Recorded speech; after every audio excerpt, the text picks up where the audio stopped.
The weather is really bad, and it's raining heavily. Our protagonist works in a bookstore and is thinking to himself that he might not get any customers today because of the weather, but what if somebody forgot an umbrella? They might have to find a place to stay while the rain goes away, our protagonist thinks, and by offering them a warm place and being nice to them, they will probably buy some books as well. Now, we can see a mysterious woman out on the streets in the heavy rain, single-handedly fighting and finishing off multiple thugs. Even though she managed to beat all of them, she still got injured and is thinking she needs a place to hide while her self-healing takes care of her wounds. She then stumbles upon the bookstore of our protagonist. Because this was the only bookstore working in this bad weather, she wasn't sure if it was a trap for her, or maybe destiny, that she could go in and hide while waiting to heal. After entering the bookstore, our protagonist welcomes her kindly, complimenting her looks and bravery because she was woken out in this awful weather. He is plotting in his mind what kind of books she might need and what approach he needs to have to sell her a lot of books. He also offered her a towel and turned on the heating, which was all suspicious to her because usually bookstores aren't as equipped as this one is. She starts to wonder if he belongs to some enemy faction because he definitely didn't have regular book clerk vibes. He starts talking about books, which confuses her a little bit since she can't figure out whether he is actually friendly or an enemy in disguise. She can read his body language, and she realizes he is using psychological tricks on her, but she still doesn't understand why exactly. He offers her a seat and a hot beverage, and she tells him she was a victim of a betrayal. Now two of them are having different thoughts. She is still trying to figure out if he is the enemy, and he is trying to understand her situation so he can sell her books. After she mentioned she was betrayed, he wanted to encourage her by saying that maybe she should take some positive from it and learn how to understand people better. She said he is right but that she already lost so much and can only see the ugly side of humanity now. So he gives her another piece of advice again, saying that in the future she shouldn't feel remorse for people who harmed her already, even if they were really close to her before. This makes her even more suspicious of him, but she goes along with him, asking what else she should do, and he tells her to exact vengeance. She shouldn't be soft on people who hurt her. In his mind he is still thinking about the strategies of what to say to her to prepare for buying books from him, but she got surprised by this answer, saying that she isn't mentally prepared to do evil things like that yet, and all of a sudden he tells her maybe you need to buy this book to learn more. She gets even more surprised again and even confused now, because she doesn't understand why he is recommending her a book all of a sudden, while he is just trying to sell her book because that's good for his business. She agrees to buy the book, and he gives her a library card to fill out, and after seeing her name, he realizes she is the only daughter of a rich tycoon and sees another great business opportunity to sell her even more books in the future. As she was leaving, he gave her an umbrella, and she told him that maybe they could get to know each other a little bit more. Then he realized that his business strategy might have been perceived as flirting by her, but it's better to go with the flow, so he tells her his name, Lin Ji. As they are saying goodbyes, she is still suspicious of him, while he is just happy that he managed to sell a book today and do good business.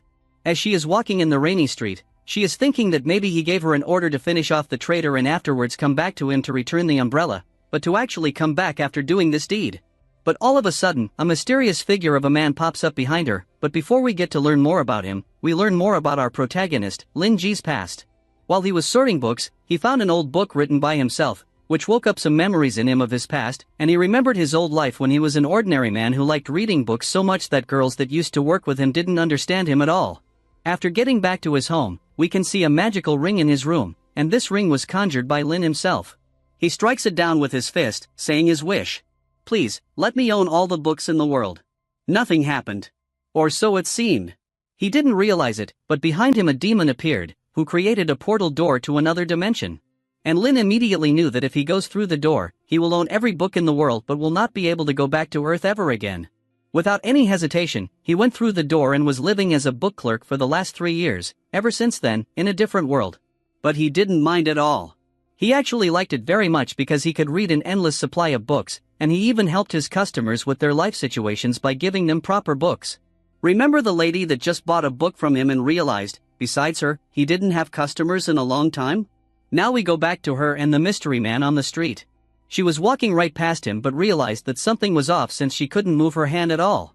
At that moment, the mysterious man turned around and said, "Oh, I see, it's that book." The blood in her veins froze as she realized something about that man. The rain was still falling heavily. And now we go back to Lin Ji sitting in his library with a new visitor, who was the mysterious man from a moment ago. But our protagonist already knew this man. His name was Old Wild, and he was there to return a book he previously borrowed. Two of them started talking about a book that Old Wild borrowed, and Lin Ji said the book was written by a great author who passed away. The girl was spying this from the outside, and she realized that Old Wild is actually a high-level black mage, ranked destructive. There were 4 ranks: abnormal, panicky, destructive, and indestructible. Old Wild's real name was Frank Wild, and he was famous for the mask he wears and being half a serpent-blooded mage. He fought against one of the 10 Holy Knights of the Order and destroyed an area of 10 kilometers wide, hence the title Destructive. In this city, there aren't even 10 destructive mages, and on the entire world, less than 100. As the girl walked away, she was thinking about how Lin can just casually talk with someone of that power as well. Now we go back into the bookshop, where Lin is thinking to himself that Old Wild is his regular customer, and he needs to be treated accordingly. Old Wild was a loner. Even though he had 2 kids, they didn't treat him well. His wife left him, and his colleagues were scared of him because of the way that he looks. Lin remembered when he met Old Wild for the first time 2 years ago. When Old Wild first entered the shop, he intrigued our protagonist both with his looks and his demeanor, and he was also carrying a mysterious book of high value with him. Lin offered him tea, which Wild refused because he looked scary and didn't want to take his robes, but Lin said he doesn't focus on the looks but on the heart, and Old Wild actually took off his robes, showing his scary looks. However, Lin found him more weird and scary because of the mask that he wore. Lin turned on his business and brain and tried to figure out the best approach to making Wild his regular customer. So firstly, he asks him about the book that the old man brought, because it was a book about magical and dying languages. Wild was surprised because Lin could feel the magic from the book, which even other destructive mutants couldn't feel. So as our girl from the beginning of the story, Old Wild got suspicious of Lin and decided to proceed with caution. They started talking about the book, and Wild pretended as if he doesn't know much about it but said he is studying those languages. Then he asked Lin to teach him more about it. This was a huge business opportunity for our protagonist, and he offered Wild a new book to read. This book was about the most complex dialect in China. The book's name was Devil's Language, and Old Wild immediately realized that and got extremely excited about it. Lin was happy that he could interest him in the book, and Wild asked how he managed to obtain such a rare book. Lin couldn't tell the truth about the book being from his original world, so he had to lie and say it's from a splendid civilization. Lin got a bit sad that he can't go back to Earth again. However, Wild noticed nostalgia in Lin's voice when he was describing this ancient and splendid civilization, and Wild thought that if Lin is from this civilization, he's probably a terrifying individual. After they introduced themselves back to present, Wild said thanks to the Devil's Language book, he started doing new research and he needs a new book on the topic. Lin was completely oblivious to Wild's intentions, but his business instinct kicked in again, and he wanted to offer him a new book to read. Now we go 40 years in the past, and we can see snowy mountaintops in Old Wild when he was younger. He has reached the highest of the mountain peaks to speak with the imprisoned king of ancient mage knowledge. The Mage King said a word, looked at the crow that was flying by, and it just hit the ground, losing its life like that. Old Wild was absolutely surprised at how powerful mage spells are. The Mage King then explained to Old Wild that mages control the power of words and languages. White mages write spells and black mages recite incantations. He then gave Old Wild the most valuable lesson and said that if Old Wild could realize and find the sound of his soul and create his own language, he would reach indescribable power. Now we go back to the present and a dialogue between Old Wild and our protagonist, Mr. Lin. Old Wild is saying he wants to borrow a book that will help him understand another book he has that's really difficult to understand and is a part of a single language. Our protagonist, Mr. Lin, asks Old Wild to wait for a moment while he thinks about what kind of book would help him the best. While Old Wild is waiting, he thinks about Mr. Lin always being nice to him and always there to help him out when needed. Even after Old Wild lost terribly after fighting with a guy called Joseph who was a divine knight, Mr. Lin was there for Old Wild to help guide him to the right path. Old Wild also thought that Mr. Lin is a learned hermit beyond indescribable power because he could hide his power easily from Old Wild. And he thinks that after 2 years of studying that mysterious book that's so hard to understand, Old Wild can finally understand some parts of it, and it's all thanks to Mr. Lin, whom Old Wild thought of as an omniscient and wise scholar. Old Wild wanted to show his gratitude to Mr. Lin this time. Just then Mr. Lin comes back with another book, saying that it's a bold statement, thinking this book will help Old Wild, but Mr. Lin says he considers himself quite confident in this field, which is why he gave out the vibes to Old Wild that he is a powerful scholar. After seeing what kind of a book it is, Old Wild got completely and utterly shocked, asking Mr. Lin if he really wrote this book his own, which Lin confirmed with confidence. Old Wild was still shocked. He remembered the 3 mainstream religions that were known to him, but he had never heard about the religion of the cult of ghouls before.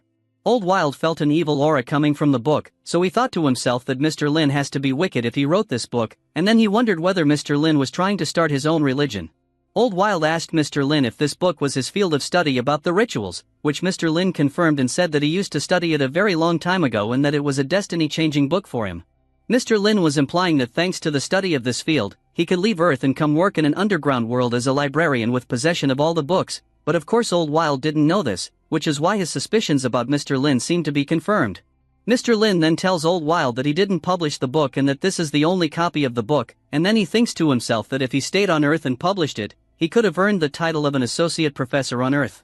Then Mr. Lin looked at Old Wild again and said since they are acquaintances, he will lend him this book even though this is the only copy of it in the world, but if Old Wild wishes, he could take another book instead. Old Wild was thinking that he has to take this book since it's the only copy ever and it's written by this master, but Old Wild wonders what powerful Master Lin wants from him. So Old Wild says that it would be his honor to take the book. He then says that he feels a bit uneasy to receive such a valuable book from Mr. Lin, thinking to himself that maybe Mr. Lin wants to use Old Wild as his test subject. Mr. Lin thought that he needs to utilize more of his business book selling techniques, then taps Old Wild on the shoulder and says, "Don't worry, Old Wild, I'm sure you will add more value to my book. Only when someone sees my work is my research worth it. As for this book, it's not important for me now. I have entire forests already." Again, Mr. Lin was implying that he doesn't need that one book because he just used it to get to his current position where he has a forest of books, meaning all the books in the world. Then he says he still possesses all the knowledge from the book, and he could reprint it any time. That's why it's not a problem if Old Wild borrows it. Then he thinks to himself again that Old Wild should borrow the book since he's a lone scholar, and if he published the book, he would receive wealth and fame, which would heal his soul, and borrowing books from his customers and healing their souls was always Mr. Lin's top priority. Old Wild was again left in complete awe and shock, and he thought to himself that Lin is maybe teaching him that fame and wealth are useless, but Mr. Lin then says, "Feel free to recommend it to others." Old Wild agrees and thinks to himself that maybe this is the price he needs to pay to spread the knowledge about the book, to distribute the book while keeping Lin as the author of the book a secret, and that was precisely Mr. Lin's plan to heal Old Wild's soul, to make him publish it and become famous and wealthy for it. Old Wild thanks Mr. Lin for his guidance over the years, then starts conjuring something, saying that this is the token of his gratitude. It was the gargoyle that Old Wild received from his teacher after graduating. Gargoyle's power is that it can identify murderous intent by itself, and it has great magic resistance. Mr. Lin thinks Old Wild is thinking that this token of gratitude is really valuable and that it took a lot of craftsmanship to make it because it looks as if it is alive. They both thank each other, and Old Wild thinks to himself that one book from Mr. Lin could buy thousands of these gargoyles and that it's not that special. As Old Wild is leaving and saying goodbyes to Mr. Lin, he also says that he will give him a better gift next time, one that is worthy of an indescribable power. Mr. Lin says he can't wait while saying goodbye to Old Wild. After Old Wild left, Mr. Lin was thinking to himself, what kind of gift could he give me? Maybe another one of these gargoyles. As Mr. Lin stretches, saying that that's all the work for today, he notices a black goo rising on his table. The goo spells out letters, "Long time no see," and Mr. Lin screams in shock, "That's you?" Mr. Lin realized that this is the demon that sent Mr. Lin to this underground realm and tells him that it has been 3 years since they last talked and asks if it's time for Mr. Lin to pay the price for the favor that the demon has provided him. Mr. Lin thinks that this demon is actually quite friendly, since it has already helped him and fulfilled his biggest wish. Thus, Mr. Lin is not expecting the demon to ask for a big price. Then the demon sends a message saying that the price has already been paid, which is actually the reason why the demon has awoken. Mr. Lin was surprised and started thinking, what did he do that made him pay the price already? Maybe because he let Old Wild recommend the book to someone? The demon responds by writing letters, yes, out of the black goo on the table. Mr. Lin asks the demon if the price he just paid somehow benefits the demon, and the demon responded with, yes, again. Mr. Lin, relieved, says that there will be no issues then since the price has already been paid, but Mr. Lin is suspicious because it was too easy. Now we see the man named Jack on a building balcony, while the rain is still falling heavily. Jack is a mysterious man for now, but is a part of some special force unit. He receives a message over his radio that they have found the whereabouts of Old Wild and that Old Wild just spent an hour in that bookstore. Jack gets suspicious and thinks to himself that this bookstore is maybe a hidden gathering spot for the black mages. The woman on the other side of the radio gets surprised, says she has to report to Joseph, and calls Jack back to provide more info. And yes, Joseph is the guy Old Wild mentioned earlier in the story that he suffered a terrible loss to. Jack confirms the order and says he will return, but at that moment we can see Old Wild himself behind Jack, saying, "There's a rat," and attacking him. Jack pulls out a knife to stab Old Wild, but before he does it, Old Wild grabs his face, utters a magic word, and Jack loses his life in the blink of an eye. Woman on the radio calls for Jack, but Old Wild stomps on the radio, destroying it and saying that they should never spy on his place of residence, thinking about Mr. Lin of course, and saying that the punishment Jack has just received was too merciful for this transgression. Now we go back to headquarters Jack was supposed to report to, and we see that woman knocking on the door of a special knight, saying she has something to report to. We see the knight chilling in his chair, telling the woman whose name is Claudia to come in. The knight asks if something happened to the spawn of the magic mirror and says that those hunters are so annoying, gets so pissed, and while punching the table, says he'll use the tombstones of their mothers as punching bags. Claudia, a little bit scared, says she has a new case for this knight. Knight asks what's more important than what old Wild is doing, and she reports on Jack's just losing his life a couple of moments ago and said that he just discovered where Wild was before getting assassinated. The knight gets utterly furious, asking who did this, and then Claudia says it was old Wild's doing. They thought he lost his life after the Battle of White Hills 2 years ago, but apparently he survived. The knight says he knew old Wild survived and that nobody knows old Wild better than him, and says that the finally old pest has come out of the sewer. The knight was surprised old Wild is in Nakan region, however, and asks what he was doing at the 23rd Street, the street where the bookstore of Mr. Lin is. Claudia says that the report is limited since Jack didn't make it back to give a full report, but they know that old Wild spent an hour in the bookstore. The knight gets angry, saying that it makes no sense for a black mage who uses words for his magic to go to a bookstore, and asks if there is any background check on the bookstore. Claudia says the bookstore is flagship of Ash Tree Merchant Group and has been open for 3 years now. It has a good reputation, but not many customers, and that the only thing about the bookstore that is a little bit odd is the owner, who is not local. The knight says that the Ash Tree Merchant Group belongs to the Jewets, who follow nature in forests, and that he doubts they have anything to do with the black mages, and because of that, the knight doubts that the bookstore is the gathering place of mages. The knight gets completely pissed then, runs towards Claudia, and asks her what is the mission of their order of knights. Claudia, in a trembling voice, responds, to eradicate evil and bring peace. The knight says that they cannot tolerate anyone who stands for evil or works with those who stand for evil, saying that Wild didn't stay in the bookstore only to chat, read a book, and drink some tea, while these are precisely the reasons why old Wild stayed there. The knight continues yelling in anger, saying that if Claudia really thinks this, that an immensely powerful black mage stayed at a bookstore for an hour only to do that, then he will need to put on the sharp mithril boots and kick Claudia a few times so she learns her lessons. Claudia, quivering in fear, says that the Ash Tree group of merchants who own the bookstore as well fund 40% of their operation as well. The knight realizes his mistake, exhales, and says that he will go to the bookstore himself to check out what's the big deal about this bookstore. As he's leaving his base, you can see many knights in a line greeting him honorably. He looks at the record of Lin E, saying he will personally get to see what kind of being Lin is. Then we find out the name of the knight, Joseph Abraham. He was one of the 10 Radiant Knights, and the knight that beat old Wild terribly once already. As the chapter draws to an end, Sir Joseph starts hallucinating again, seeing bright red light everywhere, and as a magic sword appears in front of him, Sir Joseph utters, "The curse of the magic sword, Candela?" We see Joseph drowning and falling deeper and deeper in water, demon tendrils wrapping around him and even an illusion of a mysterious man trying to choke him out. Joseph snaps back out of the hallucination, and he is on a rainy street close to Mr. Lin's bookstore. Joseph is talking to himself, saying that the curse of the sword Candela activated again and that's why he can't go visit the bookstore now, and the reason for the curse is a madness possessed by its original owner. This curse can drive people mad with hallucinations, and only extremely powerful knights can withstand this curse with their tremendous willpower. But the curse is activating again before Joseph could find a suitable successor for the blade. Joseph thinks to himself that he is no undefeatable sacred knight, since he can't withstand this curse anymore, he is just an old cripple.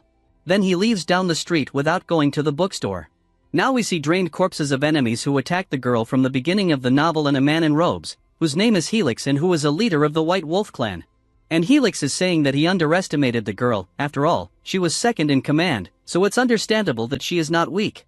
Now we see the girl again, standing in front of a burning building and we get to learn more about her. She was a former second in command of the White Wolf clan, the clan Helix is the current leader of, and her name is Ji Zinsu. We see more enemies charging at her from behind, but she dismantles them without betting an eye, then asks Max to report on the situation. Now we can see Max on a rooftop saying that it's confirmed that Helix has become a total madman after receiving the spawn of the magic mirror and that he has started a massacre among the hunters after taking it.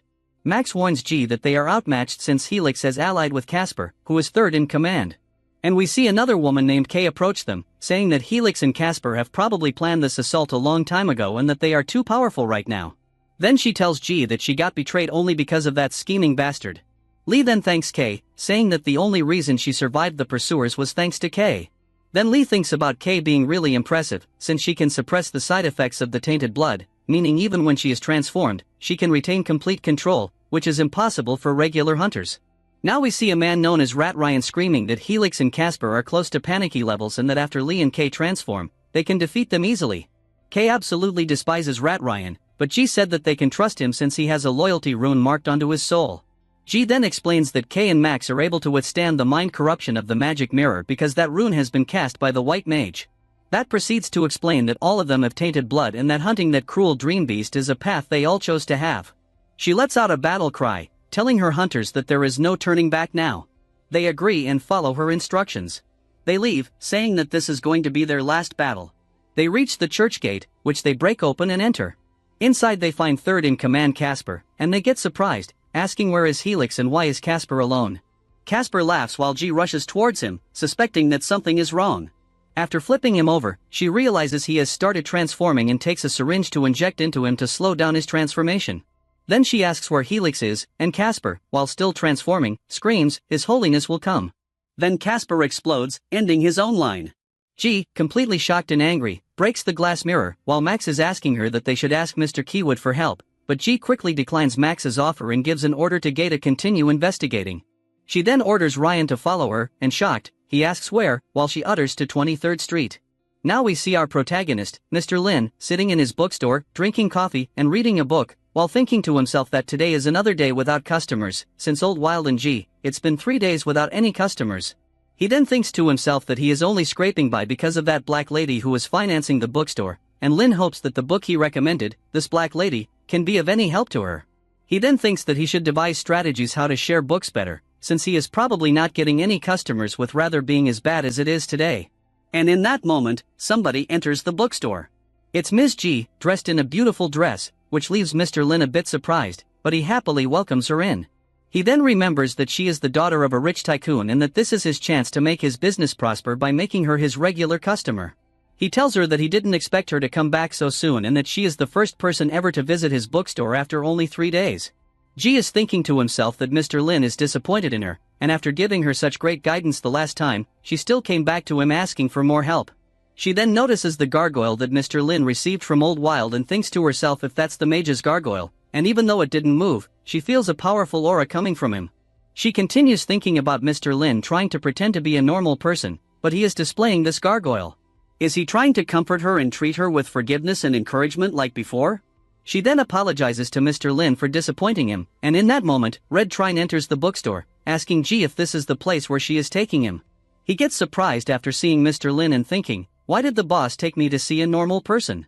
Mr. Lin asks about who this guy is, and she explains that this is her subordinate, saying that he is completely loyal. Mr. Lin then starts pouring coffee and thinks that G got traumatized by that bastard who G mentioned in Chapter 1 and for whom Mr. Lin told her to need to get revenge against.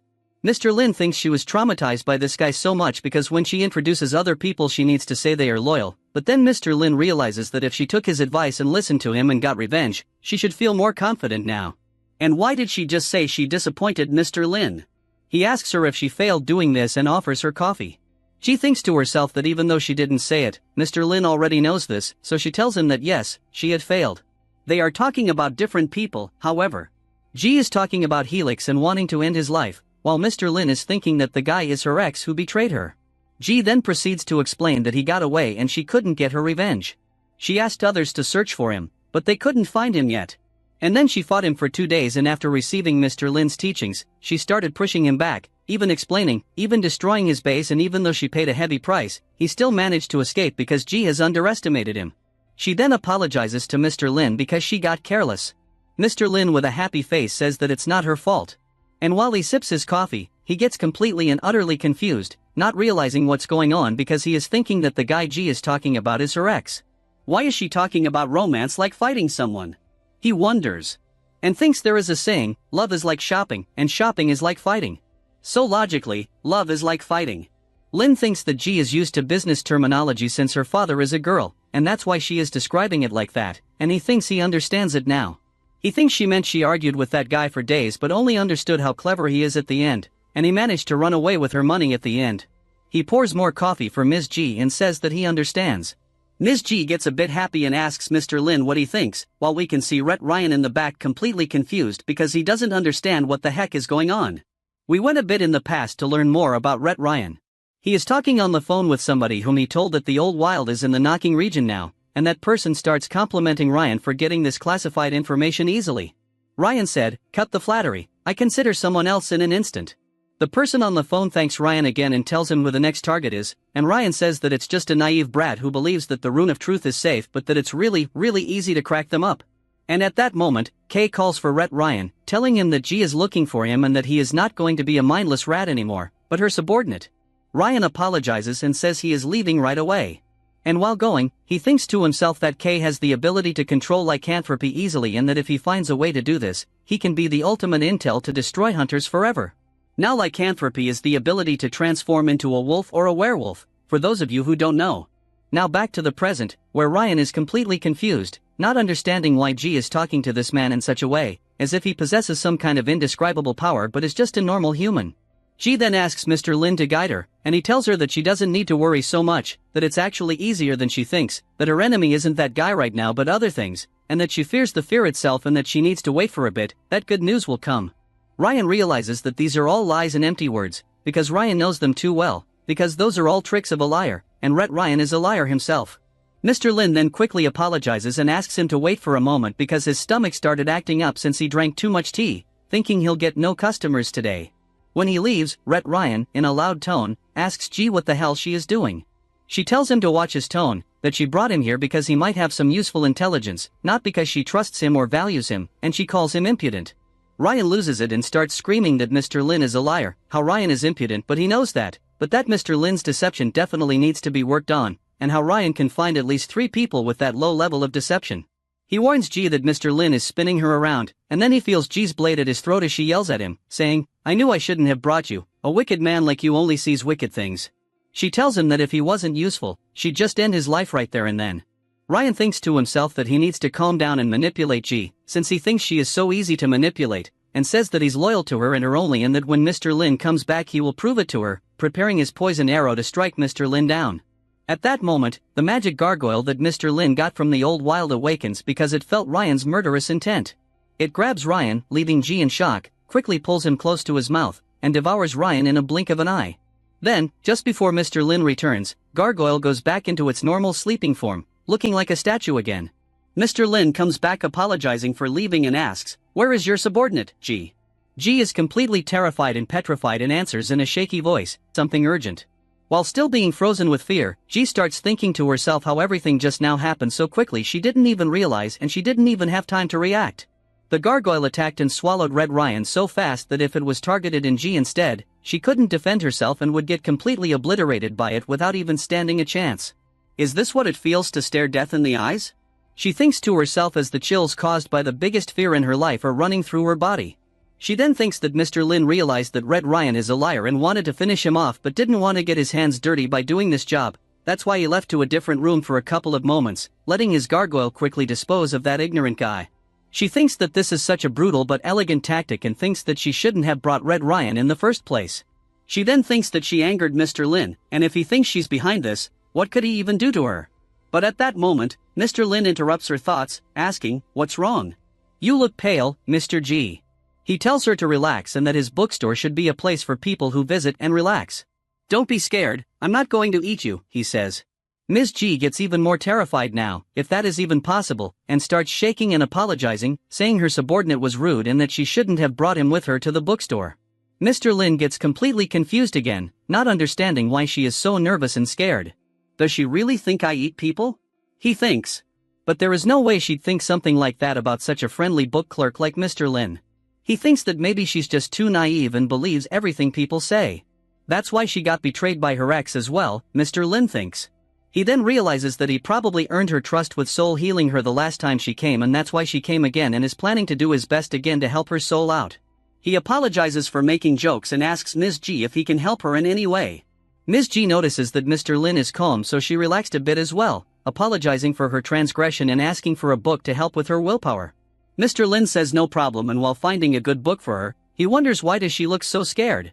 He's only been gone a couple of minutes, what could have happened? Maybe it's because her subordinate left so suddenly. So Mr. Lin decides to comment about him, saying that Ret Ryan didn't look right and it's better to not talk about stuff like absolute loyalty. She gets shocked thinking that Mr. Lin didn't say this randomly, that something must be wrong with the loyalty rune. She thinks that only white mages who make this rune can crack them and that the mage that made the rune for Ryan works for her father Haywood, and if Ryan's rune is not working, her father is probably breaking the runes to manipulate other people. She comments out loud, saying, "How can this be? Who can I trust?" And Mr. Lin, without a moment to spare, answers by saying, "You can only rely on yourself."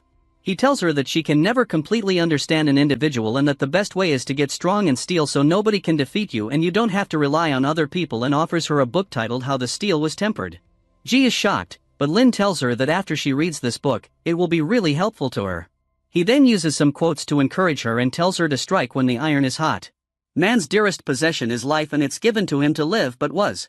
As she is leaving, he continues quoting more sentences from the book. Now she is walking down the street again and looks at the cover of the book for a moment and then opens it up. The book releases light particles all around Ji, startling her a bit, and then a huge demon eye appears above her. "The unending wheel of steel has a different effect on the power of the soul," is the quote she hears. Ji is left confused and not understanding what has just happened while she sees visions of the bookstore and the gargoyle in the bookstore. Then the vision zooms on the neck of the gargoyle where we can see people is swallowed, one of them being Retrayan, whose rune of truth was gone from his neck. She then realizes that rune was indeed cracked and broken. The demon eye above her zaps her with dark energies. She feels pain and her nose starts bleeding, but in her vision she finds herself in front of Retrayan, who is suffering. Now she is out of the vision, thinking how incredible Mr. Lin is. He changed her soul so easily and poured huge amounts of mana in her, and she finally has a chance to break through panicky level into a higher power level. She feels satisfaction overflowing through her body. She feels as if Mr. Lin gave her a second life and thinks that Mr. Lin wants to help all the hunters gradually, step by step, and she thinks she finally understands his goals. She swears an absolute loyalty to him, giving her body and everything to him and saying she will never let Mr. Lin down again. While sorting books in his bookstore, Mr. Lin turns around and sees Ji standing out in the rain in front of the bookstore, and he realizes she was there all this time. But why does she have a nosebleed? He wonders as she runs away. Mr. Lin then thinks that maybe she has a crush on him after being betrayed by her ex and being invulnerable, and Mr. Lin was there for her. No, that can't be the case, he thinks. I need to focus on the customers. And the chapter ends with Holy Knight Joseph standing in front of the bookstore. Now we get to see Radiant Knight Joseph in front of the bookstore having a magical aura around him to protect him from the rain at all time. Not so powerful he is. He then thinks to himself that he doesn't understand why would a powerful black mage like Old Wild decide to spend an hour in this ordinary bookstore. But Joseph says that he can't let this opportunity go to waste and decides to go in to investigate. As he is entering the bookstore, he is thinking to himself that, as a knight, it is his duty to protect law and peace. Now we see our main protagonist, Mr. Lin, just sitting in a chair in a bookstore browsing through books, and there is one book that he is holding in his hand, The Little Prince, and he thinks about how this book is a children's book, but it has so many philosophical points and it's both heartwarming and cute. He decides to read this book tonight before going to sleep, and at that moment the doorbell rings and somebody enters the bookstore.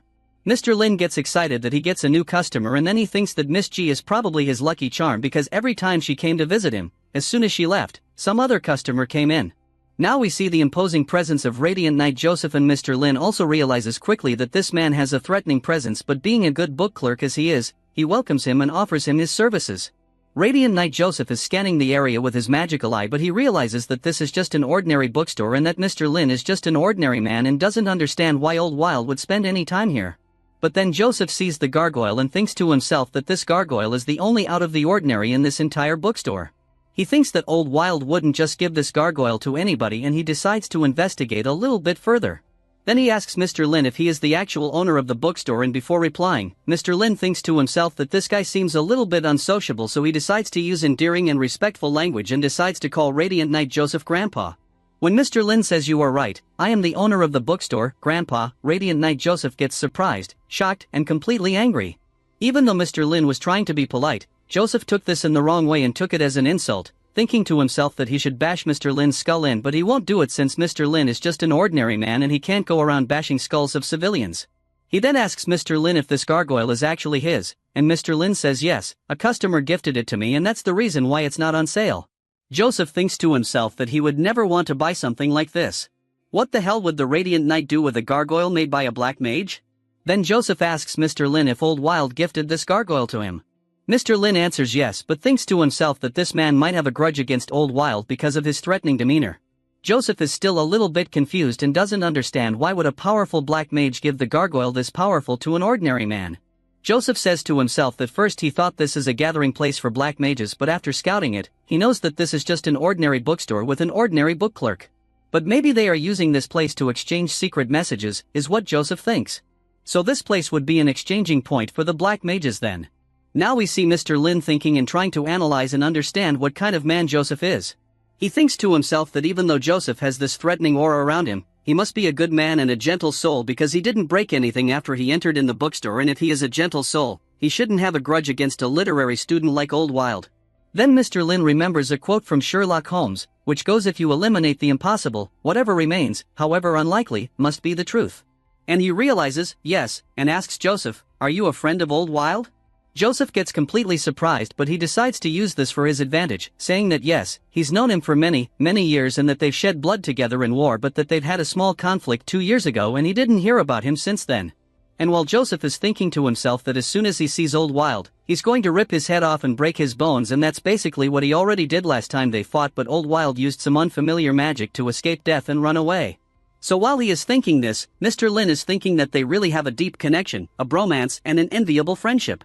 And he tells Joseph that he realized they are close friends because Joseph immediately knew that Gargoyle was from Old Wild.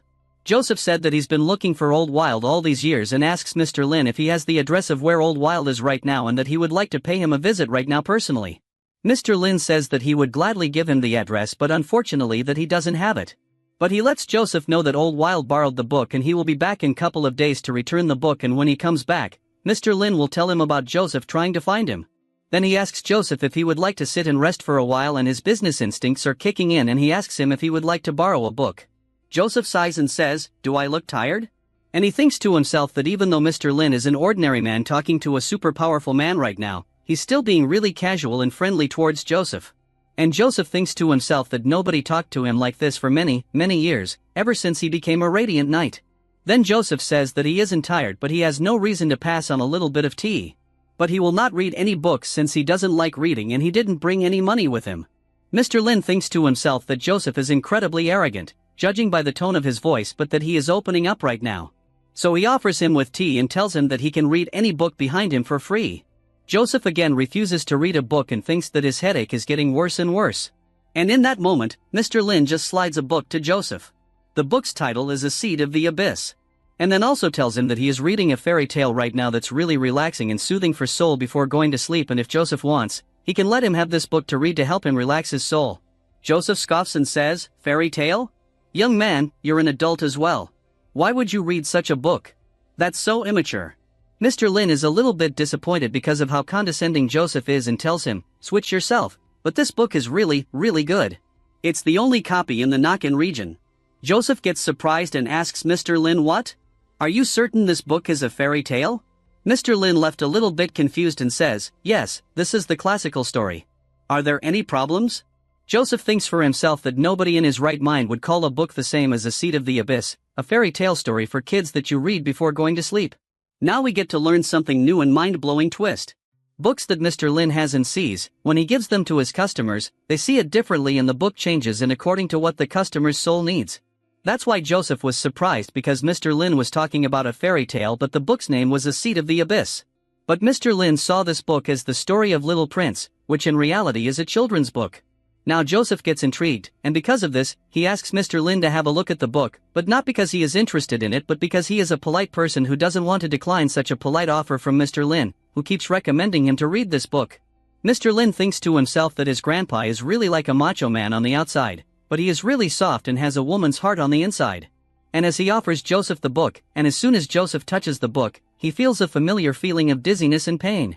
He realizes it's the sword candela resonating with something right now. Is it the book, he wonders?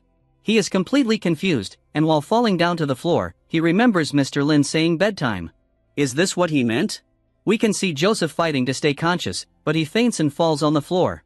Mr. Lin, completely shocked, screams, "Grandpa, are you okay? What is happening?" And as he is running towards Joseph to give him first aid, he is thinking maybe he had a stroke. And after checking his pulse, he realizes that Joseph's breathing and heartbeat are completely perfect and he is just sleeping. He is a little bit confused, but he says that Joseph has a better pulse than Mr. Lin in his prime, even though Mr. Lin is young and Joseph is so old. But then Mr. Lin gets scared a little bit again, thinking, but why did he pass out? Why did he fall asleep so suddenly? Is it something to do with the book? No, it makes no sense. Why would anybody pass out after seeing the Little Prince title? However, Mr. Lin collects himself and says he is my customer right now. He passed out at the bookstore. I need to take care of him, make him more comfortable right now, and I'll ask him about it when he wakes up. Now we see Mr. Lin trying to lift Joseph up and carry him to a more comfortable place, but literally, after using all of his power, he can't move Joseph, not even an inch. After getting completely tired, he thinks how Joseph is very, very heavy and he's got muscles everywhere like a big brown bear. He thinks it would be much easier to carry Joseph if he were as thin as Old Wild. Then Mr. Lin thinks maybe another customer will come and help me carry him, but there is no way anybody will come at this time of night and in this bad weather. Then he apologizes to Joseph, saying I am sorry for doing something like this, but I can't do anything else, it's out of my power, and because he can't carry Joseph, he starts dragging him by his coat on the floor to find a more comfortable place for him. After placing him on a comfortable chair, he notices that Joseph has a mechanical arm, and he thinks maybe Joseph is a cripple like Old Wild, but then he sees how complex and intricate this mechanical arm is, and Mr. Lin thinks for himself that there is no way an ordinary old man would carry something like this on him. Then Mr. Lin thinks that Joseph is maybe a high-ranking retired military officer because of his attitude, the way he looks, the way he acts, and the way he talks because he is so muscular for an old man. Yes, that's it, Mr. Lin thinks, because he already met retired military officers in the past, and all of them have the same exact aura around them. Mr. Lin also thinks that he has to have PTSD because of his guarded attitude and that he also must see his lost arm as a glorious humanity of the battle he once fought. These kinds of elderly people are always so stubborn, no wonder he seemed so arrogant before. Then Mr. Lin thinks that maybe Joseph's mechanical arm malfunctioned, he got some kind of electrical shock from it, and that's why he fainted and fell asleep. Then Mr. Lin thinks for himself that if somebody saw what just happened between him and Joseph, they would probably think of Mr. Lin as a serial killer who just murdered somebody and took him in the back of the shop to hide the body. No, there is no way somebody would think something like that, Mr. Lin thinks. I am an outstanding citizen, and even though this scene is easy to misunderstand, there is nobody here to see. But then we see a cat peeking through the door and then runs away. Mr. Lin hears that somebody entered a store, but this was cat living, but he didn't know that, so he goes to check, and he sees an open door. After going outside to see what's going on, he sees this cat running away. He tells the cat to watch out, it's dangerous because of the weather outside. He thinks this is a regular cat. But we can see the cat actually being frightened and having actual thoughts about how this could happen. Then, after getting tired and running a little bit further away, we can see the cat actually speaking, saying the spell shape is shifting, and it starts transforming into a man. We learn that this man is a spy working for a secret instrument tower, and when we see his face, he's crying, thinking, how could this happen? Then we get to learn more about this man, and we realize he is Joseph's biggest fan, and he studied and worked very hard to join his order as a spy, and because he studied so much, of course he knows everything about Radiant Knights, their battles with enemies, and the battle between Joseph and the Old Wild as well. After learning that Joseph is going to the bookstore to find out why Old Wild was there, this man decided to shapeshift into a cat and follow him to protect him if he needs assistance. But after realizing this is just an ordinary bookstore, he waited outside to get an autograph from Joseph after he's done. But because Joseph took so long, he peeked in to see what's going on and what was taking Joseph so long, and when he peeked, it was at the exact moment that Joseph started fainting. Then the cat started thinking how powerful Mr. Lin is because he could overpower and beat Joseph so easily. After going back to see why he dragged him back, he saw when Mr. Lin told Joseph even a veteran like you deserves to have some sleep dreams. The cat misunderstood the situation and felt an ominous aura coming from Mr. Lin, thinking he was casting some black evil spell on Joseph while Joseph was sleeping.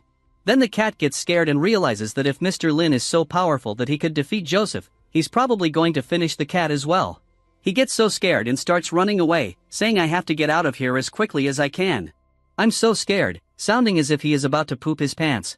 Now we see the man shaking and quivering in fear outside in the rain, thinking, wow, this is how it feels to look death in the eyes, and he thinks that if Mr. Lin wanted, he could have finished him off, but for some reason he let him go.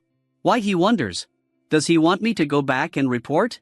We get to learn the name of this man, whose name is Morrison Gregg, and he decides that he has no other choice but to go back and report this current situation.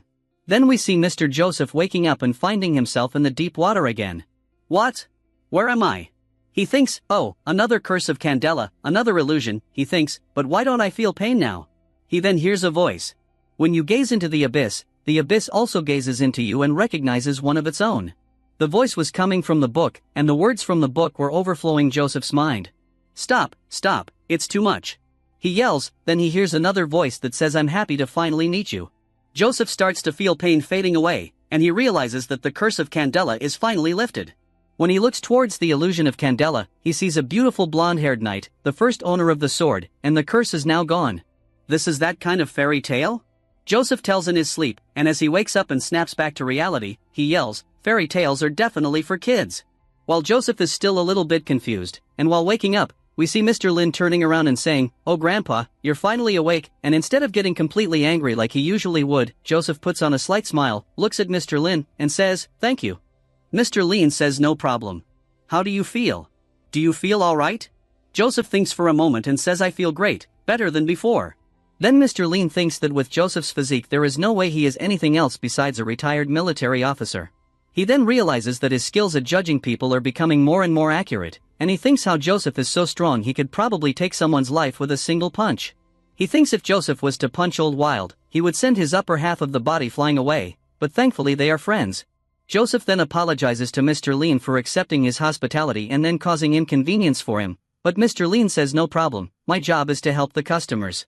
This is what I also told Old Wild. Joseph says I see, I understand, and thinks to himself that Mr. Lin, with his carefree attitude, will help all of his customers no matter what affiliation they belong to. The moment you enter the bookstore, you become his customer, and he will take the best care of you. And Joseph thinks to himself that he only saw this kindness and pure heart in one group before, among the elves. Ancient and long-lived race.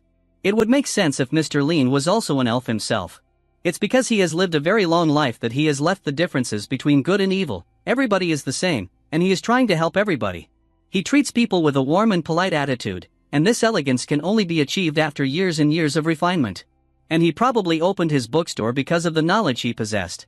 Joseph then remembers that Candela was the prince of the ancient elven kingdom who later became the moon king of the elves as well. But he was also the first to lose his mind. He finished his own life with his own sword, and the swords healed his soul away. And that's how the curse of Candela was born, making the future wielders of the blade go crazy with hallucinations and eventually lose their minds and end their lives as well. And before today, Joseph also thought that there was no way for him to avoid this curse, but this book helped seal this curse of the Sword of Candela. He then realizes that only an elf could possess such a book and no ordinary elf at that. This elf must have lived for thousands and thousands of years. And this elf probably used immense magical power to preserve this book in a perfect state. And that's why Mr. Lin probably doesn't have any magic aura around him. Yes, it all makes sense now, Joseph thinks. He then asks Mr. Lin if he can borrow the book since this is the only copy. Mr. Lin, happy to see that Joseph got interested, says, of course, I wouldn't recommend it if you couldn't borrow it. And again, he turns his business mode on, and he wants to give validation to Joseph because that's what everybody likes to get. And then he tells Joseph that from the moment I saw you, I knew this book was perfect for you. There are a lot of people like you who suffer great pain because of the turmoil and regret boiling within them. It makes them feel as if their strength was inadequate, which makes them doubt themselves, which eventually leads them to madness. Mr. Lin tells Joseph. Mr. Lin then thinks that people who saw the battlefield firsthand can never easily forget it, and they always carry those awful memories with them for the rest of their lives. He then tells Joseph that in the end it's not the pain that defeats these kinds of people but their weakening kindness. Joseph then thinks to himself that he already saw two previous wielders actually succumb to this feeling of inadequacy and asks Mr. Lin, is it wrong to be kind? Mr. Lin says kindness is not a problem. Weakening kindness is a problem because they have high expectations of themselves. They think of themselves as having big responsibility to other people, which in reality is their weakness.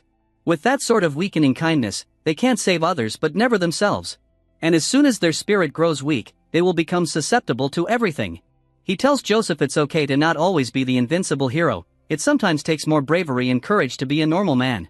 And Mr. Lin thinks to himself that this is a great business strategy that almost made him tear up and that he sure is going to reach Joseph as well. Joseph finally understands and thinks to himself that it's not the curse that drives people insane and makes them end their own lives, it's the pursuit of the perfection they chase. And he thinks, why did nobody ever notice this before and tell me? He then asks Mr. Lin how long I will remain calm like this, and Mr. Lin thinks to himself that it's not going to last long because it's just a children's book. If they had a permanent effect, there would be no need for psychiatrists. He then tells Joseph that it's not going to last long, but if Joseph allows Mr. Lin to help him, Mr. Lin guarantees a long-term result.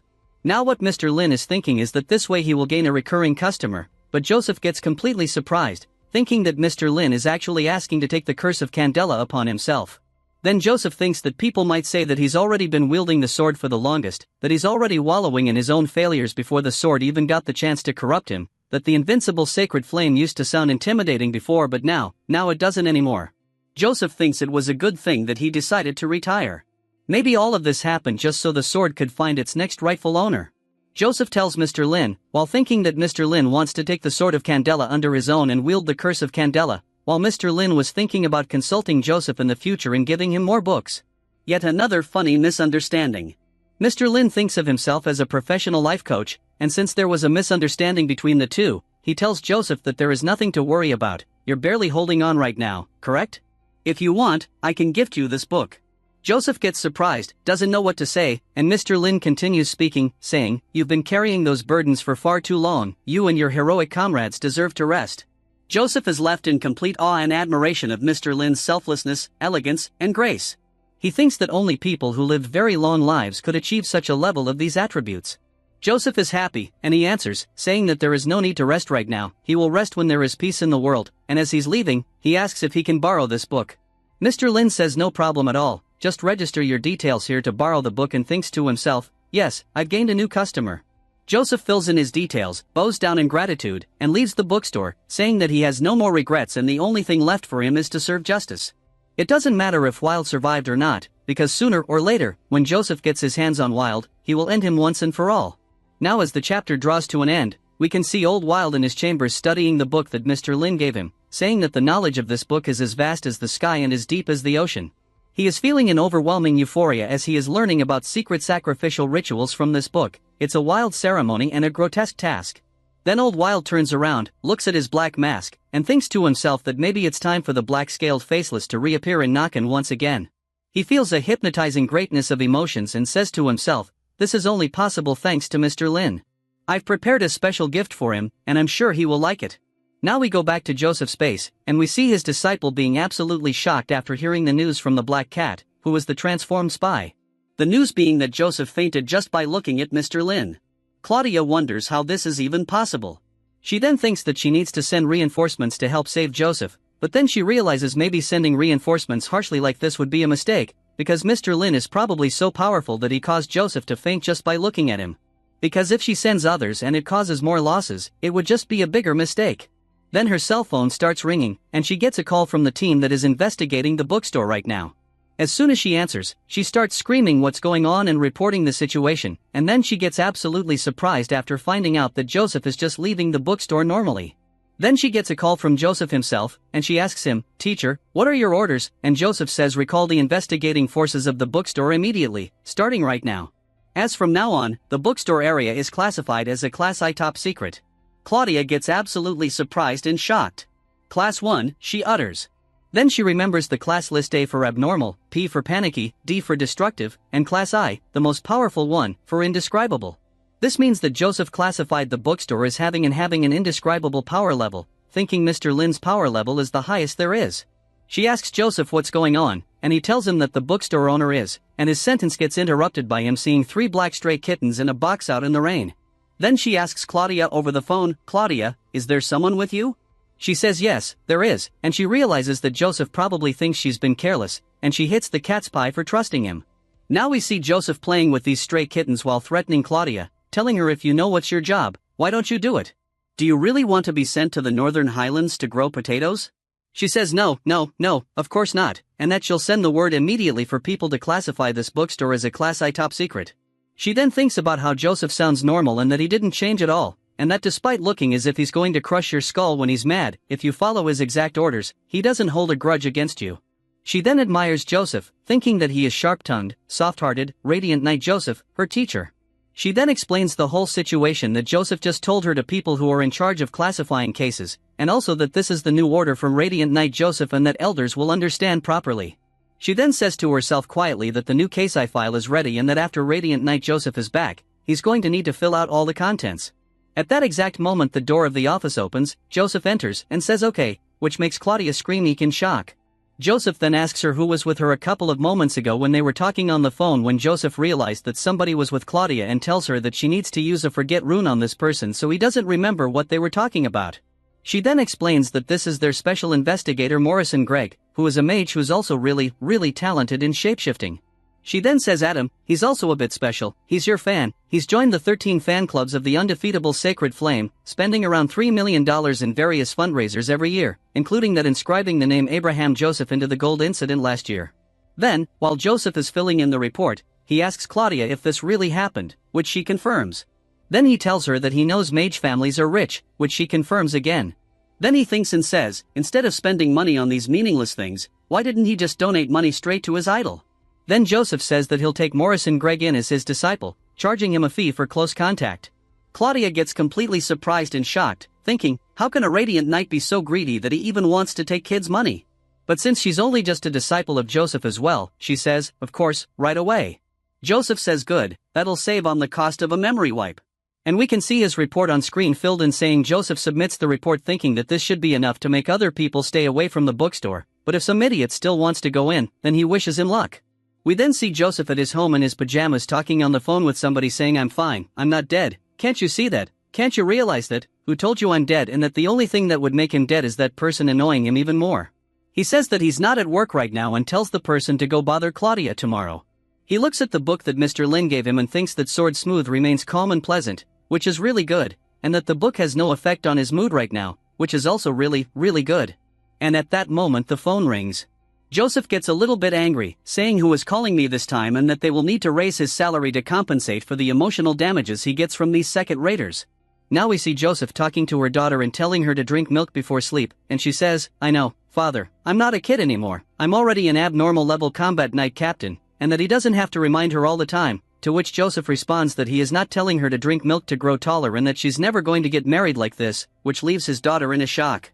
He gets a little bit angry at her dad, thinking that he only has muscles for brains, and as she turns around, she notices some books on the table. This was the book that Mr. Lin gave to Joseph. She thinks it's strange, why would her dad read the book? He has a muscle for the brain. She comes close to the book, and as she opens it, she gets completely surprised. Then we see Joseph again screaming on the phone, telling his subordinates to stop bothering him about his Class I case and that Mr. Lin managed to incapacitate him without even breaking a sweat. And if any one of them manages to do this as well, then Joseph will open a Class I report for them as well. He warns them not to go to the bookstore and do something disrespectful, and if they get in trouble, he's not going to save them when they don't obey his command. Now he goes back to his daughter while she's reading a book.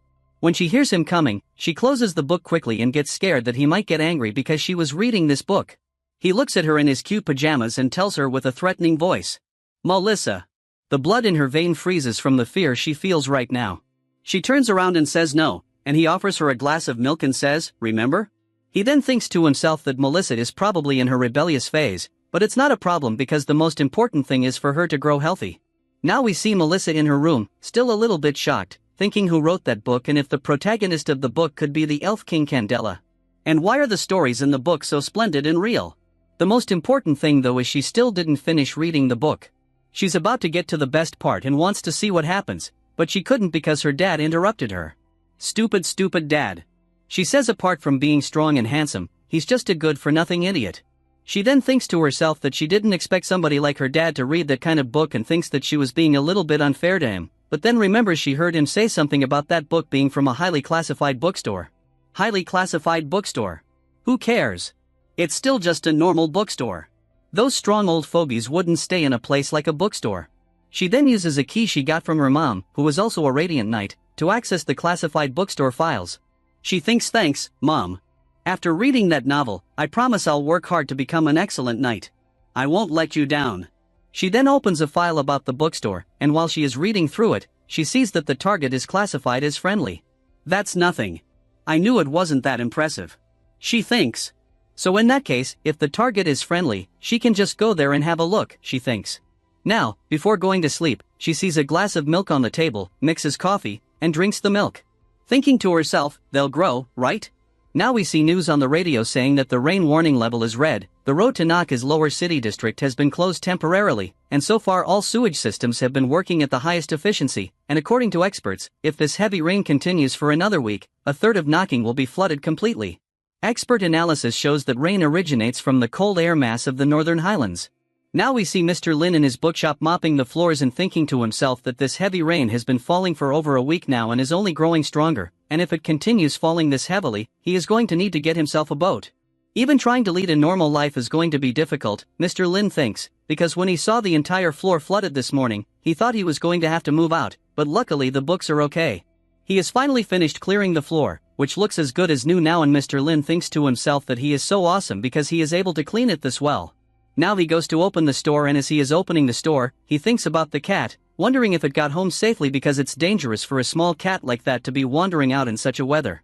And then we see Mr. Greg Morrison in Joseph's office totally about him, saying he can feel his scent everywhere and wonders if he is in heaven, to which Chloe responds, no, but if you continue acting that way, you are soon going to be there. Now we see Mr. Lin's neighbor completely angry and furious because his TV is not working.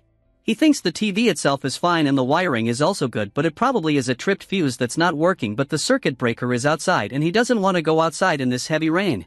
But then he remembers that Mr. Lin is his neighbor and maybe he can ask him for help. After all, he's been a good guy and likes helping people.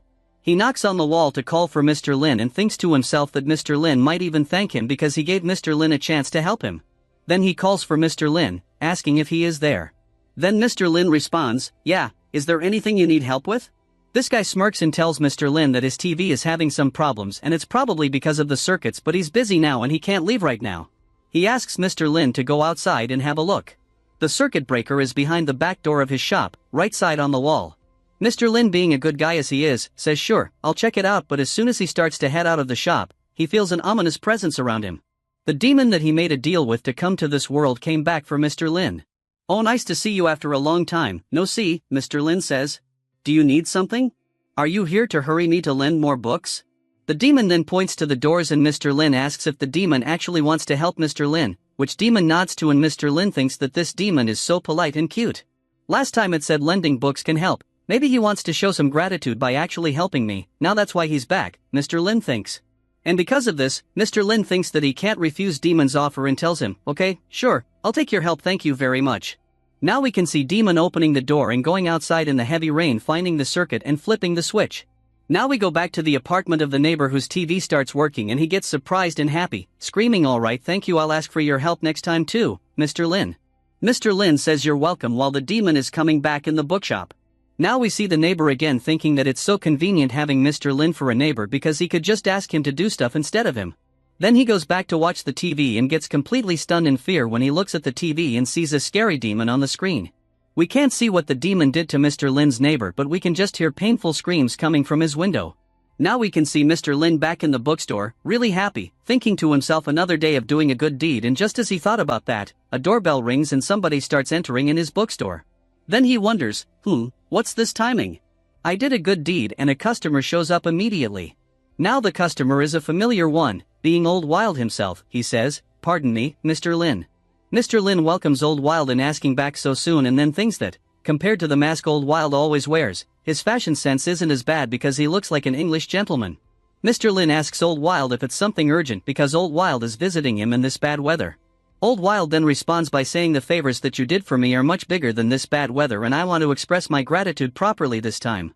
Mr. Lin then says that he is quite satisfied with the last gift he receives from Old Wild, asking what kind of precious item did he bring today and that maybe Mr. Lin will not accept it if it's too valuable. Old Wild thinks that Mr. Lin is being really kind once again to him and that gargoyle is nothing compared to this present he is about to give to Mr. Lin, but still, Mr. Lin is so modest and cares about Old Wild's feelings. Because of his help, there is only one step between me and the breakthrough to the indescribable level, Old Wild thinks. That's why only this gift I spent 2 years on is where the 2 years of kindness is shown to me, Old Wild thinks again. Then, in order to make Mr. Lin accept his gift, Old Wild says no need to hesitate. It's not that important to me, but it might serve you better, and if you don't accept it, I'll feel terrible. Mr. Lin says that Old Wild is exaggerating a little bit and that he didn't help him that much anyways. I still don't know what you've prepared, so let me have a look first, Mr. Lin says. Old Wild tells Mr. Lin that he has been working on this present for the last 2 years and he hopes Mr. Lin will like it. He then puts the present on the table. When Mr. Lin looks at it, he asks if this is a dream catcher and then thinks to himself, I didn't expect Old Wild would give me something like this, how nostalgic. Then he remembers his past while he was still living on Earth. There was this one time when he learned about dream catchers. They are a cultural symbol of American Indians. American Indians believe that the night air is filled with dreams and only a dream catcher can filter out the nightmares and capture the pleasant dreams. The elder also explained to Mr. Lin that the beings of a dreamcatcher are the strength and intelligence gathered from a sleeper and that they can bolster the communications between men and the spirits. Mr. Lin tells Old Wild that he didn't expect he'd see a dreamcatcher here. Old Wild calls Mr. Lin very well versed because he knew about dreamcatchers. Then Old Wild thinks to himself that this dreamcatcher is a magical tool, but what makes it special is the powerful dream that it contains. Mr. Lin realizes that the quality of this dreamcatcher is really high, so this means it has been clearly made by hand alone. The recent storms outside were making Mr. Lin's sleep quite poor, and this was a perfect gift for him right now. He tells Old Wild that this is just what he needed and thanks him very much. Old Wild tells Mr. Lin that it's his honor to present him with such a valuable gift, and as the Old Wild is leaving the bookshop, he is thinking to himself that the dream contained inside of this dreamcatcher is a pleasant dream second to none, but it also contains a terrible danger. Without the willpower of an indescribable level, it will immediately crush one's soul, but to a powerful individual like Mr. Lin, it must be a rare enjoyment and joy. Old Wild leaves the bookstore and says sweet dreams. We see a big explosion on a building and Kay falling through the air, but before she hits the ground, Shane wraps her around and pulls her to safety. Those are Max's chains, and he just saved her life. Max then tells her that she needs to be careful in this battle because he didn't expect that their enemy would have mages fighting for them. Now we can see a mage speaking in a strange and magical tongue and casting a spell from his staff, trying to attack Miss G. She notices a huge snake rushing at her with the intent to eat her alive. Miss G jumps back while the snake is still chasing her, but then suddenly a white paw as big as the snake's head stops the snake, and the huge white wolf rips the snake in half. Amazed at someone, the snake starts spitting blood and screams, "How could this be? How is she maintaining control even while transformed Helix didn't warn us about this?" The other mage then yells that this wolf fears fire, so they shouldn't be worried, just bring niter and sulfate. But it's raining, the first mage utters, but the second mage says that they can't delay now, she's just panicky, so it shouldn't be that hard to stop her.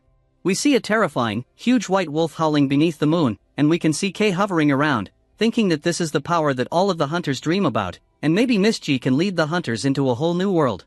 Kay then wonders about Mr. Lin, thinking about what kind of person he is since he helped Miss G achieve this power.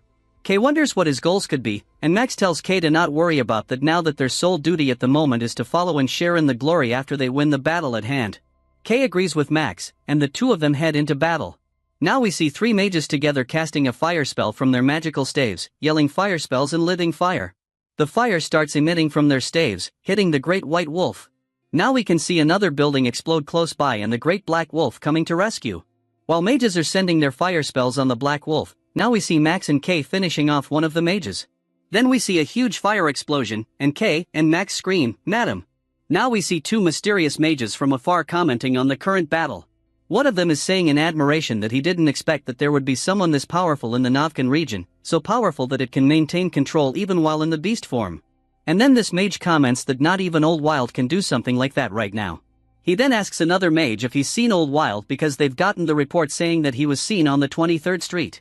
But the other mage responds that he didn't see Old Wild yet. The first mage instructs the second one to go and find Old Wild because the second mage is a student of Old Wild. And while he's saying this, a great wolf appears behind him. He quickly turns around and yells, "What?" Thinking to himself, he got careless and let his guard down and completely forgot that this wolf possesses the ability to dimensionally travel. But then he also thinks that how did she manage to fight his coordinates and then teleport to his current location? He tries to dodge, but the great white wolf is too fast and manages to bite his hand, and while in immense pain, he looks at the second mage seeking help and calls his name in an agonizing scream. Yuan.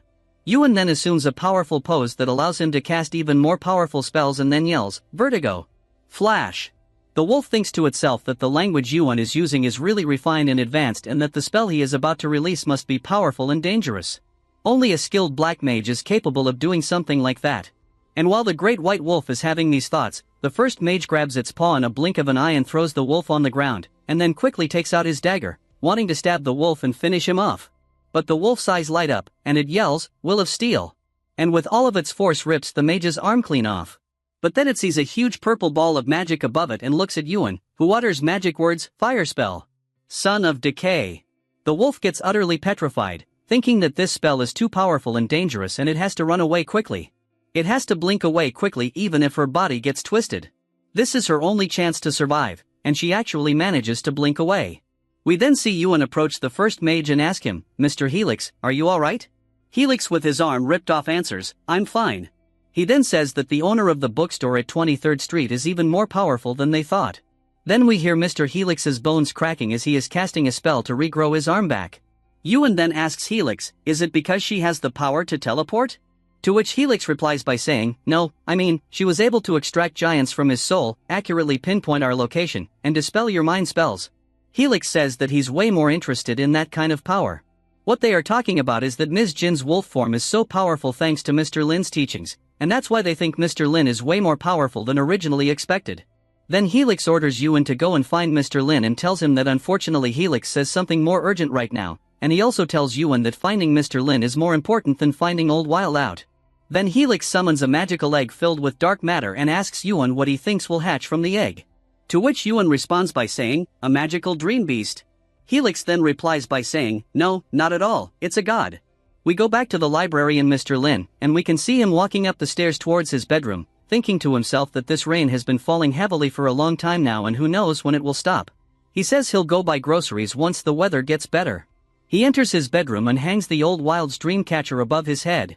He thinks to himself that this dream catcher is definitely a handicraft, and even if he didn't have actual use of it to make his sleep better, it still looks exquisite, just like the gargoyle he got from Old Wild as well. Mr. Lin then thinks he needs to thank Old Wild next time he comes. We can see Mr. Lin tucking in his bed, getting cozy, and saying, I hope this dream catcher works. Good night and sweet dreams. And as soon as he shuts his eyes and starts sleeping, the dream catcher activates and starts glowing. And we see Mr. Lin in his dream, and it's snowing. He actually thinks to himself, is this my dream? The snow feels like ashes, and it's not actually cold, it even feels a bit warm. Mr. Lin thinks that it makes sense though because he's in a dream after all. Then he stutters for a moment after seeing beautiful scenery in front of him. He sees a giant tree in front of him and thinks that there's no way a tree like this would exist in real life because of its twisting branches and sky-covering crown. It's like its vessels are entangled within its skeleton. As he's looking around, he spots a gorgeous elven woman sleeping near the tree. She looks so peaceful and beautiful. At that moment, a strange yet familiar melody appeared in Lin's heart. I crown thee king of the sweet cold north, with my carpet of needles and my crown of snows. And we see the image of this elven lady with a crown on her head. Mr. Lin utters that this is a spectacular dream, like a beautiful dream from a fairy tale. He says that Old Wild wasn't exaggerating. He picks up a flower with a delicate and fresh smell, and after smelling it, Mr. Lin thinks to himself that no matter how you look at it, this flower couldn't feel more real. He then thinks that he might be lucid dreaming right now, and in a lucid dream, a person sleeping retains its consciousness and knows that he is dreaming, thus being able to control the dream and do whatever he pleases. They can even make their sensations the same as in real life. Mr. Lin thinks that the dream capture must have given him a psychological suggestion, and combined with words of Old Wild, it caused this particular dream. Mr. Lin then thinks that his understanding of this is quite scientific, reasonable, and even poetic, once again finding himself awesome. Then he looks at a sleeping elven lady and thinks that if this is his dream, he can do whatever he wants with her, right? He then stops himself thinking that there should be limits even in a dream, but he wonders if he is dreaming of such a beauty and remembers that we dream about other people, they aren't so clear and unfamiliar. Then he says that Chinese people like himself usually love women with silver hair, and that's why he is probably dreaming of her. At the end of the day, this is just a dream, nothing more, Mr. Lin thinks, and in dreams anything can happen. He approaches the sleeping elven lady, and after seeing her closer, he blushes a bit and thinks that this is definitely a dream and that there is no such thing as perfect beauty in the real world. He then realizes that he can let himself go just a little bit because, after all, this is just a dream. He then gives her the flower that he picked up earlier and starts brushing her hair. His face is covered in red because of the shyness he feels, and he thinks to himself that being this bald with women is really exciting, but it's no big deal since this is just a dream.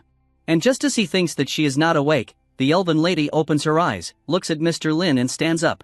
After standing up, Mr. Lin sees how much taller she is and that he didn't expect her to be this tall, but in a dream anything is possible, he thinks.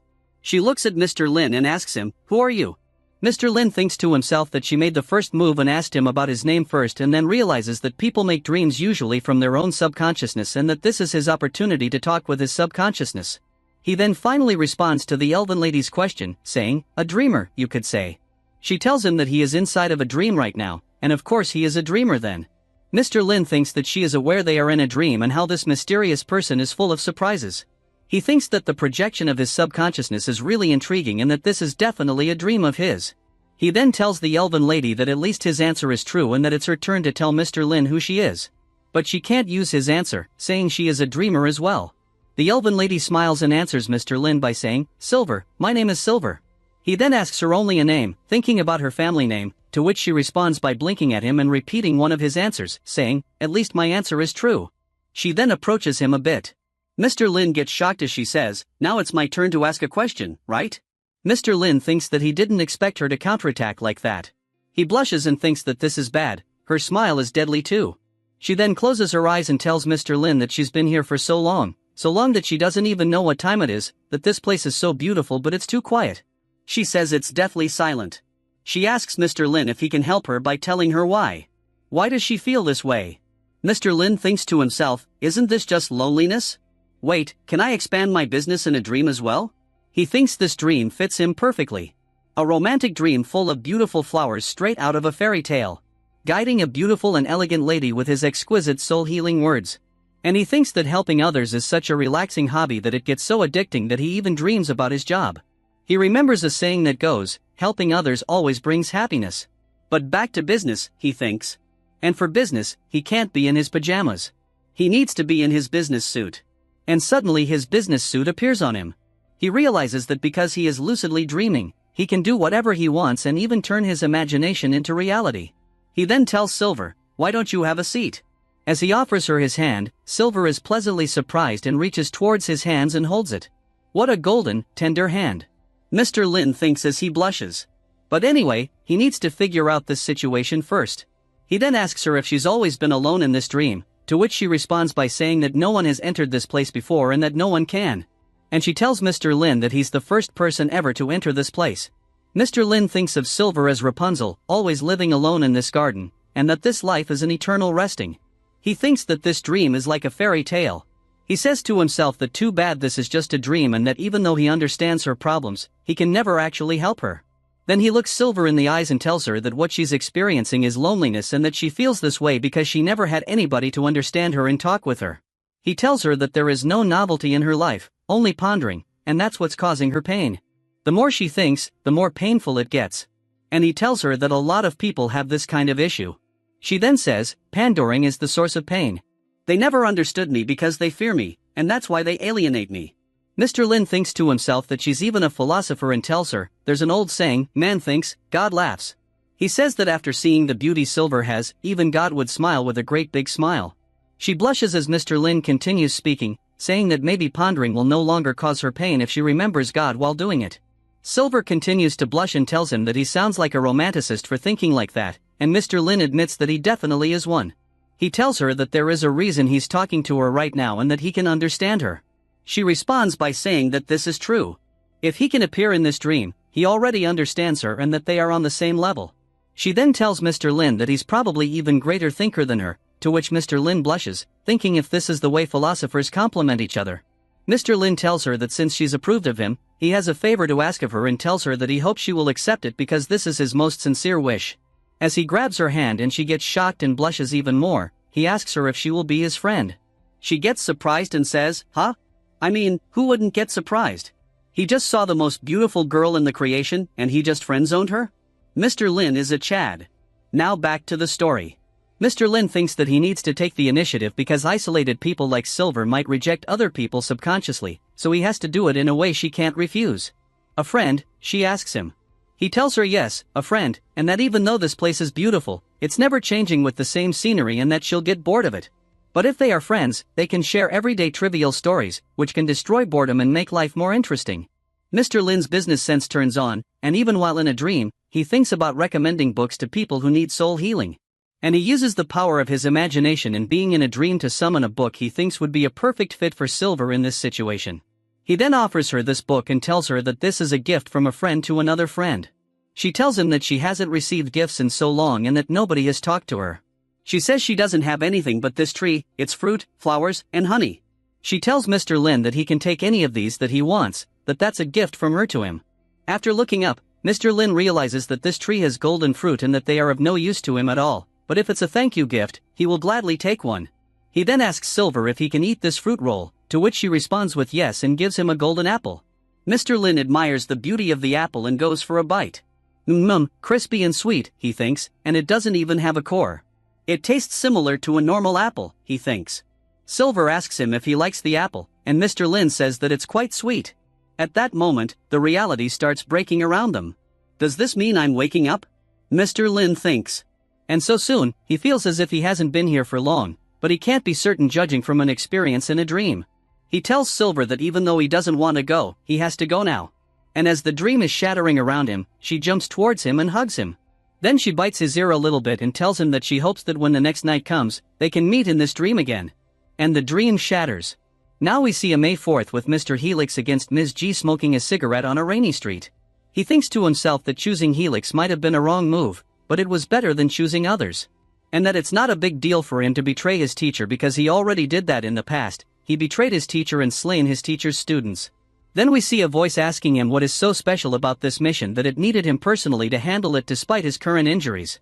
He then answers by saying that Lady G became much stronger not long ago, and even with his and Helix's combined strength, they could barely hold against her. And then he remembers Old Wild suffering a fatal injury, so he is probably not able to fight right now and is hiding somewhere to preserve his pride. Then the voice tells this mage that Old Wild has reappeared again and was seen on a bookstore in the 23rd Street. And this mage comments that both Old Wild and Ms. G were seen in that bookstore, so he thinks that the bookstore has something to do with their increase in power. Then the mage asks this voice that he was just talking to if he remembers his mission. And the voice answers that yes, it remembers. Its mission is to investigate the bookstore and the owner to see what he looks like and try to understand how powerful he is. The mage then sends this mysterious person away, telling him that he hopes he will return with good news. He then thinks to himself that Old Wild reappeared again after becoming stronger, and that sounds terrifying to him, so he hopes the information about this is wrong. Now we can see the mysterious man that the mage just sent off reaching the bookstore on 23rd Street, entering and thinking to himself that it's a little bit weird because there isn't any magical reaction at all. Now we can also see that this man possesses some kind of shadow magic, so he is able to turn into shadows to move around. He then says that according to his senses this is just a normal bookstore and thinks that maybe the higher-ups have been mistaken about the information about it, and he thinks this is passing near the gargoyle that Old Wild gave to Mr. Lin. He decides to go to the second floor, and we can see Gargoyle's eyes light up, but then it goes back to sleep, probably because he didn't feel any murderous intent, but we are still not sure. He then comes in front of the bedroom where Mr. Lin is sleeping right now and thinks to himself that he still didn't check this place, and he feels an aura of life coming from this room. But the aura seems of a normal human, it doesn't seem like a powerful mutant. He then says that he was worried for no reason and that this mission is surprisingly simple, that Mr. Yuan, his master and mage, was worrying too much. But of course, what would a poor bookstore even have? A monster, this guy thinks. Maybe I should deal with this storekeeper while I'm here and report back. He then thinks about the report, saying you've been worrying about a normal person all of this time, and don't worry, I've already dealt with him. How funny that would be. And as he opens the door and looks into Mr. Lin's bedroom, he gets absolutely shocked and terrified. He sees Mr. Lin sleeping peacefully, surrounded by bloody red vines all around him. This guy is completely confused and doesn't understand what's going on, but he realizes that this is some powerful magic. And at that moment the vines charge at him, attack him, and take his eye out. His eye falls down on the floor as he tries to escape the room. He actually manages to escape the room, and after closing the doors, he starts going crazy, saying, "Oh crack, I should remove all the threats to the Lord's existence. My Lord, your servant is here, eager to serve." As we see his face covered in tears, his eyes missing, and blood spilling out of his eye socket. Now we go back to Mr. Yuan thinking to himself that it's already been half an hour since this man has left to spy and saying, knowing his efficiency, he's taking a lot of time with this kind of non-violent mission. So Yuan thinks that this bookstore is really not that simple. Maybe he should have asked somebody else to go check it out, but the situation isn't too bad, he thinks. Even if something happened, John should have no problem escaping with his abilities, Yuan thinks. Because John, the man that went to spy on Mr. Lin, has the ability to turn into shadow really quickly to walk around and maneuver around so he can escape many dangerous threats that way. Especially because he can blend with other shadows and hide his aura to infiltrate or escape if needed. Yuan throws a cigarette to the ground, thinking to himself that maybe after John comes back he'll have to do the mission himself, but then he gets surprised because he sees a shadow. How can I still have a shadow?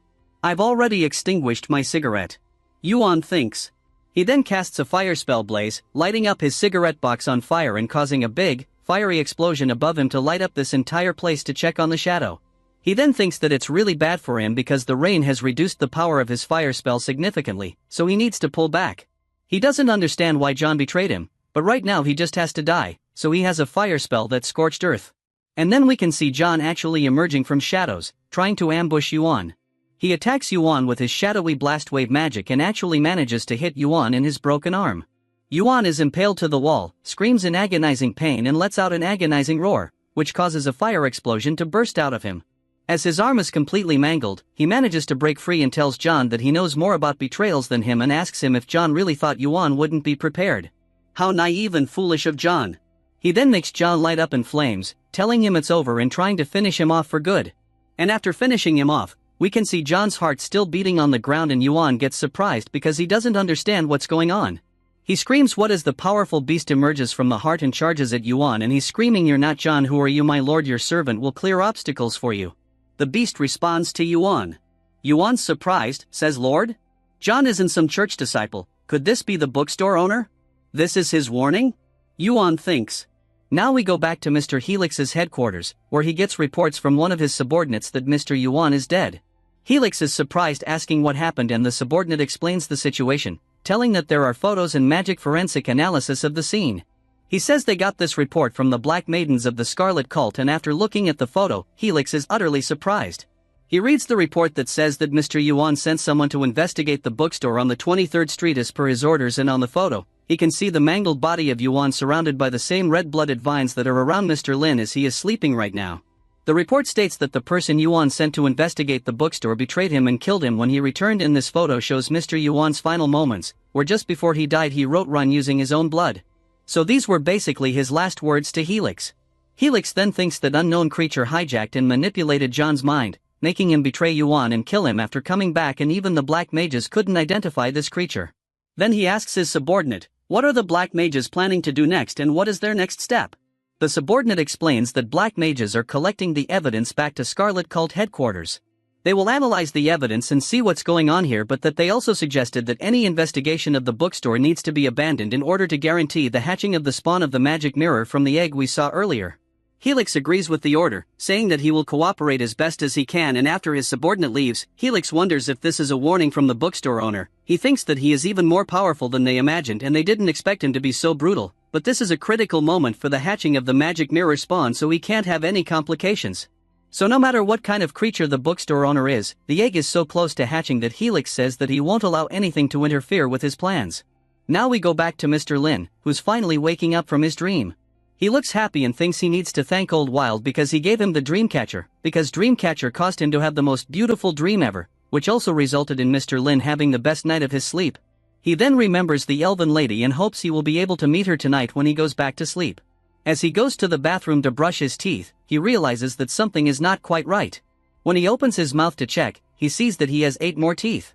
He then thinks that the demon that helped him come to this other world maybe thinks this is a good thing and he caused this, and from a Buddhist point of view, having 40 teeth is a blessing cause they believe that Buddha had 40 teeth.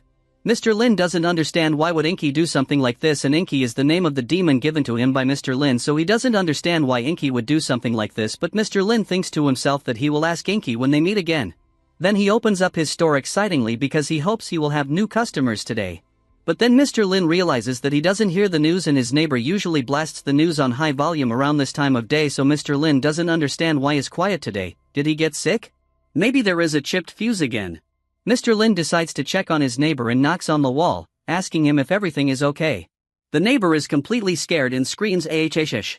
Mr. Lin, confused, asks the neighbor if there is something wrong. The neighbor, still covered in fear, thinks to himself that in the movies the characters who get exposed for doing something weird all die in the end, so he screams to Mr. Lin, "It's fine, you want the TV? I'm turning it on right now. I'm really sorry, I'm switching it on right now." And as he turns the TV on, we can see the demon fly out of the screen. Then we go back to Mr. Lin, who's standing on the other side of the wall listening to the news, and he hears that an accident happened today, and Mr. Lin thinks to himself that this weather has been causing a lot of accidents for many other people. Maybe he's worrying too much as well. But his neighbor does sound a little bit scared. So Mr. Lin asks him if his body is fine and tells him that he should rest if he wants to have a better life. Of course, another misunderstanding happens and neighbor takes this as a threat, thinking Mr. Lin is trying to tell him if he doesn't obey his command, he will die. The neighbor gets so scared that his eyes literally become complete tears, and he thinks to himself that he's still too young and he doesn't want to die. So he thinks Mr. Lin realized that the neighbor wanted to call for a priest to do an exorcism, but maybe it's not a smart idea to send the message now. And Mr. Lin calls for the neighbor again and he gets so startled that he accidentally sends the message and burst into tears, thinking it's all over for him now. Since the message is already sent, it's too late now for regrets, the neighbor thinks, and he hopes that the father of the Church of the Dome will be able to exorcise the demon and help the neighbor. He then answers Mr. Lin while huffing and puffing, saying, "I'm fine, there's no need to worry, thanks for caring." Mr. Lin then says, "Okay, I'll leave you be," but he still thinks to himself that there is something wrong with the neighbor and he thinks that maybe he needs to buy him a gift to cheer him up. And at that moment we can hear the doorbell of the bookshelf ring as Mr. Lin puts on a happy face, turns around and says welcome as he gets happy because he got a new customer today. And we get to see that the new customer is Knight Joseph's daughter. Mr. Lin thinks to himself that he has a new and energetic and young customer today, while the girl wonders if this is the bookstore mentioned in father's documents. She looks at Mr. Lin in a confused way as he asks her if there's anything she needs. She looks around the bookstore and gets a little bit disappointed because everything looks so normal. She doesn't understand why was this bookstore classified as class I secret. As she leans on the table, she asks if Mr. Lin is the owner of the bookstore, which he of course confirms and tells her if she has any questions she can ask him anything. If she wants to borrow a book, purchase a book, or just look through and see what kind of books there are in the bookstore. But she isn't impressed and thinks that maybe her father made a mistake. Then she gets even more disappointed because she thinks that she risked getting scolded by her father to see this normal man in the normal bookstore. This isn't fun at all, she thinks. Then she finally starts talking and asks Mr. Lin if she can actually really have anything she wants from the bookstore. Mr. Lin gets a little bit surprised and thinks that kids these days are way too spoiled, and he tells her that as long as her demands are in the borders of normal, she can have anything. If her demands are outrageous, of course she can't have it. She slams her hand on the table, looks at Mr. Lin in a mean way and tells him that she wants to have an arm wrestle with him. "Is that too much?" she asks. Mr. Lin gets surprised as never before, as he thinks if I offered a normal person to browse books, read books, borrow books, or buy books, would they really choose arm wrestling? He doesn't understand this situation, as it makes no sense, but his life instincts tell him that there is something wrong here. He then thinks that she washed her boots in the muddle outside of the bookstore so she doesn't bring the dirt in, so she is well-mannered. She also has beautiful thick red hair, so she must be from a rich family as well. And after she saw me, Mr. Lin thought she looked a little bit disappointed as well, so she had some intentions to come to the bookstore and not just to get out of the rain. But all of these thoughts are making Mr. Lin even more confused. Why would a girl like this come to his bookstore and ask to arm wrestle him? He then thinks that his bookstore isn't that popular, so how did a young girl like her hear about it?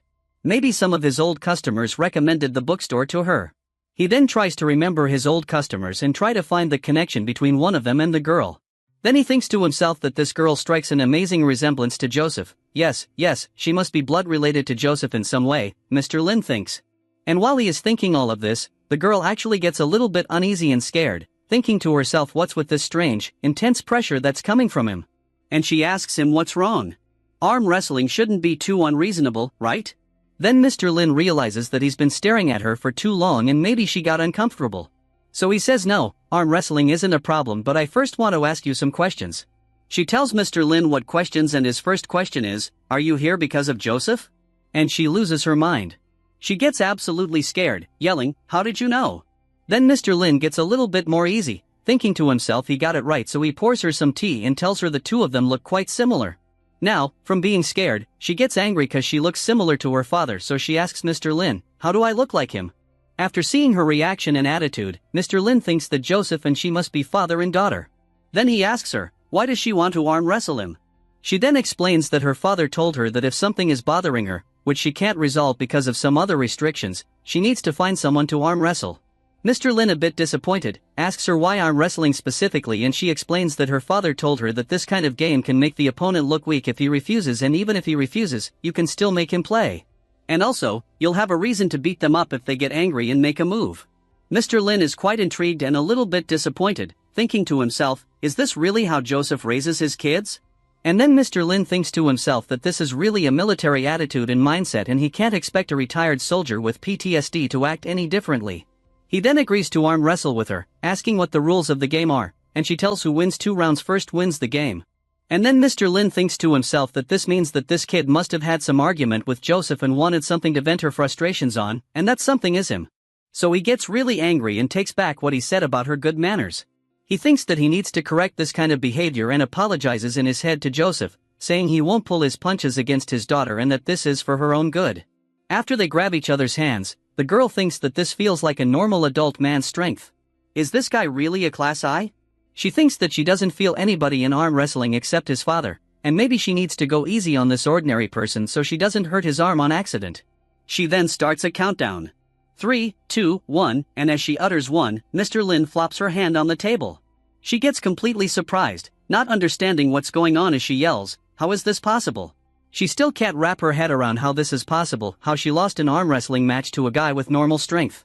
As she looks at him, she sees Mr. Lin feeling proud, thinking to himself that he's really good at arm wrestling. But the girl thinks she could beat 10 people with his strength when she was just 6 years old, so she still doesn't understand how she lost. Mr. Lin, noticing her confusion, compliments her strength. "For such a young girl, you're really strong," he says. Then he adds, "At the start of our match, I struggled a little, and we were at a stalemate, right?" This makes her furious. She thinks, yeah right, stalemate. It took no time at all. He won so easily and now he's being sarcastic. This guy is awful. But Mr. Lin is genuinely confused, as he was sincerely apologizing. Determined to protect her dignity as a knight, she yells at Mr. Lin, "Whoever wins twice wins. This time, I'll definitely win. Come on, again." Her face is contorted with anger, almost monstrous in her rage. Mr. Lin, now a little scared, wonders, what's going on with this kid? Is this really going to be an arm wrestling match, or is she about to eat me alive? Nervously, he agrees. Okay, again. They grip hands, starting the countdown, 3, 2, 1, go. She uses all her strength, her face tight, muscles straining, and her arm trembling. Who's going to win? Mr. Lin thinks to himself, like father, like daughter. But watching such a delicate girl struggle is kind of endearing.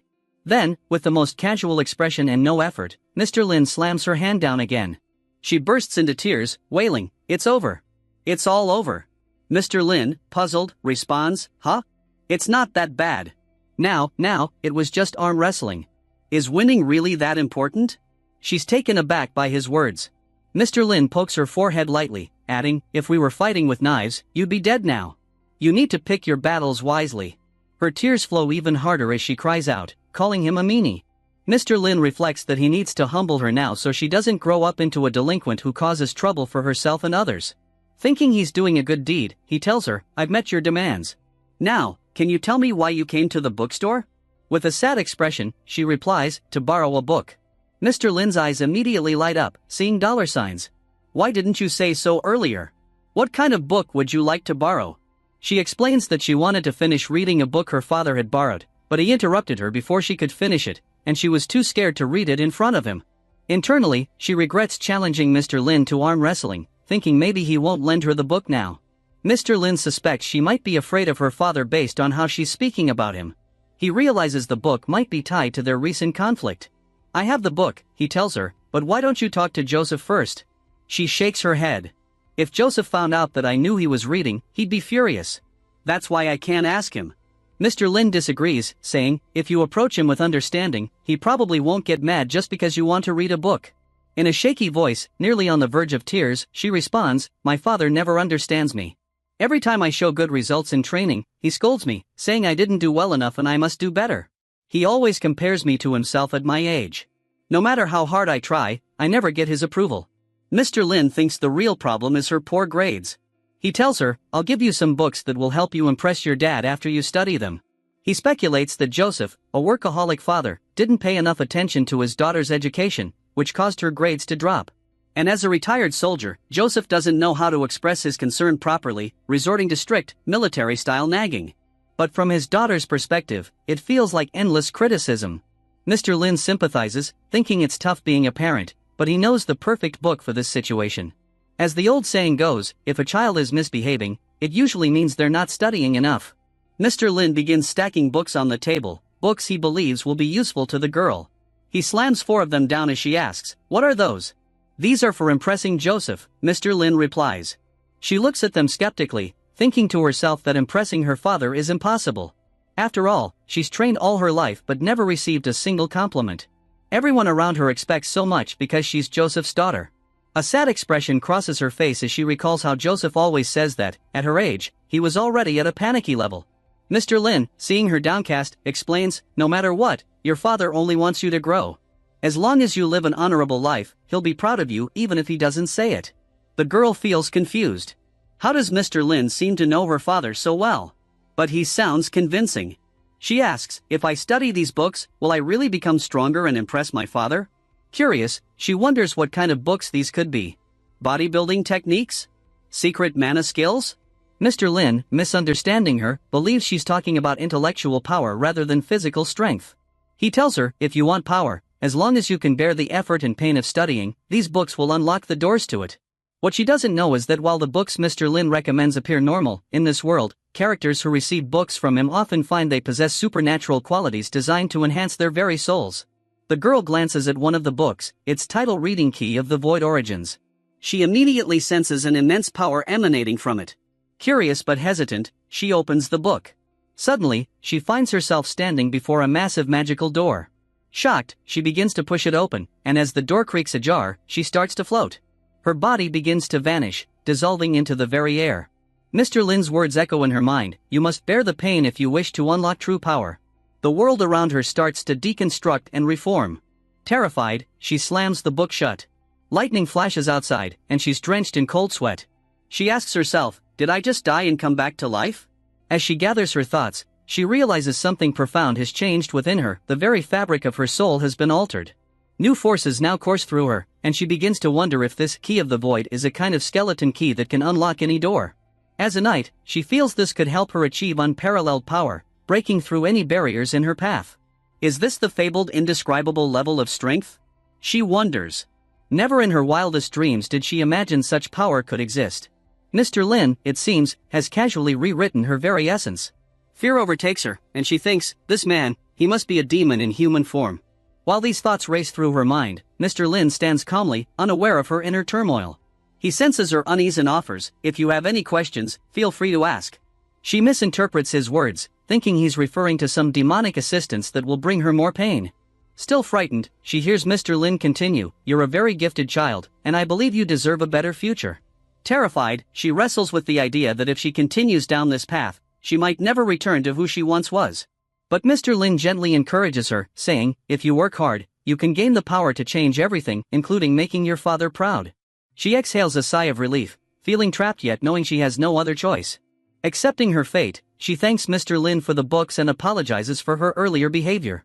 Mr. Lin waves it off, saying, it's no problem at all. That attitude of yours is a good thing, being humble and curious will help you gain even more knowledge.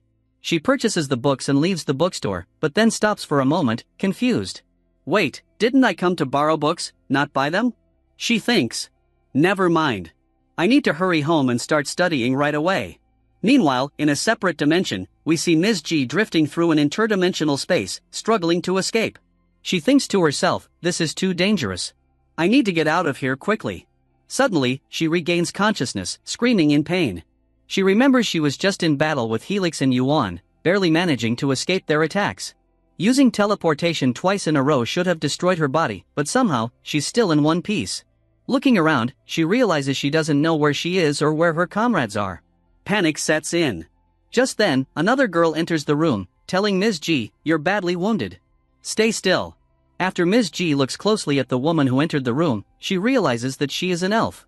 A flicker of confusion crosses Ms. G's face as she wonders, what is an elf doing in the Nakan region at a time like this? Curious, she asks, what happened here? The elven girl, with a gentle but firm voice, replies, I saved you. I recently moved to Nakan, but it's been torturous because of all the mana fluctuations. Elves are especially sensitive to those disturbances, and it's been a constant pain. Ms. G listens intently, intrigued but cautious. The elf continues, that wasn't even the strangest part. As I was walking home, I found you, unconscious and injured. You appeared right in front of me. I thought someone might be hunting you, so I carried you to my home to help. She pauses for a moment, her gaze becoming more intense. I live nearby, and I knew that whoever was after you might come after me too. So, I hid our tracks well, elves are natural hunters, after all. Don't worry, no one will find us here. Ms. G, now more relaxed, nods appreciatively. Thank you.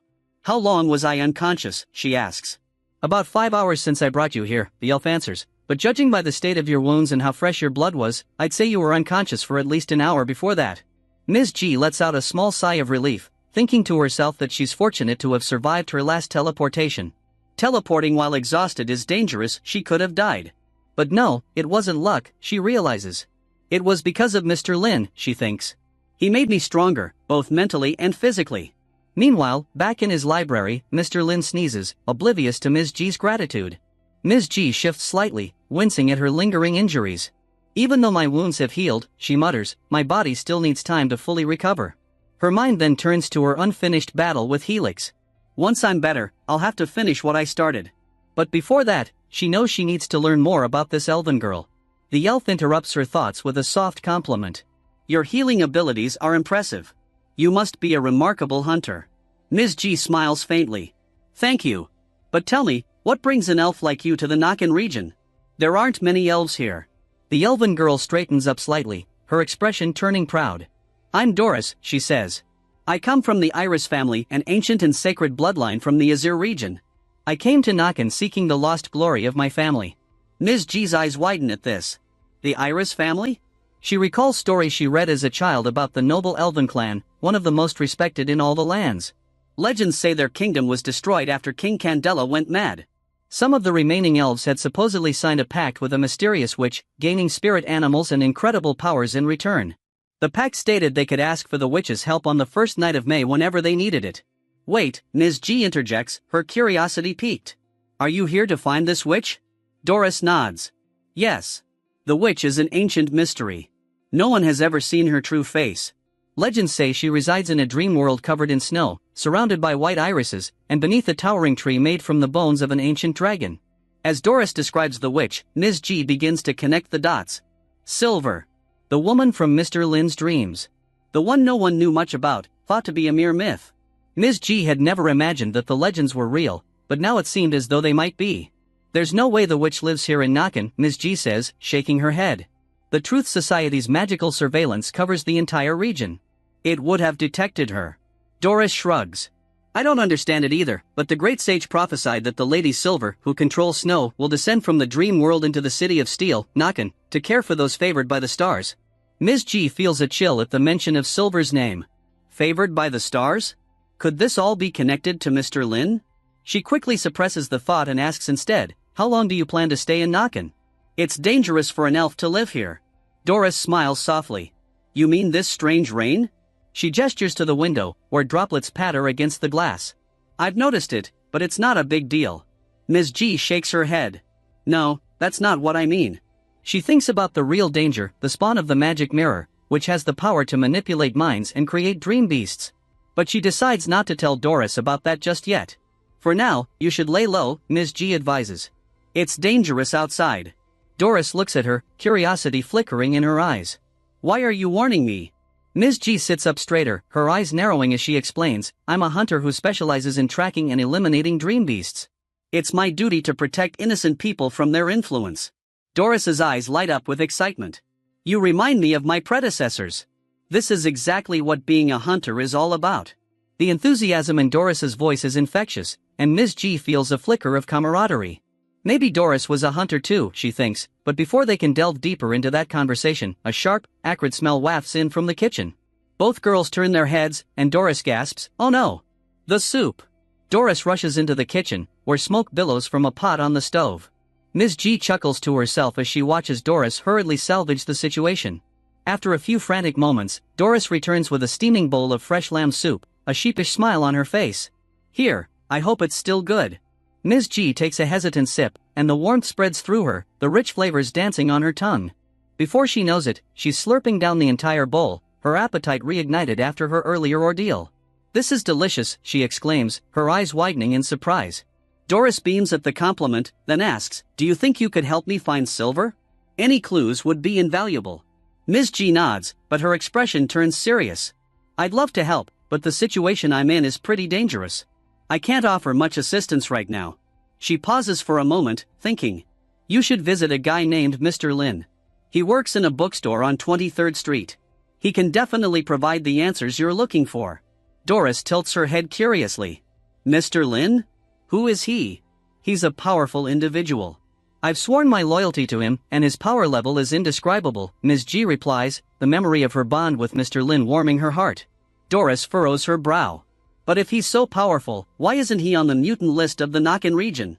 That list includes every single mutant living here. Ms. G understands Doris's concerns but assures her, you need to trust me on this. I'm speaking from personal experience. He's the reason I've become more powerful. At that moment, Mr. Lin sneezes in his library, unaware that someone is talking about him again. Doris admires Ms. G's firm belief in Mr. Lin, saying, I believe you. Your strength speaks volumes. You're remarkable. Ms. G blushes slightly at the compliment. Mr. Lin gave me all of this, she says, casually pulling her shirt off to reveal her unblemished skin. Doris gasps, eyes wide. You should have had wounds after what you went through earlier. Not at all, Ms. G replies with a small smile. His power is incredible, it was trivial for him to heal me. Doris nods in understanding, her interest in Mr. Lin piqued. I'll definitely visit that bookstore after the rain stops and learn more about him. As Ms. G heads toward the bathroom, she thinks about how she needs to contact her comrades but also realizes that resting to regain her strength is essential. The hot bath envelopes her, and she finds herself reflecting on Doris's kindness. Meanwhile, Doris stands alone in her kitchen, her expression shifting to something more ominous. She thinks to herself, besides the original witches, nobody is omniscient. If someone claims to be, they're lying. If their lack of skills leads to disappointment and retaliation, that's on them. The page darkens as we see a mutilated body of a man and a goat in Doris's basement. Doris's voice echoes ominously, alright, I should deal with the food waste.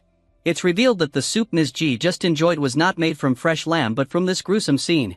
The atmosphere thickens with tension as we shift back to Mr. Helix. He's pacing angrily, his tone clipped as he interrogates his subordinate about a missing spy. What do you mean Hound Barker is missing? He demands, his frustration boiling over. The subordinate, trembling under Helix's fierce glare, gasps out, we've confirmed he's indeed missing, but the tracks have been erased completely. Even magical forensics can't deduce what happened. Helix's face darkens, and he grabs the subordinate by the throat, lifting him off the ground. What do you mean they don't know? He growls, fury radiating off him. The subordinate stammers, it's serious. We don't have any leads. Helix throws him aside, his voice a thunderous command. Continue the investigation. I don't care how many of our people die. Find her. Then, with a sudden shift, he asks about Charles. Is he better? The subordinate responds with relief, yes. Charles has awakened. Yuan managed to preserve his corpse perfectly, and Priest Murphy revived him, even manipulating his memories to suit our cause. A sinister grin spreads across Helix's face. Finally, some good news. He recalls Rhett Ryan's report about Charles being Old Wild's favorite disciple, information that could tilt the scales in their favor. How will Old Wild react to seeing his student rise from the dead, ready to kill him because of those manipulated memories? Helix stands resolute, his thoughts filled with ambition as he contemplates the energy required to hatch the spawn of the magic mirror. In a different realm, a man named Wild traverses the snowy mountains, his magical staff glistening against the harsh landscape. He approaches the colossal skeleton of a dragon, its presence imposing against the stark white background. With a voice full of determination, Wild calls out, my teacher, the most ancient king of words, the Black Emperor, the Dragon Tongue, the last descendant of the giants, Giant King Slater Augustus. My name is Wild, and I come to call upon an audience with you. Please bless this pupil with power and bear witness to my great work. To his surprise, a voice resonates through the air, declaring, there is no need for magic, it has yet to decay to stone. Suddenly, a massive purple energy engulfs the area as a gigantic hand materializes, crashing down beside Wild and slamming into the dragon's skull. The air crackles with power as the giant king of mages emerges, towering and regal. He greets young Wild, curiosity sparking in his eyes. Why have you summoned me? With a flick of his wrist, Wild conjures a gargoyle, a token of his labor. I wanted you to take a look at this, he says proudly. The giant mage king examines the gargoyle, his magical eye scanning it with an air of fascination. Impressive work, young Wild. This is near perfect. With a flourish, the giant mage king announces, your journey is complete. You have graduated. Joy surges through young Wild as he realizes the significance of this moment. Thank you. This is a great honor, he exclaims, filled with pride. The giant mage king's tone turns serious as he imparts a warning. Do not forget your destiny. He wishes young Wild luck as he departs, leaving the young mage to bask in the glow of his newfound independence. In the present, Old Wild reminisces about this defining moment. A frown creases his forehead as he recalls how, in his excitement, he failed to grasp the weight of the giant mage king's words. Arrogance, he mutters, the bitter taste of regret lingering in his mouth. It was this very arrogance that led to a chain of disastrous events. Old Wild's mind drifts to another significant memory, his visit to an orphanage, where he had come to adopt a child. The caretaker thanks him warmly, but Old Wild's gaze is drawn to a sad, lonely boy sitting in a corner. This child bears a striking resemblance to Levi from Attack on Titan, with his skinny frame and downcast eyes. "What's his name?" Old Wild inquires, his interest piqued. The caretaker explains that the boy has only recently arrived and still lacks a name. Old Wild approaches the child, kneeling to meet his eyes. "Hello, I'm Old Wild, a black mage," he introduces himself, his tone both gentle and firm. "You have two choices, stay here and die, or come with me."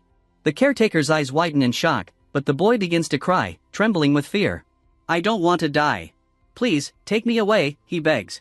Moved by the boy's desperation, Old Wild wraps his coat around him, a gesture of protection. "From this day forward, you will be my disciple. Your name will be Charles." Confusion flickers across Charles's face, but it quickly transforms into joy. "Okay, master," he replies, a smile breaking through the tears. As Old Wild reflects on their bond, he muses, black mages pass their knowledge through language. The relationship between master and disciple often surpasses that of family. He remembers taking on another disciple named Yuan, feeling confident in his ability to protect them both, bolstered by his immense power. But then, the dark memories flood back, Charles's tragic demise. Old Wild recalls the horror of finding only Charles's right arm, the rest of his body lost. In his fury, he hunted down every black mage responsible for Charles's death but could never locate his body or soul. It felt as though he had lost Charles forever. Suddenly jolted from his reverie, Old Wild gasps, realizing it's unusual for him to dream of his teacher and disciple.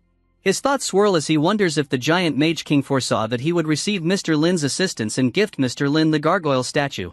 A pang of regret settles in his chest. He wishes he had possessed the wisdom to save Charles. But perhaps, he thinks, Charles is still alive somewhere, escaping through the cracks of the dream world. "I can't dwell on the past," Old Wild thinks. "It's pathetic. A miracle isn't going to happen." Just then, someone knocks on Old Wild's door, surprising him. "Who's there?" he asks, realizing that nobody except him and Charles knows about this hiding place. Outside, in the rain, a robed boy calls out, "Teacher, it's me. I'm back. It's me, Charles. Are you there?" Charles explains that the black mage who tried to kill him threw him into a crack of the dream world, but the crack wasn't too deep. "Just now, I managed to escape," he continues, urgency lacing his words. "Are you not there? I'm waiting for you here. It's just like back in that orphanage when you came back to me. I don't want to die. Please take me away, teacher." As he finishes speaking, Charles faints. Old Wild opens the door, standing in disbelief as he looks at the boy and says, "Charles?" Now, we go back to Mr. Lin in his bookshop. He's checking his teeth, wondering what's wrong with him since he feels that something's not quite right, but he can't precisely understand what. While looking at himself in the mirror, he thinks he still looks the same, but his behavior is becoming more and more like a motivational speaker. So much so that he muses, if he wore a robe of a priest, people would confess on the spot. "Maybe it's all because of the 8 new teeth that I have," he considers, remembering that in Buddhism, it is believed that Buddha possessed 32 marks that made him special, and one of those marks was that he had 40 teeth. These teeth symbolize the wisdom Buddha had while speaking to others, and having 40 teeth is the symbol of a perfect man. But that's not possible, Mr. Lin thinks, because he's just a simple bookstore clerk. He can't be a perfect man like that. Yet again, he resolves to ask Inky, the demon he made a pact with, because Mr. Lin suspects Inky might have caused him to have 40 teeth. Just then, he hears a bell ringing and someone knocking on the door, even though it's so early that Mr. Lin hasn't even opened his shop yet, plus the weather is as bad as it is. He wonders who would come at this early hour. As he opens the door with a curious look on his face, he sees Old Wild soaking wet, looking a little sad as well. Old Wild apologizes for causing Mr. Lin trouble this early in the morning, and Mr. Lin asks him what's the matter and if there are any problems since he came so early. He adds that if Mr. Lin had still been sleeping, Old Wild would have frozen outside waiting for him to wake up and open the bookstore. Mr. Lin tells Old Wild he needs to be more careful at his age because he could easily get into an accident. As he considers the situation, Mr. Lin thinks it's a bit strange that Old Wild is visiting him so often recently, especially since it doesn't seem related to problems with his research. What could it be, Mr. Lin wonders. Perhaps something urgent has happened in Old Wild's life. Mr. Lin then pours some hot tea for Old Wild and offers him a cup, saying, "Let's first get a bit warm, and then we'll speak." As Old Wild expresses his gratitude, Mr. Lin realizes that Old Wild probably won't borrow any books today. He decides to take this chance to build rapport with Old Wild and starts telling him a short story about the farmer and the snake. "I haven't heard that story before," Old Wild admits. Mr. Lin smiles knowingly. Even though it's a simple story, it's definitely a classic. He begins, during a cold winter, a snake was frozen at the side of the road and was about to die. A passing farmer, out of pity, picked up the snake and placed it close to his chest to warm it. Using the warmth of the farmer's heart, the snake fully recovered. The first thing it did was bite the farmer's chest out of instinct, and the farmer died soon after. The end. It's a simple fable, Mr. Lin comments, but it has a deeper philosophical meaning. He asks Old Wild, who is at fault in this story, the farmer or the snake? This story isn't about fairness. Even after the farmer helped the snake, he died in the end. Was his own ignorance the reason he died, or was it the snake's cruelty?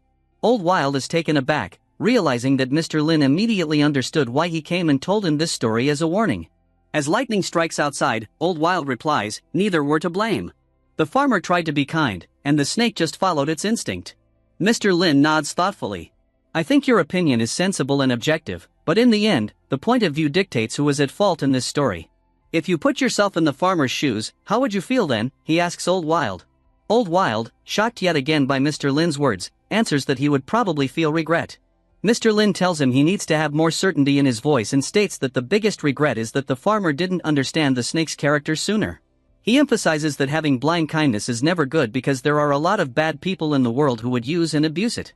You should always be wary of those people and not trust them easily, he advises, because if others don't have hearts and try to abuse you when they get the chance, they won't even appreciate your kindness and will only take it for granted.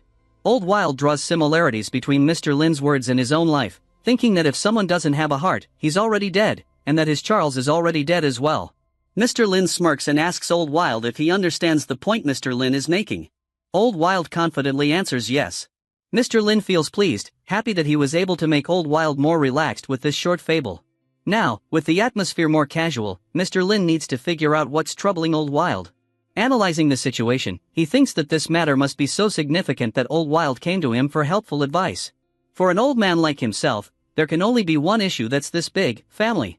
Mr. Lin remembers that Old Wild mentioned he has two adopted sons, one who left abroad for work and lost contact, and the other who tried to find his real parents and had a fallout with Old Wild. Mr. Lin reasons that the second son should not return, so the problem must be the first adopted son. Mr. Lin then asks Old Wild about Charles, to which Wild responds that yes, Charles has returned. Mr. Lin says, if that's the case, I can understand your situation completely. Another misunderstanding is in the making here, as Mr. Lin thinks that Charles returned to seek inheritance from Old Wild, believing that Old Wild is quite old and that Charles probably thinks he'll die soon and has come back for his money. Mr. Lin tells Old Wild that the Charles who returned is not the perfect Charles he remembers, saying that people who suddenly return and start acting nice to their family members are usually there to get something in return. Mr. Lin thinks that even though Old Wild would wish this was his old Charles and that he hadn't changed at all, is it really him? Old Wild, with his hand shaking while holding his cup of tea, continues to listen to Mr. Lin, who tells him, even though this might sound a bit cruel, Old Wild, do you really want to become like that farmer? Do you really want to show your soft side to a cold-hearted snake? Old Wild thinks that Mr. Lin is definitely right and realizes he was lying to himself about this Charles who has returned, wanting him to be the old Charles. It's obvious he's not. He remembers recent interactions with Charles, where Charles showed no respect toward Old Wild. Old Wild realizes he has been trapped in this situation with the new Charles, unable to tell the difference between what's real and what's not. He misses Charles so much that he allowed himself to be fooled by the new Charles. Thanks to Mr. Lin, Old Wild finally knows what he needs to do. Old Wild thinks to himself that he needs to kill the fake new Charles once and for all, along with all those who are using his decaying body. He starts crying, saying that he just wanted to stay with him a bit longer but that it's time to wake up from his dream. As he prepares to leave the bookstore and thanks Mr. Lin tells him that he trusts Old Wild's decision and warns him that if he changes his mind, he might regret it more down the line. Mr. Lin thinks to himself that even though it's hurtful, people who try to scam old folks for money need to be exposed. As Old Wild's friend, it's Mr. Lin's duty to offer guidance. As Old Wild leaves the bookstore, he tells Mr. Lin he won't give Charles a second chance and mentions that soon there will be a gathering where Old Wild would spread Mr. Lin's word. Mr. Lin replies that he is looking forward to it.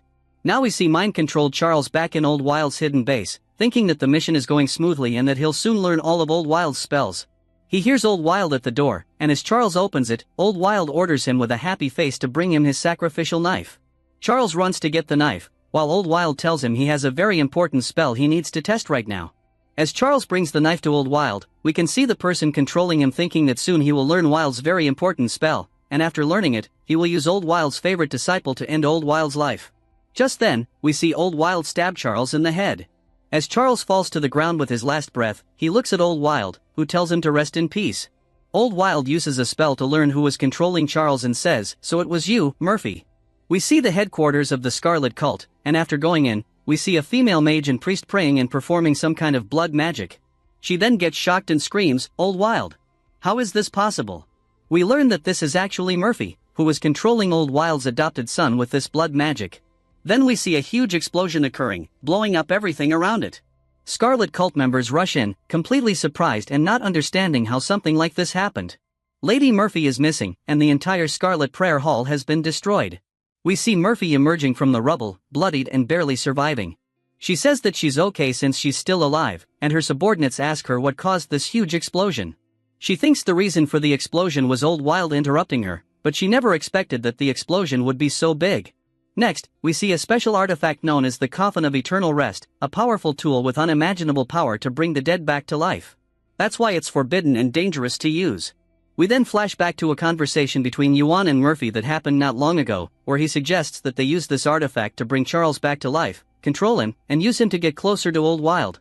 Murphy is surprised that Old Wild's second-best disciple would betray Old Wild like that, to which Yuan responds by saying he's not Old Wild's student anymore. Murphy counters that this is not a matter she needs to get involved in, saying that Yuan killed Charles out of jealousy and ran away. This is all between him and Wild. She asks Yuan why she would make an enemy of Old Wild, who is a destructive black mage. Yuan gets shocked because he didn't expect this but tells her that the spawn of the magic mirror feeds on life force.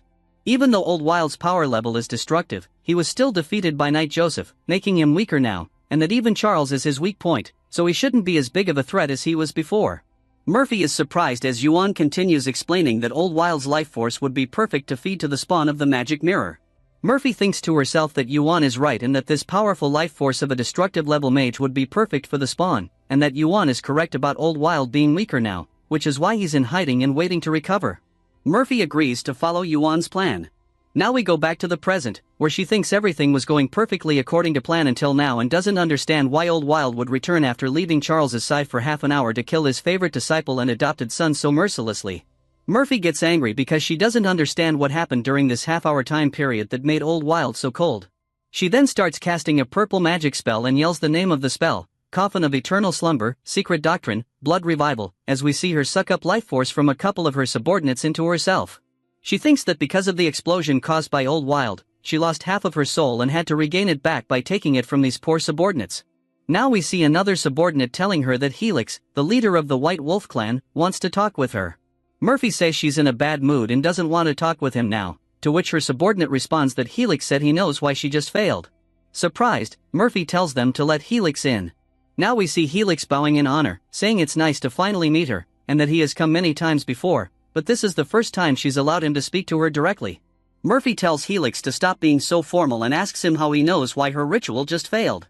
She implies that he must have known in advance that things would go wrong. If his reason isn't good, she warns, she will have no choice but to think he was part of the reason for her failure. Helix becomes a bit scared, realizing that even talking to a destructive ranked person is fearsome. He apologizes and explains that the reason she failed is herself. He asks her if she remembers, to which she responds affirmatively. She recalls how John's corpse was possessed by a parasite from the dream world that was stronger than the panic level but had a short lifespan. That's why she felt it posed no threat, it was merely stronger than the panic level, while her power level is destructive. She's referring to the shadow spy who infiltrated Mr. Lin's bookstore while he was sleeping in the entity from Old Wild's Dreamcatcher, which he gave to Mr. Lin, that possessed this shadow spy, John. Helix then informs her that because of this, she stopped investigating the bookstore and instead focused on the commands of the spawn of the magic mirror. However, when Old Wild left for half an hour before killing his disciple, Charles, he actually went to that very bookstore that Murphy had stopped investigating. She is surprised by this revelation, realizing that the owner of the bookstore caused Old Wild to change his heart and finish off his disciple, Charles. We then return to Mr. Lin, who is sitting in his bookstore, thinking that he hasn't had any customers today and should use this time to analyze the dream he had with the elven lady named Silver. Just then, a bell rings as a new customer enters the bookstore. Mr. Lin finds this odd, as he hasn't had any customers recently and didn't have time to read. He can't complain though, because he lives for these moments.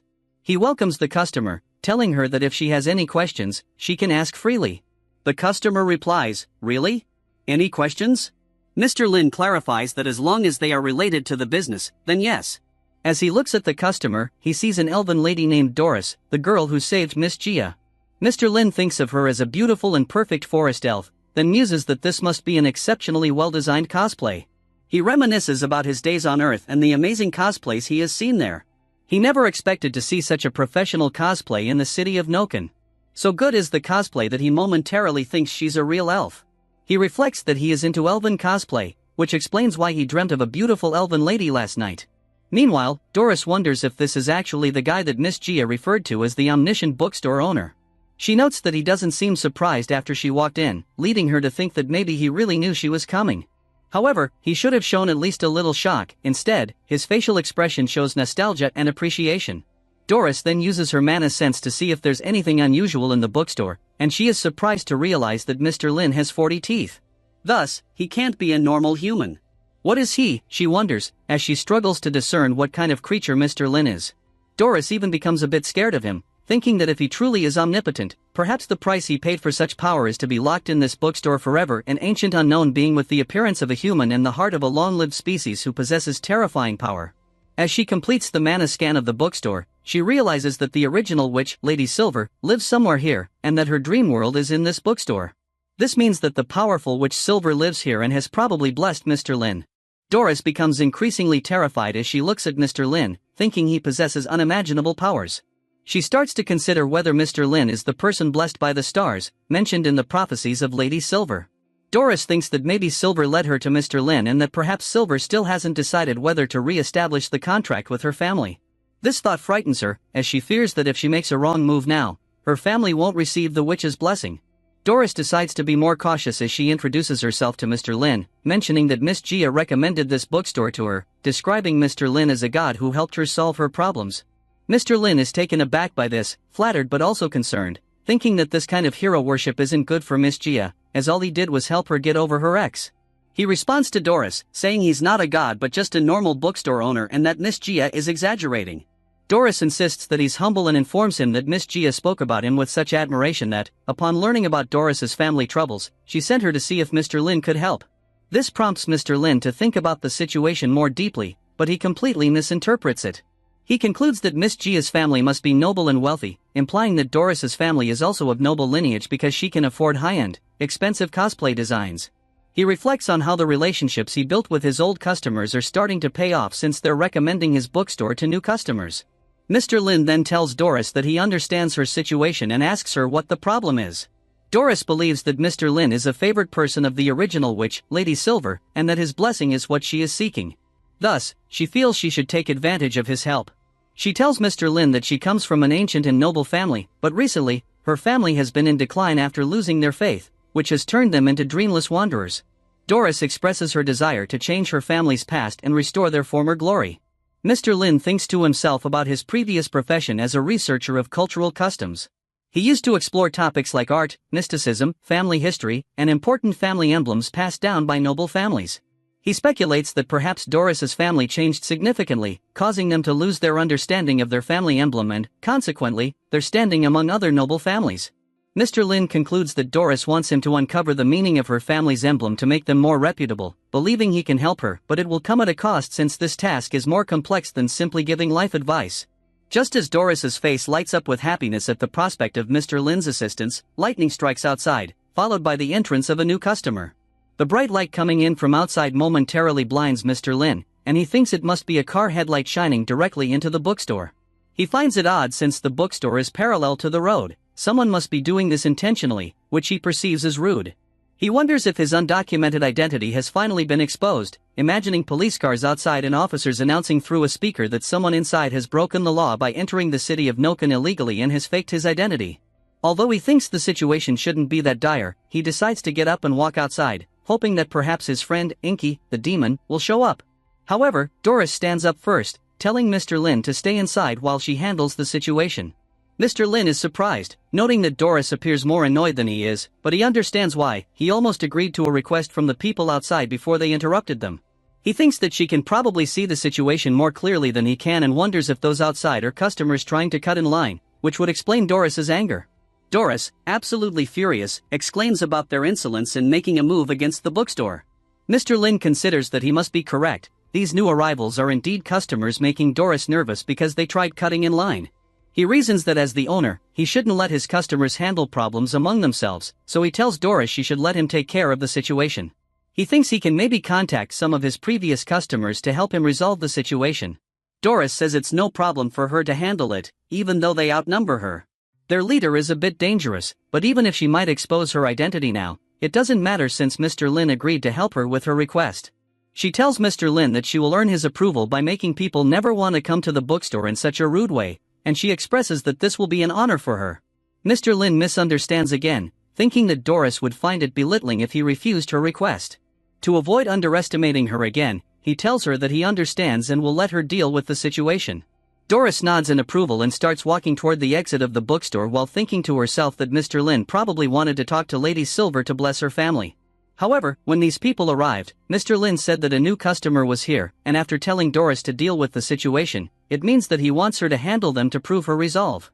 After going outside, she uses her magical vision and finds the source of the light, which isn't in front of the store but high up in the sky. Then we see mages floating, among them their leader, Murphy, flying with her powerful artifact, the Coffin of Eternal Rest. One of her subordinates warns her that the secret instrument tower is heading their way to stop them, and they will try to delay them but can only do it for about 10 minutes. Murphy says in an ominous tone that she has completed her spell, Nova Death Ray, and tells them to prepare the teleport spell because Nova Death Ray will obliterate everything in its path, and even Old Wild in his prime would barely survive. She then starts screaming that she doesn't care what kind of bookstore owner he is, this is his final warning, and whoever interferes with her plans in the future will face this outcome. As she starts manically laughing, we see Doris thinking that black mages are completely insane because the Nova Death Ray spell is of destructive level, and if it is released, the entire area will be destroyed. However, Doris thinks that Mr. Lin is testing her confidence because even though the Nova Death Ray has been cast, Mr. Lin remains composed, meaning that this spell must be trivial for him. Doris gathers her confidence, stating that she will definitely pass this test in order for her family to receive Lady Silver's blessing once again. Now we learn more about Murphy's past. We find out that she was a priestess who lived her life in complete devotion to God, praying every day and deciding to do so for the rest of her life. Until one day, a kind priest who had been working in the Church of Plague with her for a long time completely lost his mind and assaulted Murphy while she was praying. She couldn't understand why this kind man suddenly started behaving like a wild beast and why he would do something like this to her. The only thing she could do in this situation was offer more prayers, and as she clasped her hands together and said, "Please save me," the priest who assaulted her suddenly died. Her face got covered with his blood, and as she got up, she wondered why she had been saved. The only thing she knew was that there was an artifact in front of her, which had appeared from the statue she prayed to every day, and that this artifact had fulfilled her wish and saved her. Naturally, she thought that this artifact was her special tool given to her by her god. This artifact was the Coffin of Eternal Slumber, a powerful tool that had both resurrection and death spells, all of which were of destructive level. Murphy used this artifact to create her own cult, known as the Scarlet Cult. With the help of this artifact, her power increased, and she became a black mage of destructive level. Over time, her personality changed from that of a humble priestess to that of a tyrannical ruler. She thought she was chosen by God and that other humans around her were unworthy.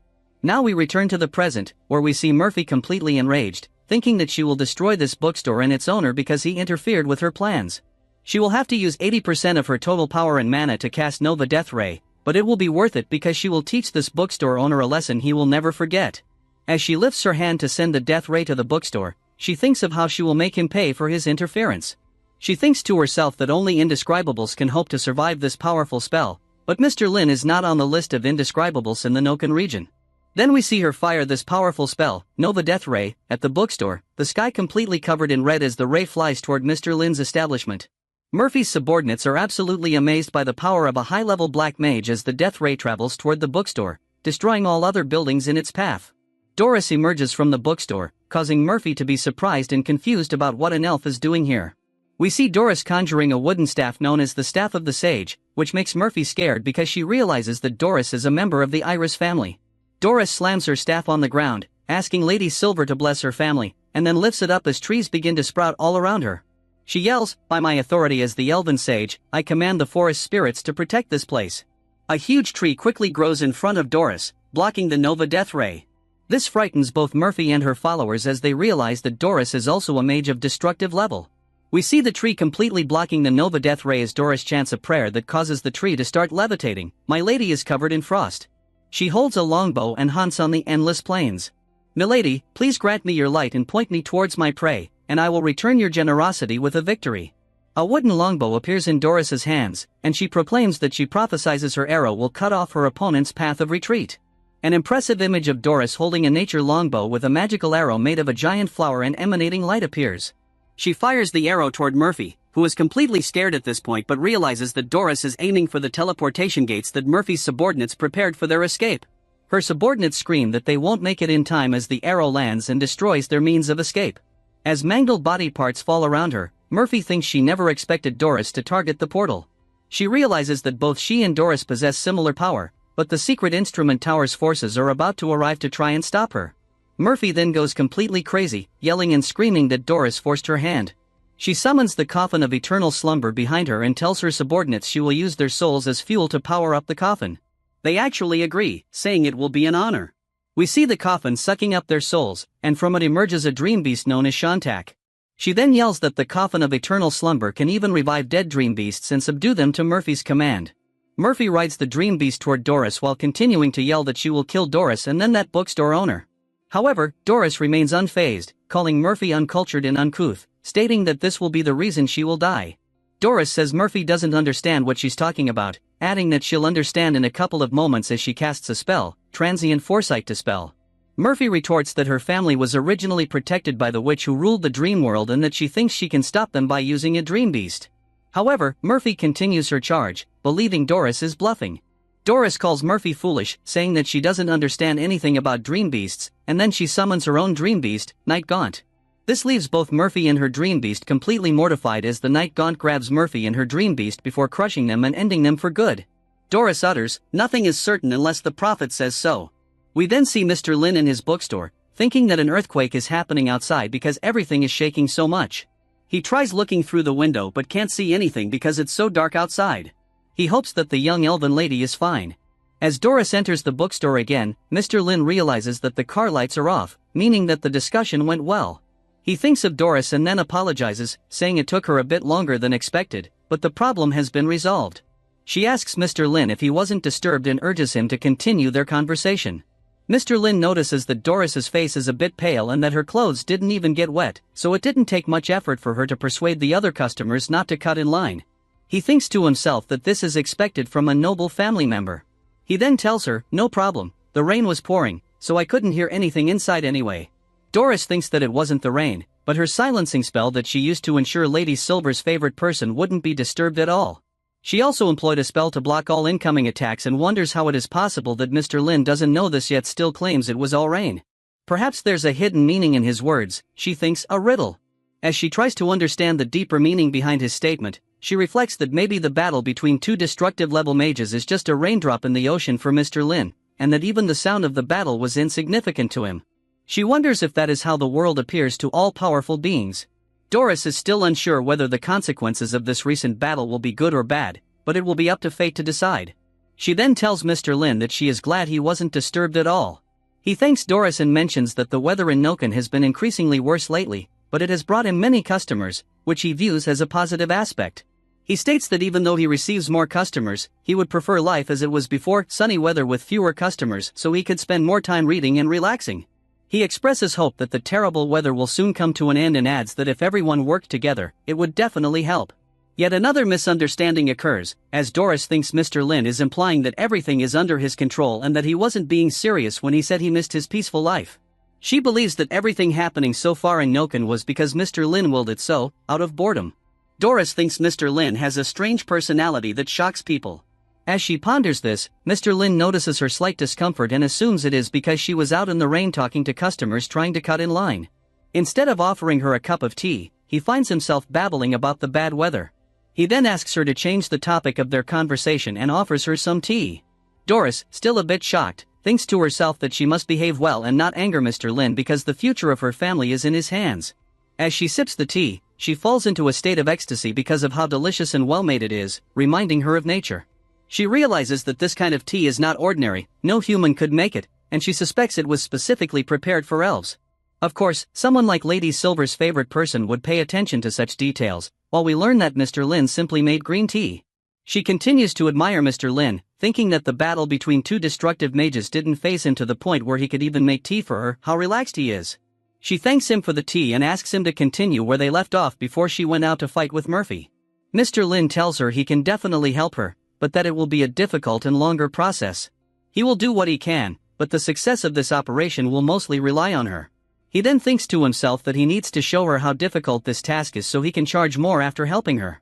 He contemplates exactly what to do, considering that restoring her family's reputation will be challenging because there must be no mistakes in the process. Everyone involved must be 100% focused, and if Doris can't find people willing to commit, it's best for her to do it herself. Mr. Lin remembers a book he wrote that could assist them in this situation, titled Signs and Symbolism. He offers the book to Doris, advising her to read it carefully as it will help her regain her family's glory, a definitely not easy task to accomplish. As mentioned in previous episodes, Mr. Lin offers his customers normal books, but in this world, the books they receive are powerful and contain hidden knowledge that usually enhances their abilities. The same happens in Doris's case. As soon as she touches the book, she finds herself teleported to a place that at first feels unfamiliar, but then she realizes she's inside a fractured dream world. Surrounded by dream beasts of such power that she can't even begin to fathom how to summon them, one of the beasts reaches toward Doris. She thinks that she will definitely die now, but then notices a magical barrier that is keeping the beasts imprisoned. Could it be? As Doris looks behind her, her thoughts racing, she suddenly closes the book and returns to the bookstore, utterly petrified. She realizes that the book is about dream beasts, their powers, and their worlds. The experience left her with a strong and unsettling feeling of uncertainty, a state known as premonition, which goes completely against the common understanding of prophets. Mr. Lin, observing her reaction, tells Doris that she will greatly benefit from this book. He assures her that it will be immensely helpful for the task at hand, but refrains from explaining further to avoid causing any issues. In his mind, he thinks this book is perfect for a beginner like her. He believes that once she reads it, she'll be able to ask more relevant questions later. Doris, trying to steady herself, nods. I understand. I will thoroughly read and comprehend it, she says with determination. As she reflects on the encounter, she realizes that it usually takes prophets centuries to enter the premonition state. It had taken her hundreds of years just to get a vague clue about Lady Silver, a prophecy that was both simple and confusing. Yet, thanks to this book, she entered the premonition state instantly. This thought terrifies her. The book holds a vast and terrifying power, and the symbol on the cover alone had such an impact. She wonders just how much knowledge the entire book holds, and not just this book, but the entire collection in Mr. Lin's bookstore. Sensing her contemplation, Mr. Lin advises, it would be best if everyone in your family reads and studies this book. That way, they can understand how to restore your family's former glory. This way, I won't have to waste my time saving them all from disaster. He means this metaphorically, but Doris takes his words literally. Shocked but determined, Doris says, I'll make sure everyone studies it carefully. We'll do our best to follow your instructions. Mr. Lin, slightly confused by her response, thinks to himself that she seems to understand him, but something feels off. It's as if she gets it, but also doesn't. Still, he decides not to dwell on it. After all, his priority is helping his customers. Doris then surprises him further by asking to buy all the copies of the book so her family can study them. All the copies? Mr. Lin repeats, a bit bewildered. Nonetheless, he obliges and packs 30 copies of the book into a box. This confuses Doris even more. How could a book this powerful have 30 copies and be sold like any ordinary item? She begins to think that Mr. Lin's power must be truly incredible if something like this is just routine for him. Before she leaves, Mr. Lin offers her some green tea, saying, You seemed to enjoy it last time. Consider it a gift. He adds, Feel free to visit if you ever want more. Doris blushes slightly, touched by his gesture. Thank you, Mr. Lin. If the Iris family regains its former glory, we will serve you loyally, like your lapdogs. Mr. Lin raises an eyebrow at this, finding her devotion a bit excessive.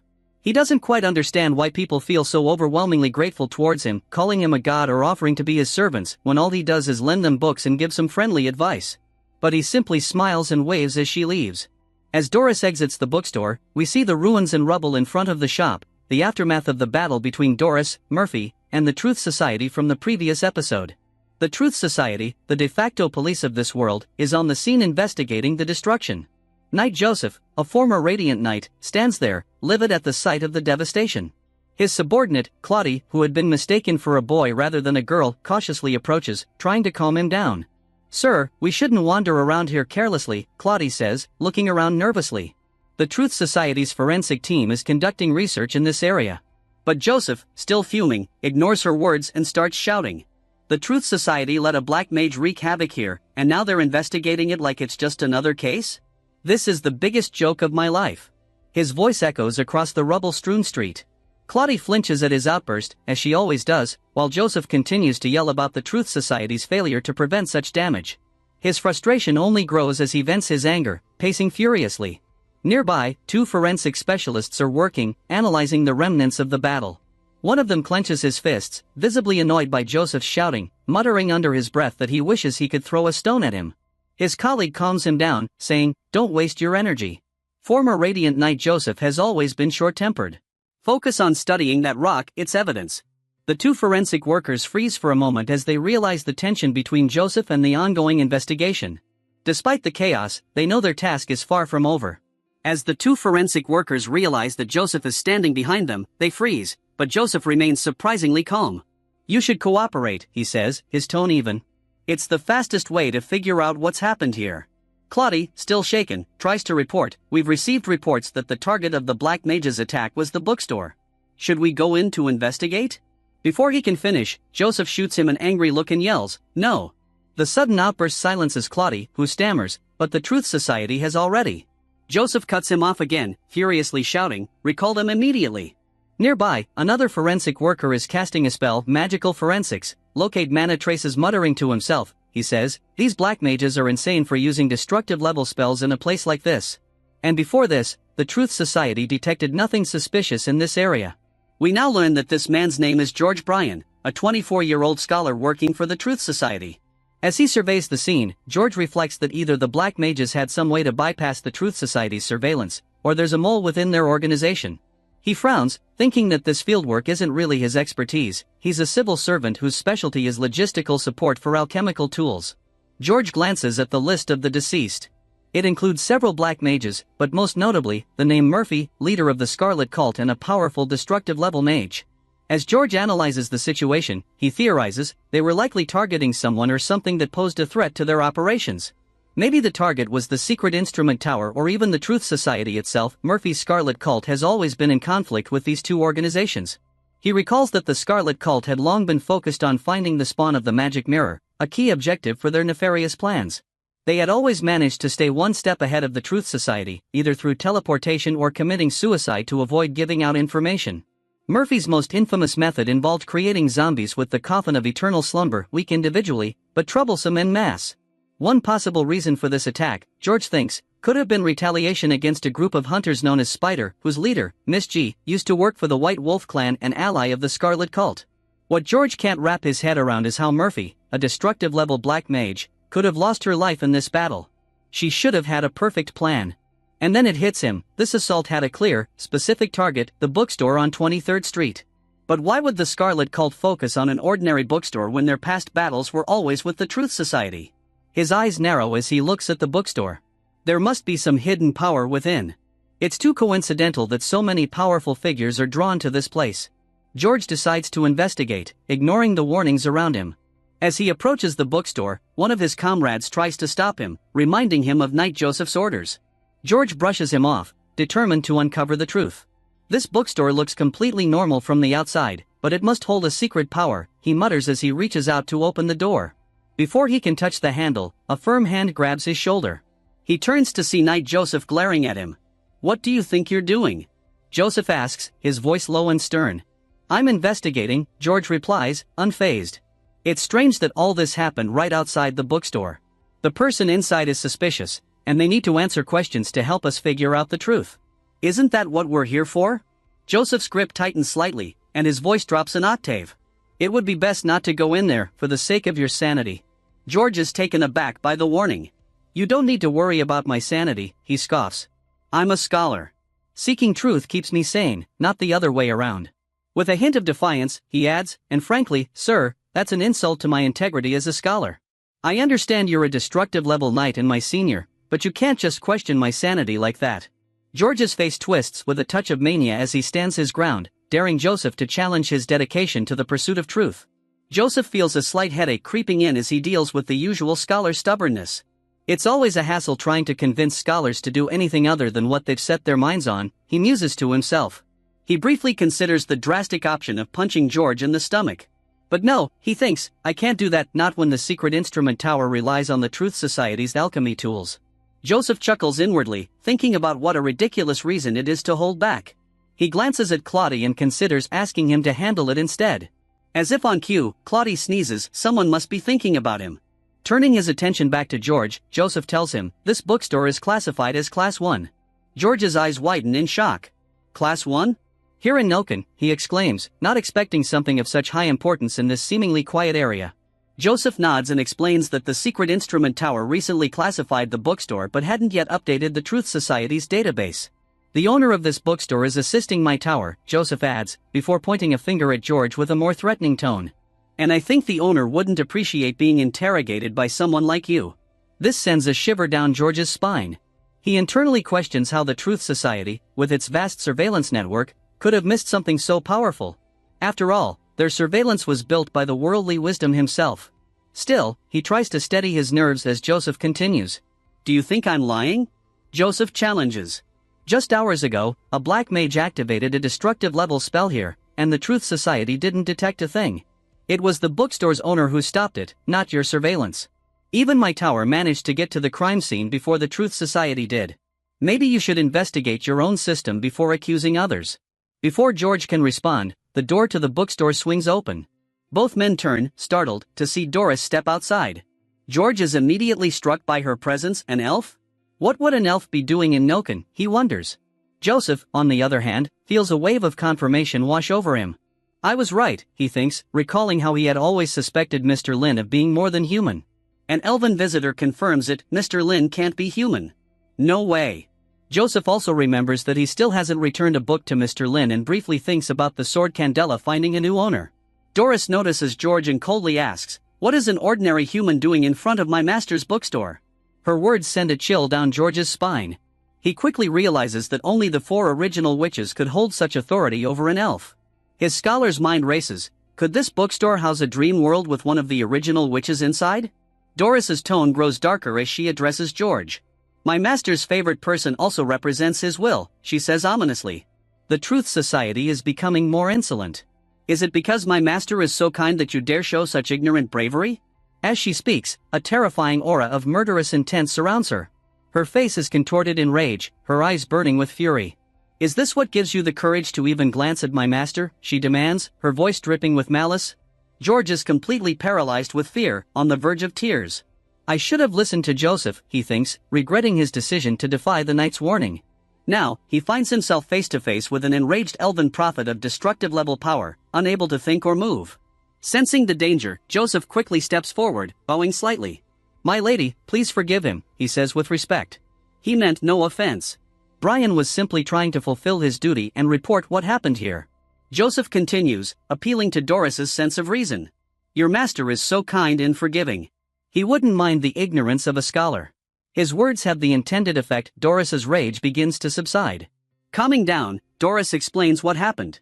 Black mages appeared in front of the bookstore, attempting to unleash a powerful destructive spell called Nova Death Ray, she says. I stopped them and killed them for daring to attack the bookstore. Joseph listens attentively, relieved that the situation is diffusing.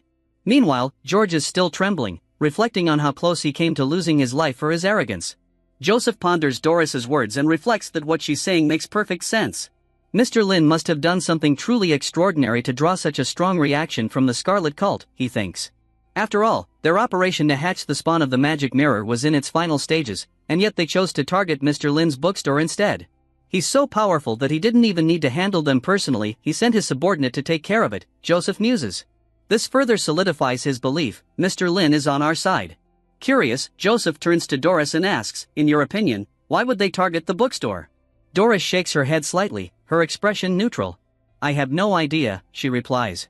You and your organization should know more than me. I only recently arrived in Noken as a representative of my family. Then, suddenly, these violent attacks on my master's favorite person started happening. She pauses before continuing, her tone sharpening. I had no choice but to defend myself and stop them. That was your job, Joseph. You should be thanking me right now, not interrogating me. Joseph's pride stings a little, but he knows she's right. He takes a breath and admits, you're right. We haven't acted properly, and I apologize. The bookstore owner has my utmost respect. He once lent me a book that helped me solve a problem that troubled me for a long time. If this incident hadn't happened today, I would have been visiting Mr. Lin to return that book. Brian, still visibly shaken from the earlier confrontation, nods in agreement. Thank you, Doris, for your help, he says, his voice a bit unsteady. I need to return to the Truth Society and report the truth about what happened here. Just as Brian turns to leave, his communicator buzzes. It's the Vice President of the Truth Society. Brian answers, and after a brief exchange, he looks confused and then hands the device over to Doris. The Vice President wants to speak to you, he says hesitantly. Doris takes the communicator, and as she lifts it to her ear, a voice echoes from the other side, Doris, it's been 300 years. How have you been? Her eyes widen in shock as she recognizes the voice. Andrew, she murmurs. Memories flood her mind as she recalls a time long ago, back when Andrew was just a little boy. And now, that same boy is the president of the Truth Society.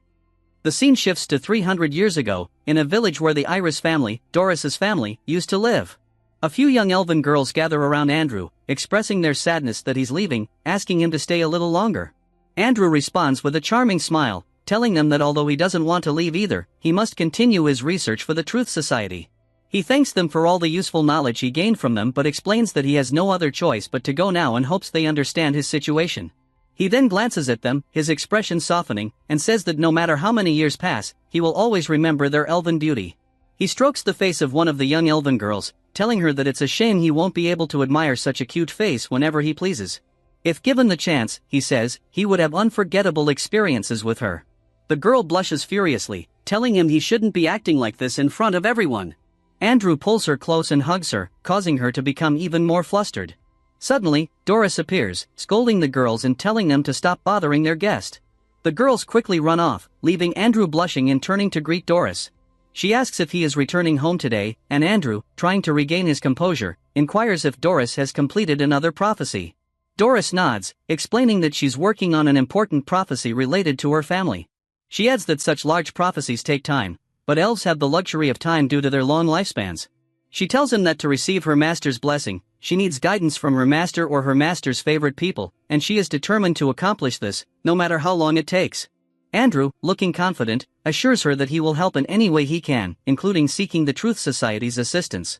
He tells her that while everything in the world may be relative and change, the truth always remains constant.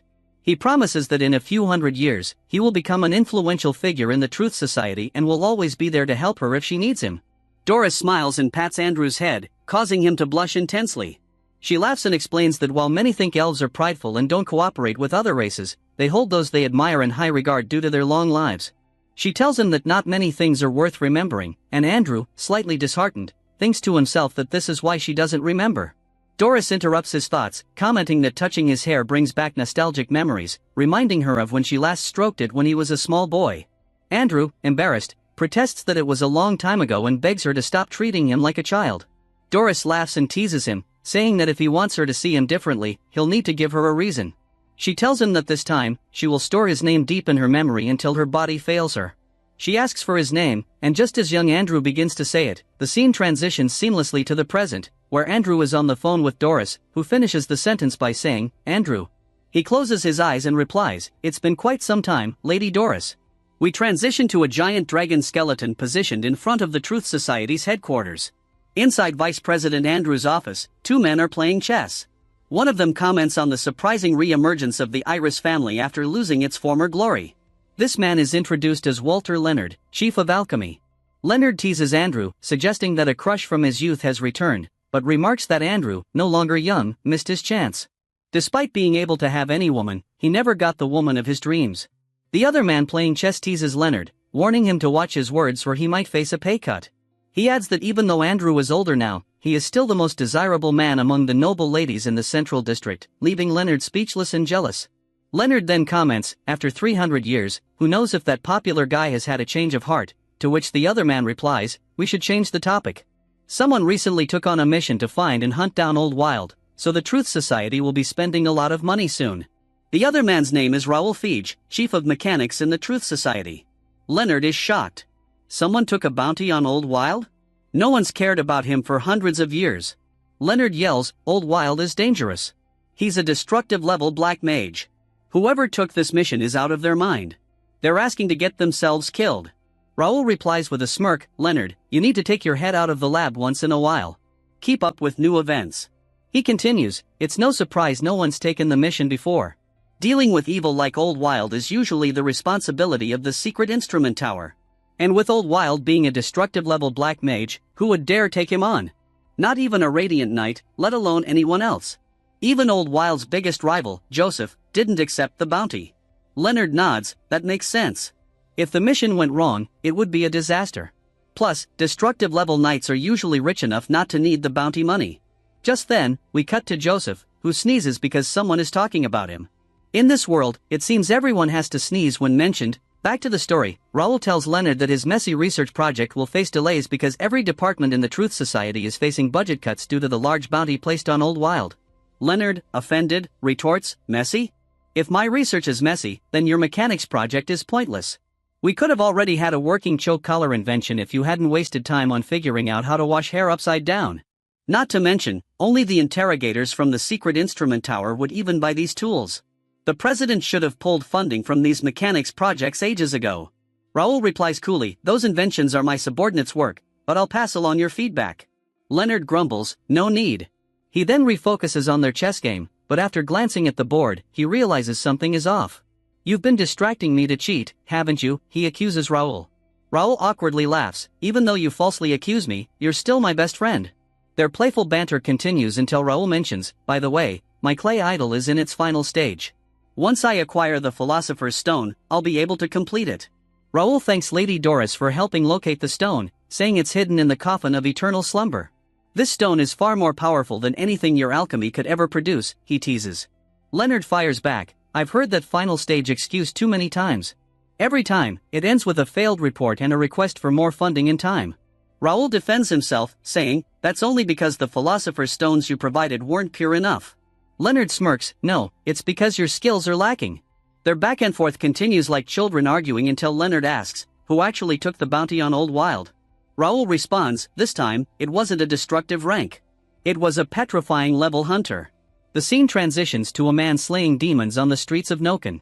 He thinks to himself that he's lost his target but knows it's somewhere nearby. Suddenly, a huge gargoyle ambushes him. In one swift move, the hunter slices the gargoyle in half, saying, oh, found you. He then looks at the contract in his hand, muttering that once he completes this contract, he'll finally achieve destructive rank. As we zoom in on the contract, it's revealed to be the bounty on Old Wild. We return to Leonard and Raoul playing chess. Raoul comments, that guy is the Pale Night Watcher, Burton Ackerman. Come on, they've definitely seen Attack on Titan, Raoul jokes. He continues, explaining that Burton plans to use this bounty to gain destructive rank. After injecting himself with tainted blood, he can temporarily reach destructive rank while transformed. That's why they approved him for the bounty. As Raoul and Leonard continue their conversation, Andrew interrupts by entering the room. What's going on? He asks. Leonard turns to Andrew and inquires if he's dealt with the situation on his end. Andrew, appearing slightly melancholic, responds, there's no need to worry, but 300 years have passed so quickly. I'm an old man now, yet Doris hasn't changed a bit, not even the way she talks. It feels like I'm living in a dream. Raoul, silently observing, thinks to himself, of course she hasn't changed, she's an elf. They live for eternities. He doesn't understand why Andrew is feeling nostalgic now, considering that Andrew hadn't thought about Doris for centuries, keeping the company of many other women in the meantime. Still, Raoul decides to keep quiet, not wanting to risk losing funding for his department. Leonard, shifting the conversation, asks, what about the bookstore? Did Doris really offer her family's servitude to the owner? Andrew clarifies, not exactly to the owner, but to the entity behind him. He hands them a report recently sent by Joseph's secret instrument tower. The administration has decided to cut funding to your department by 30% next month, Andrew adds. Leonard's face immediately turns pale, and he bursts into tears. While Leonard weeps over the chessboard, Andrew continues, I never would have imagined an indescribable level individual in Noken without being in our records. Even Knight Joseph graded this person as such. He pauses, reflecting on the troubling news. Joseph is friendly with this bookstore owner, so there's no need to rush the investigation, but it's still concerning that someone of this power exists without us knowing. Andrew then orders, send Burton Ackerman to investigate this bookstore. There have been reports of Old Wild visiting it as well. Raoul, looking cautious, advises, we should be more careful. Spying on someone of indescribable level could be extremely dangerous. Andrew counters, our top priority now is the spawn of the magic mirror. That's why Ackerman's the best person to investigate. Yes, the mission will be dangerous, but we need to learn more about this bookstore owner and his motives. It's not enough to simply call him friendly. We owe it to the millions of people in Noken who put their trust in the Truth Society to investigate. He continues passionately, the purpose of the Truth Society is not just to uncover knowledge but to preserve peace and order. When an organization gains too much power, it starts to decay from within. Both Raoul and Leonard, now startled, ask, "Is there a mole in the Truth Society?" Andrew nods gravely. This recent incident, and others before it, suggest the Truth Society is slipping. Both the Scarlet Cult and the White Wolf Clan have eluded us repeatedly. If we don't improve soon, we'll lose credibility and ultimately fail as an organization. He looks at Raoul and Leonard with trust. I rely on you both to develop a system to monitor for any internal threats. That's what President Maria wants as well. If she weren't currently battling an indescribable level foe, she'd be the one giving these orders. Andrew concludes, our first step is to send Ackerman to the bookstore. Even indescribables can die, so there's no reason to fear them. Only the truth is eternal. We then transition to the bookstore, where Mr. Lin is sitting, tired and sleepy, listening to the news. The reporter discusses the damage caused on 23rd Street the previous night. They blame it on terrible weather and lightning strikes, not mentioning the involvement of black mages. Fortunately, firefighters were able to contain the fire before it spread further. The reporter adds, 23rd Street has been completely destroyed on one side, while the other side remains untouched. Hearing this, Mr. Lin's eyes widen in shock. 23rd Street? That's where I live. He rushes to the door and flings it open, only to see the road in front of his house completely devastated. Mr. Lin stares in disbelief. I only slept for a bit, how could such a massive explosion happen without me noticing? He ponders how strange life can be. A lady bought 30 books from him, and on the same night, this huge explosion occurred. Mr. Lin thinks it's fortunate that the destruction stopped just before reaching his doorstep. If it had come any closer, he muses, my life in this other world would have ended too. The story picks up with Mr. Lin reflecting on the gift Doris gave him before she left his bookstore. She couldn't simply accept his gift without returning the favor, which leaves Mr. Lin slightly embarrassed. After all, he didn't technically give her a gift but sold her books, as that's his job. He recalls Doris's words about the seedling she gave him, saying it was valuable because it had its own thoughts and fed on desires. Mr. Lin finds her belief cute but attributes her naivety to her youth. As he waters the seedling, he casually thinks it will make a nice air purifier and improve the store's atmosphere. He really hopes it will grow into something beautiful. While tending to the plant, a strange worm-like thing is seen lurking beneath it, though Mr. Lin doesn't notice. Fast forward a week, and the seed has sprouted into a beautiful rose-like flower. Mr. Lin admires how well it has grown and reflects on his past failures with plants, how they'd always die despite his efforts. This one, however, is flourishing, which strikes him as odd. After all, it's only been a week, and there's only one flower on it, unlike most roses which bloom in clusters. He rationalizes this by remembering Doris had said the flower was unique. Perhaps it's not even a rose at all, but something rarer and easier to take care of, since even he managed to nurture it successfully. Excited, Mr. Lin decides to place the flower on his work counter to showcase its beauty to customers, hoping it might lift their spirits and encourage them to buy more books. As he prepares to open the bookstore for the day, he reflects on how lonely it's been lately with few customers to engage with. He hopes that today, someone will come in needing his advice, something he finds gratifying to provide. As Mr. Lin opens the door, the strange flower reveals more peculiarities, tiny tentacles and even a small eye nestled within its petals. Outside, we see a hunter standing in front of the bookstore, smoking a cigarette. His name is Burton Ackerman, a Truth Society agent tasked with investigating this seemingly ordinary establishment. As he examines the exterior, he finds it unappealing to potential customers, concluding that the bookstore might not even be intended for business. It looks more like an abandoned shop than a thriving one. Ackerman then activates his heightened sense of smell, hoping to detect something unusual inside the bookstore. He catches a faint scent of Old Wild's aura, emanating from a gargoyle within. The gargoyle, a gift from Old Wild to Mr. Lin, isn't particularly strong, Ackerman notes, but it would be a decent defense against lesser foes. He concludes that the bookstore likely serves as a temporary hideout for Old Wild, not a permanent base. The faintness of the aura suggests Old Wild has only visited a couple of times, but the lingering scent also indicates he may return soon. Ackerman thinks this might be his chance to take down Old Wild and earn his promotion. He also muses that this explains why the Truth Society hasn't acted yet. Old Wild's involvement likely makes this place a dangerous focal point, but it could also be connected to other ongoing issues, like the White Wolf Clan and the Scarlet Cult. As Ackerman goes through his bag, he also detects remnants of magic and blood from a previous battle but silently commends the Truth Society for covering up the incident so effectively. As he prepares to enter the bookstore, Ackerman adjusts his appearance to blend in, noting that Murphy, the leader of the Scarlet Cult, must have been out of her mind to attempt an attack here. Even if the great elven sage Doris wasn't around, the bookstore owner's power is formidable enough that any reckless attack would result in disaster. He wonders if the spawn of the magic mirror has the ability to drive people to madness, like Murphy had demonstrated.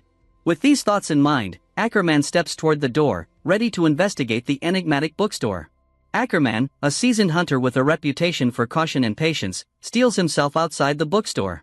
As much as he's intrigued by this seemingly ordinary shop, he knows better than to let curiosity get the better of him. He reminds himself that his mission is to investigate and wait for his target, Old Wild, to appear. Ackerman finishes his cigarette, mentally preparing to enter the bookstore as just another customer, maintaining his disguise. When the doorbell rings, Mr. Lin is delighted. It's been quiet for days, and finally, a new customer has arrived. He greets Ackerman warmly, eager for the opportunity to help someone and, hopefully, sell some books. Mr. Lin's usual enthusiasm kicks in as he asks if Ackerman is there to read, borrow, or buy, offering assistance as needed. Ackerman, keeping his composure, replies casually, just browsing. He's confident in his ability to blend in and thinks his act is flawless. As he walks around the shop, his hunter instincts kick in, scanning for anything out of place. The bookstore seems perfectly ordinary, except for the faint magical aura coming from the gargoyle. However, that doesn't alarm Ackerman, it's nothing too powerful, merely a relic from Old Wild. But then, as he glances at the beautiful rose on the counter, something unexpected happens. The rose, seemingly innocent at first, catches his attention. Ackerman is briefly puzzled by its beauty, as it doesn't fit the bookstore's aesthetic. But then, the tiny eye within the flower locks onto him. In an instant, he feels his entire body freeze. He's completely immobilized. Panic sets in. What's happening? He thinks. Ackerman has dealt with countless magical traps, but this one is different. There are no magical fluctuations, no warning signs. His body is paralyzed, yet his consciousness remains intact. His thoughts race, is this a trap? Have I been caught? Meanwhile, Mr. Lin, completely unaware of the terror unfolding, continues speaking kindly, asking if Ackerman has any questions. He encourages him to browse freely. Ackerman, still frozen, is struck by the absurdity of the situation. How am I supposed to browse when I can't move? He starts to believe Mr. Lin has seen through his disguise from the beginning, toying with him like a cat playing with a mouse. In Ackerman's terrified mind, Mr. Lin's friendly demeanor warps into something far more sinister. That warm smile now seems like the mocking grin of a powerful predator. Ackerman feels utterly powerless, imagining Mr. Lin as a hunter relishing the torment of his prey. The paralysis worsens, and Ackerman's mind spirals further into fear. He is convinced that Mr. Lin is using the rose to devour parts of his soul, feeding on his fear and helplessness. Tears well up in Ackerman's eyes, and drool drips from his mouth as he remains frozen, staring at Mr. Lin. His thoughts grow darker. Why doesn't he just kill me? Why draw it out like this? The eye in the rose continues to watch him, draining something deep from within him that he can't quite understand. Ackerman, a skilled and confident hunter, is reduced to a trembling, broken man. He starts to believe that even if he escapes this, he'll never be whole again. The experience of having pieces of his soul slowly devoured, feeling trapped and frozen in place, is so horrific that death would be a mercy. What if I never move again? What if I'm stuck like this until the moment I die? These thoughts swirl in his mind as he slips deeper into despair, completely at the mercy of a force he cannot comprehend. Ackerman's internal terror is growing by the second, and he can barely maintain his composure as Mr. Lin, ever the oblivious and kind-hearted shop owner, continues his usual friendly banter. To Ackerman, it's as if every word is laced with sinister double meanings. He must be some kind of sadistic devil, Ackerman thinks, his mind screaming for help as his body remains stiff, betraying his fear. He swears to himself that he'll never put himself in such a situation again if he even survives. Mr. Lin, puzzled by Ackerman's strange behavior, repeats his usual cheerful question, "My dear customer, is everything okay? Do you have any questions? Weren't you just browsing?" Mr. Lin notices that Ackerman has been standing in one spot, staring at the flower, seemingly entranced by its beauty. This excites Mr. Lin, who assumes Ackerman is just captivated by the pretty plant. "Oh, you think the flower is pretty, don't you?" Mr. Lin beams with pride as he lifts the flower, completely unaware of the creeping terror it instills in Ackerman.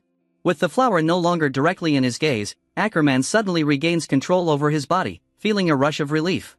His muscles unfreeze, and though his body relaxes, his mind is still reeling from the close encounter with what he believes to be death itself. Breathing more easily now, Ackerman reflects on the overwhelming emotions that had consumed him: fear, helplessness, and desperation.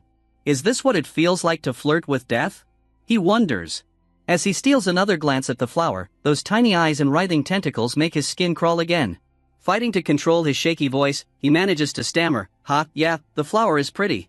But deep down, Ackerman knows this is no ordinary plant. If he hadn't felt that soul-chilling terror firsthand, he might have chalked it up to hallucinations from the tainted blood he uses to enhance his powers. Ackerman's thoughts briefly shift to his original mission, hunting down Old Wild to gain a promotion and reach destructive rank, but none of that matters anymore. What matters is that he's alive. For a brief moment, he finds an odd sense of bliss in just being, his face still flushed from the intense emotions he's experienced. In his mind, Ackerman has completely lost the will to fight. He feels a deep, almost existential weariness settle over him. I just want to sit in a chair and ponder the meaning of life. Mr. Lin, as oblivious as ever, thanks Ackerman for his kind words. I appreciate your compliment about the flower. It feels the same towards you, he says, smiling. Of course, Mr. Lin cannot see the malevolent eye staring out from the flower, piercing into Ackerman's soul. In his mind, Mr. Lin is simply proud of the hard work he put into nurturing the plant. He remembers Doris's comments about the flower having a mind of its own but brushes them off. Still, he muses that everything has a little soul of its own if you care for it properly. As he tends to his plant, he feels fulfilled knowing that the little details, like keeping a beautiful flower, can help his business thrive, even if only by improving the atmosphere for his customers. Meanwhile, Ackerman's mind is a whirlwind of confusion and terror.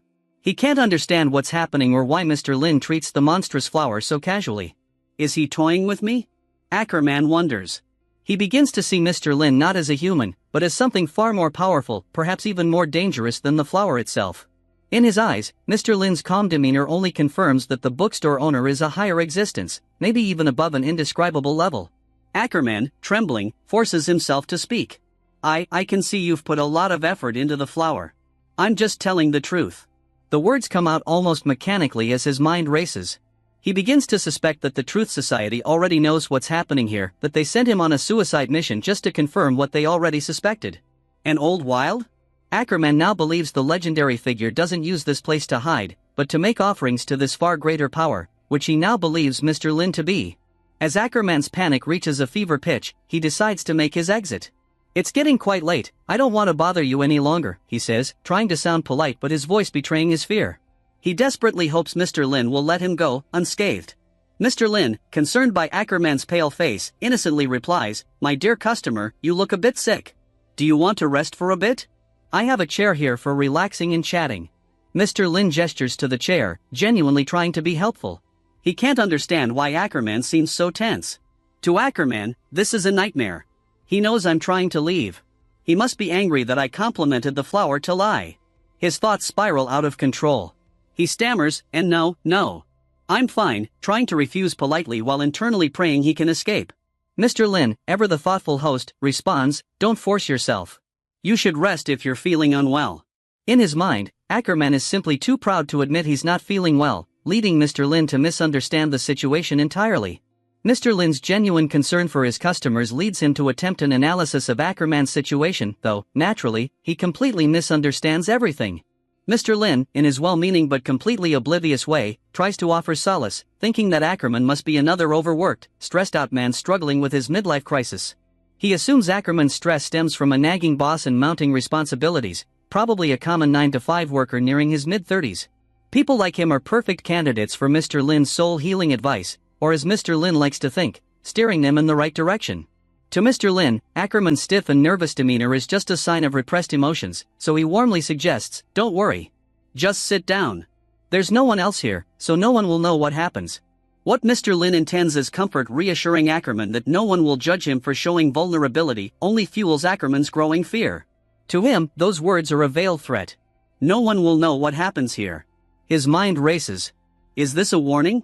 A declaration that no one will hear my screams? Things escalate in Ackerman's mind when Mr. Lin, with a friendly smile, adds, You can think of me as an old friend. If there's anything on your chest, feel free to let it out.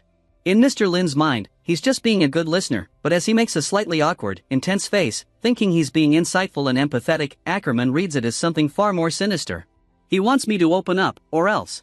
He's great at opening hearts? What does that mean? Ackerman's wild imagination starts conjuring horrific images of demonic tentacles emerging from Mr. Lin, wrapping around him, and squeezing the life out of him. In this fever dream of panic, Ackerman envisions Mr. Lin grabbing him, his eyes glowing red as those tentacles constrict him from all angles. "Since this is troubling you, let me open up your heart," Mr. Lin's voice echoes like a demonic overlord. Ackerman snaps back to reality, realizing none of that has happened yet. But the fear is now lodged deep within him. Mr. Lin stands there, looking slightly confused and, from Ackerman's perspective, even more menacing for being so eerily calm. Mr. Lin invites him again to sit down, and Ackerman, trembling and on the verge of tears, sees no other option but to obey. "What else can I do?" he thinks. "If I don't do what he says, I'm finished." He finally sits, feeling utterly defeated. Mr. Lin, pleased with this small victory, believes he's made progress in healing this poor, troubled man. He contemplates how best to handle such a delicate soul, comparing it to opening an oyster, slowly, with care, until he reaches the soft, vulnerable core. He must carefully choose his words to crack Ackerman's tough exterior.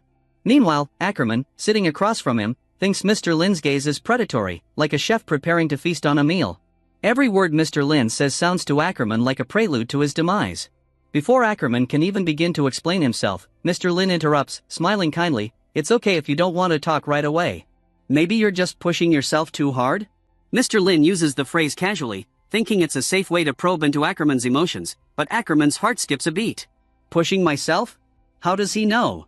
He must know about my mission, about my desperate push for promotion, my quest for destructive rank. Of course, such a powerful being would already know everything, Ackerman reasons, and the real question is, why is Mr. Lin just sitting here talking to him instead of obliterating him on the spot? What are his true intentions? For Mr. Lin, pushing yourself is a catch-all phrase, something vague enough that any stressed-out customer can relate to. But Ackerman, drenched in sweat, takes this as confirmation that Mr. Lin knows everything. He finally breaks, thinking there's no point in hiding the truth anymore. In a trembling voice, sweat pouring off his brow, he confesses, "I've given up already." The weight of his failure, his mission, his organization, all of it spills out in a quiet admission of defeat. He continues, explaining how his organization, the Truth Society, treats him like a disposable tool. Despite their claims of fairness, they exploit people like him, looking down on him as if he were worthless. Mr. Lin, nodding sympathetically, misinterprets Ackerman's confession entirely. In Mr. Lin's mind, Ackerman is just another guy stuck in a dead-end job, yearning for a promotion and better pay, but his boss is holding him back. Mr. Lin imagines that Ackerman, lost and frustrated, has wandered the city aimlessly before stumbling upon the bookstore. He thinks Ackerman's realization that he's a slave to the corporate machine has brought him to this existential breaking point. Of course, Mr. Lin understands this feeling, or so he believes. As Ackerman's sweat drips onto the floor, Mr. Lin offers a comforting smile, thinking he's really nailing this whole healing thing. Mr. Lin pours tea for Ackerman, fully convinced that Ackerman's troubles lie in a mundane corporate job, trapped in the grind of working without recognition. As the tea flows, so do Mr. Lin's thoughts, this poor soul, slaving away for a company that doesn't appreciate him. Maybe he should switch careers. He offers Ackerman the tea, saying with heartfelt sincerity, "I understand your problem. Have you ever thought about finding another way?" Mr. Lin means changing companies or career paths, but Ackerman, who's been living under the shadow of life-threatening missions, interprets it differently. Another way? Ackerman's eyes widen in surprise, as Mr. Lin's simple suggestion lights a spark of new possibilities within him. Mr. Lin continues, "If you know you're just a tool they use for their own gain, why do you still put up with it? Is it really worth it? They demand so much from you without giving you the respect you deserve." To Mr. Lin, this is typical workplace advice for someone stuck in a dead-end job. But for Ackerman, it strikes at the very core of his identity as a hunter for the Truth Society. Ackerman starts reflecting on the grim reality of his existence. The life of a hunter is brutal, injecting tainted blood from dream beasts to gain power but at the cost of one's sanity. With each transformation into a beast, sanity slips further away. He knows that some hunters lose themselves completely, transforming into the very dream beasts they once hunted. The organizations, the Truth Society and the Secret Instrument Tower, treat hunters as disposable tools, ready to turn on them the moment they become unstable threats. Despite all this, Ackerman has taken pride in his role. He may not have the chivalrous spirit of knights, the arcane power of mages, or the intellectual prowess of scholars, but he's survived 30 years as a hunter, a feat in itself. Yet, Ackerman also knows he's reaching the end of his rope. His tainted blood, taken from a powerful dream beast called the Pale Man, has pushed him past his limits. Every time he uses its powers, he feels his mind cracking further. He's been relying on pills to stave off madness, but they're becoming less effective with each use. He thinks about his current mission, tracking Old Wild, a desperate attempt to avoid the abyss of insanity. But instead of hunting his target, Ackerman has found himself face to face with Mr. Lin, someone who seems so unassuming yet terrifyingly powerful. Ackerman feels betrayed, used by the Truth Society, knowing they sent him here without any care for his survival. Even if I reached destructive rank, would they respect me then? Probably not. But where can I go if I leave them? Mr. Lin, still thinking Ackerman works for a massive company, muses, he must work for a really big corporation, one of those that's impossible to leave. But then he recalls Ackerman saying he never considered any other choices.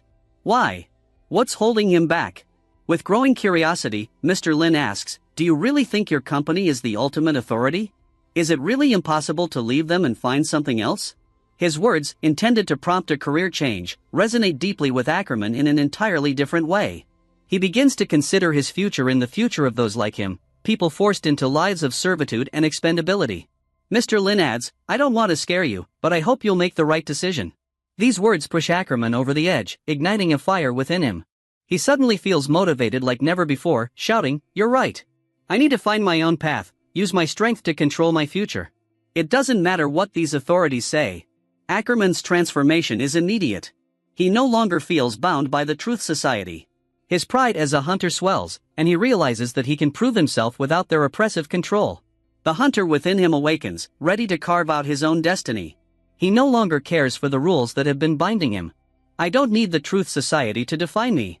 Mr. Lin, initially shocked by Ackerman's outburst, quickly becomes pleased. He assumes Ackerman has decided to start his own business, inspired to break away from corporate chains and go solo. Maybe he's planning to be an entrepreneur, Mr. Lin thinks, happy that his words have sparked this new enthusiasm. I'm glad you found your path, Mr. Lin says encouragingly, but remember, even if your power alone isn't enough for that company, you're not alone. There are people you can ally with. To Ackerman, this sounds like a deeper truth about his fight as a hunter. Allies. He ponders this as a new strategy forms in his mind. Mr. Lin, thinking of business partnerships, unintentionally provides Ackerman with a newfound resolve to seek out powerful allies in his fight for survival and independence. As Mr. Lin hands him a cup of tea, Ackerman takes it, no longer trembling in fear but filled with purpose. This is just the beginning, he thinks, staring into the tea as if it held the future in its depths. Mr. Lin, feeling a renewed sense of purpose in his interactions with Ackerman, encourages him to think carefully about his future. If you decide to take this path, he says, I can introduce you to someone who could help. Her name is Jizitsu. He adds, I think she could be a great asset to you in starting your own business. In Mr. Lin's mind, Jizitsu's father is a wealthy businessman, making her a perfect connection for Ackerman. Ackerman's eyes widen in surprise at the mention of Jizitsu, and he stutters, gee, isn't she the… Mr. Lin nods, affirming, yes, she is that young lady. Mr. Lin believes Ackerman recognizes her name due to her wealth and reputation, but Ackerman's reaction suggests something more personal. His hands tremble slightly as he says, it's really her. I see. He then questions Mr. Lin, is this all part of your plan? Is this what you expect me to do? Mr. Lin, brimming with confidence and blissfully unaware of the deeper implications of his words, responds, yes, exactly. Now, Ackerman's mind races. He contemplates how Mr. Lin might have orchestrated this meeting long before he stumbled into the bookstore. To set this all in motion, he must have had a plan that goes beyond mere coincidence. This realization shocks Ackerman. He thinks, to know this much, you'd have to be an omniscient being, but Mr. Lin can't be that, can he? Meanwhile, Mr. Lin is pleased with the direction the conversation has taken. He admires his own ability to navigate the complexities of communication. He thinks, when dealing with someone as closed off as Ackerman, you must use vague language to gently guide their thoughts. Even if he doesn't fully grasp Ackerman's inner turmoil, he trusts that his carefully chosen words will resonate. Mr. Lin believes that with a person like Ackerman, it's best to remain vague. By allowing Ackerman to interpret his words, he can draw out the man's true feelings and thoughts, even if they are initially shielded behind a tough exterior. He muses, perhaps it's better for Ackerman to consider starting his own business rather than being trapped in a 9.96 or 007 job. The terms he uses, 9.96 representing a grueling 9 a.m. to 9 p.m. work schedule, 6 days a week, and 007 meaning a brutal 12 a.m. to 12 p.m. shift, 7 days a week, capture the essence of Ackerman's struggles. Mr. Lin knows that not even someone as powerful as he could endure such hours.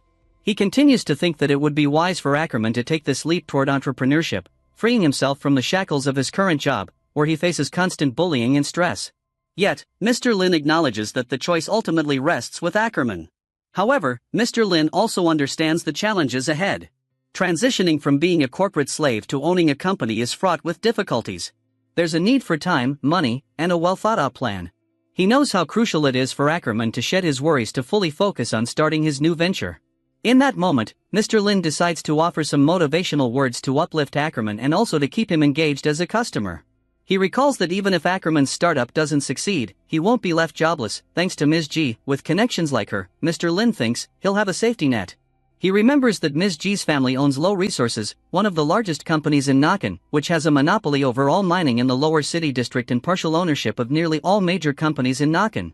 This means Ackerman would have potential avenues to explore, even if his initial venture falters. Mr. Lin decides to share this insight with Ackerman, hoping to ease some of the man's apprehensions about the leap he is contemplating.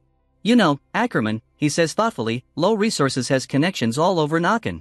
If you align yourself with someone like Jujutsu, you won't be starting from scratch. There's a whole world of opportunities out there for you. This remark instills hope in Ackerman. As he sits in Mr. Lin's cozy bookstore, his anxiety begins to lift, replaced by the embers of ambition and possibility. The conversation has opened doors in his mind, and for the first time in a long time, he feels a glimmer of hope for a different future. Mr. Lin reflects on the omnipresence of the Low Resources Development Corporation in Nakan, recognizing its influence across various aspects of daily life and business. Despite having been in this world for only 3 years, he feels acutely aware of the company's extensive reach. During his initial time here, he dedicated some of his energy to studying the city's history and discovered that Low Resources has existed for an impressively long time. He learned that it was once responsible for the army in the lower city district and that its complicated history presents a labyrinth of information that is hard to fully comprehend. He explains to Ackerman how Nakan is distinctly divided into 2 parts, the upper and lower city districts. The upper city hovers above the lower, crafted entirely of steel and shaped like a gigantic sphere when viewed from above. The size of the upper district is immense, its streets near the central district bear unique names, while other areas are merely identified with letters and numbers. In stark contrast, the upper district possesses no natural resources. Everything valuable lies underground in the lower district, often referred to as the underground or transition zone. Access to the lower district is tightly controlled by the Truth Society, as its residents suffer from a mysterious illness brought on by the toxic fog that drifts over from the high wall bordering Azir. Because of this sickness, the inhabitants have been in a state of quarantine for millennia. In this backdrop, Mr. Lin envisions a scene from the lower district, a grandmother chasing after her daughter, both of whom resemble lizards with Cthulhu-like tentacles dangling beneath their chins. The grandmother is guiding her daughter home for food rationing, a euphemism for their daily dinner. As they walk, the child excitedly shows off a rock she has found, which will earn them another bowl of food. Her name is Red, and the grandmother praises her efforts, promising to give Red her portion of food for the day as a reward. Curiosity fills Red as she inquires about the city above them. Do the people up there have to dig rocks all day to eat, she asks. The grandmother assures her that one day, she will visit the upper city and share the stories of their life below. The grandmother holds a book from the Church of Plague, which Mr. Lin notes originated in the lower district and remains the most prevalent religion there. This stark division between the upper and lower districts has led to a variety of companies specializing in transporting resources between them, ultimately giving rise to one megacompany, the Low Resources Development Corporation. Mr. Lin acknowledges the absurdity of the situation, dreaming of the day when a corporation of such magnitude might discover his bookstore and buy distribution rights, though he quickly reminds himself to focus on his own business ventures. Returning to the present, Mr. Lin marvels at how he never anticipated that the daughter of the owner of this powerful company would become a regular customer in his bookstore. He credits this unexpected connection to his conversational skills, which he reflects are more like conmanship skills in his mind. He shifts his focus back to Ackerman, believing that securing a job with Ms. G's company should be an easy feat for him, considering her family's resources.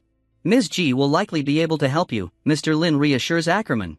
She recently faced some challenges that I helped her solve, so I expect she'll be back in the bookstore in a few days to return a book she borrowed. This news ignites a flicker of hope in Ackerman.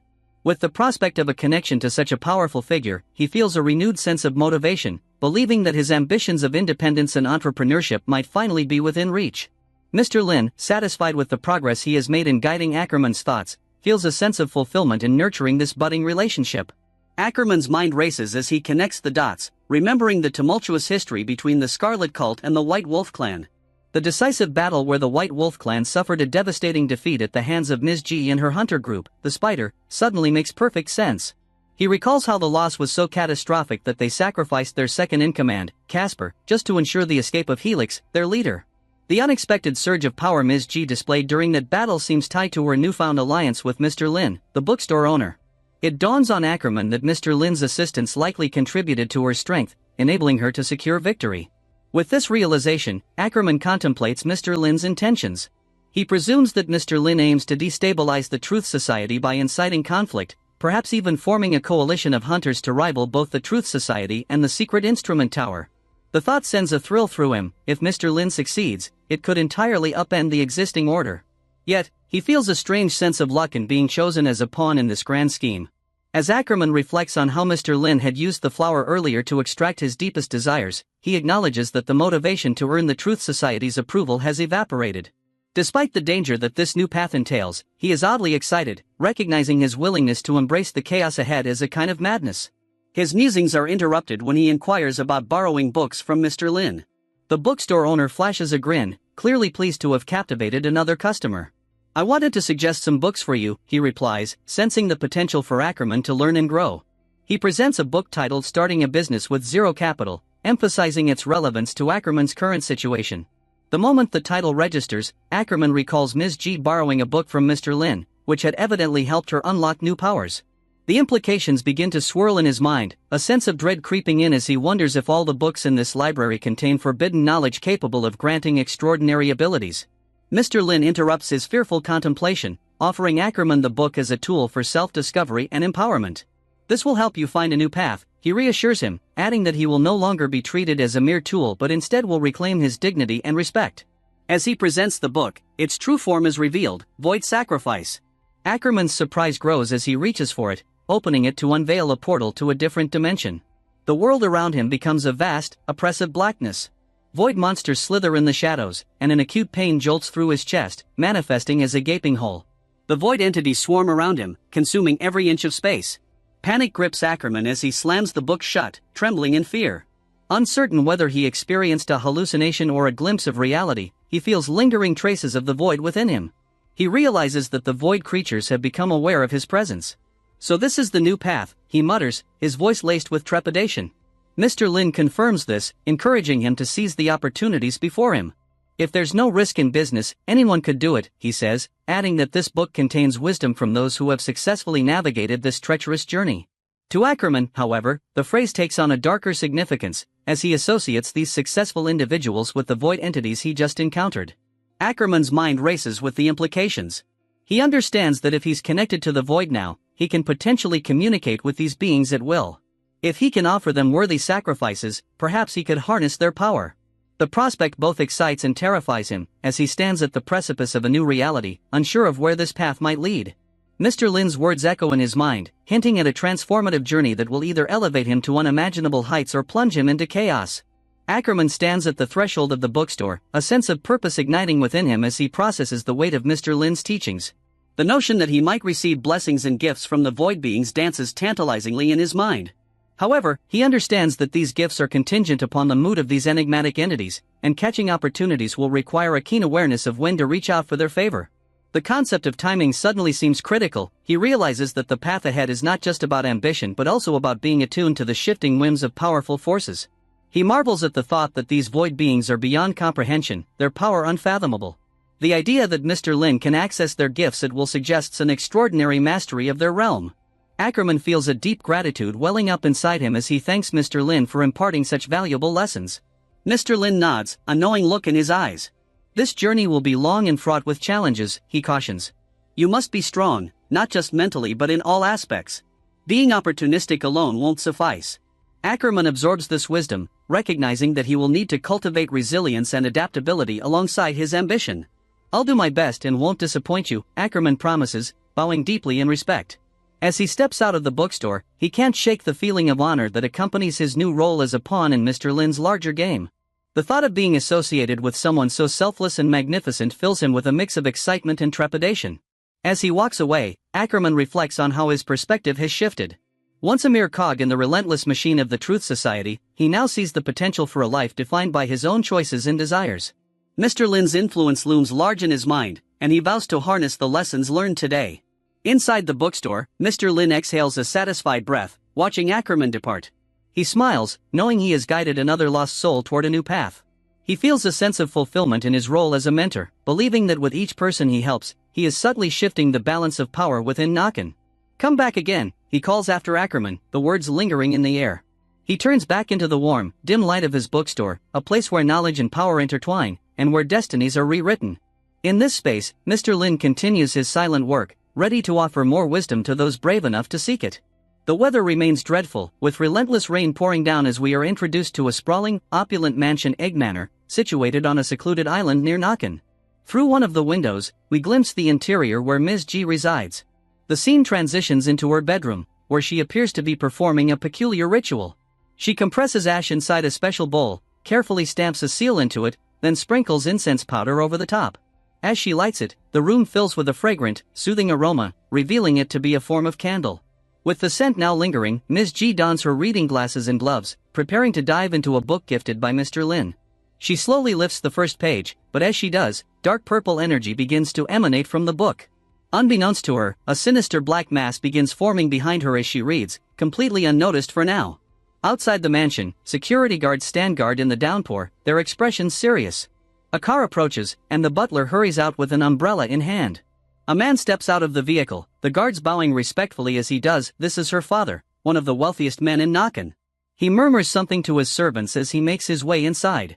Hearing her father's arrival, Ms. G closes the book with an exhausted expression, beads of sweat glistening on her skin. She reflects how, just days earlier, reading the book for this long would have been impossible for her.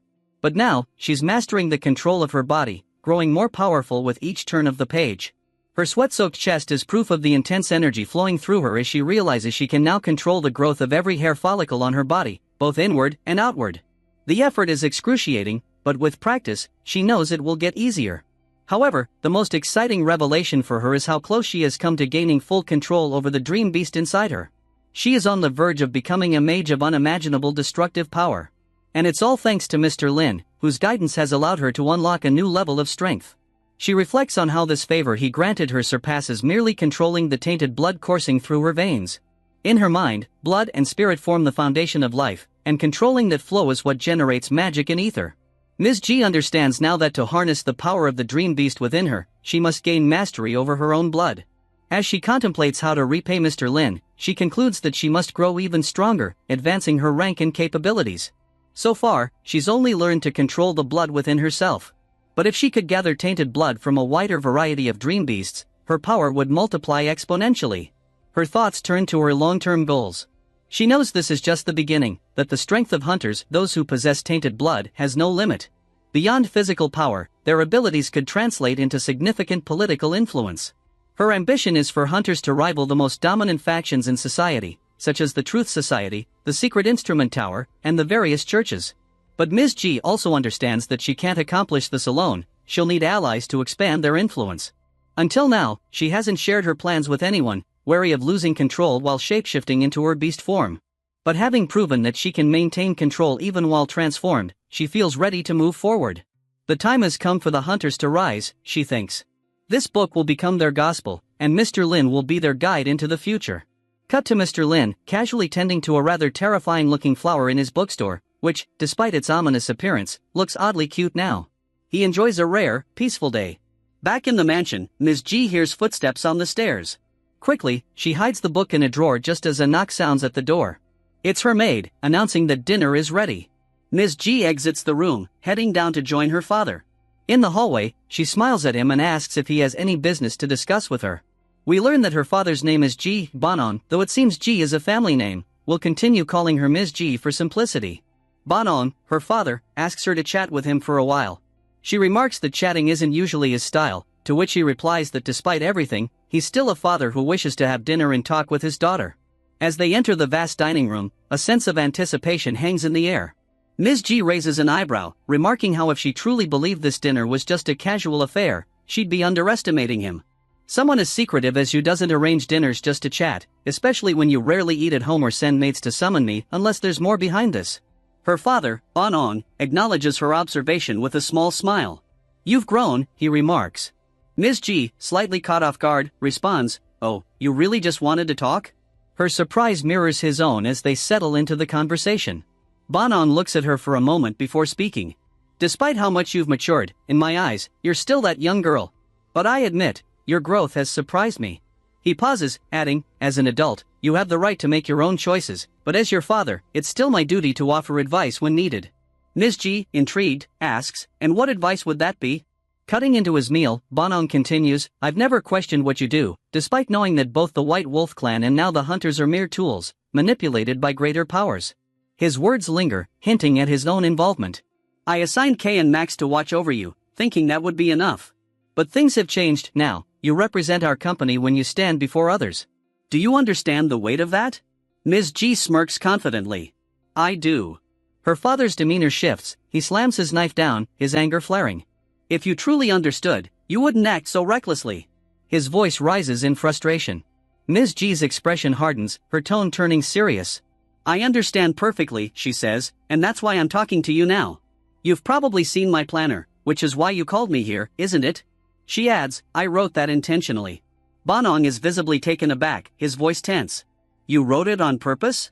To make sure those I assigned to you would report it back to me, forcing me to confront you? Ms. G calmly responds, I would never be foolish enough to reveal my real plans in a diary. I know my plans by heart. Her father falls silent for a moment, contemplating her words. You've grown up more than I realized, he admits. It was my mistake to still see you as a child. Ms. G grins slightly. If you hadn't, it wouldn't have been so easy to trick you. Bonong's expression grows serious again. If that's the case, then you must have the confidence to convince me. What's your bargaining chip? Ms. G gives a knowing smile. I assumed you already had someone search my room for it, she says, just as a flash of lightning illuminates the room.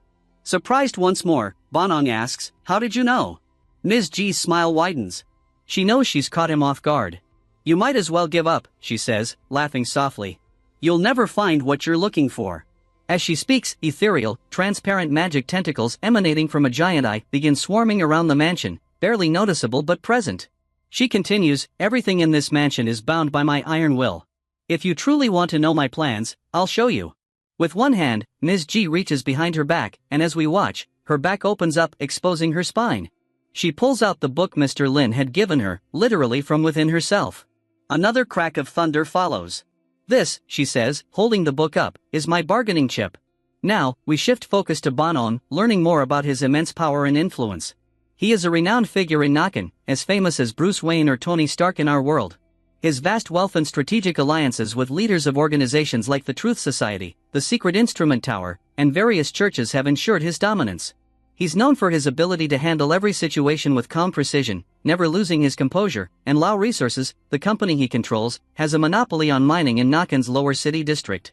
Not only is Bonong connected to the world's elite, but his company is deeply tied to the hidden society of mutants that thrive in the lower districts. Many of his employees are mutants, and his influence reaches into their mysterious world. People in Nakan often whisper about him, saying that if you catch his chrome yellow gaze, he can see right through you, into your innermost thoughts. A flashback introduces us to one of these moments when Bonong entered the private gym in his mansion. Following behind him is Max, a mutant with a folded blind over his eyes, someone who had been mentioned earlier. As they step into the room, we see Ms. G in the middle of a grueling workout, lifting weights, doing squats, and engaging in various intense exercises. Her training is rigorous, a clear sign of her relentless drive to grow stronger, both physically and mentally. After entering the gym, Ms. G takes a deep breath and pauses to catch her breath. Cake, the character we saw earlier, approaches her, praising her efforts. You've done well today, Cake says with a smile. Ms. G, drenched in sweat, turns around and greets her father, who has just entered the gym, with a kind smile. How have you been recently, her father, Bonong, asks. Nothing's changed, Ms. G replies, I've been training my body, just as you wished. Bonong nods approvingly. Good. He then signals to Max, who is carrying a special package. Max opens it to reveal several injections filled with a red liquid. Ms. G's eyes widen in surprise. Is this tainted blood, she asks, realizing what the injections contain. Bonong nods. Yes. It's time. He steps closer and looks her in the eyes. From this moment on, you will be recognized as a mutant, he says solemnly. Are you ready to take on the responsibility that comes with the power of tainted blood? Without hesitation, Ms. G replies, yes, father. He explains further. Our family, by nature, is ordinary. To become mutants, we must inject tainted blood, transforming us into hunters. But there's a price, it's risky, and there's a chance for corruption. A 10% chance, to be precise. Banang's voice is steady, though the weight of his words is clear. I do it myself, but I can't risk the entire future of Lawi resources if something goes wrong.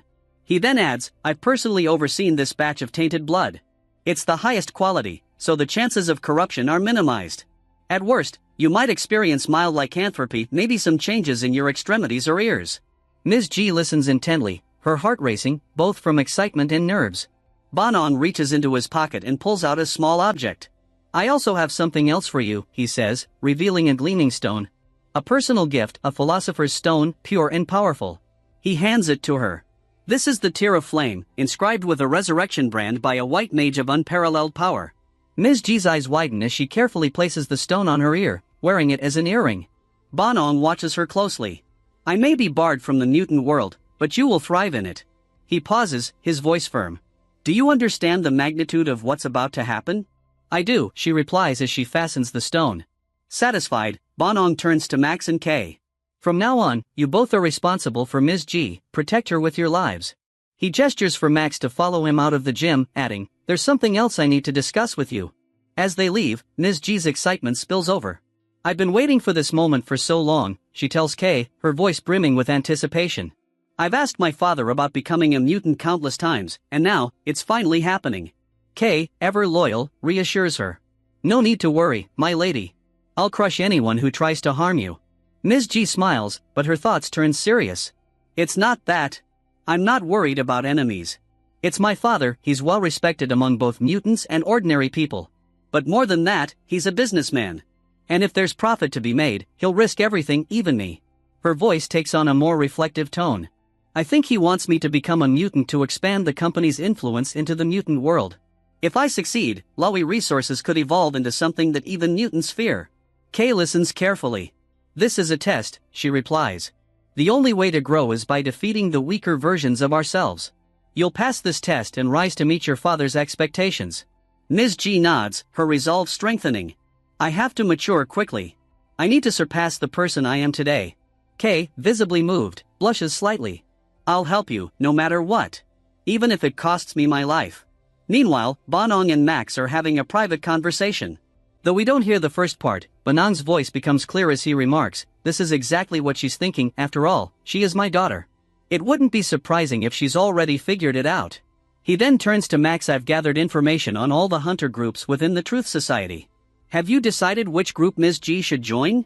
Max nods. The White Wolf Clan, led by Helix, is the best choice.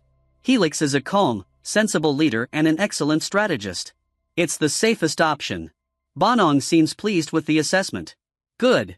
According to my intel, Helix is a sound leader. She'll be in capable hands. His expression softens momentarily before turning serious again. You understand why I'm sending you with her, don't you? Max replies, to monitor her every move. Banong nods but adds, yes, but also to protect her with everything you've got. Max is visibly taken aback, not expecting this level of responsibility. Banong observes Ms. G with an approving yet cautious gaze. You've always been steadfast, calm, and patient, traits that will make you a great hunter. That's why I'll support you becoming one. He pauses, looking thoughtful. Helping you join a hunter's organization isn't an issue. But anything beyond that, it would be too difficult to manage in such a short time. He then shifts his attention to Kay, acknowledging her strengths but also her impulsiveness. I trust Kay's loyalty and capabilities, but she tends to act on emotion. In situations where clear-headed thinking is required, Max's composure and intellect will be your best weapons. Banong continues to explain the delicate balance required in their world. If a mutant were to run a company as vast as Lao Resources, it would unsettle the other big players. The power struggle would be dangerous, and it would signal the end for this company. That's why I need to be cautious. I have to distance myself from you in public. You can't be seen connected to Lao Resources. Ms. G listens quietly, knowing that this separation is for her protection. The more rebellious you are, the better. If you completely ignore Lao Resources and focus on your hunters group, that's the best outcome. Ideally, you shouldn't care about this company at all. Banong leans in slightly. Lao Resources isn't the endgame for you. It's just the starting point. He looks at Max, his expression serious. This is the last thing I'll ask of you, protect her at all costs. Max, moved by Banong's trust, kneels.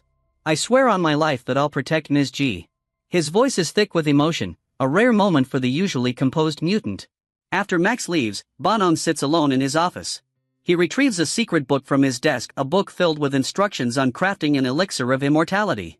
The very same used in the creation of Ms. G's philosopher's stone earring. He thinks to himself, reflecting on the path Ms. G is walking. I've given her all the protection I can. Everyone eventually grows up and leaves the nest.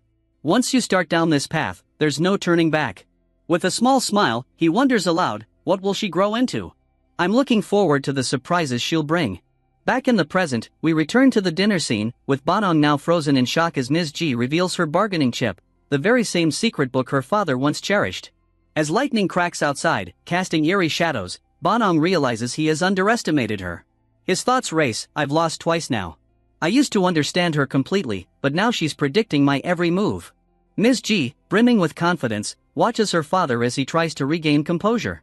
He stands, shaking his head. That book has changed you, he says gravely. But you can't convince me with just that. It's not the book itself that matters, it's the origin of that power. Banong's voice hardens. This plan is too dangerous. It could bring down our company. So, what does your plan gain for Lao resources? Or better yet, why is the person behind you, whoever's helping you, doing this? Ms. G calmly pours more wine, smirking as she quotes him, when there's enough profit to be made, a businessman will do anything. She holds her glass up, taking a sip. Banong's response is sharp. That's true for an ordinary businessman, but we are different. Ms. G leans in. I didn't grow more powerful by injecting more tainted blood. I didn't inject any extra at all. I gained all this power from that book. And if that book can be obtained whenever one wishes. She smirks. Father, if you could get the distribution rights, would that be good for the business or not? Banong stares at her, his mind racing. We don't know enough about this, Mr. Lin. We need to be cautious. Ms. G shrugs. From my experience, Mr. Lin behaves like any regular bookstore owner. If you follow his rules, he's actually quite friendly. She sets her glass down, leaning back. I'm not good enough to negotiate a business deal with him. But you should go there personally. Meet him, talk to him. Then, decide if this is good for Lao resources. Banong looks at her, stunned by her strategic thinking. Meanwhile, at Helix's headquarters, tensions are running high. His followers are gathered in a heated meeting, the room filled with frustration. At this rate, we're finished, one of them yells. We've lost over 90% of our people fighting the secret instrument tower. Another voice argues back, we can still win this. Chaos ensues, the voices overlapping in anger and despair. Helix, calm until now, slams his fist on the table, his voice booming, silence. The room falls quiet as all eyes turn to him. Our objective hasn't changed. We're here to hatch the spawn of the magic mirror. If we succeed, victory will be ours. See, Clody begins by explaining their new strategy for tracking the elusive White Wolf clan. Every time we trace them, they vanish without a trace. So, the secret instrument tower has shifted its approach. Instead of chasing shadows, we've started identifying their frequent locations. By connecting these spots, we've uncovered part of their hidden passageways. He notes how this has significantly reduced the White Wolf clan's operational area. Joseph, the ever-cunning strategist, adds, this city is far too old for us to have a complete map of it. The real maps are in the minds of those who've lived here the longest, people who predate any living memory of the White Wolf clan. He tilts his head, thinking aloud. But no one in the White Wolf clan is that old, which means they're getting outside help. Clody, surprised, admires Joseph's insight, impressed by his sharp deduction. Clody then shifts to the clan's recent struggles. In the past few days, we've destroyed 3 of their hideouts and captured over 20 of their members. They're under interrogation right now, but their minds are fragile. Mind spells don't work on them. He frowns. They probably injected tainted blood to ensure they go mad before they could snitch on their clan. Joseph leans back, intrigued. A clever tactic, he muses. If they lose their minds, there's no way to extract information from them. They'll go insane before betraying anyone. Clody nods, frustrated. But it's getting worse. The White Wolf clan's actions are becoming more erratic, less strategic, more chaotic. It's like they know their end is near, so they've just started killing for the thrill of it. He clenches his fists in anger. It's causing panic among civilians. Joseph, ever the pragmatist, comments, the logistics division of the secret instrument tower must be working overtime. The White Wolf clan's attacks make it impossible to maintain public order. After all, to ordinary people, mutant activity is just a myth. He smirks, his tone slightly sarcastic. And we always cover it up with gas leak explosions. Quite the bowling hazard, eh? Clody can't help but laugh a little, despite the grim situation.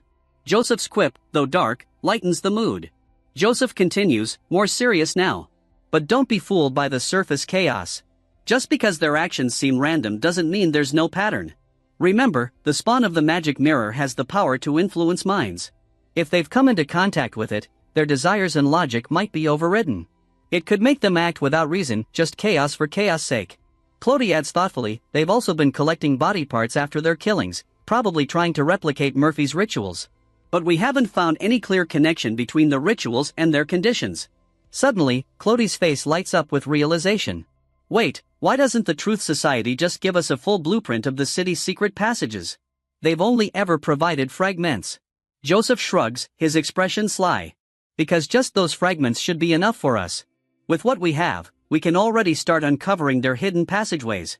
Some of the passages were built by the Truth Society themselves, that's why they won't give us the full blueprint. He then teases Clody, grinning.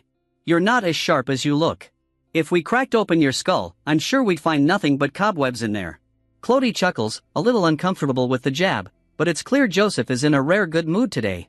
As they walk through the halls toward the intelligence division, Clody thinks aloud. We're going to have to figure out another way if the Truth Society won't give us the full picture, but what exactly are the White Wolf clan using these secret passages for? Joseph, ever the optimist, pats him on the back. Don't worry. We'll wipe out the White Wolf clan soon enough. But if we ask the hypocrites in the Truth Society for help, they'll give us the same spiel, gathering intel, analyzing evidence, and following suspects as our duty as the intelligence division. And if we can't do that ourselves, maybe we should merge with the logistics division. Joseph laughs, his cynicism showing. But once we locate those passages, trust me, the Truth Society will pay us well to keep our mouths shut. As they approach the intelligence quarters, Joseph suddenly asks, what about the Scarlet Cult? Any news? Clody responds matter-of-factly. After Murphy died, the cult pretty much collapsed. Most of its members were zombies under her control, and when she died, they stopped their activities. The remaining black mages either fled or joined the White Wolf clan. He shrugs. The Scarlet Cult doesn't exist anymore. Murphy, once a powerful figure herself, comments nervously, that elf must be extremely strong, even by destructive level standards. She single-handedly crushed me and my entire cult. Her voice trails off, eyeing Joseph with unease. She then adds, but I suppose you're stronger, of course, you're the strongest destructive level in the world. Joseph, unfazed by the flattery, shifts the conversation to something more impressive. What's even more remarkable, he notes, is that this elf calls the bookstore owner her lord. That means the entire Irish family, her family, is willing to serve Mr. Lin. Clody chimes in, explaining, not many people know about the bookstore owner, but those who do all share the same attitude, submission, and fear. Joseph nods thoughtfully. Anyone with sense should have that attitude. We should be grateful Mr. Lin took care of Murphy before she could cause more destruction in Nakan. He pauses, contemplating his next move. I'm going to offer him my sword, Candela, as a token of thanks. As for those fossils in the Elder Council, they'll probably decide soon whether to interfere with the bookstore, though they won't dare send anyone right now. His expression darkens as he remembers the Murphy incident. The Truth Society was useless during all of that. They may as well have spent their time catching fish for all the good they did. His frustration evident, Joseph tells Clody to return to his duties. After Clody leaves, Joseph checks his inbox and finds an email from the Elder Council. His eyes widen in disbelief. They've denied his request to transfer the Candela sword to Mr. Lin, but even worse, they've sent someone to investigate the bookstore. His mouth tightens into a thin line as he reads the final line, if your claims about Mr. Lin are accurate, we'll reconsider. The scene transitions to 28th Street, where a striking, white-haired woman strides confidently. This is Lucy Caroline, sent by the Elder Council to investigate Mr. Lin. As she approaches the bookstore, her thoughts swirl. The bookstore looks ordinary enough, she muses, but Joseph classified it as Class 1 indescribable. The elders had discussed how this seemingly unassuming bookstore owner had played a pivotal role in the fall of the Scarlet Cult, the decline of the White Wolf clan, and the mysterious project involving the spawn of the magic mirror. Joseph had even recommended him as a worthy successor for the cursed blade Candela. But the elders, ever cautious, could not rely solely on Joseph's word. They needed to gather more intelligence about Mr. Lin's identity, goals, and most importantly, his power. We can't send an ordinary spy, they had reasoned. Lucy, with her unique abilities and impressive credentials, was deemed the best candidate for this mission.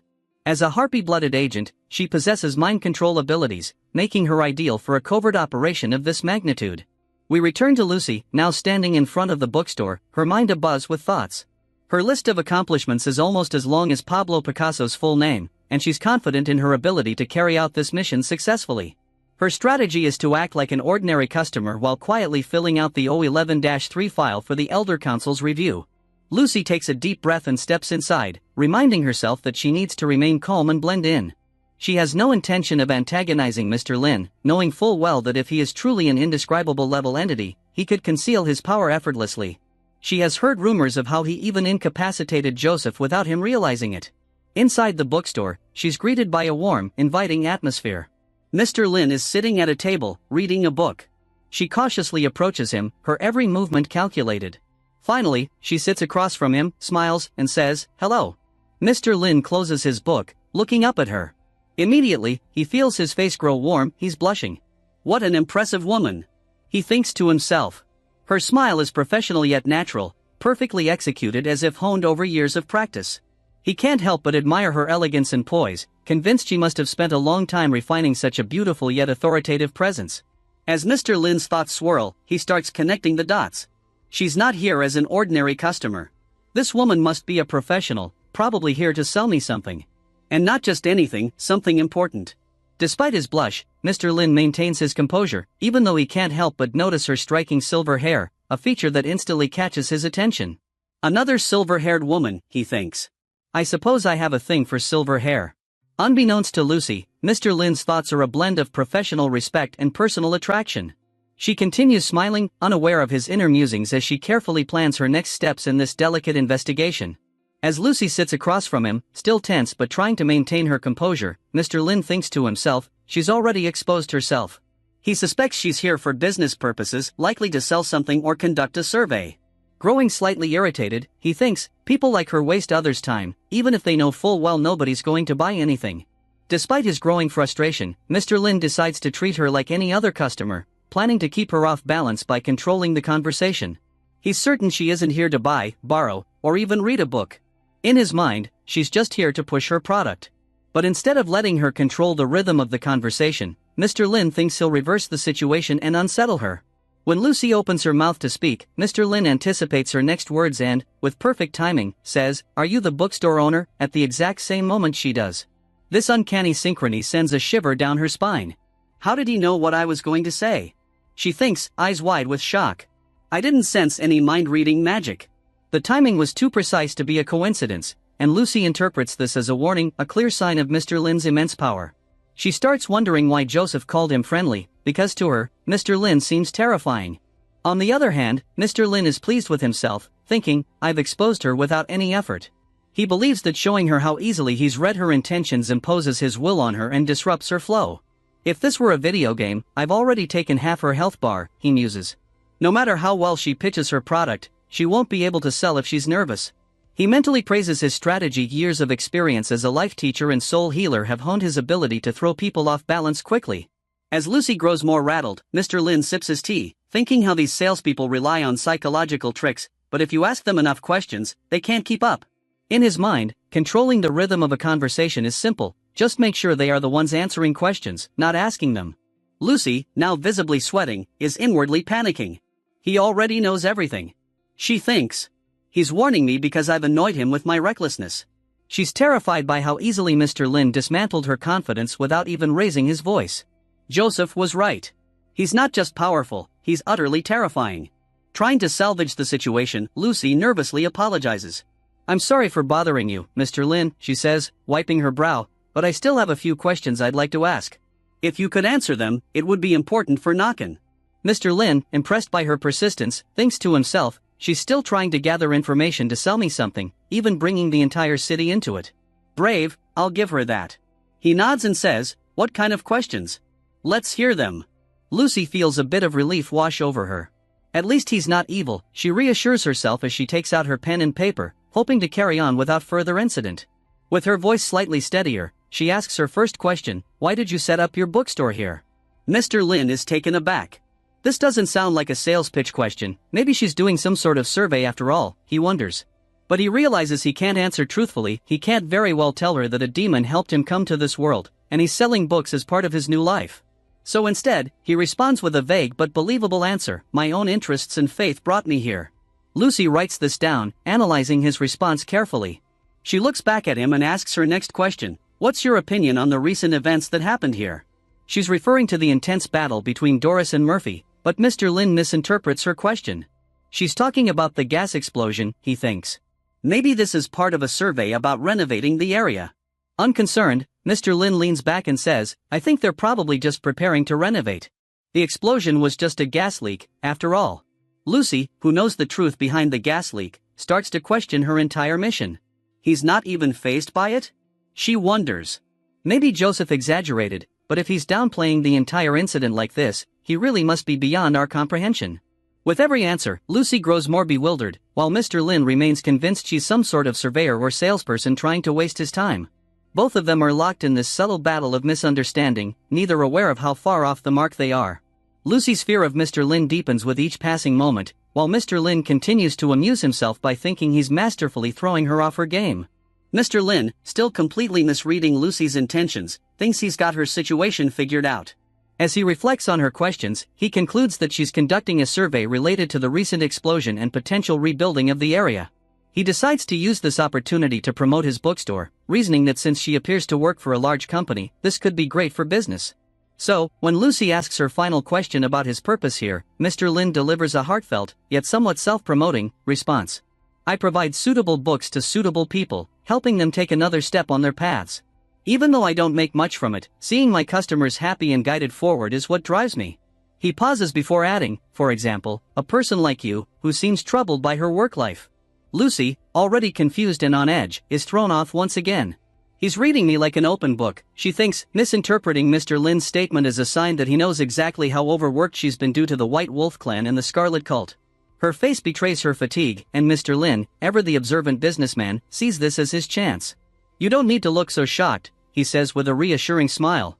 Does your company plan to take full responsibility for what happened outside? Lucy, misunderstanding his reference to the explosion, nods.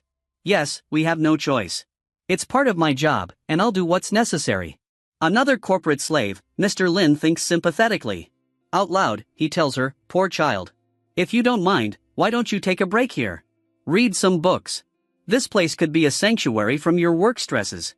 Lucy, now truly bewildered, starts to reflect on her life.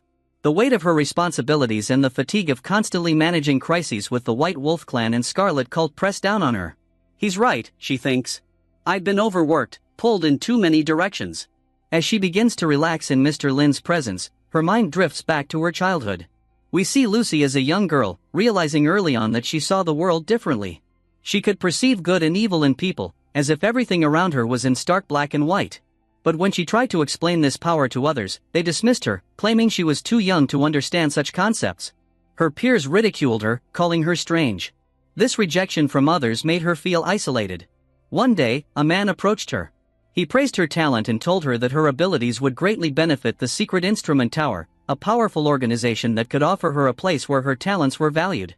This man was a family member, possibly her father. He told her she had harpy blood flowing through her veins and that eagles push their young out of the nest when they are ready to fly. Metaphorically, he explained that if those young eagles were weak or useless, they would simply fall and die. These harsh words frightened Lucy, and as a child, she cried, feeling the weight of those expectations. Her father coldly informed her that he would arrange for her recruitment into the Secret Instrument Tower, but that once she was inducted, she was to stay away from him for the rest of their lives. This traumatic moment marked the end of her childhood innocence and the beginning of her life as an operative for the tower.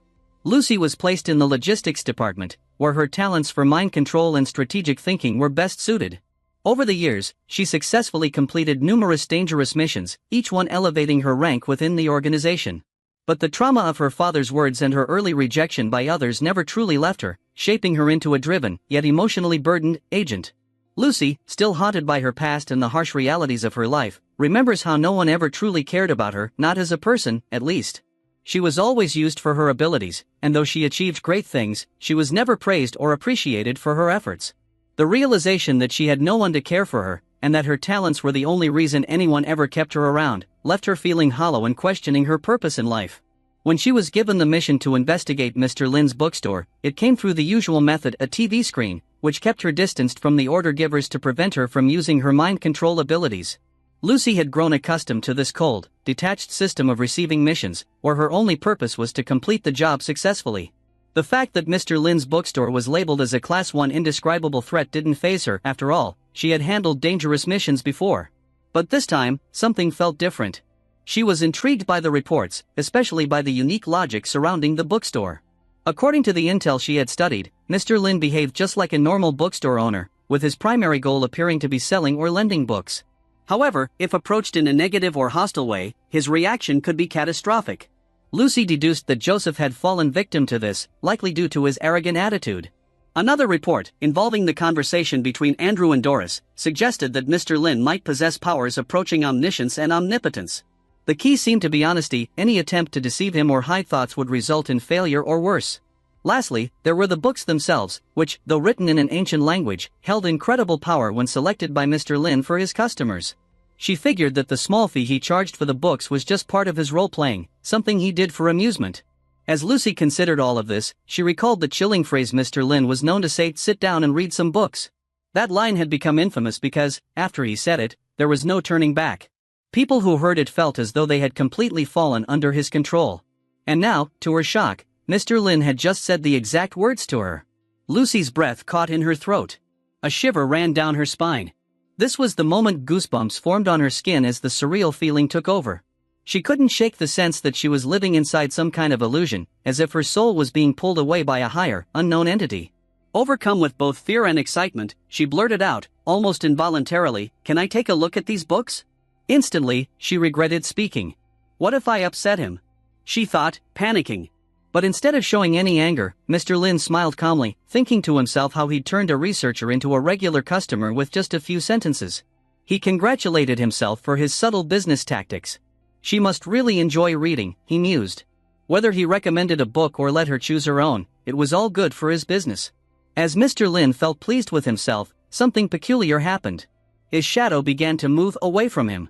This had never occurred before. The shadow, which we now recognize as Inky, detached itself and started gliding silently over the bookshelves, as though searching for something specific. Mr. Lin noticed but didn't comment on it, continuing his conversation with Lucy as if everything was normal. "There's no need to rush," Mr. Lin told her, his voice as soothing as ever. "Feel free to take your time browsing the books while we chat." Lucy, still feeling disoriented and overwhelmed, found some comfort in Mr. Lin's friendly demeanor. "He's not what I expected at all," she thought. "Now I understand why Joseph wants to give him the cursed sword Candela. He really is kind."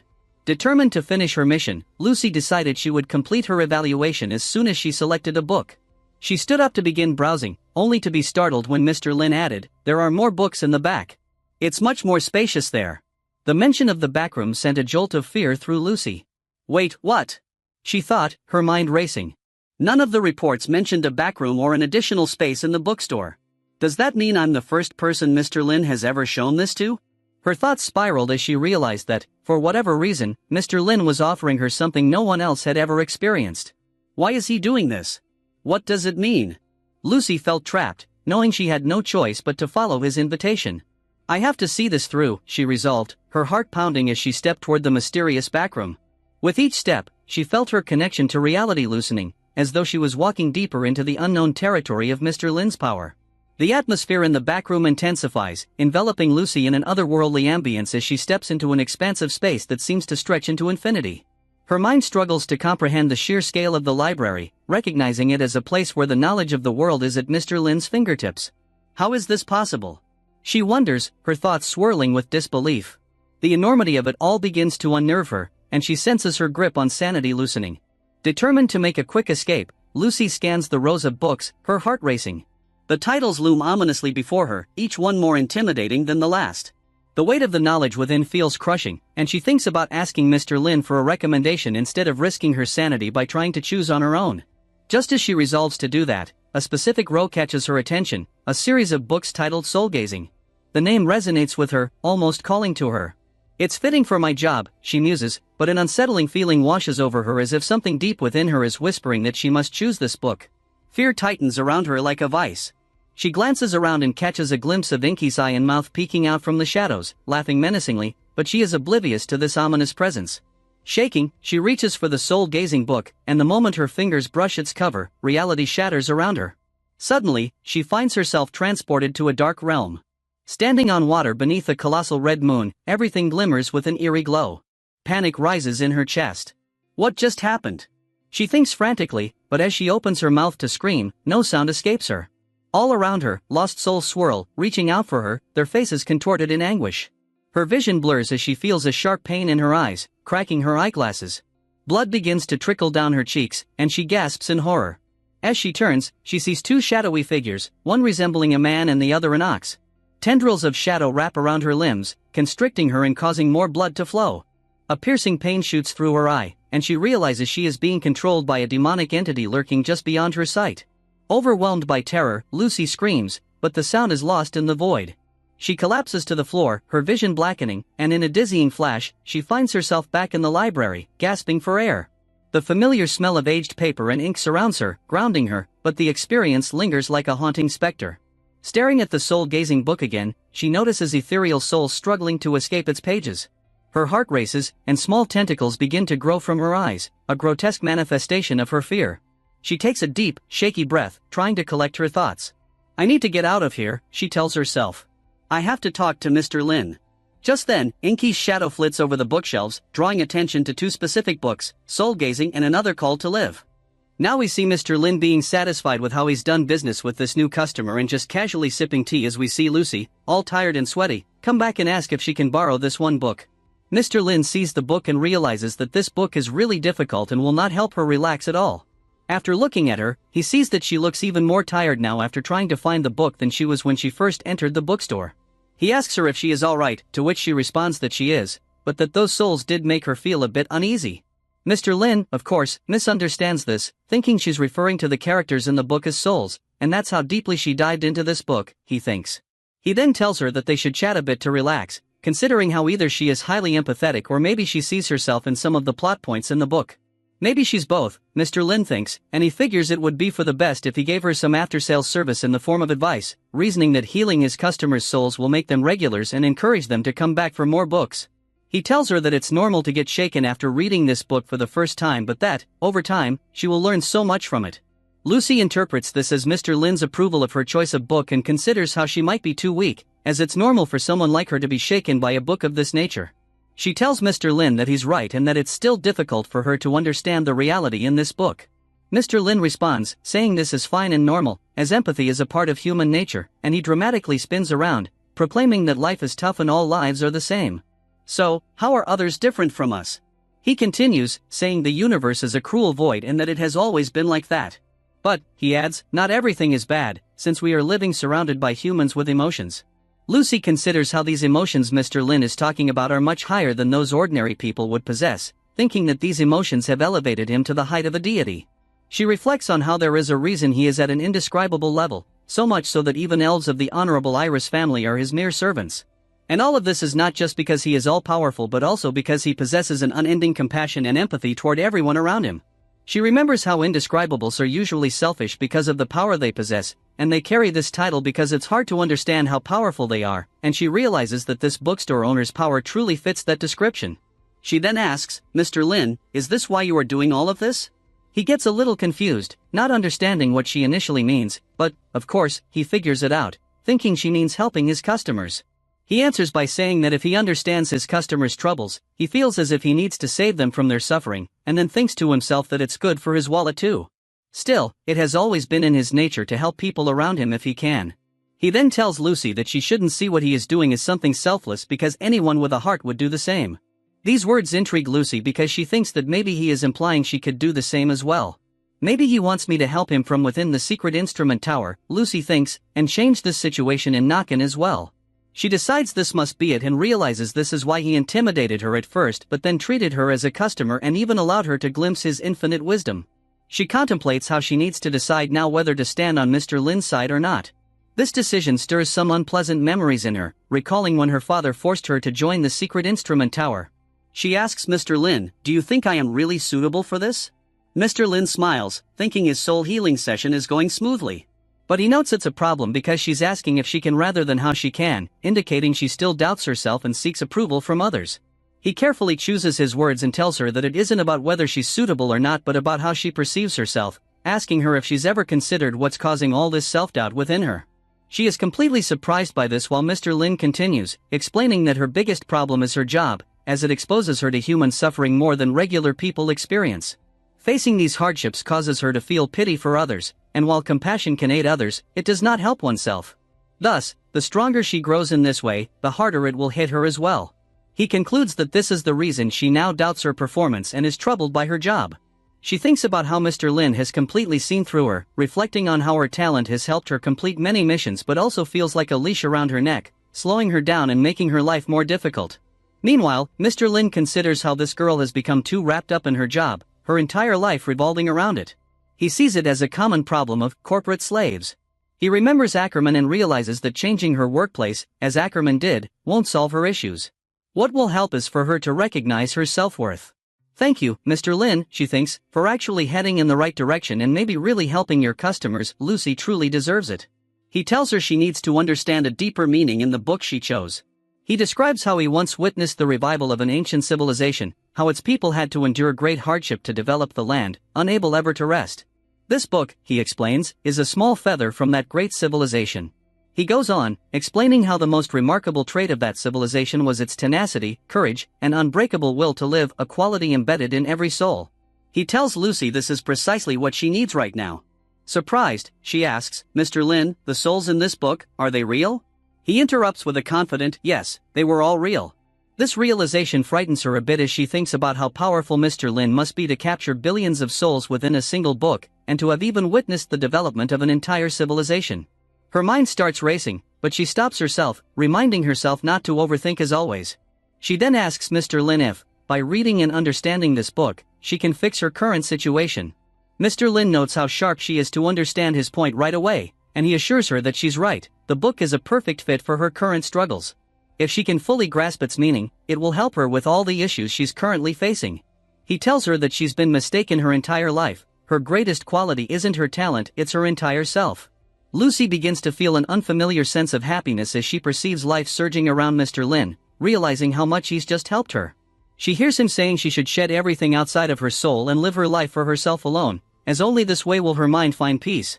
She then sees a vision of the man and the ox fading away. When they vanish entirely, young Lucy appears before her, looking sad and tearful. She approaches, embraces her younger self, and continues to hear Mr. Lin's voice saying that when she can face her soul this way, she can truly say she's given her best and feel proud of herself. As young Lucy cries, the illusion shatters, and with it, all the trauma Lucy carried within. She starts crying tears of happiness, and Mr. Lin, a bit taken aback, thinks about how much she must lack love if even these simple soul-healing words have moved her to tears.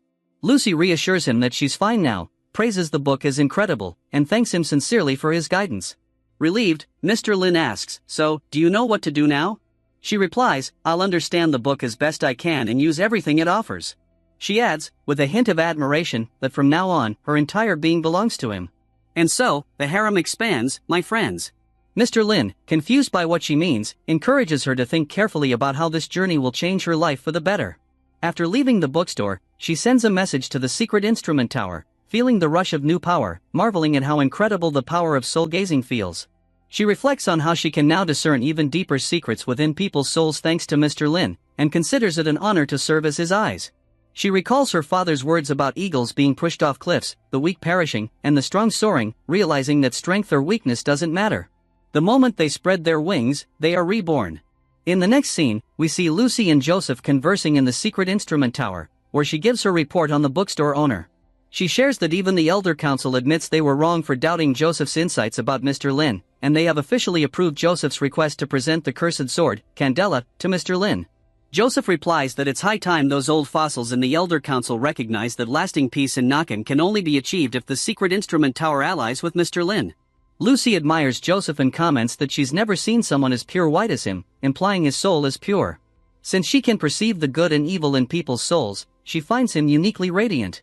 Joseph laughs, saying it's just his radiant night suit, the same one the others wear. Clearly, Joseph has picked up a thing or two from Mr. Lin, learning about misunderstandings from the best. Lucy then mentions that the Elder Council will reinstate Joseph as a radiant knight soon. Joseph says nothing in response, only asking for the approval document for the transfer of the sword, Candela. As Lucy leaves, Joseph smiles and asks how she feels now, after everything. Lucy, taken by surprise, turns around glowing with happiness and says, Mr. Lin gave me a new life. She leaves, and Joseph calls for Chloe, who emerges from behind a wall, embarrassed to be caught. Chloe says he has urgent documents for Joseph to sign, though he didn't want to interrupt, hence his hiding. Joseph teases him, saying that if it were truly urgent, Chloe would have rushed over immediately, and instead suspects he was just curious about Lucy. Chloe admits this is true, mentioning how Lucy always seemed down in the past but now seems like a different person, making people feel at ease around her. He says he hasn't felt this positive energy in the secret instrument tower since the great night, Daria, and then abruptly stops, worried he's somehow insulted Joseph. At first, Joseph seems a bit disappointed, but he soon smiles, calling Chloe pure and foolish. He advises him to always finish what he starts, no matter who he's talking to. This makes Chloe blush, as he realizes Joseph has noticed his crush on Lucy. Joseph continues, saying if you don't say what you mean, you may regret it later, as he reflects on someone who resembles his daughter. He then turns and walks away, telling Chloe to give it his best or risk getting transferred to a different department. Chloe is left speechless but appreciates Joseph's encouragement, realizing it's his way of looking out for him. Determined, Chloe resolves to approach Lucy, no matter how nervous he feels. He decides to start with small talk, realizing he's never spoken to her before and needs to get to know her before he can say anything more. As he approaches her, he shakily asks if they can double-check the damage done by the White Wolf clan and the Scarlet Cult. Lucy looks at him, and her face immediately turns red, shyly reacting as she reads his soul. To her, it's as if his thoughts are plainly displayed, all saying, I like you, I love you, you're cute, please go out with me. She manages to tell him the damage report is finalized, then turns away, her entire body flushed, and calls Chloe to her office. Alright, brothers, here we go, you think. If Chloe can muster up the courage, so can we. Let's just hope your crush can't read your soul like Lucy can. As Chloe follows her, he feels elated that his first conversation with her went so smoothly. The scene shifts back to Joseph, who is now in his office, standing before Candela. He reminisces about his younger days with Radiant Knight Daria. In a flashback, Daria tells him she'll be leaving on a mission soon and he'll need to handle dinner. She asks where Melissa is, and we learn that Daria is actually Joseph's wife. Joseph replies that Melissa is probably sleeping, having worn herself out from sword practice. In her room, young Melissa can be seen wiping away tears, overwhelmed by the difficulty of her training. Daria smiles, reminding Joseph that while it's good for Melissa to train, he needs to go easy on her since she's still young. Joseph, teasing Daria, says Melissa actually complained that training with her mom was much tougher. Daria laughs, and Joseph remarks that Melissa still has much to learn, after all, when he was her age. He's cut off mid-sentence by a towel that Daria playfully throws at him, saying, bragging time is over. I know you're the strongest Radiant Knight ever, no need to rub it in. Then, with a smirk, she teases him about how funny it is that the almighty Joseph can't even cook. They continue chatting casually, reminding me how single I am as they exchange playful banter. Joseph tries to bring up something about Daria's mission, but he's interrupted by a sharp pain that makes him stagger. Daria is immediately concerned, but he assures her it's just the curse, which is growing more frequent. Daria gently massages his shoulders to help him relax, cautioning him that even his strength may not withstand this curse forever. Joseph brushes it off, saying it's hard to find a worthy successor to inherit the sword, so if the curse only corrupts him but saves more lives, he's willing to bear it. Daria, deeply worried, tells him that if he keeps pushing himself like this, he'll die. Joseph replies that he doesn't mind as long as he can protect those around him. With great power comes great responsibility, he says with a wry smile. Oh, hi there, Uncle Ben Joseph Parker, I didn't recognize you. Daria urges him to make the right choice if he ever finds a way to break the curse, adding that she doesn't want her loved one to suffer so much and wishes he could live for himself just once. Joseph lifts her chin with a warm smile. As long as you're by my side, no curse will ever stop me. Daria blushes, but Joseph moves closer, touching her forehead. What's wrong? Do you have a fever? Daria pulls away, scolding him for being clueless, and playfully hits him while he laughs and tells her to stop because it hurts. Then, with both of them blushing, Daria finally tells Joseph to say he loves her. Embarrassed, Joseph turns away, promising to say it when she returns from her mission. She reminds him they've been married for ages, and he hasn't said it yet. He promises again, saying this time he really means it. Daria kisses him gently. I trust you, then, but after this mission, you'll have to say it often. Joseph agrees, saying things will be different when she returns. We flash forward to the present, where Joseph stands, lost in thought, remembering that this mission was her last. Regret washes over him, and he wonders if staying by her side then might have changed things. He picks up the sword, now ready to carry it to Mr. Lin, and murmurs, I love you, Daria.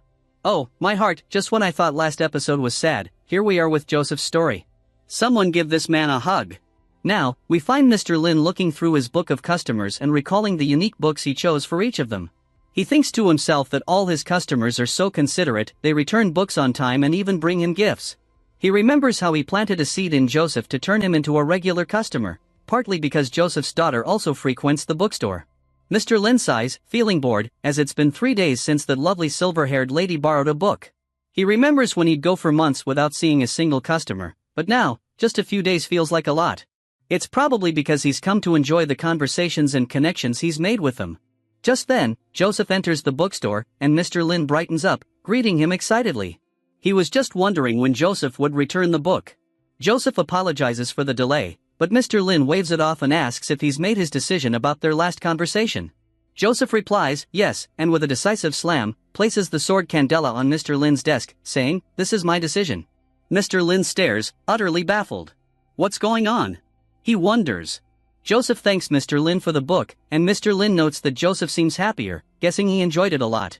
Joseph agrees, saying he's never felt more at ease, which is why he's made up his mind. Mr. Lin is still clueless about what Joseph means by all this and can't fathom why he's offering such an exquisite sword. Realizing Joseph is serious, Mr. Lin inspects the sword more closely. Even as someone who knows little about weapons, he can tell this sword is valuable, possibly ceremonial rather than used in battle.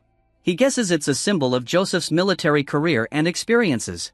Understanding that Joseph likely wants to leave behind the memories and burdens tied to the sword, Mr. Lin asks if he's sure about parting with something so meaningful, noting it might have been passed down for generations.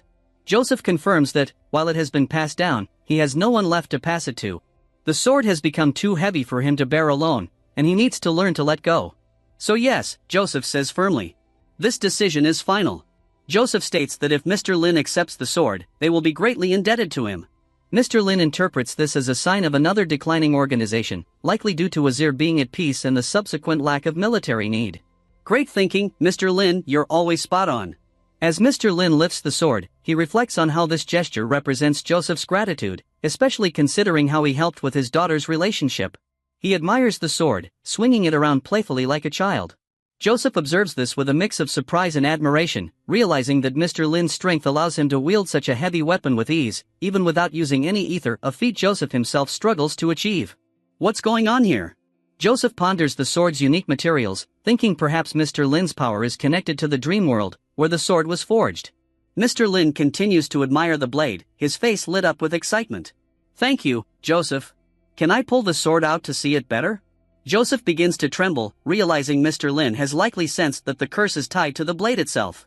After King Candela, the original owner, took his own life with the sword, his soul became trapped within it, giving birth to the curse. Joseph recalls ancient texts about King Candela, which state, Candela commanded the lion and the eagle. Millions of citizens supported him. When he raised light and fire, it was akin to a lift in the sun. He broke obstacles, fought against the current, and cast himself towards the immortal who brought light last night. Joseph reflects on Candela's bravery in defending the people against the most powerful immortal of the night but mourns his eventual failure. The power embedded in the blade is so immense that even the strongest radiant knights have been unable to lift the curse. Anyone who touches the sword will inevitably become afflicted, and while the hilt is designed to suppress the curse temporarily, it only holds for a short time. Once unsheathed, the curse will befall the wielder immediately, and if their willpower is weak, madness will follow. Joseph's face freezes, his eyes and mouth agape as he looks at Mr. Lin. What if this time, I'm the one who unsheathes the blade? He tells Mr. Lin he can take a look, but with a warning to be very careful. Mr. Lin interprets this as a simple caution against cutting himself. As Mr. Lin pulls the blade from its scabbard, his eyes widen in astonishment as a brilliant light radiates from the sword, illuminating the entire bookstore. Gazing at his reflection in the blade, Mr. Lin marvels at its beauty. Meanwhile, Joseph starts to shiver as dark forces spill forth from the sword, the true curse of Candela. Shadows emerge from the blade, twisting and writhing like snakes, representing the curse as they lunge toward Mr. Lin. Noticing an ancient inscription on the blade, Mr. Lin brings it closer for a better look. At the same time, we see the flower from Doris and the gargoyle from Old Wild trembling in fear. Joseph's heart races. This is bad, really bad, because the curse is about to envelop them, and he still hasn't acted. The fear he feels now is greater than any he experienced in his battles against Old Wild. As Joseph struggles to comprehend Mr. Lin's intentions, a colossal demonic being materializes, casting a shadow over the library. In that moment, Joseph is struck by an instinctive dread. He is witnessing an unfathomable taboo entity materializing before him. Dark, demonic forces swirl behind Mr. Lin as he holds the sword, the curse reaching out to claim him. Tentacles of the demonic force extend, touching the diamond embedded in the Candela sword. The curse reacts in agony, trying to escape toward Joseph. Just as it seems to reach him, it vanishes, leaving behind an uneasy silence in the bookstore. Joseph is completely frozen in fear, struggling to comprehend the surreal events unfolding before him. He realizes that the powerful curse of Candela had just experienced what a victim of a serial killer feels in their final moments: an overwhelming will to survive, moments before life is snatched away. Although the room is silent, he can almost hear the curse's dying breaths echoing in the stillness. Only remnants of the curse linger in the blade, but they are enough for Mr. Lin to notice.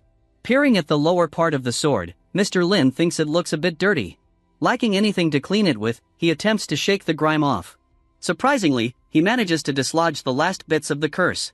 Behind him, the demonic force conjures a horrifying mouth, swallowing the remnants of the curse. Mr. Lin observes the sword shining even brighter now, pondering whether it wasn't dirt after all but simply a testament to the blade's advanced craftsmanship. "This sword is fascinating," he exclaims.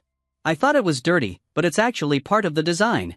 Joseph is on the verge of losing his mind. Is this really happening? The curse that has claimed the lives of countless radiant knights for ages has been wiped away so easily, and Mr. Lin jokes about it as if it were merely dirt. To him, the curse seems like a toy, something trivial. Noticing the absurdity of the situation, Mr. Lin adds, "I don't have anything to give you in return for this favor, but if there's any book you want, it's on the house."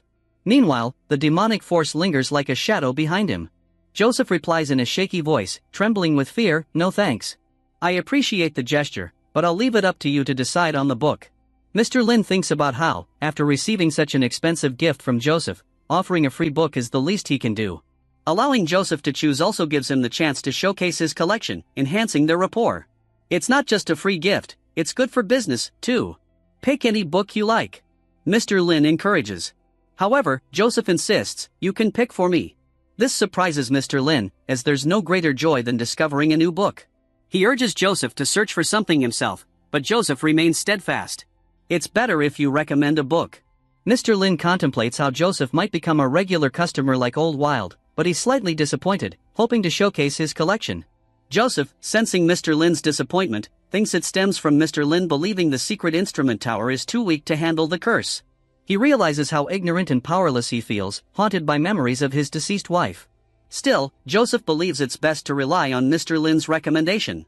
After all, only a fool would try to pick a book independently in such a situation. Just then, Lucy sneezes nearby, an indirect reference to Joseph's thoughts about poor choices in book selection. As Mr. Lin considers which book would suit Joseph best, he selects one, declaring, "This book should be perfect for you in your current situation." Upon seeing the title, "When Stars Align," Joseph is taken aback, feeling an unsettling tremor even in his metal arm. He reflects on the overwhelming power he witnessed moments ago, the demonic being that devoured the curse as if it were a mere treat. That entity had an incomprehensible power, and what frightened him even more was that it had only revealed about 1% of its strength.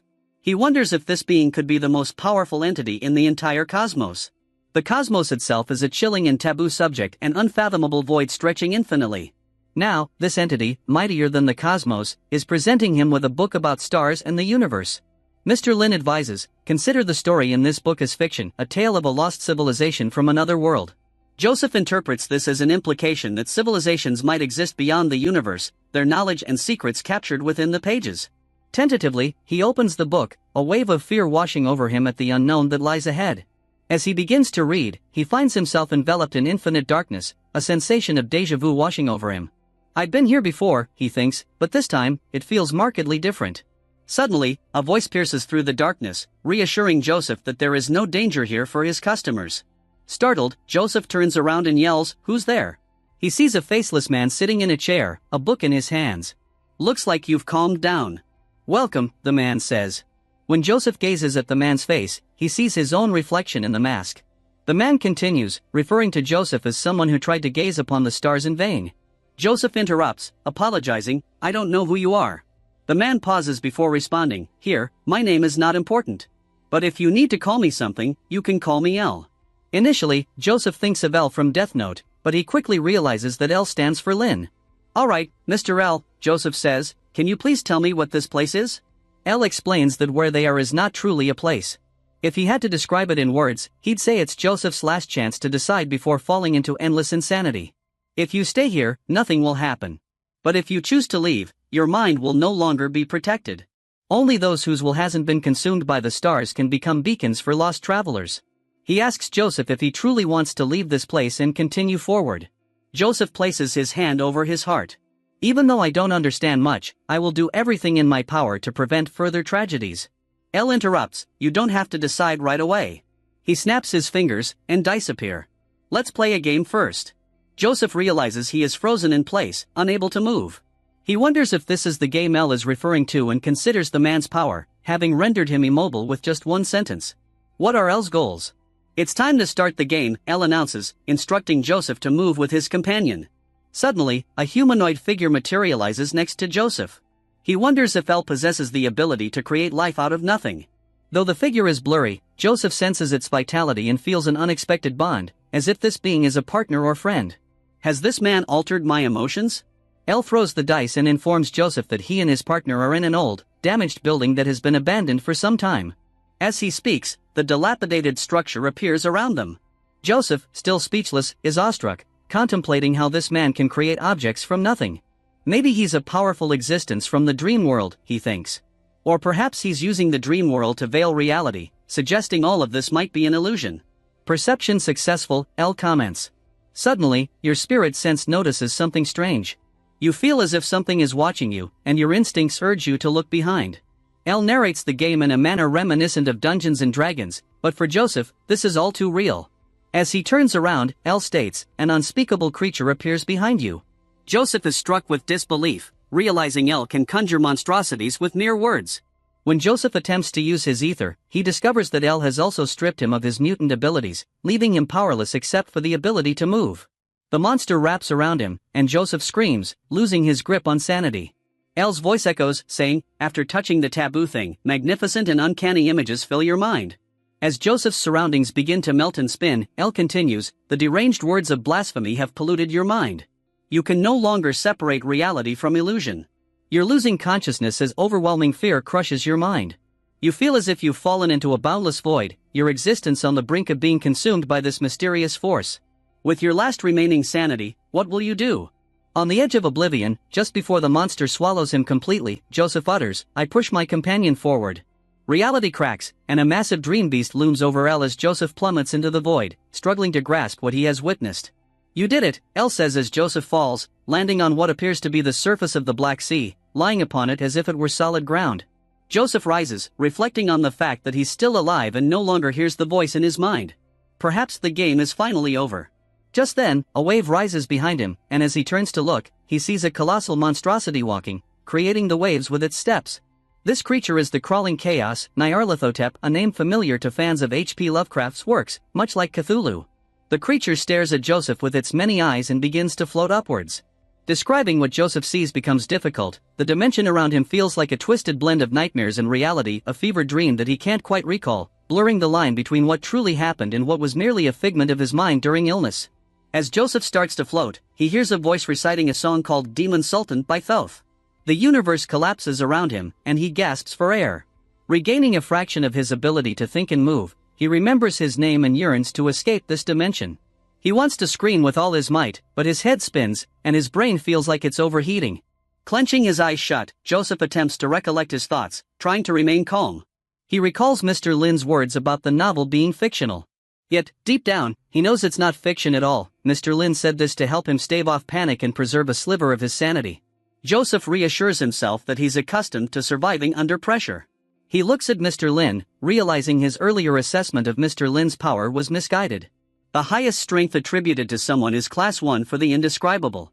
Finally, he manages to voice a question, asking Mr. Lin if those great beings were part of that civilization. Confused, Mr. Lin wonders about the question's context. Perhaps Joseph struggles to grasp the book's complexities, which focuses on decisive moments in history. He replies, they were the monuments of old civilizations, witnesses and makers of history. But nothing is eternal, no matter how great they were, time ultimately overpowers them. Fear grips Joseph as he contemplates the book holding these powerful entities, like a seal that could be broken under specific conditions. He realizes that summoning them carries great risk. According to Mr. Lin, these beings belong to a once great civilization that fell from grace, sealed within this book by the incomprehensible bookstore owner standing before him. Mr. Lin, still smiling vacantly, seems oblivious to Joseph's turmoil. From his perspective, he believes Joseph's thoughts are ridiculous. To clarify, Mr. Lin reassures him that feeling lost is normal. If he struggles to understand many parts of the book, he shouldn't dwell on them too much. The key is to understand the minds within the book and make them useful. Joseph offers an uncomfortable smile, responding, "Making them useful might be a bit tricky for me." But Mr. Lin encourages him, reminding him that giving Joseph the sword was his decision. Now, let go of the past and face the future with greater resolve. Challenges are inevitable when starting anew, but you can use this book to guide you. Take it as a gift, and read it carefully when you return home. Joseph bows deeply, thanking Mr. Lin. "There's no need to be so kind," Mr. Lin replies. "I'm merely passing on the ideas of others." Then he shares a quote, "Millions of people within a nation are always necessary for one genius to come into being. Millions of idle human hours must pass before a truly decisive moment in history emerges. When such a moment occurs, it shapes decades and centuries. When strong personal will collides with historical fate, sparks fly, and the moment forever shines in the sky of human civilization. Each fleeting moment serves as a stage for heroes." After delivering the quote, Mr. Lin reassures Joseph, "You don't need to be a hero. Remember, you're just human, and it's crucial to recognize your limits. Don't overestimate or underestimate yourself, just fulfill your duty when the time comes." Joseph listens, surprised by the wisdom in Mr. Lin's words. "You don't need to shine for eternity," Mr. Lin continues. "Just follow your will and stick to your beliefs. Your existence will be a light, illuminating the night, no matter how dark it may seem." The memory of his knighthood floods back to Joseph. He was just a boy then, swearing an oath to devote his life to justice and fight for the light. Mr. Lin emphasizes that Joseph should never forget the emotions he feels now, hoping that this book will help him fulfill his destiny. With newfound determination, Joseph clenches his fist and utters, "I will carry this light within me." Joseph steps out of the library, feeling a nostalgic wave hit him so hard it's almost like a bad hangover. He stops, takes a deep breath, and clenches his metal fist, thinking, "Wow, been a while since I felt this, alive." Not exactly an everyday experience when you're cursed with the candela, which has been wrecking his brain with non-stop whispers for years. It was like having a roommate who only knows how to scream in your head. And those whispers? They weren't exactly ASMR, just maddening enough to push him into rage fits that made keeping his powers in check nearly impossible. Honestly, the curse cost him more than his peace of mind. He lost his right arm fighting some guy named Old Wild. Sounds like a washed-up country singer, but hey, no one said curses were forgiving. Finally, though, the curse is gone, thanks to Mr. Lin, who literally ate it. Joseph still isn't sure how he feels about the mental image of Mr. Lin eating curses for breakfast, but hey, it worked. With that burden lifted, Joseph feels like he's finally stepped off a 10-year headache roller coaster. No sword, no problem. He's got the confidence boost from giving it to Mr. Lin and even scored a mysterious book in exchange. It's supposedly the key to unlocking higher power levels, though Joseph's still a bit wary about self-help books. As he strolls down the rainy street, finally planning to get his life together, he slams into some guy and nearly topples over. The dude, all sharp eyes and brooding energy, mumbles an apology. No big deal, Joseph thinks, until he senses the guy's aura and realizes this isn't just some random passerby. Nope, this guy's a hunter, and not the friendly neighborhood kind. He's got a seriously potent, tainted bloodline, like a high-voltage battery in human form. And here's the kicker, even the writers of this manhwa are calling this guy Ackerman now because we all forgot his real name. Who can blame them? Ackerman sounds intense, memorable and, well, way better than that mysterious dude in the hood. Joseph sizes him up. Definitely destruction level, he muses. No one with that kind of power works for the White Wolf clan, so maybe Ackerman's a lone wolf? Joseph briefly considers asking him what he's up to but decides not to poke the dragon. When you're dealing with a guy who could turn you into a stain on the pavement, it's best not to pry. And besides, Ackerman didn't give off any hostile vibes, or so Joseph thought. Little does he know, Ackerman had his hidden blade ready and blood-red eyes flashing like a disco ball of doom, just in case. But he eases off when Joseph starts walking away. Who's he kidding? Nobody likes an unplanned deathmatch in the rain. Now, Joseph dials up Clody, casually asking how the White Wolf clan mission is going. Clody reports it's smooth, meaning they haven't died yet. And Joseph tells him to research the Kingdom of Elfa's language, since the Candela sword had something mysterious scribbled on it. And he can't resist a warning, oh, and watch out for the white-haired hunter who's basically one bad day away from causing an apocalypse. Intel, not incineration, got it? The universe, meanwhile, teases us by skipping over whatever sketchy rendezvous Clody had with Lucy in her office. Guess we'll be left in suspense, thanks, writers. Finally, Joseph decides he's earned a break. 1 week off, he thinks. After all, being cursed, Battling ancient evils and babysitting hunters for years takes its toll. He heads home, remembering some old texts on ancient languages gathering dust in his study. As he enters, he mutters something about his daughter Melissa taking after him, but only when it comes to book avoidance. Night duties? Absolutely. Reading? Immediate migraines. Opening his door, Joseph stops in his tracks. Books are everywhere, as if they had a secret late-night party. He checks the clock, Melissa's usual dinner time. But the place is dead silent, and his stomach growls as he realizes there's no savory smell from the kitchen. It's odd because Melissa's usually cooking up a storm by now. Nice, warm meal to welcome Dad home? Not tonight, apparently. Joseph glances around the room, picking up a book with an overly dramatic title, A Knight's Justice. He squints, recognizing the author as none other than Joseph Winston? Yeah, that Joseph. Joseph the Radiant Knight starts reminiscing about Joseph the author, who also happened to be his old commander. Fired for unsuitable combat style, this Joseph was a rogue knight with a flair for writing about how chivalry is for suckers. And to make matters worse, the manhwa writers gave them both the same name. As if keeping up with everyone else's backstory wasn't already enough work.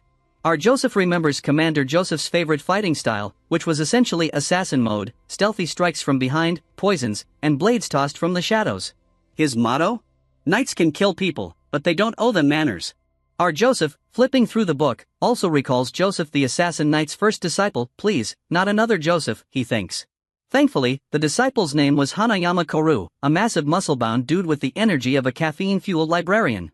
Joseph remembers grilling Hanayama about a mission once, only to be lectured by Koru about training and studying your opponent, which Koru insisted was what only the weak do.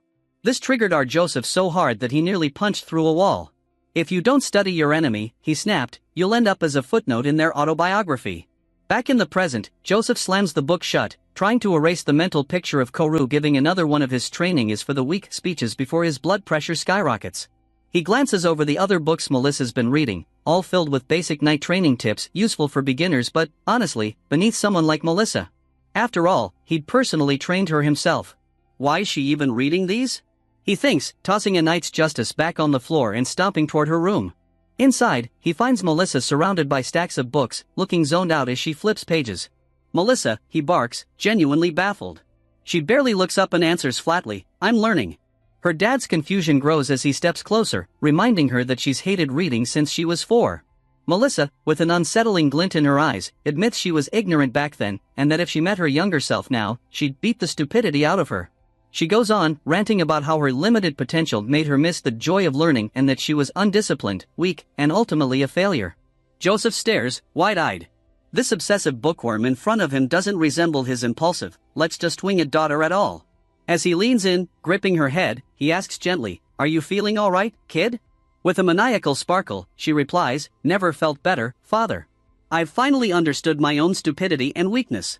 I wasted so much time not learning because your methods were barbaric. You don't even have methods. Joseph blinks, struck dumb by this speech. Before he can process, Melissa continues, eyes gleaming, but it's okay. I've read every book in this house now. Even though I'm older and behind, I'll carve my own path. Joseph, still dazed, asks if she really read every book. She nods, proudly announcing she'd been at it for 3 days straight without stopping. His patience finally snaps, and he lunges forward, grabbing the book from her hands. 3 days of non-stop reading? He thinks, yeah, this girl's possessed. Melissa's bloodshot eyes widen as Joseph grabs the book from her hands. Dad! What are you doing? She stares up at him, wobbles a bit, and yep, down she goes, eyes rolling as she faints. Joseph's reflexes kick in, and he catches her just in time, setting her gently on the ground. But before he can even process what just happened, a glint on her table catches his eye. There, among the scattered books, lies one bound in dark leather with some kind of ominous emblem on it. Great, he thinks, first a library marathon, now this cursed book phase. Lightning strikes outside, because of course it does, and Joseph's gaze hardens. Cut to Ackerman, who's standing in front of the Truth Society's Fancy Pants headquarters, looking as thrilled as a cat at a dog show. Didn't think I'd be back here so soon, he mutters, wishing for the 100th time that he could avoid this place altogether. As a hunter, he belongs in the chaos and grit of combat, not the polished halls of the so-called intellectual elite. A hunter's life is blood, sweat, and madness. Totally incompatible with the Truth Society's obsession with logic, books, and an unsettling air of academic enthusiasm. The place reeks of curiosity, and maybe stale coffee. He strides into Andrew's office, not bothering to hide his disdain for the office's overpriced furniture and gold leaf wallpaper. Before he can even close the door, Andrew looks up, eyebrows raised. "You're late." Ackerman raises a brow and shoots back, "Hunters are never late. Never early, either. Hunters arrive exactly when they mean to." Bonus points to the readers who caught that wizard reference, by the way. Let me know in the comments below, broskies. Ackerman smirks and adds, "But hey, I'd be on time if I were a lady, wouldn't I? Sorry to disappoint." Andrew sighs, rolling his eyes. "Alright, enough. Are you really giving up on the mission to take down Old Wild?" Ackerman shrugs, flashing a cocky grin. "Why not?" Andrew's taken aback. He could have sworn Ackerman was all fired up about this mission just 3 days ago. Now he's acting like the Old Wild bounty is as exciting as doing laundry. Andrew wonders what happened in the bookstore. Maybe Mr. Lin fed him a truth bomb, or some ether magic gave him a midlife crisis. Andrew's brow furrows, recalling how they checked for any ether spikes or unusual activity while Ackerman was at the bookstore, but nothing showed up. Weird, he thinks, maybe Ackerman bailed on this mission before he even went in. But that's nonsense, even for Ackerman. Andrew, trying to be rational about all this, finally speaks up. "Ackerman, you know this case was a big opportunity. If you'd completed it, you'd have been promoted to a destructive level hunter." Ackerman just nods, still looking about as interested as someone watching paint dry.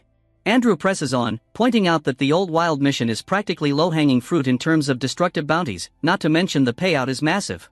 Ackerman interrupts with a dangerous glint in his eye. "It's none of your business why I'm backing out, Andrew. I'm not breaking any rules by doing so, and I don't owe you an explanation." His gaze sharpens, and his eyes flash red, sending a faint aura of bloodlust across the room. "Are you anxious, Andrew?" he asks, feigning concern. Andrew's forced to stay calm, though he's sweating bullets. Truth is, he thinks, I did send him to check out that bookstore on purpose. Now, with Ackerman stepping down from the Old Wild bounty, he risks figuring out the society's real interest in Mr. Lin.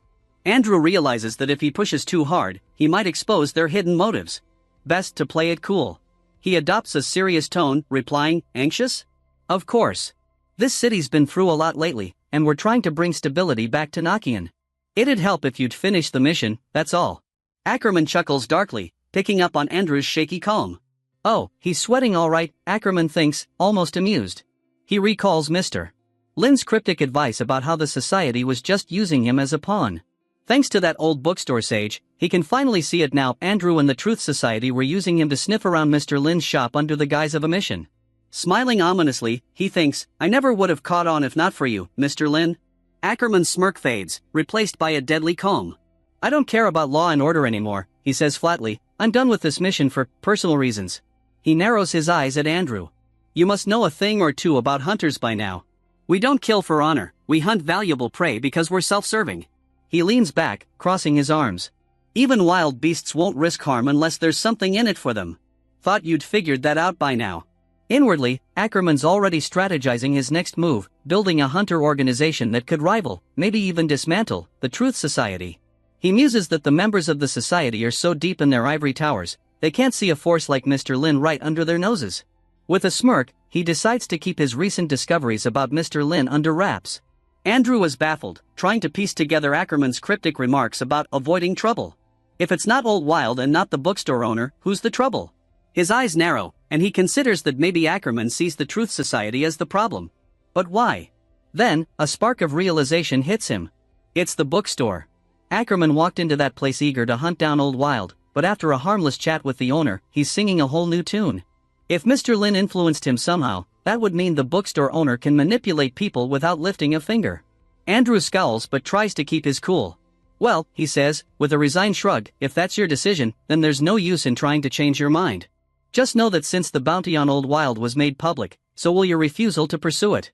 Is that fine with you?" He raises an eyebrow, watching Ackerman closely. Ackerman's jaw clenches, and his eyes flash with anger. This snake, he thinks. Of course Andrew would go straight for the jugular by threatening my reputation. Hunters, infamous as they were, still had a certain pride, and backing down from a bounty, especially an easy one like Old Wild, could make him look cowardly. But Ackerman quickly composes himself, plastering on a smug smile. "Fine by me," he growls, standing up. Typical Andrew, he thinks, taking every chance to keep control, even with old rumors that he was more famous for his womanizing than his talents. As Ackerman turns to leave, he glances back, saying, "No need to see me off." Alone now, Andrew clenches his jaw, watching the lightning flash outside his window. His grip tightens around a wine glass, and it shatters, spilling red across his desk. Ackerman, he seethes, just a destructive level hunter, thinking he can take on the Truth Society. But Ackerman's behavior lines up a little too well with the rumors. The man has legendary patience when he has a target. Could Ackerman actually be planning something against the Truth Society? Andrew considers the bookstore owner again. If Mr. Lin were truly as kind as people claimed, he'd have helped Ackerman finish the mission instead of setting him up to abandon it and ruin his reputation. But then, maybe Mr. Lin has ties to Old Wild. After all, what better way to save an ally than to manipulate the very hunter sent to kill them? With a scowl, Andrew picks up the Society's archaic communication device. He needs all the intel he can gather on Old Wild, starting now. He calls Joseph's office, only to be greeted by Clodie, Joseph's assistant. Joseph's on temporary leave, Clodie explains in her dry tone. If you have an issue, you can tell me. Andrew pinches the bridge of his nose, muttering under his breath. Just his luck. Andrew wasn't exactly known for his patience, and right now, he was staring at his communication device like it had just insulted his entire family. Clodie, ever the polite little secretary, was on the other end, trying to figure out how to sell information about the bookstore without it blowing up in his face. This was a tricky game for Clodie. Sure, he was all about the information, but selling it? That took finesse, something Joseph had down to an art. Clodie hesitated for a moment before speaking again, his voice brimming with the kind of excitement you get when you realize you're about to drop a bombshell. Well, Andrew, you're in luck. We've just updated the files on that Class 1 bookstore. Very valuable information. Andrew wasn't feeling particularly lucky. Yeah? How much is it? He exhaled, leaning back in his chair. He wasn't expecting to get the information for cheap, but he did want some concrete details. Clodie, as expected, stalled, his fingers tapping the screen of his communication device like it was a magic wand. Hold on, Clodie said, and Andrew could hear the rustle of papers, or maybe Clodie just checking his inbox, because, apparently, that's how we handle high-stakes negotiations now. Clodie's voice suddenly dropped to that apologetic tone Andrew knew so well. Sorry, Andrew, but, the information's not for sale anymore. Andrew blinked. What? Andrew is left completely surprised by this, as he wonders why they wouldn't want to even sell him this information. In the past, the Truth Society and the Secret Instrument Tower have always cooperated because they always needed to revise and update the lists of powerful mutants together. But this time, even though Andrew didn't try to negotiate the price, he was blatantly refused. Andrew also realizes that Clodie used the same tone of voice Joseph usually uses when selling him information. However, after just 3 seconds of conversation, Clodie said that the info was no longer on the table for sale. This means that if they had concluded the deal 3 seconds ago, Andrew could have bought the information. So, Andrew figures out that someone must have stopped Clodie from selling the information in those few seconds, and the only person who could order Clodie like that must be Joseph. Now, we see Joseph, sitting next to his daughter while she lies in bed, exhausted after reading hundreds of books over the past 3 days. Back to Andrew and Clodie on the phone, Andrew asks Clodie to connect him with Joseph so he can speak to him directly. Clodie apologizes and says Joseph is currently busy and can't talk right now. If Andrew has any questions, Clodie assures him that he will try to help as much as he can. Andrew then asks Clodie why the files are suddenly not for sale. Clodie responds that he made a mistake even trying to sell them in the first place because the files' confidentiality has been changed from top secret to sealed, meaning no one can access them outside of the Secret Instrument Tower. Bro, are you telling me Clodie is really a boy with a trunk like this? Come on, look at this. This is a hard test for me to pass, Andrew thinks. Clodie continues speaking, saying that if he sold these documents to Andrew, he would be violating the rules and facing severe punishment. He explains that he's been required to take over Joseph's role until Joseph returns, so he wasn't familiar with all the details. He admits that he made the mistake of thinking he could sell seal-type files. However, if Andrew really needs the files, he can talk to Joseph personally when he returns, or speak to the elders of the Secret Instrument Tower. We see Andrew getting really pissed, muttering some bad words, so bad that we can't even see what they are. Andrew realizes that what's making him angry is that he can't find any loopholes in Clodie's excuses. Maybe Clodie is telling the truth, and if that's the case, Andrew can't refute him. He also notes how every time he speaks to Clodie, Clodie is always polite, but this time, it's making him nervous because it feels like Clodie is making a fool of him. He still doesn't understand why the confidentiality of the files changed so suddenly. He exhales to calm down and asks Clodie, why did the confidentiality of these files upgrade to sealed after half a month of being top secret? These are still the same files. He then starts yelling, the person in these files is the bookstore owner. Why are you refusing to provide information about him? Did he mind control all of you? Clody apologizes again and tells Andrew that it's not only one file in question now, which leaves Andrew confused. Clody explains that after a detailed investigation, a new subfile has been created. The previous file was a regional archive, but this new subfile is a people's profile. Recently, the elders sent a professional examiner to check Mr. Lin, and this examiner came to the same conclusion as Joseph. The bookstore owner is truly friendly and kind, with no obvious motives to his actions. As Clody is speaking, we see Lucy sorting books in an office. Bro, are we getting the office in between Clody and Lucy? Come on, come on. Andrew thinks. Andrew then starts yelling again, saying, what if the negligence of the secret instrument tower and their lack of cooperation with the Truth Society causes danger for the citizens of Nakan? What will happen then? He tells Clody, this is not how you are supposed to be responsible for the safety of the citizens. I'm disappointed with how the secret instrument tower is handling this situation, and I will definitely talk to the elders about it later. Clody, relieved, responds, I hope you'll have a fruitful conversation with the elders. Andrew feels like Clody is hiding something, but since he has no proof, he can't say anything. Clody then asks if Andrew has any more questions, to which Andrew responds, I still haven't gotten an answer to why the file's confidentiality was upgraded. Clody responds that he has no say in this matter and doesn't know why or how the confidentiality of the file changed, as Lucy is bringing him some tea. My boy Clody went from a simp to a gigachat in a couple of chapters, even having Lucy serve him tea. Andrew thinks. Clody tells Andrew that it would be more beneficial for him to talk to the elders than to talk to him. Andrew, still pissed, thinks Clody inherited Joseph's cunningness. Andrew then comments, I'll personally go to the bookstore to investigate. Clody responds, I hope you have a pleasant visit. Mr. Lin is not only super kind, but he also helps people solve their problems. After hanging up the phone, Andrew pours himself some wine, takes a sip, and comments, sounding like a fashion diva, me, going there personally? Forget it. He decides he'll send some scholars in his place instead. We then see a factory belonging to the Truth Society, where a group of scientists discusses the Clay Child project. They complain about how the project is growing more difficult with each passing day due to a lack of funds from the higher-ups, which is slowing down progress. Since this is a top-secret project, they can only stay and work in the laboratory. A voice interrupts them, telling them to stop complaining and reminding them that it's a great honor to work for the Truth Society.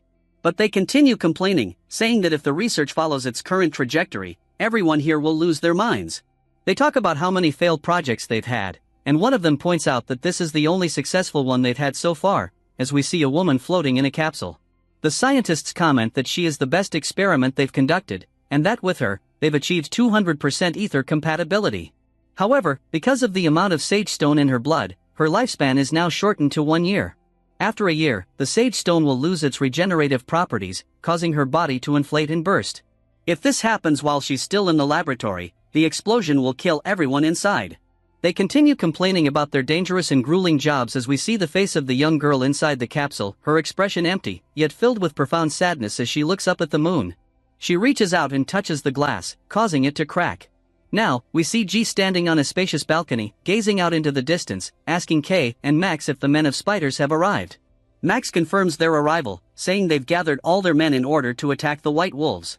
Knowing it's probably their last base, G decisively explains that attacking this place would be their final battle with the White Wolf clan, possibly marking the end of the Magic Mirror event and her revenge. She further explains, it doesn't matter how strong the new batch of hunters is.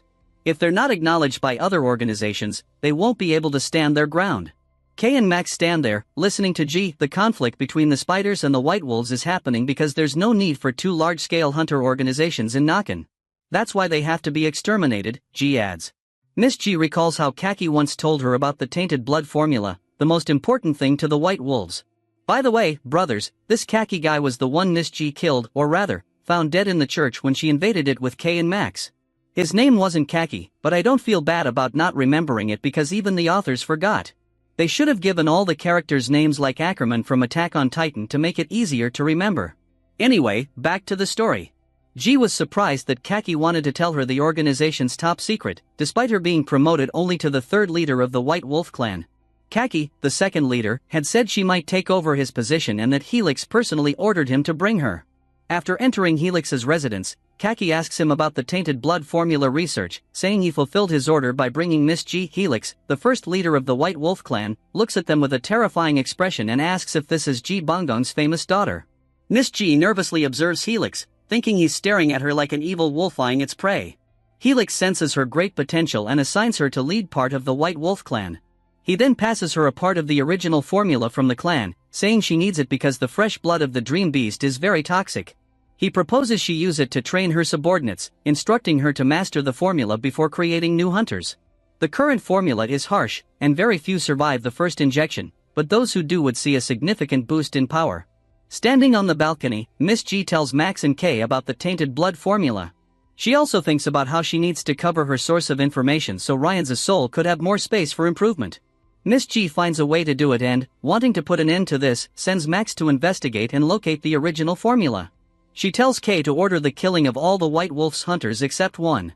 A few moments later, the battle on the 52nd Street started.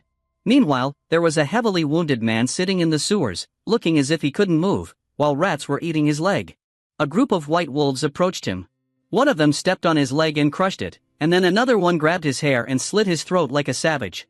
These white wolves had a crazy look in their eyes, veins popping on their faces with razor-sharp teeth. They looked like zombies. Literally, they turned into wolves and ate the man's flesh until only bones were left. Now we see the chamber where the spawn of the magic mirror needs to hatch. Tainted blood pours into a pool-like hole in the sewers, with body parts falling into it as Helix arrives and stands there, saying that the plan is going smoothly. There's an Amazonian woman, Theresa, who approaches Helix and tells him that they successfully injected excessive amounts of tainted blood into everyone, and now they'll become irrational with only one purpose: to kill. Helix mentions that it doesn't matter if someone is human or not, and as long as the spawn of the magic mirror can be born, he would be prepared to sacrifice as many people as possible. He tells Theresa to prepare new fuel, as she tosses a carcass into the pool of tainted blood.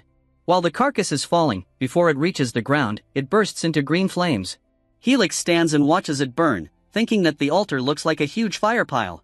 Looking down at the fire, he realizes that everything thrown into it starts blazing immediately, but just until enough energy is provided for the incubation of the spawn of the magic mirror. Helix's heart is filled with darkness as he stands in front of the egg and watches it incubate, hearing the sound of the flames. The egg seems to be incubating healthily at a fast pace as Helix smiles at the beautiful view, feeling the whole place shake. He associates this feeling with the heartbeat of the spawn of the magic mirror. He spreads his hands in the air and calls the egg his lord and savior, promising to guard its arrival at all costs. He knows that soon enough, he and his men will no longer have to hide and live like gutter rats. He recalls the words of the snake-eyed mysterious man and realizes that the event is unfolding exactly as he said. With his hands behind his back, he proudly watches the green flames blaze, thinking to himself how dark wizards' bodies are indeed good fuel. Thanks to them, the incubation speed is doubled. The dark wizards lost their hope after Murphy died, and their pride and ego destroyed them in a way that Helix provoked. Then, they were just dumb enough to fall into his trap. These dark wizards, he is talking about, are probably the Scarlet Cult, which belonged to Murphy. For some reason, all the names are changed. Maybe the translator changed them for this manhwa as well. So, yeah, he is probably talking about the dark wizards from Murphy's Scarlet Cult. After falling into Helix's trap, these wizards surrendered, and now here they are, being used as fuel. Helix knew that dark wizards communicate with ether and have a high ether affinity, so their flesh is perfect for this ritual. He is still not sure why the snake-eyed man wanted to help and rescued him, and wonders if he is his life savior. Even if it's some kind of trap, Helix thinks it's still worth stepping into it. Now we know it's a fact that feeding through this ritual is far more efficient than extracting the life force.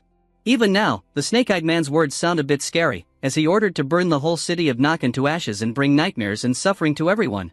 He convinced Helix that doing exactly this is his destiny. And now we see the first sacrificial ceremony being carried out by Helix. He caused havoc in Nakan and almost eradicated every single dark wizard from the Scarlet Cult, but he knew it was far from enough. He needed to do more.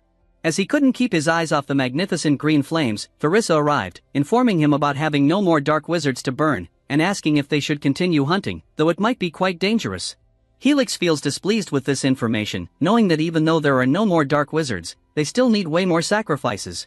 He puts his hand on Theresa and makes a decision, saying they should stop hunting. Theresa knew what he was talking about and blushed, standing next to Helix, as if she was ready for whatever awaited her. Their intimate moment gets interrupted by one of his men, who arrives injured and covered in blood, reporting that the spiders have found them and discovered their stronghold, saying they are nearby. As Helix asked if they were finally here, Theresa looked at him as a lover would look at his loved one. With hate and disgust on his face, Helix utters a name, Jujitsu. He says she's more annoying than the Knights of the Secret Instrument Tower. Knowing her arrival means the 52nd Street is not safe anymore. Theresa brings a tainted blood injection, and Helix tells Duo Gang, the huge man, to take it, as it is the destiny of a white wolf hunter and would make him fear nothing unknown. But Duo Gang looks at the injection with fear and terror, as if he's not sure whether he wants to take it or not. Helix then calls Theresa, and with excitement and love in her eyes for what's about to happen, she says it's an honor for her to become one with him.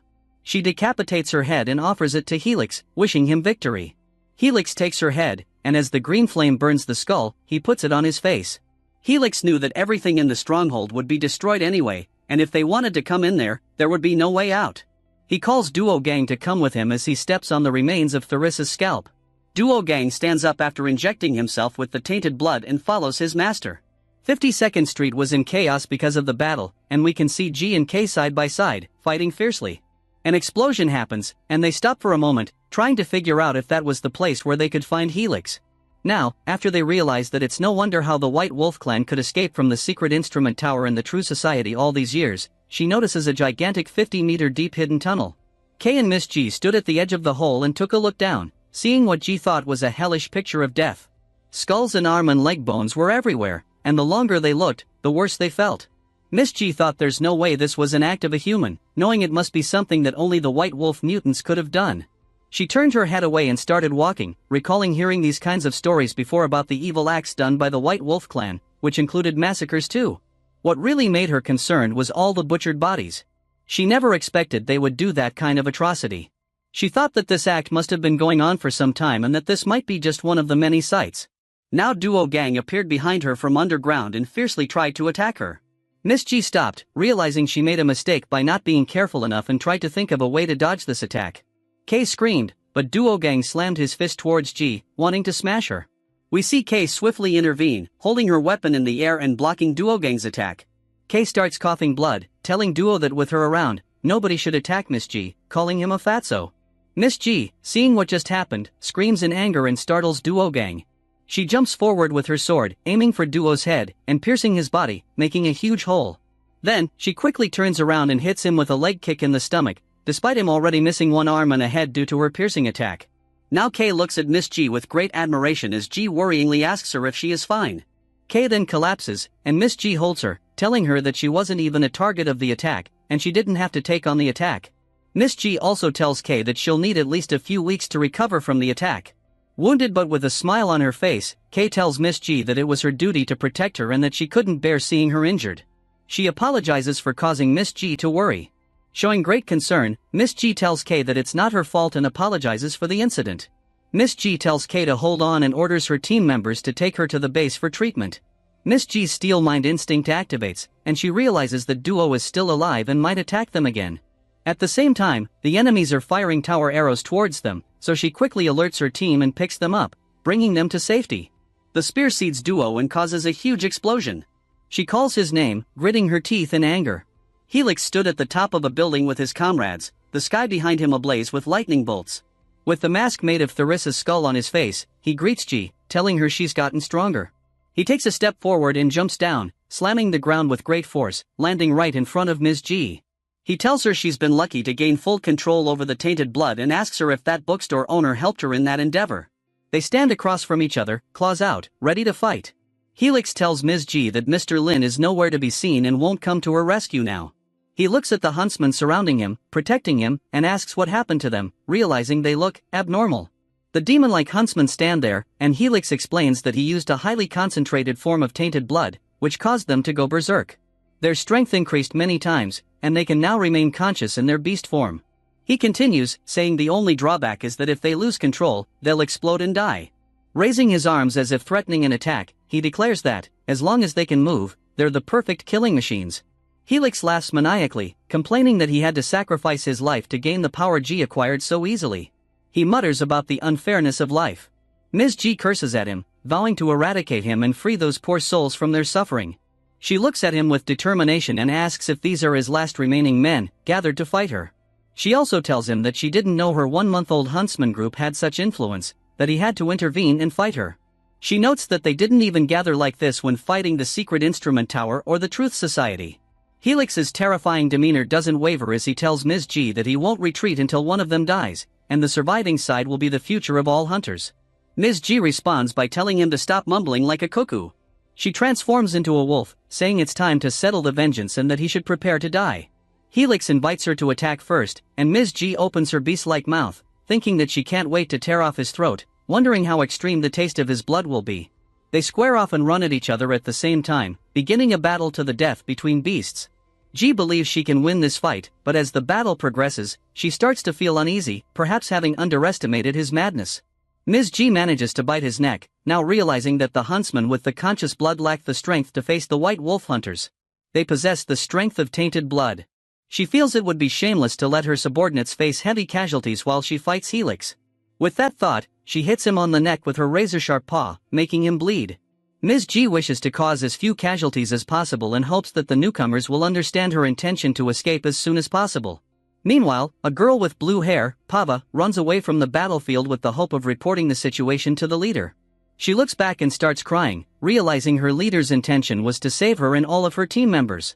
Everything was going as planned as she fought side by side with her squad leader, but a large number of monstrous beings appeared and surrounded them. The monstrous beings screamed at them, causing horrendous sounds and attacking. However, they were too weak to fight back, and the battle quickly turned into a one-sided slaughter.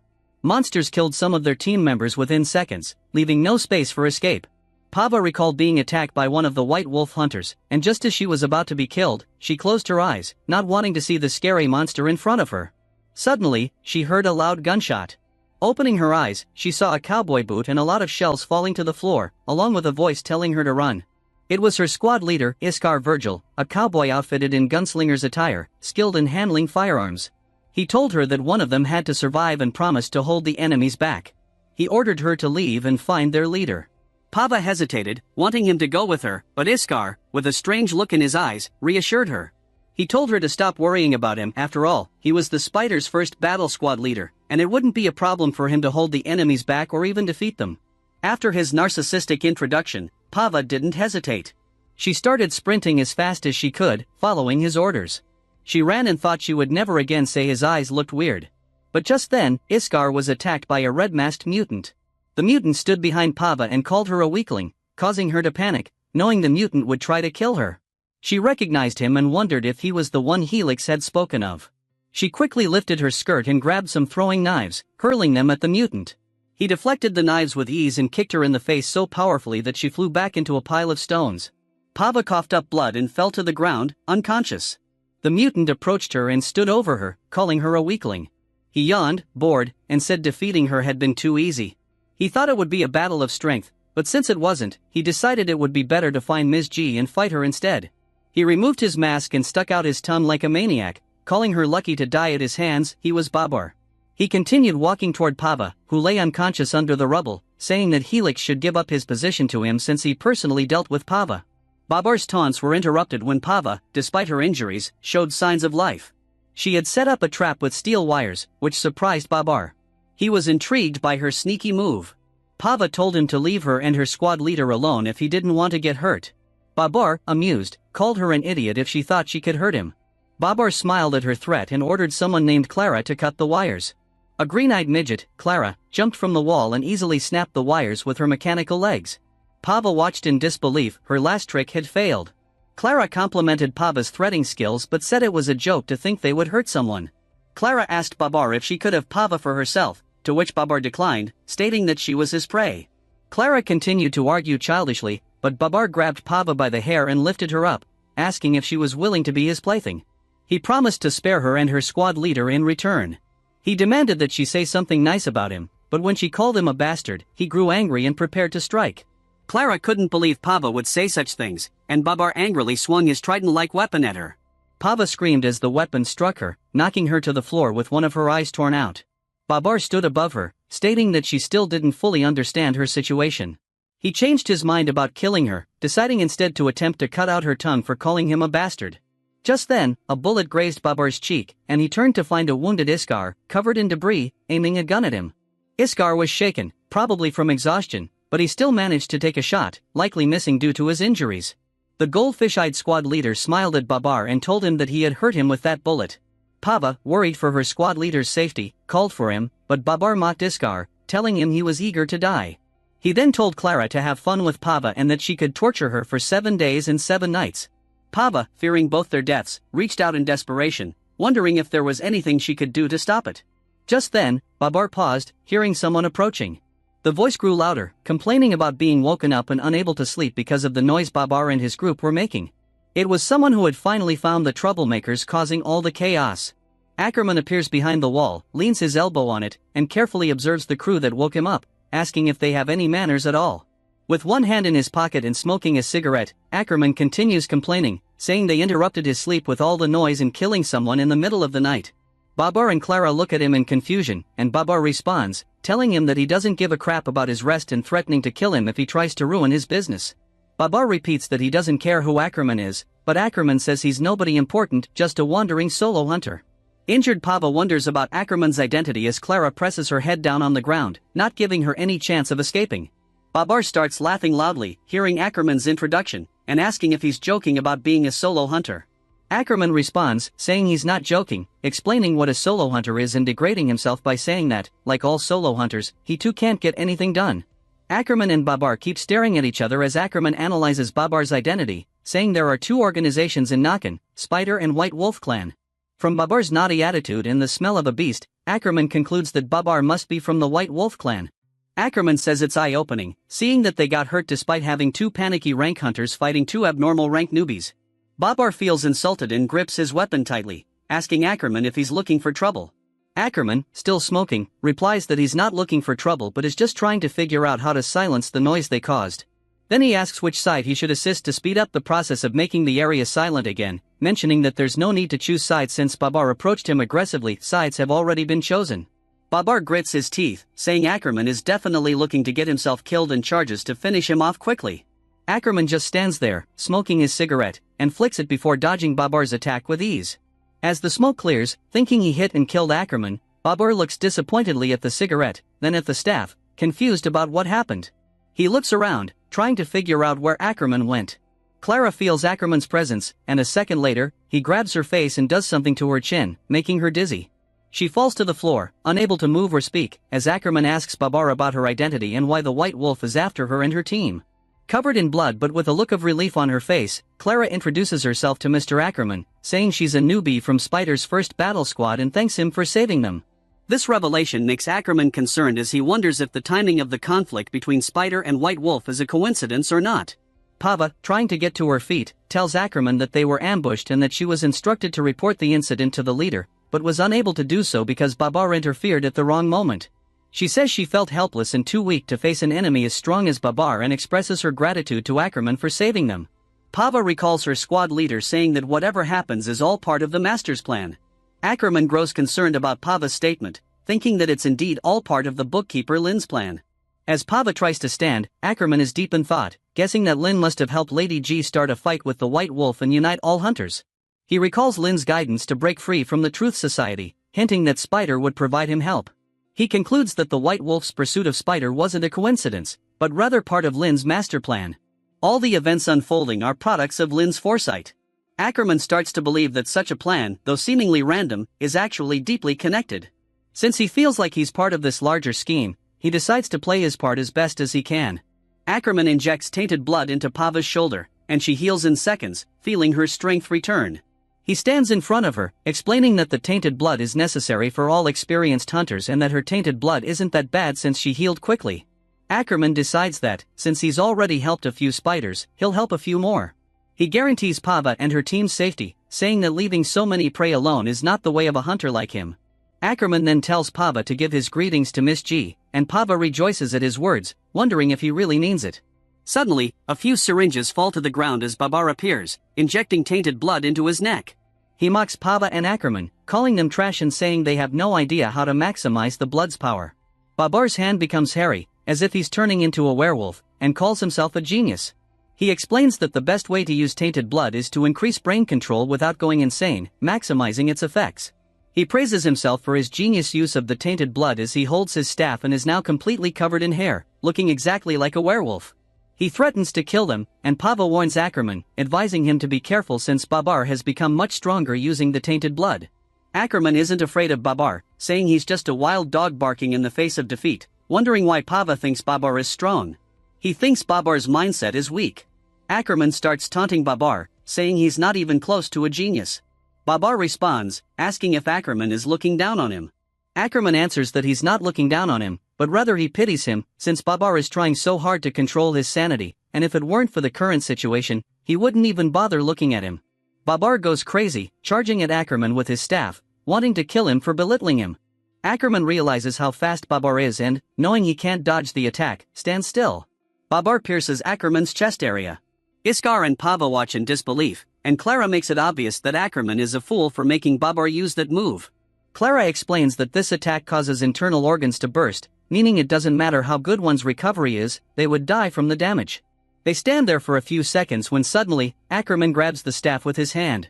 Everyone is shocked, mouths wide open, wondering how he's still alive. Babar missed Ackerman's heart, and Ackerman tells him that if anyone else were Babar's target, they would have definitely died. Ackerman mocks Babar, saying he doesn't have enough experience for killing and his talent just isn't enough. He calls Babar a puppy and explains that next time, he should aim for the head if he wants to kill someone without messing it up. Shocked, Babar realizes that he didn't hit Ackerman at all. In fact, the spear disappeared into Ackerman's chest, into a black hole. Babar tries to remove the spear but realizes he can't move it. Some white tentacles start crawling on Babar and Clara's bodies, and Clara begins to panic, begging Babar to help her. Ackerman smiles, telling them that nobody can save them now. He then tells them that they are the first offerings for hell, saying their life, strength, talent, and future are the best nourishment for them. Babar begs Ackerman to release him, but Ackerman sends him to eternal darkness. Babar arrives in a strange, dark place, screaming for someone to let him out. He thinks it's some kind of trick and wants to leave as soon as possible. Strange, sticky black matter appears on his palm, and he hears the sound of sheep, but instead of a sheep, a monster-like head with sharp teeth appears in front of him. Babar is petrified as the monster tries to swallow him alive. Meanwhile, a white monster, which Ackerman has transformed into, traps Clara as Babar carries the squad leader, looking at the monster and not blinking, wondering what it is. The monster, or rather, Ackerman, looks like a skeleton with one red eye. Ackerman controls his body, feeling great that he's able to transform into this creature without losing his sanity. He feels pleased feeding Babar to the demons, hoping for some kind of reward. Clara recognizes Ackerman's new form and calls it a ghoulish white, commenting that it's impossible, as no one can control this beast. She believes Ackerman will definitely die trying to tame such a form. She wonders how a hunter could retain his sanity while controlling this kind of monster. Ackerman hears her words and responds, telling her that increasing her knowledge before death is a good thing. He promises to fulfill her parents' wish by showing them a real nightmare.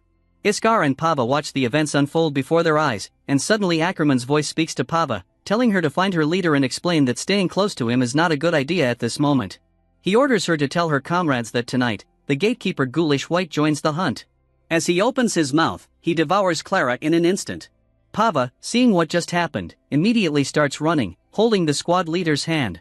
We then cut to Mr. Lin, who is looking out the window of his library, reflecting on how the weather in Nakan has become stranger, hoping the rain will stop soon. He places his hand on Kendall's sword, feeling uneasy about having it on display. He decides to bring it to the bedroom and considers getting a soul holder later. He leaves the sword on the table across from the bed, thinking of it as an evil warding talisman. While the slaughter and chaos continue in the city of Nakan, Lin goes to bed, hoping for a peaceful dream. As he falls asleep, the dream catcher that Old Wild gave him activates once again, signaling that he will have another lucid dream. As Mr. Lin drifts into sleep, he notices a raindrop falling and a flash of lightning streaking across the sky. Slowly, he opens his eyes, realizing he has woken up in a dream. Taking a few steps forward, he mutters to himself, another lucid dream. Since it's one of these dreams, he wonders where the beautiful silver-haired elf might be. He had been waiting so long for another lucid dream just to talk to her, but now, she's nowhere to be found. Sighing softly, Mr. Lin reassures himself not to worry too much, after all, dreams are beyond his full control anyway. As he ponders the kind of dream he's in, a thought strikes him. He recalls Freud's work on dreams, where Freud suggested that dreams often interpret subconscious desires. Could it be a video game dream? Mr. Lin speculates.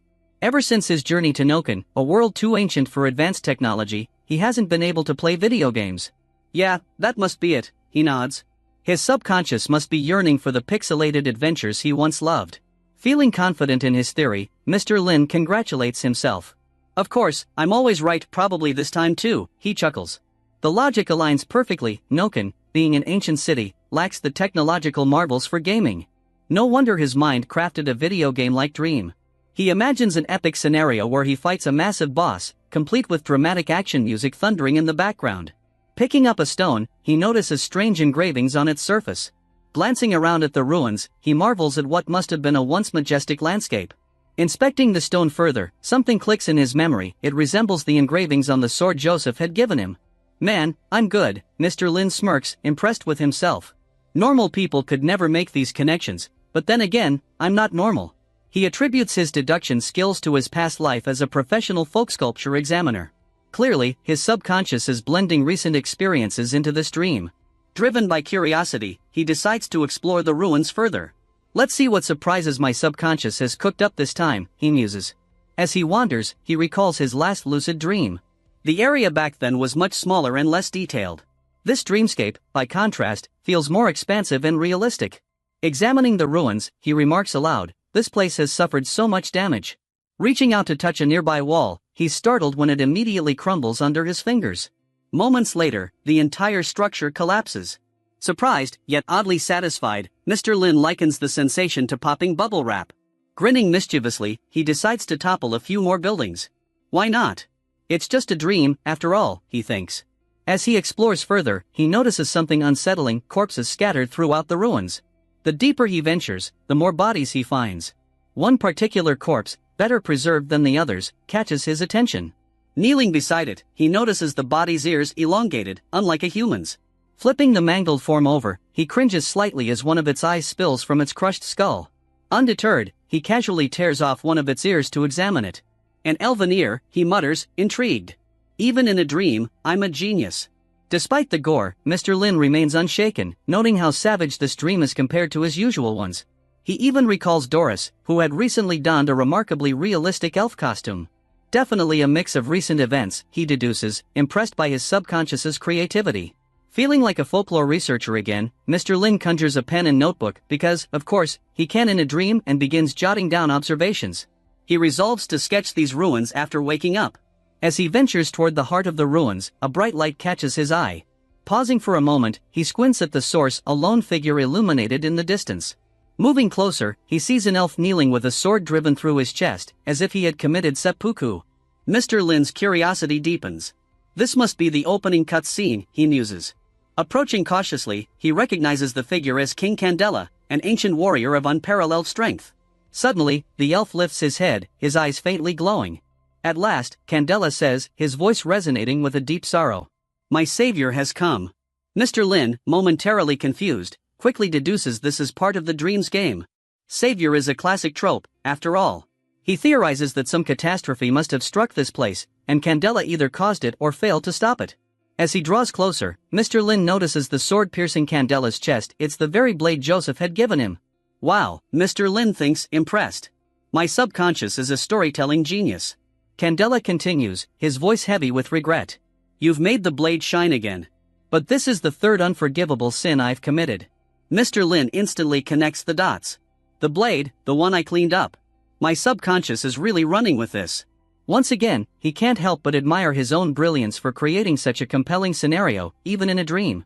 Mr. Lin sits on Candela's throne, surveying the kneeling elf before him. These types are usually burdened with immense guilt, isolated from the world. Their loneliness makes them desperate to unburden their souls, which is probably why Candela mentioned his sins in the first place. He wants me to ask about them, Mr. Lin concludes. Playing his role perfectly, Mr. Lin leans forward, a picture of benevolent curiosity. Tell me about these sins, he says. Start from the beginning. What did you do? Candela looks up, his expression a mix of confusion and relief. Bowing even deeper, he replies, it will be my honor to tell you the tale of this sinner. Mr. Lin nods sagely, thinking, this guy's dying to monologue. Classic villain move. Must be my subconscious padding out the story before the big boss fight. Candela begins his tale, his voice trembling with the weight of millennia. 1,000 years ago, I committed the sin of arrogance, he says. In my pride, I sought to slay one of the immortal rulers of the cosmos. But merely gazing upon its infinite form shattered my mind. Classic overreach, Mr. Lin thinks. Trying to punch above your weight class. Candela continues, his tone darker now. My second sin was betrayal. In my madness, I turned on my people, those who followed me, trusted me. I slaughtered them all with this blade, the sacred weapon of the elves. He pauses, his voice breaking. I built this kingdom with my own hands, and with those same hands, I destroyed it. Mr. Lin strokes his chin, pretending to weigh the story's significance while inwardly marveling at his subconscious. This is some S-tier writing. The sword, the sins, the tragedy, it all connects. Well done, brain. Candela lowers his gaze. My final sin was ignorance. I was blind to my own weakness and arrogance. I sealed my fate with this blade, thinking I could end it all. But instead, I was cursed to remain, a prisoner of my guilt. Mr. Lin tilts his head thoughtfully. I called it, he thinks smugly. I pretty much nailed the whole backstory from the start. After a pause, he asks, why do you call me your savior? I haven't saved you or your kingdom. It's all in the past, isn't it? Candela trembles, his composure cracking. Tears begin streaming down his face. You are kind, he says, his voice quivering. I never thought anyone would listen, let alone offer to help. Mr. Lin watches Candela's breakdown with mild amusement, thinking, wow, this guy's been bottling it up for centuries. Poor dude's crying like a kid getting scolded. Still, Mr. Lin feels a twinge of sympathy. Is there anything you want me to do, he asks, half out of curiosity and half to see if this triggers the quest line. Gotta be some hidden reward for this, he thinks. Candela shakes his head, still trembling. You've already done so much by simply listening. My kingdom is long gone, a forgotten point in history. I have no right to ask for more. Mr. Lin studies the weeping elf and thinks, man, this guy is way too hard on himself. He's acting like I saved his entire existence by just showing up. But hey, if it boosts my NPC reputation, I'll take it. With Candela kneeling and crying before him, Mr. Lin reflects on the absurdity of the situation. This is one weird dream, he thinks. But at least it's entertaining. As Candela kneels before him, trembling with the weight of his self-imposed exile, Mr. Lin decides it's time to drop some of his soul-healing wisdom. Straightening his posture, he crosses his arms, tilts his head slightly, and says with a judgmental look, Candela, you've already realized you're sinful. That's great. But refusing to atone for your sins? That's running away from responsibility. Is this really the outcome you've chosen? To sit here for eternity, wallowing in self-pity? If so, then you, my friend, are a true coward. Candela's eyes widen in shock, but Mr. Lin isn't done. You're so powerful, yet here you are doing nothing. Did you even think about the survivors of your people? What are they doing now? How are they coping? Candela stares at him, his expression frozen as if struck by lightning. Mr. Lin continues, his voice rising. You should have stood in front of them, faced their anger, their pain. That would have been atonement. But instead, you condemn yourself to this pathetic existence, waiting for someone like me to show up and pity you. And after 1,000 years of waiting, you've learned nothing. You're just sitting here hoping for forgiveness to fall into your lap while the survivors of your kingdom suffer more than you ever could. The sheer force of Mr. Lin's tirade sends Candela reeling. Tears stream down the elf's face as he whispers, You're right. I was so blind. So ignorant. I didn't realize. Mr. Lin, feeling a mix of righteous fury and smug satisfaction, places a hand on Candela's trembling shoulder. The only person who can save you now is yourself, he says with a stern but comforting tone, thinking to himself, wow, that was profound.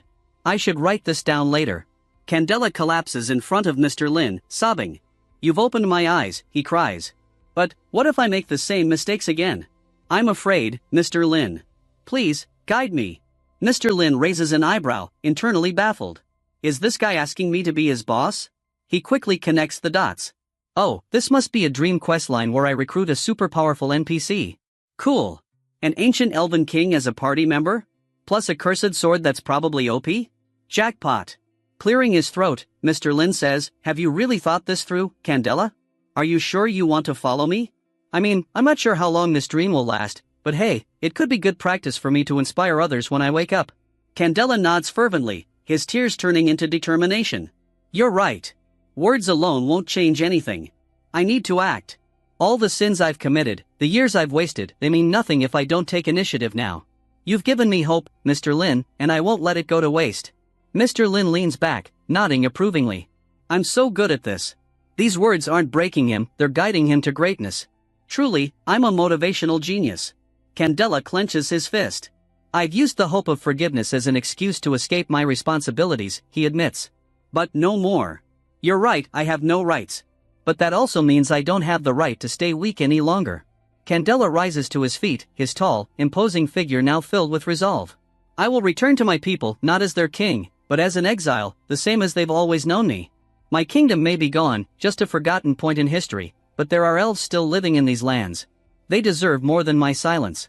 Mr. Lin nods sagely, even though internally he's starting to panic a bit. Oh, this dream is getting a bit deep. I just wanted to poke around ruins and smash some walls. Now I'm leading a 1,000-year-old elf king on a redemption arc? Candela continues, his voice steady now.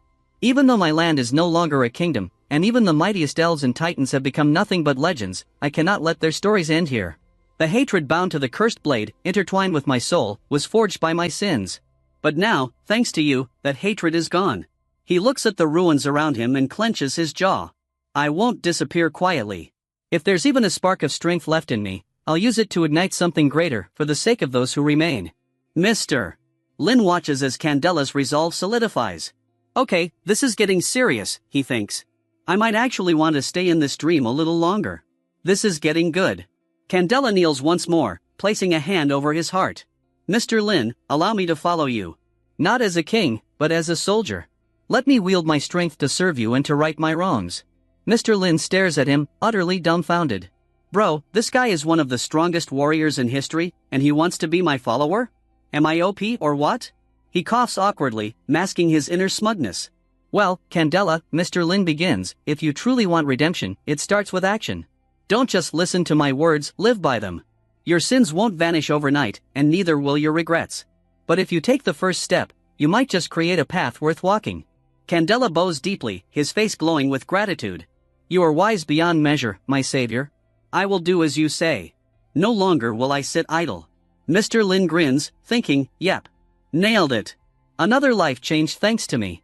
Maybe I should start a motivational seminar business when I wake up. As Candela kneels, he speaks solemnly, there is one last thing I must entrust to you. Mr. Lin leans forward, his curiosity piqued. Finally, the real quest begins, he thinks. I hope it's not fetch quests. Please don't be fetch quests. Candela continues, I ask you to take this sword, the very sword that has pierced me, and use it to slay the immortal being from my past. Mr. Lin's excitement fizzles instantly. Slay an immortal? His face freezes in disbelief. This is the first quest? Are we skipping the level 1 tutorial and jumping straight to Dark Souls endgame content? Candela explains, I tried to kill this being long ago. But when I stood before it and gazed into its infinite eyes, I lost my sanity. My kingdom paid the price for my arrogance. And though thousands of years have passed, my ambition remains not for glory, but for the sake of the land and its people. Mr. Lin stares blankly. Okay, plot twist, this isn't a dream. It's a nightmare. Before Candela can continue, Mr. Lin raises a hand. Listen. I appreciate the dramatic gesture and all, but I'm just a humble bookstore owner. Fighting isn't really in my skill set. Candela tilts his head, confused. But you've cleansed the cursed sword. Surely you are capable of wielding it in battle? Mr. Lin inwardly groans. Why do dream NPCs always assume I'm a hero? This is why lucid dreams are tricky, you're still stuck with your real-life limitations. Sure, I can summon books and recite inspirational quotes, but swinging a sword? Not my forte. Also, let's not embarrass myself with clumsy swordplay. Sensing Mr. Lin's hesitation, Candela takes off his crown. Fear not, my savior. I will be your strength and your sword. Mr. Lin blinks. Is this guy proposing to me? Candela holds out the crown. This is my most precious treasure. Though I am no longer a king, and this land is no longer my kingdom, this crown symbolizes my acceptance of the past and my commitment to let go of it. Please, take it. Hesitantly, Mr. Lin picks up the crown. It's surprisingly light, woven from what looks like laurel branches. Before he can comment on its rustic aesthetic, the crown suddenly glows, vanishing into his hands. Startled, Mr. Lin looks at his arm. Intricate golden engravings have appeared, wrapping around his wrist like a bracelet. What just happened, he asks, examining the markings. Candela smiles faintly. This mark represents the King of Elves. It is my way of expressing gratitude, for you have given me a path forward. Mr. Lin stares at the mark, unimpressed. It feels like someone drew on me with a gold marker. I don't feel any different. Candela's expression remains serious. It is not the power you feel, but the symbol of trust that matters. Before Mr. Lin can argue further, Candela's body begins to radiate a golden aura. Rising to his full height, easily twice that of Mr. Lin, Candela grips the sword impaling his chest. Take it, Mr. Lin. This blade and I are yours to command. With a mix of hesitation and curiosity, Mr. Lin places his hand on the sword's hilt. As soon as he grips it, a blinding yellow aura engulfs the blade. Candela's body begins to crack like glass, shards breaking away and floating into the air. What's happening now? Mr. Lin exclaims, squinting against the light. Candela's voice echoes, calm and resolute. This is my farewell. Through you, my soul shall find purpose once more. As Candela shatters completely, the fragments morph into scenes from his life, moments of joy, triumph, and despair. Mr. Lin sees a young Candela being crowned, holding the blade aloft in battle, and finally, his descent into madness. Compelled by an unseen force, Mr. Lin steps through one of the shards, emerging into a surreal vision. Before him stands the immortal being Candela described, a towering, ghastly figure with crimson eyes and limbs like twisted shadows. Its core glows with a searing light, pulsing with malevolent energy. Behind the being, Mr. Lin sees Candela, his sanity frayed but his resolve unbroken, charging with his flame-imbued sword. Watching the scene unfold, Mr. Lin feels a pang of admiration. This guy, even in madness, he fought for his people. He didn't give up. Brave or insane, I can't tell. Suddenly, lightning cracks across the vision. Mr. Lin finds himself in a new place, a vast, glowing battlefield. He glances down at himself and freezes. His voice sounds deeper as he mutters, "What the?" Looking at his hands, he sees they're no longer his own. His reflection in the sword's blade reveals an elven face, complete with sharp features, flowing hair, and pointed ears. I look exactly like Candela? The bright sword in his hands burns with golden flames. He swings it experimentally, and though he lacks training, the blade moves with unnatural ease. Okay, calm down, Mr. Lin mutters, trying to steady his nerves. This is still a dream. It's just a game cutscene, right? Right? But deep down, he knows, the fight is only beginning. Lin figures out he is in one of the scenes from Candela's memory, seen in the broken glass, thinking this must be a dream in a dream. Lin turns around seeing a huge griffin who seems to be friendly, then he tries understanding Candela's life by stepping into his shoes, realizing that Candela was powerful but also afraid of these immortal beings, so he begged Mr. Lin for guidance and then used his sacred blade to defeat the demon immortal. Petting the griffin, Lin proudly sees himself as Candela's savior, guessing he is now in control of Candela's soul. He pets the griffin and thinks about getting a pet cat in the shop, because it's so comfy to pet this creature. He snaps out of his cute interaction with the griffin and starts focusing on the main task, remembering that Candela's main goal was to protect his people, getting ready for a battle. He holds his sword gently, thinking that the atmosphere is definitely a boss-like one, and looks around for some kind of a huge boss to appear. Lin grips his sword, knowing that Candela became a spirit of his own sword and feels like having it as a weapon is very exciting. He flexes his sword in griffin, hitting some poses, and hears a rumble in the distance, wondering if this is the immortal being that Candela mentioned. Just a few seconds later, a huge hand holding an axe emerges from the fog illuminated by the lightning strikes. Now we see another rumbling, not in Lin's dream but in Nakan's tweets this time. Miss G in her wolf form breathes heavily in a stance of alertness, thinking to herself that white wolf mutants are too strong. The blood starts dripping from her body as she stares at Helix, thinking that he and his team are here just to kill and they aren't human anymore, they're just beasts. Helix attacks her but misses, hitting the ground and causing great damage. He then turns towards Miss G's direction, looking at her jump over a hole filled with tainted blood. She gets a bad feeling about Helix never moving away from the hole and pushing all the dead hunters' bodies into the hole, as if he's benefiting from doing so. Miss G then figured out that he definitely defended the hole on purpose, and exactly at that moment, Helix changed his form back into a human again and yelled at Miss G, saying that the offerings he provided are more than enough. The tainted blood shines brighter and G finally understands the reason why they don't care about the injured beasts and just throw them into the hole, Helix's plan being to create as many corpses as possible. The ground starts shaking and a strange symbol appears in the sky, as the incubated egg cracks and blasts, giving Miss G chills to the bone. We see a monster appear in the sky and we know that this is the spawn of the magic mirror, finally hatching and coming to this world.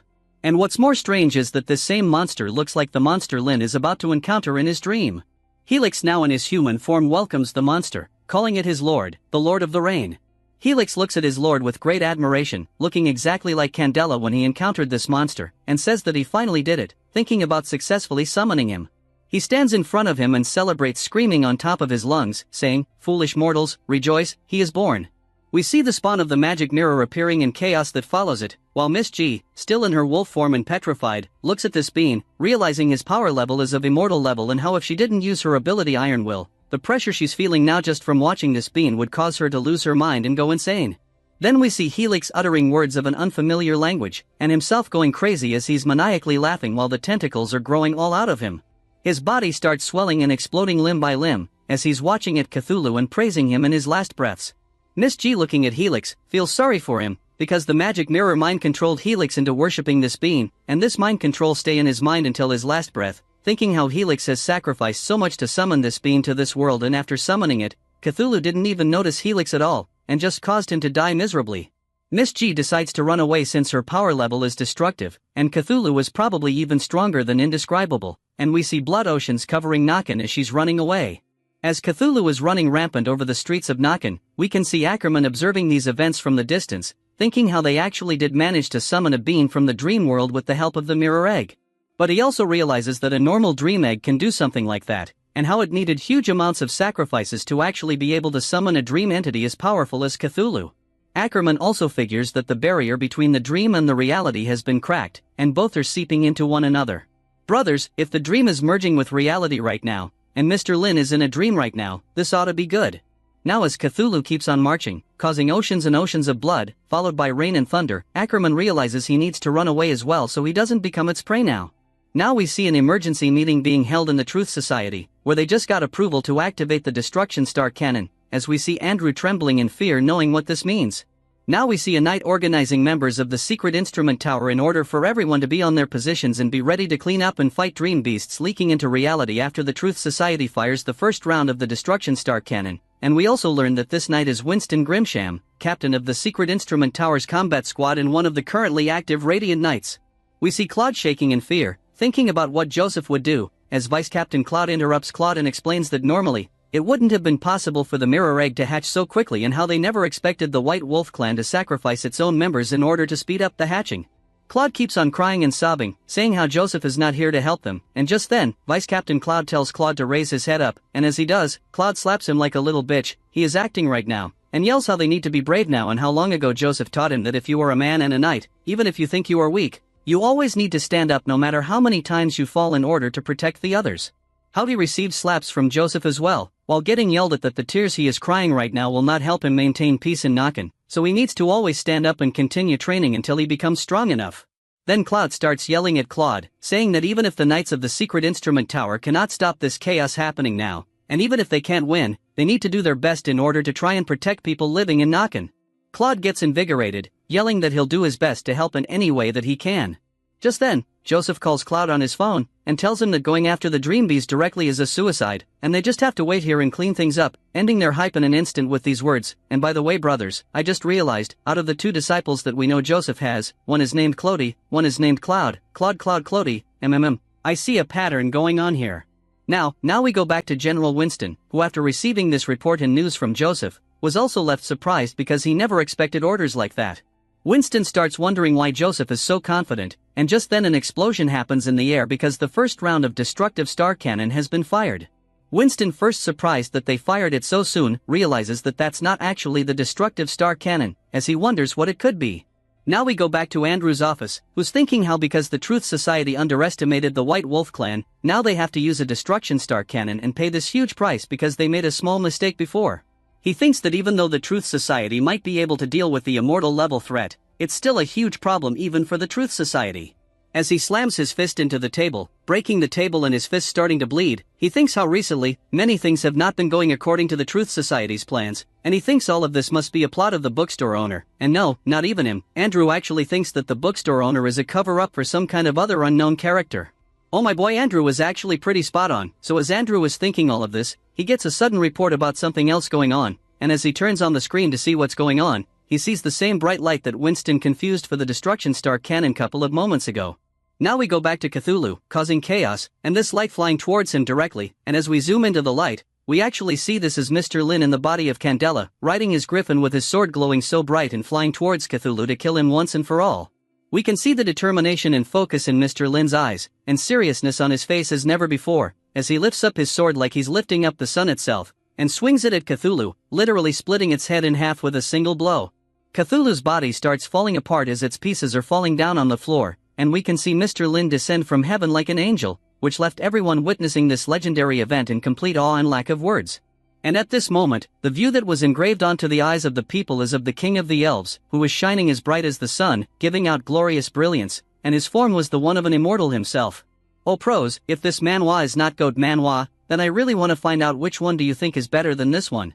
Now as everyone keeps staring at Mr. Lin baffled and still speechless because they don't understand what just happened, Winston receives a call on his communicator, asking him what should the secret instrument tower's next move be, because the dream beast is dead. Winston orders them to proceed as planned originally, because the fight isn't over, and he tells his subordinate Tifa to get more intel about who the angel-looking guy is, because what Winston is thinking now is that maybe this creature, referring to Mr. Lin, might be a threat to them as well, since they don't know its intentions and how it probably is another dream creature because it looks like it seeped out of the dream and came to this reality as well. Then Winston remembers the legends about King Candela, thinking how this event that just unfolded in front of his eyes reminds him of the legends of the King Candela, where he battled the great, evil immortal to save his people from its darkness.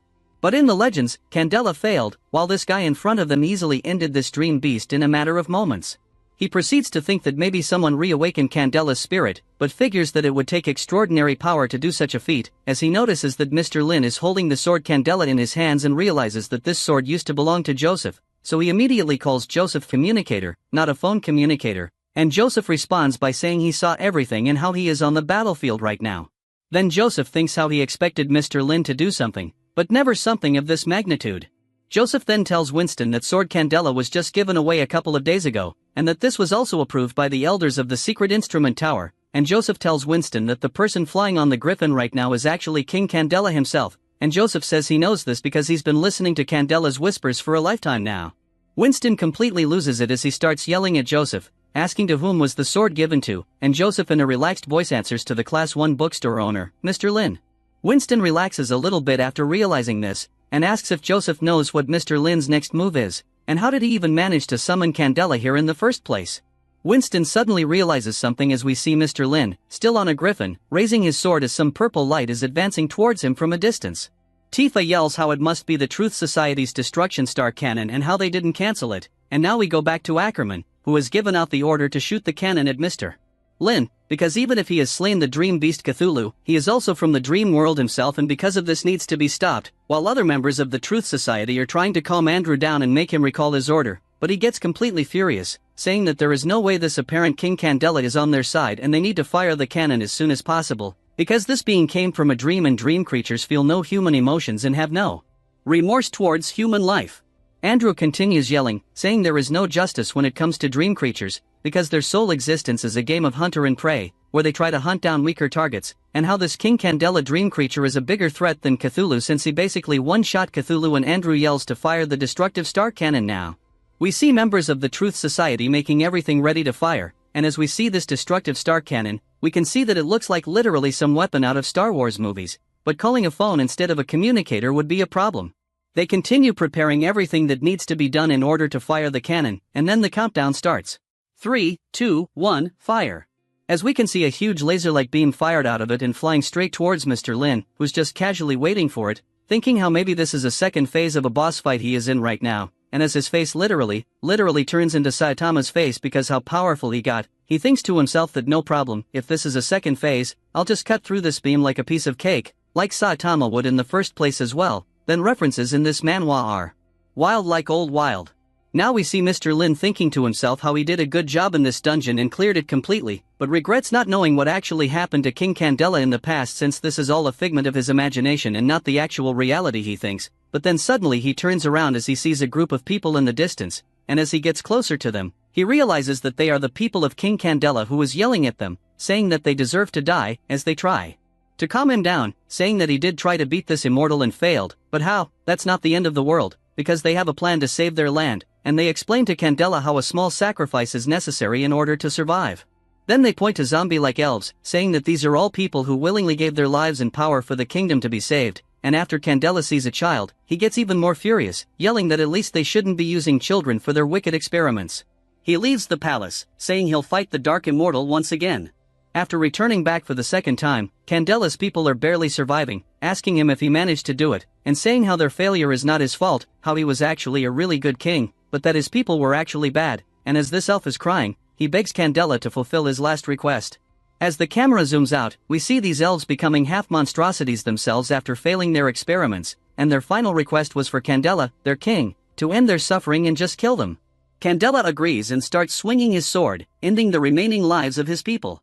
Then we see Candela climb on a snowy mountain amidst a huge blizzard, and as he barely reaches the top, he falls down on his knees, saying he'll give anything to save his people and let them live on.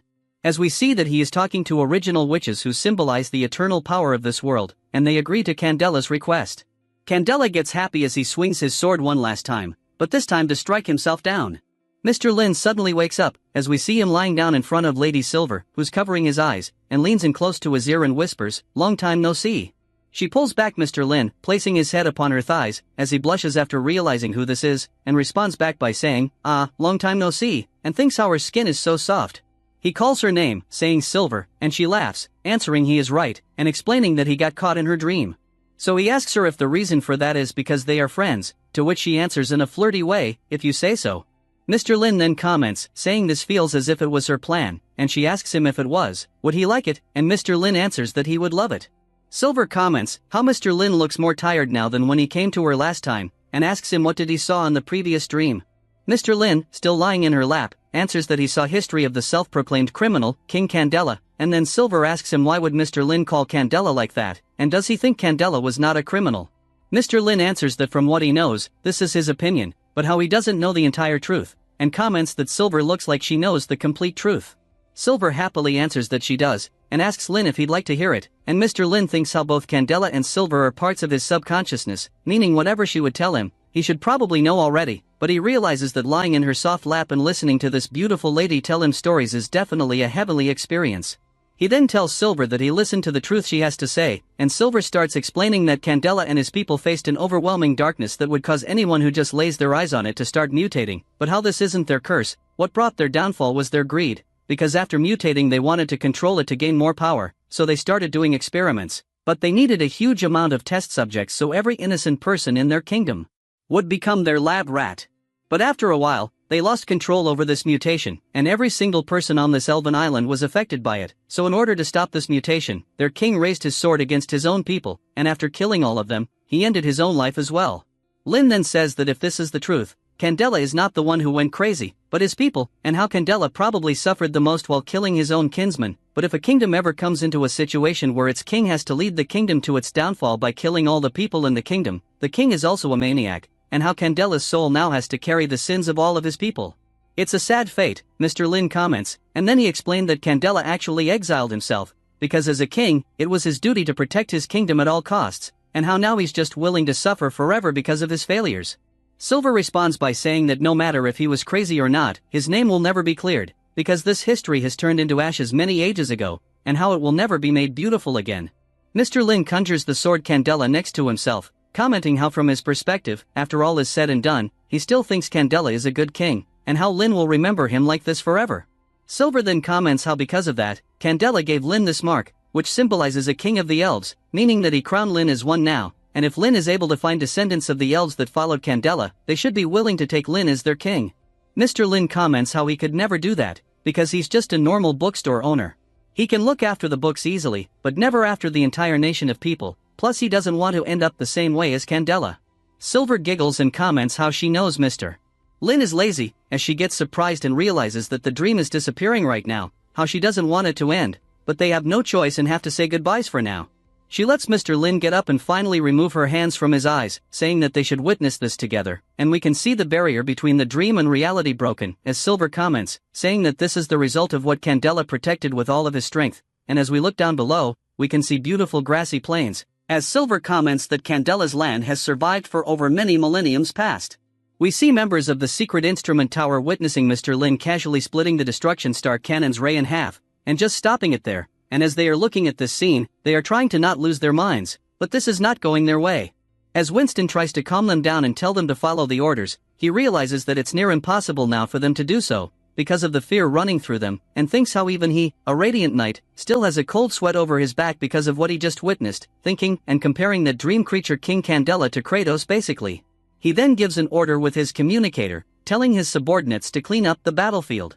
As we can see, Sunray spears the cloud, and the terrible rain is finally over. Winston relaxes, exhales, and thinks how it's finally over, and how this bookstore owner, Mr. Lin, seems to have quite a temper, as he gets surprised hearing Joseph approaching him from behind and saying how that's quite normal, because if you imagine a wild dog invading your living space, you would also lose your temper easily. Winston asks Joseph if what he means by that is that these all-powerful dream creatures are wild dogs, and how they are the good guys, to which Joseph responds by saying that all of them are nothing but tiny fleas. This irritates Winston, who thinks that he should punch Joseph in the face, and if this is not the cutest irritated face of an army general you've ever seen, then you must have seen some weird things in your life. However, Winston exhales again to relax, thinking how as a general, he needs to keep his cool as he tells Joseph that it doesn't matter anymore and how what's important is that this thing came to an end. Then Joseph responds by saying how it's still far from over, because the secret instrument tower spent so much time trying to find the magic mirror egg, but didn't manage to do it at the end, meaning that there is probably some bigger mastermind behind all of this, who threw these demon beasts into knocking. As we see a blonde man and his levitating sword somewhere on the mountains, and we can see that he's carrying a medallion with a green symbol on it, and he giggles, thinking everything is going according to his plan. Hoo brothers is getting interesting, there's a new villain appearing soon it seems. Now we go back to Winston and Joseph, while Winston is thinking that it has been such a long time since he last saw Joseph confident like he is now, as he remembers an interaction they had in the past 10 years ago. Now we go back to the past and we see Winston approaching Joseph and yelling at him, because Joseph was sending Winston's people to do his missions, which is causing trouble for them and saying that if he doesn't have a good excuse for it, not even the elders of the secret instrument tower will be able to save him. Joseph responds by saying how he's sending Winston's men on his missions, because they are trained well and come quite in handy, as he winks at Winston, which makes Winston completely lose his mind. Winston then gives mission papers to Joseph, saying he should complete these tasks, as Joseph is leaving dissatisfied because there are too many missions. Winston asks him about Delia, and asks if something happened because he is not used to seeing Joseph without her by his side. Ah, how cute. Joseph answers how she went on a mission by the tower yesterday, but probably it's not an important mission Joseph thinks because he wasn't sent with her. Joseph then comments how he hasn't seen her in a while and she should be back soon, as he also says how he's starting to miss her. At that moment, the door slams open as one of the subordinates rushes in, and while fighting for breath, yells that Delia is dead. Silence suddenly spreads throughout the room, as Joseph is first left shocked, but then charges straight through the wall to go rescue Delia. Winston and other subordinates go out to follow him, while we can see Joseph returning back already, carrying the dead body of Delia in his arms, and Joseph, with a cold look in his eyes and a blank voice, asks Winston to help him get a vacation because he has to bury his dead wife. Winston is left speechless and sad, as he's looking at Joseph walking in the distance and carrying his wife's lifeless body. Brothers, I feel so bad for Joseph. He even started missing his wife and he even promised her before that after she returns back from this mission, he'll tell her he loves her. No, why you gotta do him like that? Now we skip a bit into the future, where Winston is ordering extra people to go with Joseph on the mission because ever since Delia passed away he wasn't himself completely and how most of his free time he would spend in his room doing nothing and just torturing like a prisoner. How when he first returned to the secret instrument tower after Delia passed away, he started training like crazy and completing missions like a robot. And Winston thinks how even though others still see Joseph as a bright light fighting for peace, only Winston knows how he really feels and that Joseph is constantly putting his life in danger in order to forget the death of his wife because from that moment his life stopped as well. And as Winston is sitting in his office, Chloe rushes in giving the latest report to Winston about how Joseph is planning to go and fight Old Wild by himself. Winston realizes that even though Joseph is really powerful, there's no way he can take on Old Wild on his own, so Winston runs to Joseph's room and as he barges in, we see Joseph all messed up and covered with bandages, holding the candle a sword, as he turns around and asks Winston why did he come and how Joseph was just about to go on a mission. Winston slams him with his fist, yelling it's time for Joseph to wake up, then grabs him and starts shaking him, yelling how Delia's death was an accident and how it was not his fault so he shouldn't eat himself about it and blame himself. And how if he continues acting like he is right now, he's only making it worse for people around him. And Joseph is left surprised while listening to Winston continue yelling, calling Joseph his old friend and telling him how he understands he's hurting right now, but he has to stay alive and endure and no matter how precious something was, if it's lost, it's lost. And if he continues to beat his mind up about things that he lost in the past, it will only get worse and how he needs to focus on the present. As Joseph is looking at Winston, still in complete shock, he remembers the moment he reached Delia, just as she was dying, and she apologized to Joseph for leaving him alone with their child, and as Joseph is crying and sobbing, begging Delia to not die, saying how he'll find a way to save her, as she responds that there's nothing that can be done now and how these are her last moments, she apologizes again for not being able to stay with Joseph until the end and says that she really hoped to. Of them can watch their child grow up and become a knight as tears are flowing down her cheeks and Joseph yelling on top of his lungs how she can't die and just as he tells her I love you, she passes away. Come on, it's so hard to do this recap with keeping my voice cool and not shaking and crying, what the hell man? Joseph pulls her closer and starts crying like he never did and like he never will. Then, thanks to Winston's words, he remembers how he still has Melissa, their daughter, and needs to take care of her. Winston tells Joseph to rest now and recover and not go on a new mission just yet because Melissa is still waiting for him. Now we go back to the present, as Joseph is looking confident and happy for the first time in so many years, and Winston thinks how he finally can look at Joseph again and see that unbeatable sun. Then we go back to Andrew's office, as Andrew is losing his mind how nervous he is because of these dream creatures and the last words King Candela told them after stopping the array and going away and stopping Cthulhu as well. The last words were, "You are welcome." Andrew thinks about how these words were said to make fun of the Truth Society and let them know how there is no need to thank him for beating them up because that's something that he can do whenever he likes. Andrew thinks how from the records that they have about King Candela he wasn't so goofy and how probably summoning him was the intention of the person behind all of this, but how even the power required to summon King Candela alone would be enough to wipe out almost the entire Truth Council. As he continues thinking about all of this, he gets surprised as the masked and armed authorities enter his office, and their leader, a second vice-chairman of the Truth Society, Damon Ainsbrin, tells Andrew how because of breaking the regulations and rules of the Truth Society, he is being stripped of his authorities and is now under the investigation, and how he should try not to do anything funny now. Damon continues explaining that because of Andrew's decision to launch a Destruction Star cannon, he has caused a huge amount of damage and lost huge amounts of money for the Truth Society. Andrew gets irritated, thinking how Damon just recently got promoted to the vice-chairman and how he is probably using this situation to get rid of Andrew, but Andrew decides to calm down and try to turn the situation in his favor, saying that he admits he made some wrong decisions, but how there is nothing wrong with the reasoning behind his decisions, and how his biggest mistake was misjudging the enemy's strength, as Damon interrupts him and tells him to stop talking because from his research, he has found out that Andrew was personally investigating the bookstore classified I for indescribable and how Andrew was very hostile towards it, as Andrew responds by saying how the current problem has nothing to do with the bookstore because people who summoned the Dream Beast were the members of the White Wolf clan, and Damon responds that according to the latest reports, the one who summoned King Candela was none other than the bookstore owner, Mr. Lin himself. So this gives them the reason to think Andrew ordered the attack because of his selfishness, and because of Andrew's decision, the friendly bookstore owner decided to make a move, causing huge losses to the Truth Society. As Andrew yells that this has to be some kind of a joke, Damon interrupts him again, saying there is no need for him to speak now and should think how to fix the upcoming problems he is going to face. And brothers, is it me or does Damon's shadow look awfully familiar to Inky? We'll see. Just then, they hear an alert saying how the mechanical reincarnation is under attack, and Andrew comments how according to the rules, if Coda like this one now is happening, staff that are under the investigation should keep their authorities while Coda action is active, and with a smirk on his face, he asks Damon whether he's right or not. In the dimly lit underground base of the White Wolf clan, members of Ms. G's Spider clan stride confidently through the desolate halls. Ms. G, exuding pride, declares, "Every member of the White Wolf clan is dead. My revenge is complete." Her voice echoes, carrying a mix of triumph and cold resolve. She waves her hand, signaling her clan members to search the base and loot everything left behind. As they progress, the group enters a chamber drenched in blood, with severed body parts scattered haphazardly. The metallic stench of blood mingles with the decay of human flesh, creating a grotesque, goo-like substance pooling on the floor. Ms. G wrinkles her nose, a shiver running through her spine. How could anyone live here? She muses, "It's filthy and reeks of death." With a smirk, she quips, "They obviously didn't visit my room." In an adjoining chamber, cracked pods line the walls. Ms. G approaches the largest one, inspecting its structure. "This must be the hatching pod for the magic mirror egg," she mutters. Max, one of her most loyal subordinates, appears beside her. His face is pale, and his left arm is conspicuously absent. "Mission accomplished, Ms. G," he says, his tone unwavering despite his injury. Ms. G narrows her eyes. "Your arm, what happened?" Max shrugs, offering a faint smile. "It's nothing. Your father instructed me to assist you at all costs, and I fulfilled that order." From his remaining hand, he presents a small, ornate container. This holds the formula for the tainted blood from the Sky Wolf. Ms. G takes the container, praising Max for his dedication. "You've done well. Go rest and heal."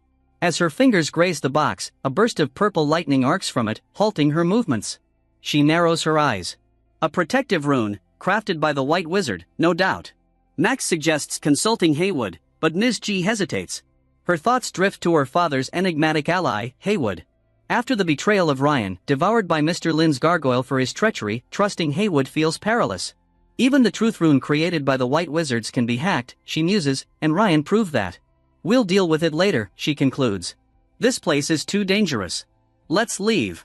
Just as they prepare to exit, a chilling aura sweeps through the room. Ms. G tenses, her sharp senses alerting her to a presence concealed in the shadows. She locks eyes with the source, a cloaked figure in the corner. "You've got sharp senses," the figure remarks, stepping into the dim light. His voice is deep, calm, and edged with respect. It's an honor to finally meet the infamous hunter who eliminated the White Wolf clan. Ms. G's eyes narrow. And who might you be? I am Ackerman, he says, his tone devoid of hostility. Don't panic, I'm not your enemy. I merely came to see the rising hunter who's made quite the name for herself. Behind him, dream beasts from both sides square off in a silent, tense standoff. Ackerman studies Ms. G, noting her poised stance and unwavering gaze. Impressive, he thinks. She's young, yet her aura is sharp and calm, like a predator waiting for the perfect moment to strike. She's on the brink of achieving the destructive rank. You've got talent, Ackerman comments aloud. Reaching this level of power at your age, it's no wonder the owner of that bookstore chose to support you. Ms. G stiffens at his words. How do you know Mr. Lin? Before Ackerman can respond, Pava, one of Ms. G's subordinates, bursts into the room. Her voice is frantic. Ms. G. A hunter saved our lives. She freezes mid-report, her eyes widening as she spots Ackerman. That's him. The one who saved us. Pava's cowboy-like squad leader steps in, his ever-odd gaze locked on Ackerman. The pale white knight riser. Mr. Omen, he declares. Ackerman's face contorts in disbelief. Every single name and rank, wrong. Ms. G suppresses a laugh and turns to Ackerman. Thank you for helping my people.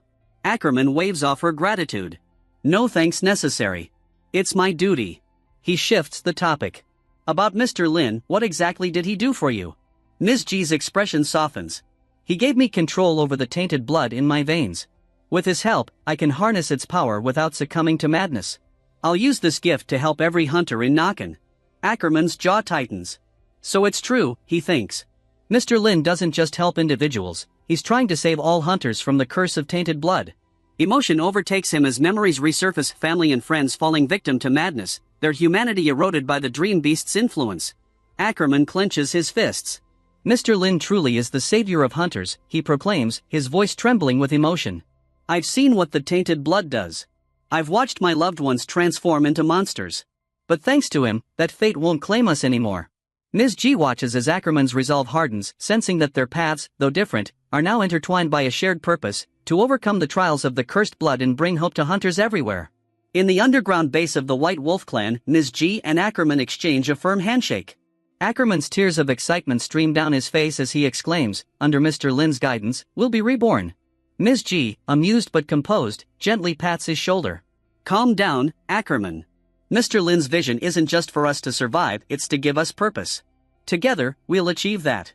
Ackerman nods fervently. Yes, reborn under his protection and guidance.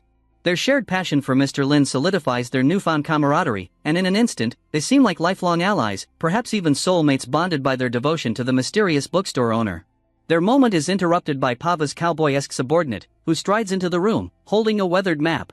His odd, darting eyes scan Ms. G as he announces, Ma'am, we found this. It's some sort of map. Ms. G inspects the map, her eyes lighting up with excitement. This is it. The White Wolf's secret underground passage map. No wonder they could move so freely through Nakan without being caught. She quickly orders her subordinates, loot everything of value. Gather all the explosives you can. Our next mission is to destroy every magic mirror egg we find. Nakan must be safe from dream beast invasions forever. Ackerman watches her with admiration. You truly embody Mr. Lin's will, he says. My mission here is complete, but I'll be ready to assist you again whenever you need me. You are my leader now, and I hope that day isn't far away. Ms. G winks, a playful tone creeping into her voice. Oh, I might need you sooner than you think. Completely missing her flirtation, Ackerman replies solemnly, I will do whatever you ask in Mr. Lin's name. Ms. G stifles a laugh as Ackerman continues, his demeanor turning grave. But act swiftly. Fulfill Mr. Lin's orders as soon as possible. His shadowy dream beast materializes behind him, its eyes glowing with bloodlust. Ackerman's voice drops, cold and menacing. No matter what, never betray Mr. Lin. The weight of his words lingers in the air as he departs, leaving Ms. G momentarily speechless. She shakes her head, muttering, I was hoping for a little Ackerman juice tonight, but all I got was a life threat. Max, walking beside her as they prepare to execute their plan, comments, his last words sounded like a threat, but I didn't sense any real malice. Ms. G nods thoughtfully. Ackerman and I are both tied to Mr. Lin, and that's created a partnership of sorts. But I think his message was deeper. There's not just one destructive level aura here, there's another. Ackerman sensed it but couldn't pinpoint its location. He was here to protect us in case the other aura attacked. Max's eyes widen in shock as Ms. G continues. We owe him twice now, for saving Pava and for shielding us from this other destructive level presence. As they set the explosives, Ms. G directs her subordinates. Once the charges are planted, we run. Don't get caught in the blast. The explosions tear through the underground base, shaking the ground as debris collapses behind them. As the group escapes to safety, Ms. G clutches the locked box containing the tainted blood formula. Our next stop is Mr. Lin's bookstore. He'll help us unlock this secret. Deep within the crumbling tunnels, a shadowy figure emerges Old Wild. Watching the destruction unfold, he smirks, impressed by the hunter's prowess. Times have changed, he mutters, his voice filled with quiet admiration. The new generation is exceptional. Perhaps this is what Mr. Lin intended all along. As Old Wild moves, his thoughts linger on Ackerman. Even while speaking with Ms. G, Ackerman never let his guard down. He directed his murderous intent solely at me, masking it from the others. Old Wild shakes his head. That level of precision. It's comparable to a master black mage. His eyes narrow as he recalls the contract Ackerman once accepted on his life. If he hasn't abandoned it, our fight will be troublesome indeed. But instead of resentment, Old Wild feels a surge of respect. Mr. Lin truly is magnificent, he murmurs, lifting the mutated corpse of Helix from the rubble. To gather such powerful individuals as his pawns, his grand plan must be extraordinary. Old Wild gazes at Helix's grotesque form, a spark of purpose igniting in his eyes. You were guided to this point for a reason, Helix, he says softly. And now, you'll serve as the perfect material to repay Mr. Lin's blessings. With the underground base reduced to rubble, the stage is set for the next chapter in this intricate web of alliances, rivalries, and Mr. Lin's enigmatic master plan. Flashback, 10 years ago. In the city of Nakan, a bright new day dawns as Charles, Old Wild's first adopted son and disciple, cheerfully strolls through the streets. A list of ingredients clutched in his hand, Charles beams with anticipation. If I get all these ingredients, I might get a delicious meal as a reward for being such a good disciple. He thinks. As Charles reviews the list, a familiar voice calls out to him. Charles! What are you doing wandering alone? He turns to see Yuan, Old Wild's second disciple and his foster brother. Charles's face lights up with joy. Yuan! It's good to see you. I'm out gathering ingredients for Master's new method. He's been working tirelessly and passed out from exhaustion, so I wanted to surprise him before he wakes up. Yuan's lips curl into a sly smile, though his tone remains cordial. I see. And what about your workshop duties? Didn't Master leave you with those? Charles scratches his head sheepishly. Well, I didn't finish cleaning, but I thought Master would understand once he sees I got all the ingredients. Yuan chuckles. Don't worry, I won't tell. In fact, I'll help you find the potion shop you're looking for. Charles beams with gratitude. Thanks, Yuan. You're the best. I hope someday I'll be able to train as hard as you do outside the workshop. Yuan's smile grows darker, though Charles doesn't notice. Don't worry, little brother. You'll get your chance soon enough. As they walk through increasingly deserted alleys, Charles begins to grow uneasy. Yuan, are you sure this is the right way? This area feels off. It's just how potion shops are, Yuan replies nonchalantly. Their sellers tend to be weird, so they pick places like this to avoid attention. Charles glances around nervously. Well, I hope it's safe. Luckily, I have this. He holds up his right hand, showing a ring glinting faintly in the dim light. Master made this for me. It lets me teleport back to the workshop instantly. If anything happens, we'll be safe. Yuan's voice drips with feigned reassurance. Of course. Stick close to me, and if danger strikes, I'll hold on to your ring so we can escape together. The smell of decay grows stronger as they press deeper into the alleyways. Charles grimaces. This place reeks. I don't think I ever want to come back here. A chilling voice cuts through the air, sharp and mocking. Nothing smells more foul than that old dirtbag, Old Wild. Charles and Yuan look up to see a figure perched atop a building. His crimson robes and menacing aura leave no doubt this is Harper Red, the destructive level black mage. And the next worst stench, Harper sneers, is the stink of his lapdog, you. He points at Charles, grinning maliciously. Charles's blood runs cold. You're Harper Red. The black mage who humiliated your master? That's right. Harper interrupts, cackling maniacally. Did he never mention me? Not surprising. Old Wild would rather bury the shame of me ruining his reputation. And now, I'll ruin his legacy by killing his precious disciple. Panicked, Charles turns to Yuan. This guy is dangerous. We need to leave and warn Master. He reaches out his hand to Yuan, but before he can say another word, Yuan's face twists into a malevolent grin. With a swift motion, Yuan severs Charles's arm clean off. Charles collapses to the ground, blood pooling beneath him as he stares in disbelief. Yuan, W.I. Yuan smirks, holding up the severed hand with the teleportation ring still attached. It's simple. You're going to die here, and we'll use your corpse to lure out Old Wild. Once we've extracted all his secrets, we'll kill him too. Charles struggles to breathe, his voice trembling. You're insane. Master trusted you. Yuan chuckles, his jealousy bubbling over. Trust? He trusted you more. He gave you this ring, this precious, priceless ring. Why you? I'm more talented than you. Everything he gave you should have been mine. As Yuan's shouts echo through the alley, Harper Red watches with an amused expression. Get it over with, Yuan. We've got plans to execute, and you wasting time on a corpse won't make them happen any faster. Charles, fighting against his fading consciousness, glares at Yuan. You won't win. Master will stop you. But his words falter as darkness takes him. Yuan holds the bloodied ring aloft, admiring its craftsmanship. We'll see about that, little brother. Yuan's rage consumed him as he kicked Charles repeatedly, his voice a torrent of insults. You don't deserve the knowledge Old Wild gave you. Someone as weak as you shouldn't have been his favorite. His fury bubbled over. Why did you get everything? I never got the treatment you did. Each kick landed harder, aiming cruelly at Charles's open wound. Charles's agonized screams filled the air, but despite the unbearable pain, he rasped, maybe Old Wild did favor me, but when it came to his teachings, he never prioritized favorites. He only gave his best to those worthy of it. You just weren't good enough. The words struck Yuan like a blade. His face twisted with unbridled rage as he raised his foot for a final blow. But before it could land, the ground beneath them pulsed with energy. A magic rune flared to life, its light blinding. Jagged rock spikes erupted, piercing Yuan and leaving a deep, jagged scar across his face. He screamed in shock, dropping the teleportation ring, which clattered to the ground. Charles's hand trembled as he reached for the ring. Each movement felt like fire burning through his veins.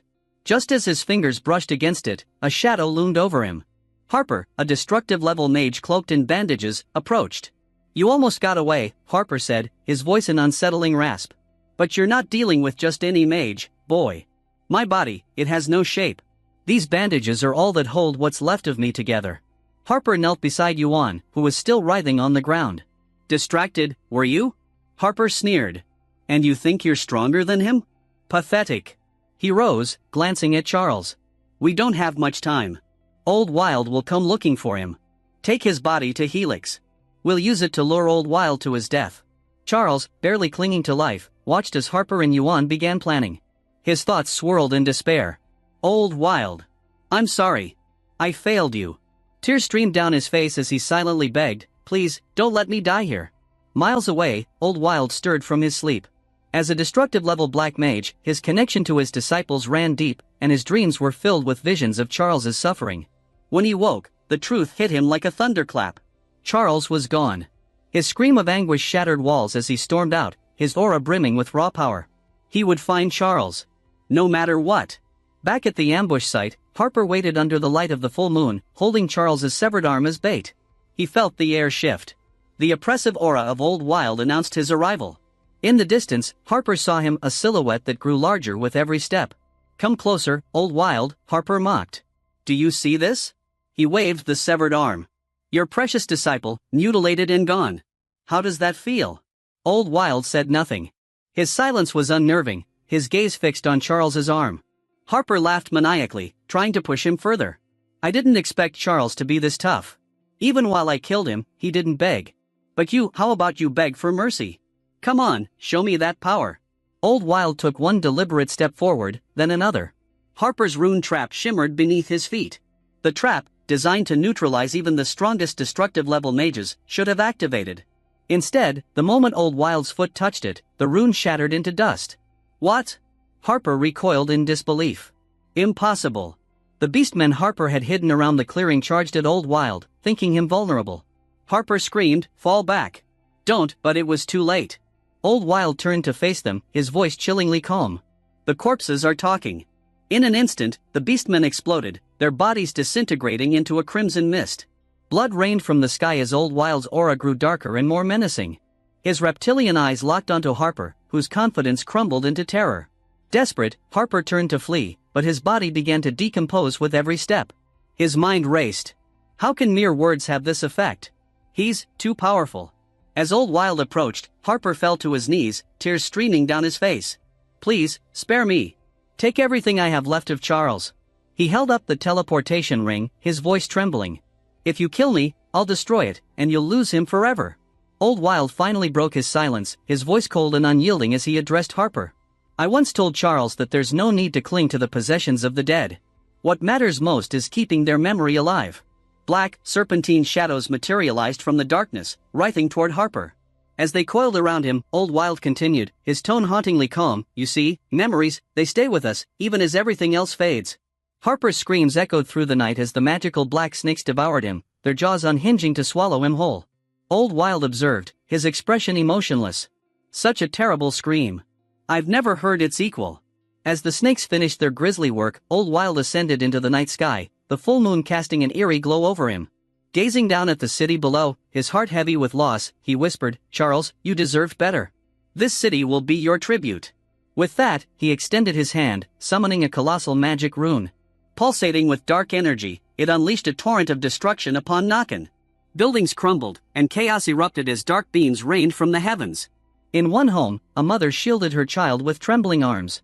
Joseph, her husband, stepped in front of them, his resolve unshakable. The scene shifted to reveal him fully, his back to the viewer, his radiant knight's garb gleaming even amid the destruction. Joseph stood firm, holy energy crackling around his fist as he prepared his attack. His voice cut through the chaos. Endless sacred flame. With a powerful roar, he unleashed a radiant blast of energy. It soared upward, colliding with Old Wild's dark wave, halting its advance. The clash of energy left Old Wild momentarily stunned. You stopped it, he muttered, narrowing his eyes as he observed Joseph. Joseph called out, his voice resonating with authority, this city is under my protection. If you want to light up the skies, go elsewhere. His eyes glowed with determination, his holy aura intensifying. Leave. Now. Old Wild's gaze fell upon the blade candle Joseph carried, a mark of the Radiant Knights. A tremor laced his voice as he responded, so, you're one of them. This was meant to honor my disciple, but it seems you've earned my recognition, Joseph. Blood trickled from beneath Old Wild's mask, evidence of the strain. Yet his tone grew sharper. I'll remember you, Radiant Knight. Not as the one who saved this city, but as the one I'll destroy in Charles's name.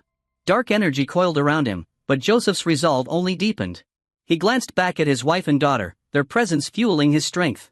Drawing his sword, Candela, he charged at Old Wild, shouting, Try me. The battle that ensued would become legendary. For 24 hours, Joseph and Old Wild clashed high above Nakan, their strikes lighting up the sky like a storm. When it ended, both had gained a sworn enemy, a rivalry that would never fade. Back in the present, Old Wild stood alone, the weight of his sins pressing heavily on him. He thought of that battle, the pain it left behind, and the crime he regretted committing. I've endured much, he murmured, placing flowers on Charles's grave. His expression hardened. But Joseph, your time will come. I promise you that. Elsewhere, flames engulfed a factory belonging to the Truth Society. Inside, green pods once holding human experiments shattered, their contents reduced to ash. The factory lay in ruins, a response to an earlier emergency. The Truth Society's special forces rushed in, their objective clear, salvage the Philosopher's Stones and save any survivors. Amidst the chaos, two older men sat nearby, their chess game abandoned. One, the leader of the department, trembled with grief, while the other offered quiet solace. Stay strong, the comforting man urged. From my analysis, this was no accident. Someone invaded the factory. They killed everyone inside, including the test subjects. Reports flooded in, detailing the grim aftermath. A staggering 90% of the bodies recovered were confirmed dead. The department leader, visibly shaken, muttered, "We had extraordinary experiments in this facility. Security here is nearly impenetrable. It's inconceivable that an outsider could cause this much damage." The other old man's eyes widened as the implication sank in. If it wasn't an outsider, it means someone from within betrayed us. We have a mole in the Truth Society. Outside the burning lab, doctors carried lifeless bodies on stretchers. One of them sighed, remarking, "These experiments, they're as dangerous as they are inhumane. Look at this girl, her injuries are horrific. Even if she survived, she wouldn't have lasted long after what they did to her." He paused, gazing at the girl's face. Strange. I don't recognize her. Curiosity, or perhaps something far baser, got the better of him as he extended a hand toward her chest. His intentions, however, would remain unfulfilled. She suddenly opened her eyes and, with lightning speed, slit his throat. The doctor collapsed, gurgling, as blood pooled beneath him.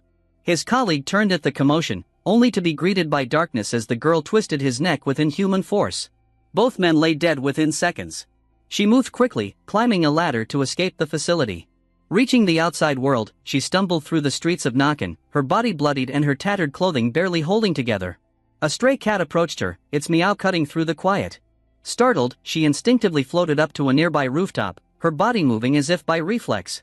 Her expression softened as she gazed at the full moon, its serene light casting a glow over her chaotic thoughts. She reached out toward it, a flashback pulling her into a memory of being trapped in a pod, longing to touch the moon she could only dream about. Her name wasn't a name at all, just a designation, Dirt Fetus S277. A barcode marked the back of her neck, a cruel reminder that she was merely Experiment 277. The Truth Society had performed over 3,000 experiments on humanoid subjects, each one deemed a failure. She was no different, though her compatibility with a substance called Itai, a mysterious essence from the Philosopher's Stone, was slightly higher than others. The memory of a conversation she'd overheard echoed in her mind.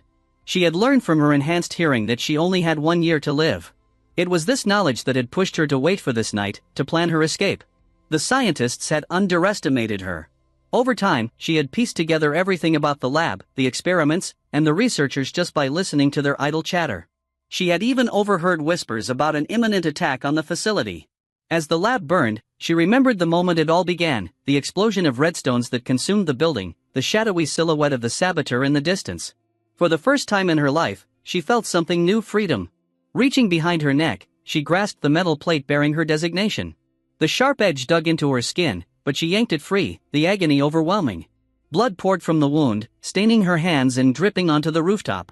Staggering through the city, she stumbled upon a dead doctor and, without hesitation, looted his body for clothes. The weight of her injuries caught up with her moments later. She collapsed, her vision blurring as she drifted into unconsciousness. In her fading awareness, she heard voices. Doctors, counting the dead. Her memories replayed, the faces of the men she had killed flashing before her. Heat coursed through her body as she regained a semblance of consciousness. Her determination burned as fiercely as the fire she had escaped. I can't go back, she thought. Not to that hellhole. She forced herself to her feet, leaping from rooftop to rooftop. But the sharp pain returned, and she fell to her knees, clutching her stomach. Her body screamed for nutrient injections, the artificial sustenance it had been conditioned to require. Gritting her teeth, she pushed forward, realizing that adaptation might save her, but only if she could survive long enough. A bitter smile crossed her face. So, this is it, she thought. Finally free, only to die right after.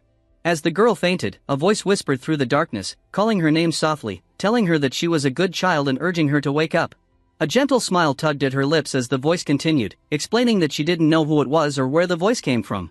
The being introduced itself as the extradite of day and night, the bell ringer of dusk, claiming that the sun and moon were its elder son and daughter, and that the stars and rivers sang for it. The being explained that it was responsible for keeping everything under the sun in balance and order. It had sworn a promise to protect every person who respected the sun and the moon. Lying on the floor in what seemed like a dreamlike dimension, the girl asked weakly why it had chosen her. A silhouette approached her, shifting like a fluid motion, resembling a girl. The being responded, saying it had chosen her because she sought freedom. As it embraced her, the girl blushed, caught off guard by the warmth and intimacy of the gesture. Turning her around gently, the being spoke with a deeper truth. It hadn't chosen her because of her desire for freedom, but because of the pure, profound admiration she held for the moon. The being praised her clear mind, untouched by the distractions and pollution of the world. It revealed that although she wasn't the chosen one it had waited for, her admiration for the moon had been so strong that it had decided to protect her, too. Confused and overwhelmed, the girl struggled to understand the meaning of the being's words. The entity, however, reassured her, explaining that it didn't matter if she understood for now. She had a soul as pure as water, a perfect vessel, one that could one day fulfill its purpose. The girl, still unsure, interrupted. What purpose? What chance are you talking about? The being only replied that in time, she would understand. She had to be patient. As it began to fade, the being explained that its powers were limited in this realm, as this wasn't its dream. The balance between dreams and reality allowed them to communicate, a balance that had been created by Mr. Lin after stopping the spawn of the magic mirror. The being asked the girl simply, "Do you wish to live?" "Yes," she answered without hesitation. The entity's voice softened. "Then look to the moon. Follow its light, and it will guide you." With its final words, the being faded into the ether, leaving the girl with its blessing. Follow your fate, it said, and we will meet again in dreams. Alone, the girl gazed up at the moon once more, her heart heavy yet full of new purpose. She looked down and saw the bookstore where Mr. Lin worked, her heart inexplicably drawn to it. As she stepped toward it, her vision blurred, and she collapsed. The anticipated interaction with Mr. Lin was finally drawing near. Meanwhile, in a hidden forest that Silver had previously shown Mr. Lin, the remaining survivors of the Iris family had found refuge. The forest served as a secret hideout, and many elves gathered in this sacred space, hoping for salvation from their great priest, Doris. The elves lived under a powerful magical barrier, their scouts and mages ready to defend against any threats. Standing in front of a massive, magical tree, Doris warned her people of the danger on the horizon. The upcoming threat is unlike anything we've faced before. It's powerful enough to wipe us all out, and we must prepare for it, she said, her tone somber but resolute. Doris outlined her plan. She would bait a dream beast, a creature that had been tracking them, into a trap. The elves would use their combined powers to destroy it before it could do any harm. All we can do now is wait, Doris said, casting a massive magic circle beneath her. A glowing yellow barrier expanded, further reinforcing their hideout's protection. Her senses tingled as she detected a crack forming underground. The underground wanderer, the dream beast they had feared, had arrived. Doris had foreseen this through prophetic visions, learning that the creature's power far exceeded her own. Worse, she realized that the crack between the realms of dreams and reality would only benefit the beast. The creature could tear through the terrain before it even reached the surface, and to the elves, the destruction of their sacred land was a fate worse than death. Despite her preparation, Doris felt a cold fear creeping over her. There was something amiss. She could sense every living creature inside the barrier, but one presence, one gaze, was unaccounted for. Someone was watching her, but she couldn't identify who or where the gaze came from. Doris' mind raced. Who or what was this mysterious presence, and what did it mean for the safety of her people and the future of her clan? As Doris stands in the forest, her senses sharpen, she feels an oppressive, unseen gaze upon her. Is there anything on me worth looking at? She muses aloud, her thoughts flickering with curiosity and defiance. But before she can ponder further, the ground begins to tremble. A massive tentacle erupts from the earth with a terrifying growl, its mouth opening wide, a monstrous roar shaking the air. Doris snaps into action, quickly reciting an incantation. Lady Silver, I ask for your aid, she whispers as she summons her powerful natural bow, the air thick with magic as she knocks an arrow. With precision, she releases the arrow, a brilliant explosion of energy erupting when it strikes the creature's head. The beast falls, its body crashing into the ground. Doris breathes a sigh of relief, feeling a brief surge of victory. But as she leaps above the beast and fires 3 more arrows, she realizes the arrows have no effect. The monster charges again, forcing her to retreat. Doris grimaces, her mind racing as she lures the creature towards the trap she and her people have set. But suddenly, another creature emerges from the ground, a beast spewing molten lava, incinerating everything in its path. The plants and grass burn away as the creature unleashes its fury, and Doris, already drained from her previous attack, looks around. The once sacred forest is being consumed by flames. Her heart tightens as she thinks of her people, wondering if they're in danger as well. Turning her gaze, she sees the first monster has halted, realizing it's been lured into the trap. However, as her prophetic visions flood her mind, Doris realizes the situation is far worse than she thought. The dream beast lives in packs. If one is here, there must be more. Screams ring out from her people, their desperate voices reaching her ears as they try to survive the onslaught. Doris, thinking quickly, casts a teleportation spell, her body vanishing just as the second beast closes in. In an instant, she reappears behind her people, surrounded by the inferno. Panic grips the elves as they scramble for answers. Doris slams her staff onto the ground, silencing the chaos with a single command. Calm down, she orders, her voice carrying authority. As long as the barrier spell is active, these monsters will be slowed. We need to go to the altar. The elders are there, waiting to teleport you to Nakan. She directs another group to recall the combat squad, realizing that the original plan will no longer work. As the elves rush off to follow her orders, Doris sinks to her knees, fear clouding her thoughts. If this fails, the entire forest will be lost, she thinks. The situation is dire, more than one dream beast has emerged, and the destructive power of these creatures is overwhelming. Doris is terrified, she knows she's running out of time. Her thoughts are interrupted by a small voice, the voice of a young elf. He approaches her, offering her a delicate flower. My mother says this flower is the symbol of the Iris clan. With it, you will stop the dream beasts. Doris, blushing, takes the flower, thanking the young elf. I'll save all of you, she promises, though doubts gnaw at her. The strength of her clan has waned since the fall of King Kandala's kingdom, and their magical powers are no match for the beasts. Doris knows she needs more help. Suddenly, a thought strikes her: Lady Silver's messenger. The owner of the bookstore, Mr. Lin, had once agreed to help her restore the honor of her clan. He had even sold her 30 copies of the same book, magical books that might hold the key to saving her people. Doris realizes that Mr. Lin must have known the future. He gave me these books because he foresaw this moment, she thinks. The books contain spells, but only those with the ether active in their bodies can use them. Doris scans the area, her mind racing. Less than 100 of her people have the ether and can use the spells, but it's enough. She needs to get the books to them. This is our only chance of survival. She stands and calls out to her people: anyone who has already learned from the books, use the spells. Cast them on yourselves and those around you. This is our only hope. The urgency in her voice is undeniable, and the elves scramble to follow her instructions. The battle rages on, with the elves using every spell at their disposal to defend themselves against the relentless dream beasts. Doris stands at the heart of the conflict, her powerful bow drawn, as her comrades cast spells to protect themselves and strike back at the monstrous tentacles. But then, as a massive tentacle breaches the barrier, charging toward the boy who gave Doris the flower, a moment of panic strikes. The tentacle looms over the boy, ready to strike, but then, it suddenly stops. The beast bleeds green blood, and the elves, realizing the creature has fallen, cheer in relief. Doris stands tall, her face resolute as she charges her bow and casts a powerful spell, Wrath of Gia, hundreds of sharp, deadly spears forming around her in an explosive barrage. Stay focused, Doris commands her people, the weight of her words carrying a sense of urgency. Every living thing feels fear in the face of defeat, but not dream beasts. She continues to fire her arrows, each one striking with deadly precision, while commanding her elves to fight on until every last beast is slain. The battle reaches its climax as the final dream beast falls. The elves, exhausted and terrified, slowly realize that they've been saved. Doris emerges from the mist, her expression softening as she exhales deeply, relief flooding her body. We've made it, for now, she says, though her voice still carries the weight of the battle. Lady Silver has answered our prayers, she continues, and her followers fall to their knees in reverence.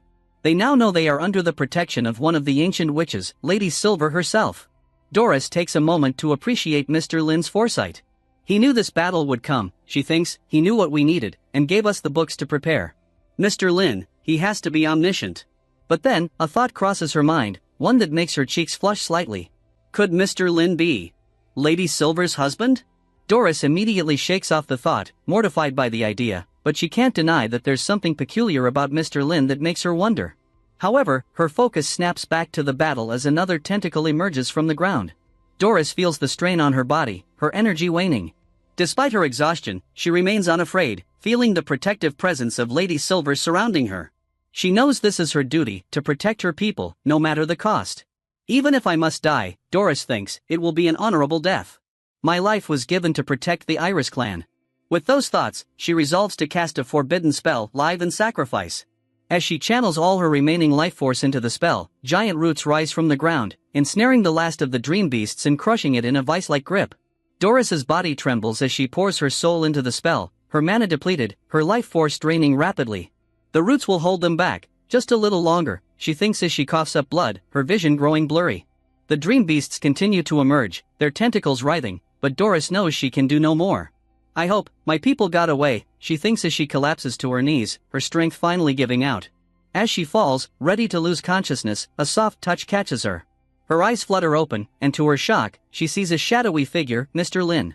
His voice is calm, but there's a strange, eerie quality to it. Nightmares are never good, he says softly. Let me change this one for you. Doris freezes. She had felt his gaze earlier during the battle, but now, seeing him so close, she is struck by a terrifying realization: this is the being who has been watching everything unfold. He has controlled this entire situation from the beginning, observing it from afar, waiting until now to intervene. Her mind races. How could my prophecies not have warned me about him? Doris feels paralyzed by fear, unable to comprehend the overwhelming presence of this man. She can't sense any other aura nearby, and the physical touch of his presence feels far too real. A shiver runs down her spine as the weight of the situation settles in. What kind of power is this, she thinks, panic setting in. She knows she mustn't look directly at him. The fear that grips her is so strong, so profound, that she's sure looking into his eyes would cause her death. Yet, she can't escape his presence, her body frozen in fear, caught between terror and awe. The scene shifts to the Truth Society, where a sense of urgency fills the room. Why are the monitors going offline one by one? Andrew asks, his voice tinged with concern. One of the scientists suddenly rises, his face twisted in panic, screaming that something incomprehensible is happening. The room is plunged into chaos, alarms blaring as a voice announces that an unknown being with unimaginable power has been detected. The scientists scramble as the system begins to shut down, unable to process the entity's overwhelming presence. Andrew is left shocked, his thoughts immediately going to Doris. What kind of being could have this kind of power? The mystery deepens. Meanwhile, back with Doris, the shadowy illusion of Mr. Lin stands ominously behind her, commenting on the monstrous creature charging toward her. "What a bug," he mutters, his voice almost detached. Doris trembles in fear, unable to comprehend the situation as the beast nears. The illusion nonchalantly suggests that maybe the monster should have been a cat instead. Suddenly, the black mass enveloping the creature vanishes, and where the monstrous beast once stood, a group of cute cats appear, playful, rolling around, and completely harmless. Doris stares in disbelief, her mind struggling to process the impossible transformation. There's no way this is real, she thinks, her heart racing. But as the scene plays out, Doris realizes that the terrifying, destructive dream beast has been changed into innocent little cats in the blink of an eye. No one, not even the most powerful beings in history, could do something like this, she thinks in awe, still trembling. There is only one being who could have such power. Her thoughts spiral, and the only name that comes to mind is God. The weight of this realization crushes her as the shadowy figure leans closer, whispering into her ear. "I'll turn it all back for you." Doris, frozen with fear, remains silent as the reality around her begins to shift once more, the world returning to how it was before the chaos had begun. As the scene shifts, the elves, who had been running in confusion, witness the miraculous reversal of events. They wonder aloud if Lady Silver was responsible for this miracle, rejoicing and praising her name. However, they also mention hearing strange, chaotic voices emanating from Doris, voices that seem to drive them to the brink of madness the more they try to understand them. The confusion only deepens as they continue to celebrate what they perceive as a blessing from Lady Silver. Doris, still in a state of shock, looks up as the sun's rays fall across her face. For a brief moment, a sense of hope rises in her heart. As long as there's light, there's hope. The Iris clan elders rush to Doris, questioning what had just happened.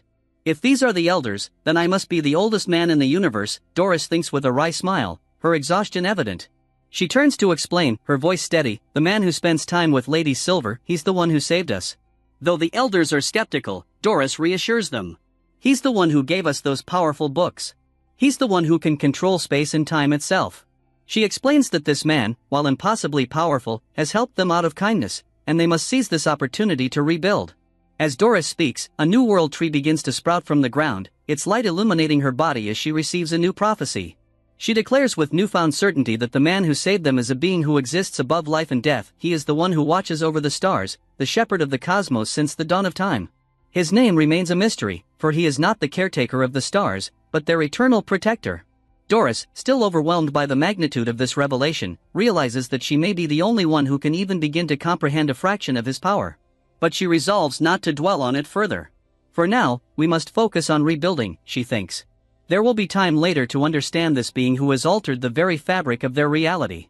As Doris reflects, the shadowy figure of Mr. Lin, his form almost ghostly, scribbles something in Chinese, the meaning of which remains a mystery. Doris, lost in thought, wonders if the answer lies within the symbols he's written, but for now, her focus remains on the survival of her people. Back in his own world, Mr. Lin awakens in his bedroom, blinking as he comes to terms with what he believes was a dream. "That was the craziest dream ever," he mutters to himself.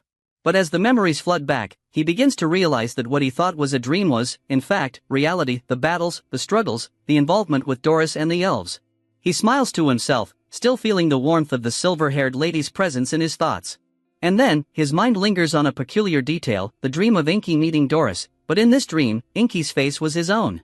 What a strange dream, he thinks, unsure of what it all means, but content that, for now, his role in this unfolding story has come to an end, or so he believes.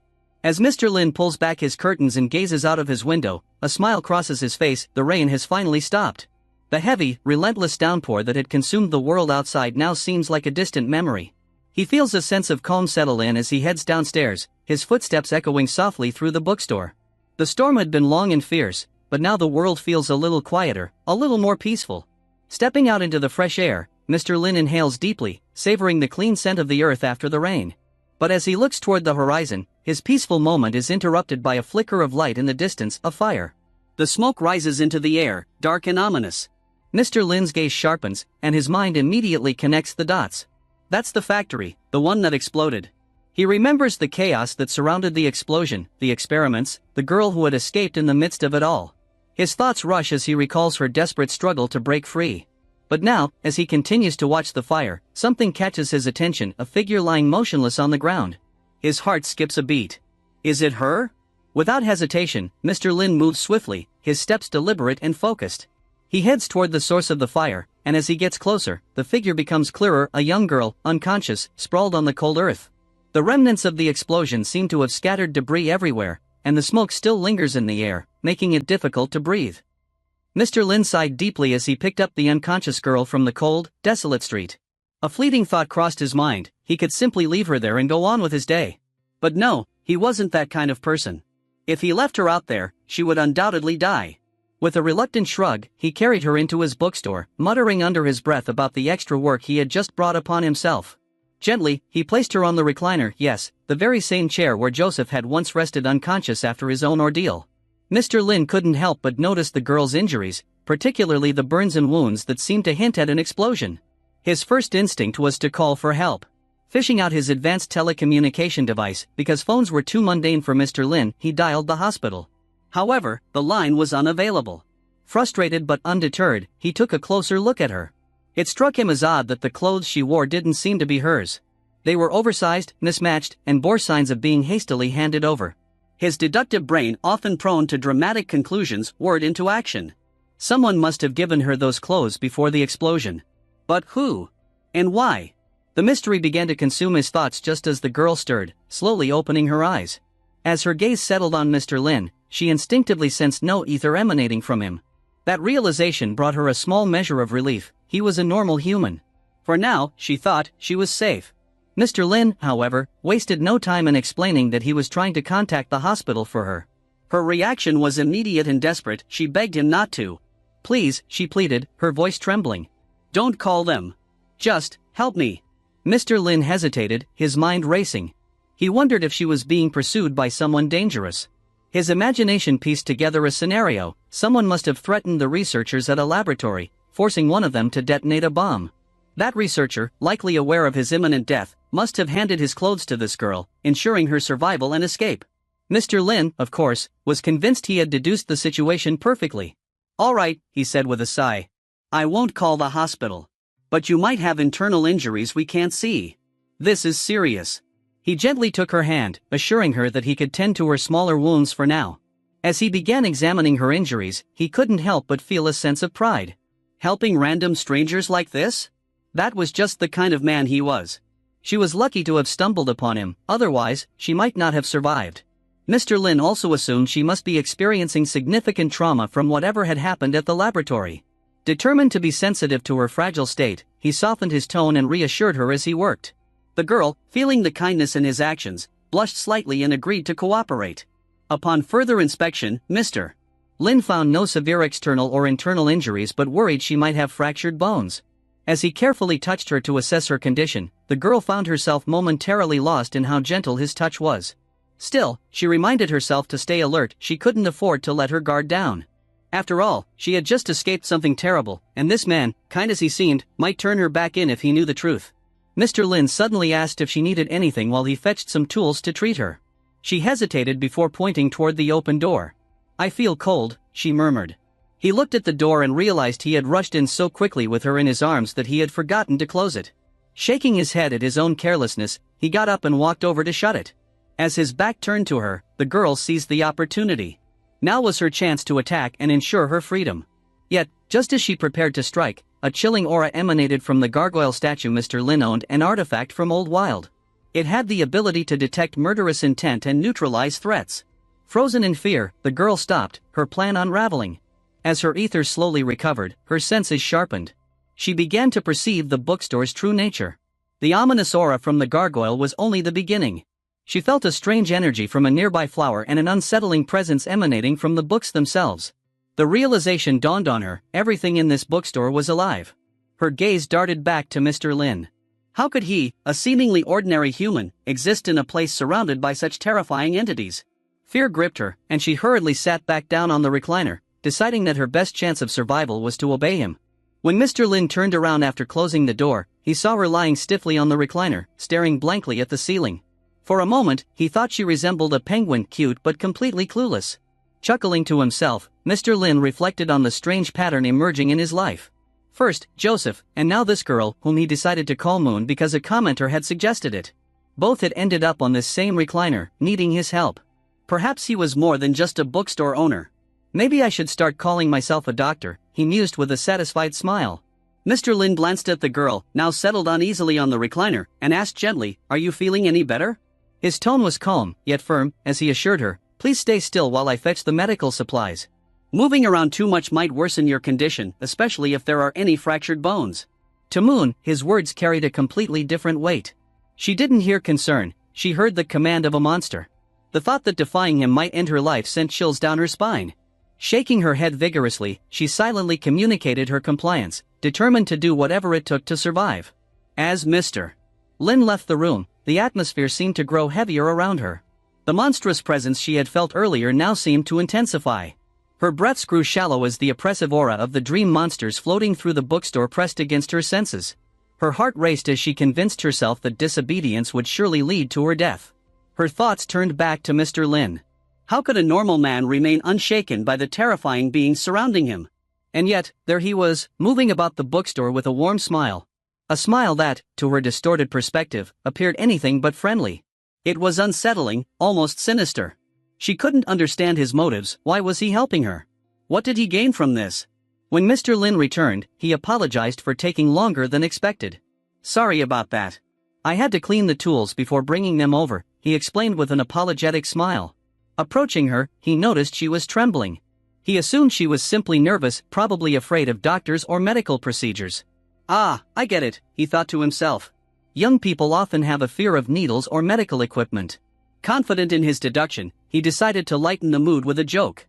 "There's no need to be scared," he said with a chuckle. "I'm not like the monsters in fairy tales who eat children." Moon froze. Her face paled as the words echoed in her mind.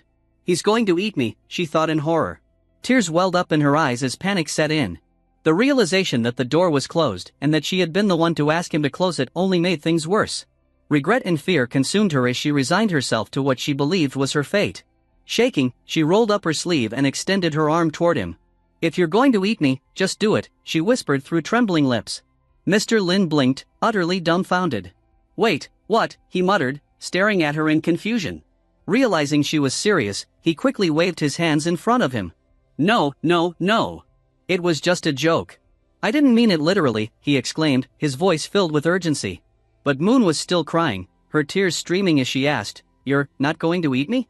Mr. Lin sighed deeply, realizing his attempt at humor had backfired spectacularly. He muttered under his breath about his jokes always being misunderstood, recalling a similar incident with another customer. Why do people take me so literally, he wondered. Deciding that jokes weren't his forte, he resolved to stick to storytelling in the future. Meanwhile, Moon wrestled with her conflicting thoughts. On one hand, she felt she might have misunderstood Mr. Lin, perhaps he wasn't as evil as she initially thought. But then her eyes caught sight of the demonic aura emanating faintly from him, likely linked to the monstrous entities inhabiting the bookstore. She quickly discarded the notion of his innocence. As he treated her wounds, Mr. Lin noticed her discomfort and spoke soothingly. "It might hurt a little at first, but you'll get used to it. I promise." His voice carried a gentle reassurance. He introduced himself, "My name is Lin Ji. I'm the owner of this bookstore." "And you are?" She hesitated before responding, "I don't have a name. They called me 277. Her words struck a chord with him. 277, he repeated, frowning. He could only imagine the kind of life she must have endured to be reduced to a number. His mind filled with theories, perhaps she was trying to forget her past or wasn't ready to reveal her true identity. Either way, it was clear to him that she had been through unimaginable trauma, likely tied to the explosion she'd survived. Feeling a pang of sympathy, Mr. Lin reached out and gently patted her head. "You don't have to dwell on the past," he said softly. "Focus on the present and the future. Leave the pain of yesterday behind." Moon, still unsure of his true nature, found his words oddly comforting. She couldn't reconcile his seemingly kind demeanor with the ominous presence surrounding him. "Now," Mr. Lin said, his tone shifting back to a more practical one, "I need to clean the wounds on your back. Please take off your coat." She hesitated briefly but obeyed, slipping off the bloodstained doctor's coat she was wearing. As she turned, Mr. Lin's eyes widened. A deep, raw wound marred the back of her neck. It didn't take long for him to realize what had caused it. She had forcibly ripped out a nameplate embedded in her neck, leaving the flesh torn and exposed. His voice softened as he said, "This is going to hurt more than the others. Please bear with me." Moon flinched but nodded, steeling herself as Mr. Lin moved closer, ready to clean the wound. After cleaning the wound, Mr. Lin gently patted Moon's head, a small gesture of reassurance as he examined her injuries closely.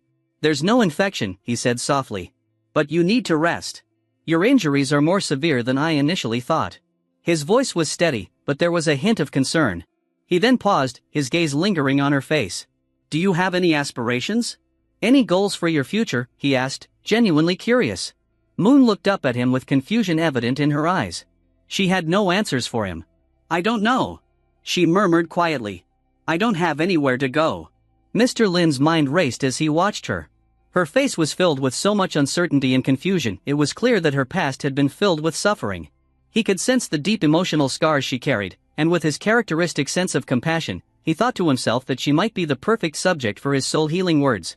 "I think you need a place to rest, and some time to figure things out," he said thoughtfully. "I can offer you a place here, in my bookstore. You can stay and work here, at least until you figure out what to do." Behind Moon, the faintest aura of Inky seemed to flicker, as if unsure about what Mr. Lin was suggesting.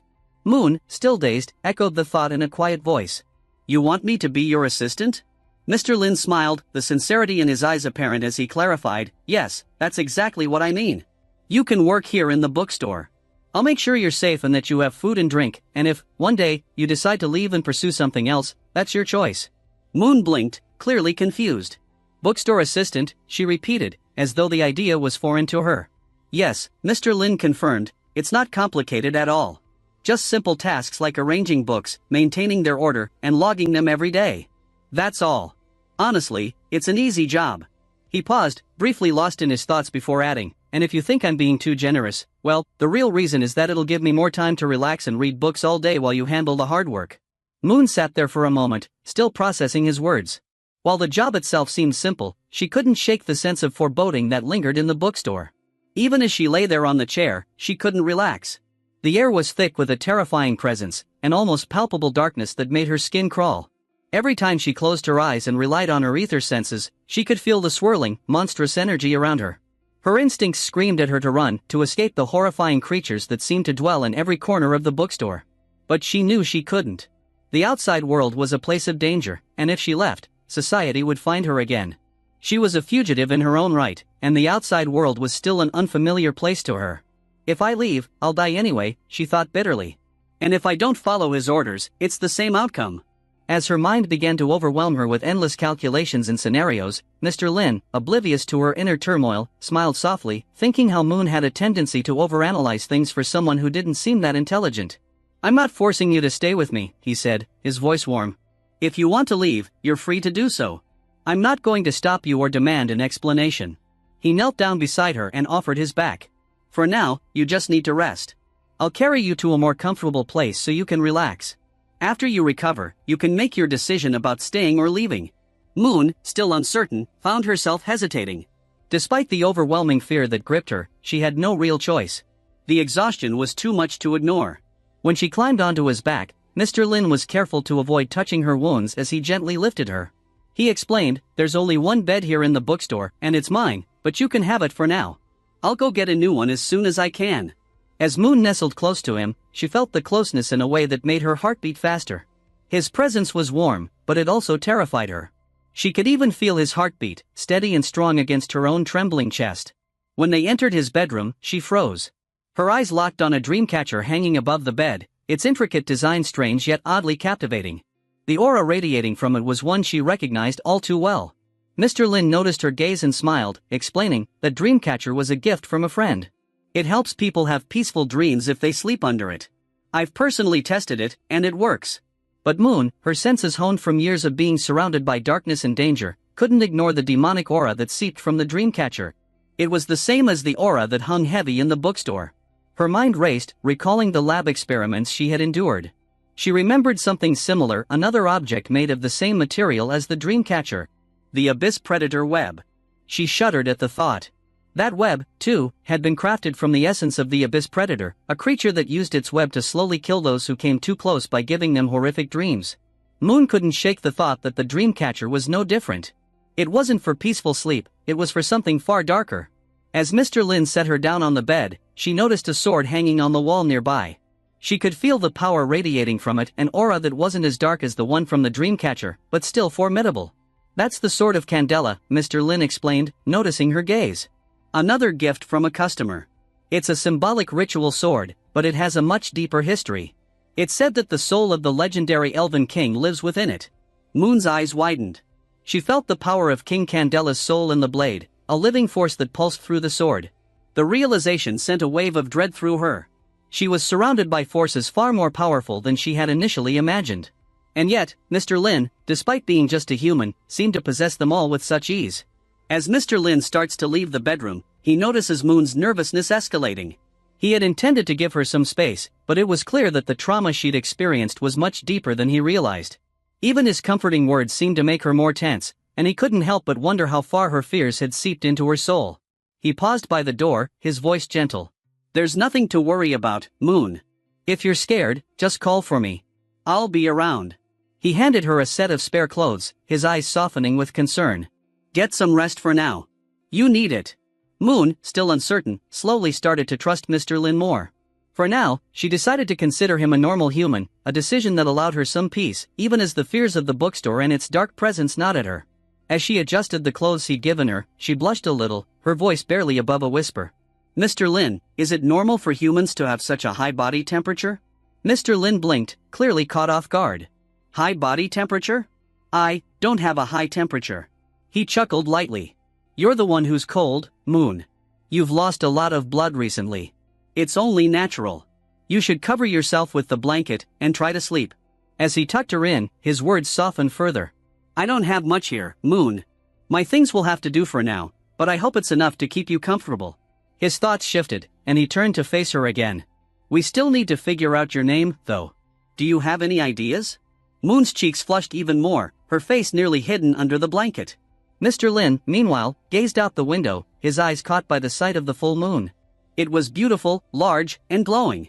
The idea clicked in his mind, and he smiled warmly. "How about Moon?"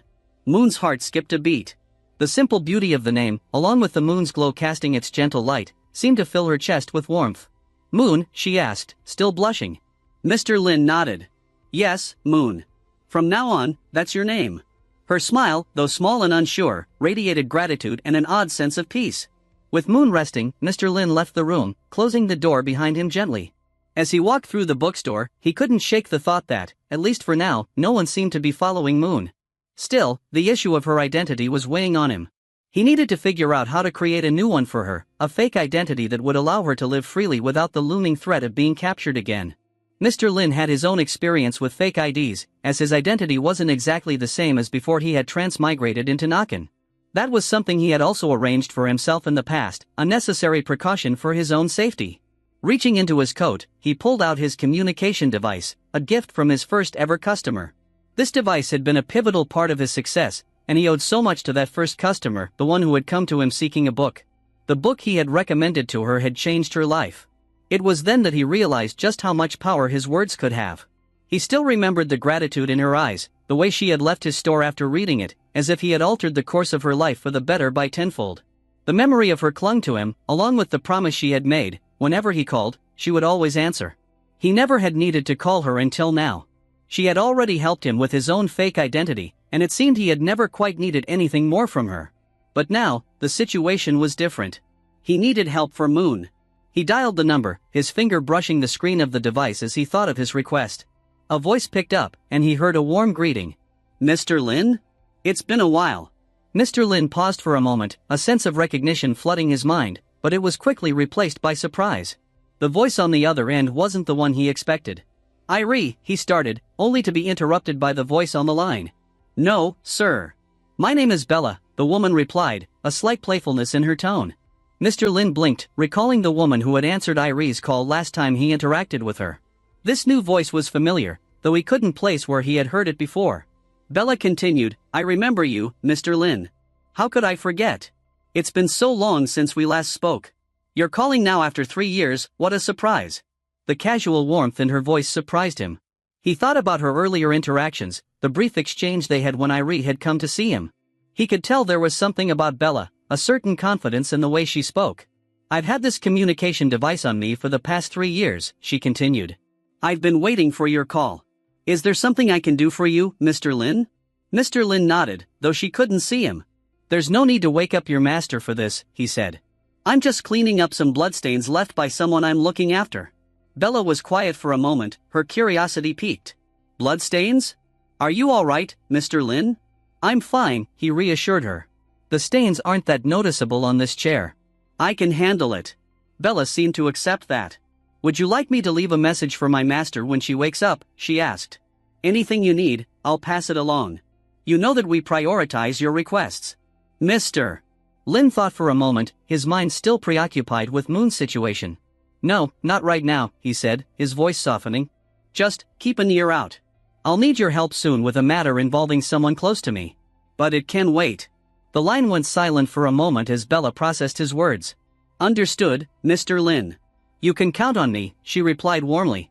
Back in the bookstore, Mr. Lin reflects on his conversation with Bella, trying to rationalize the respect and admiration that both she and her master, Irene, have for him.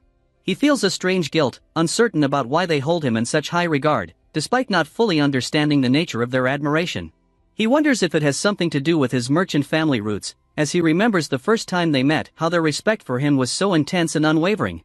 It was a feeling he had expected to fade over time, but instead, it seemed to have only grown stronger. The thoughts swirl in his mind, but as he realizes that it's nearly morning and he hasn't slept a wink, he decides that getting a new bed would be a priority once the stores opened. However, just as he's about to leave the bookstore, he hears the news on the radio that all the markets in his neighborhood are closed due to the explosion at the factory the night before.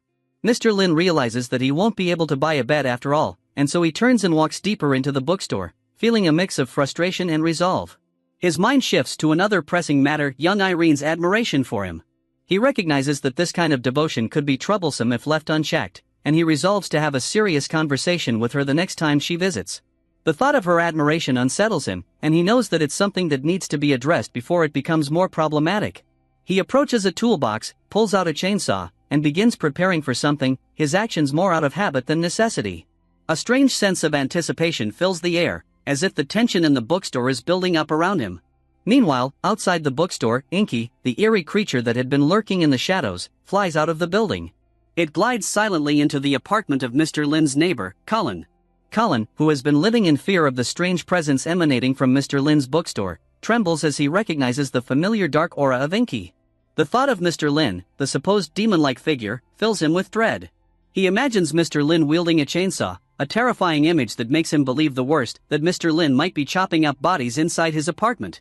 In a panic, Colin imagines a scenario where Mr. Lin breaks through the wall to finish him off for knowing his dark secret that Mr. Lin isn't human.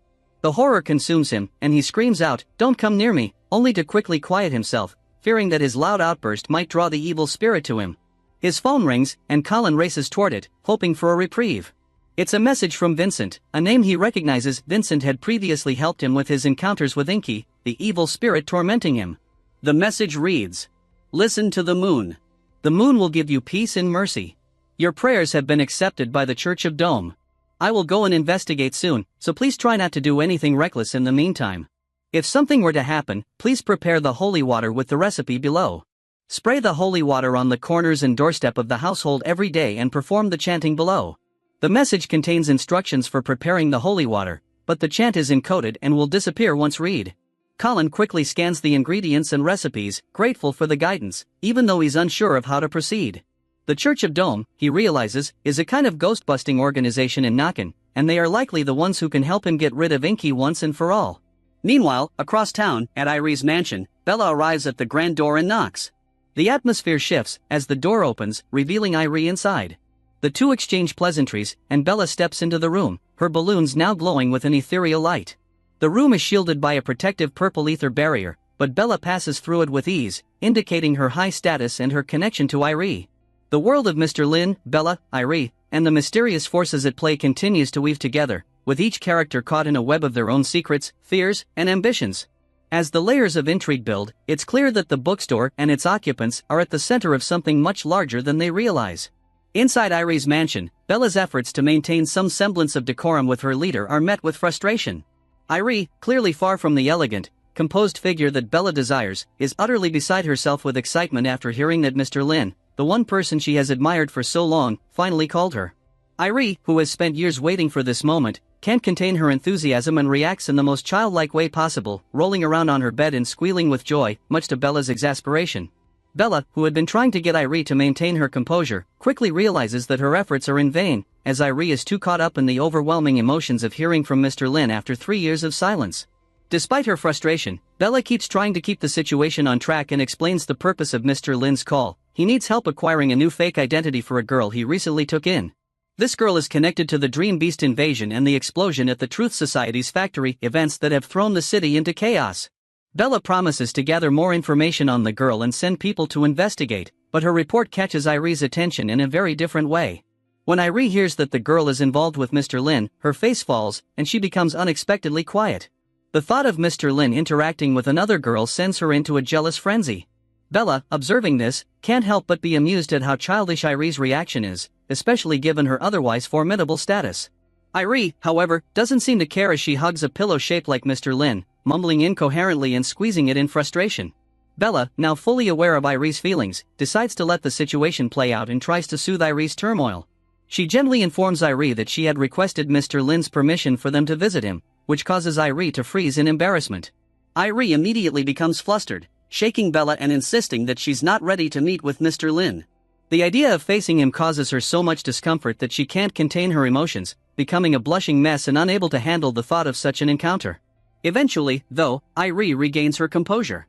After hearing that Mr. Lin has agreed to meet with them, Irie decides that she must do her best to fulfill his request perfectly.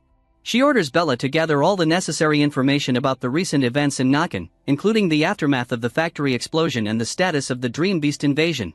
Irie's determination grows, and her earlier embarrassment fades as she shifts into business mode, recognizing the importance of this task and the opportunity to impress Mr. Lin. She also expresses concern about the increasing closeness of Kongrif and the White Mage, both of whom seem to be playing significant roles in Nakan's power dynamics.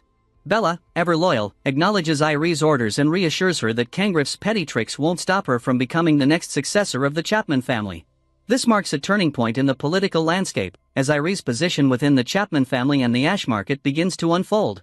Irie's background is revealed. She is the daughter of a human druid and a dark elf, and despite the prejudice against mixed breeds, she has risen to become one of the most powerful figures within the Ash Market, a feat that many find baffling. Some believe she possesses a rare and dangerous power, soul-controlling speech, which has earned her the fear and respect of many.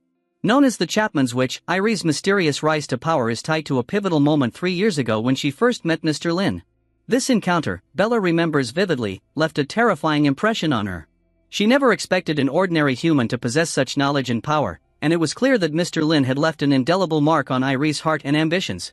Irie reflects on how Mr. Lin has taught her that being cautious ensures a better future. She repeats the sentiment, stressing how important it is to fulfill his request perfectly. She shares with Bella that it's been 3 long years since she's waited for this call from Mr. Lin. Bella, in turn, marvels at how Mr. Lin has earned such a strong impact on Irie, who is typically indifferent to most things. Bella wonders about the nature of Mr. Lin's current work. What could it be, and why is it so important?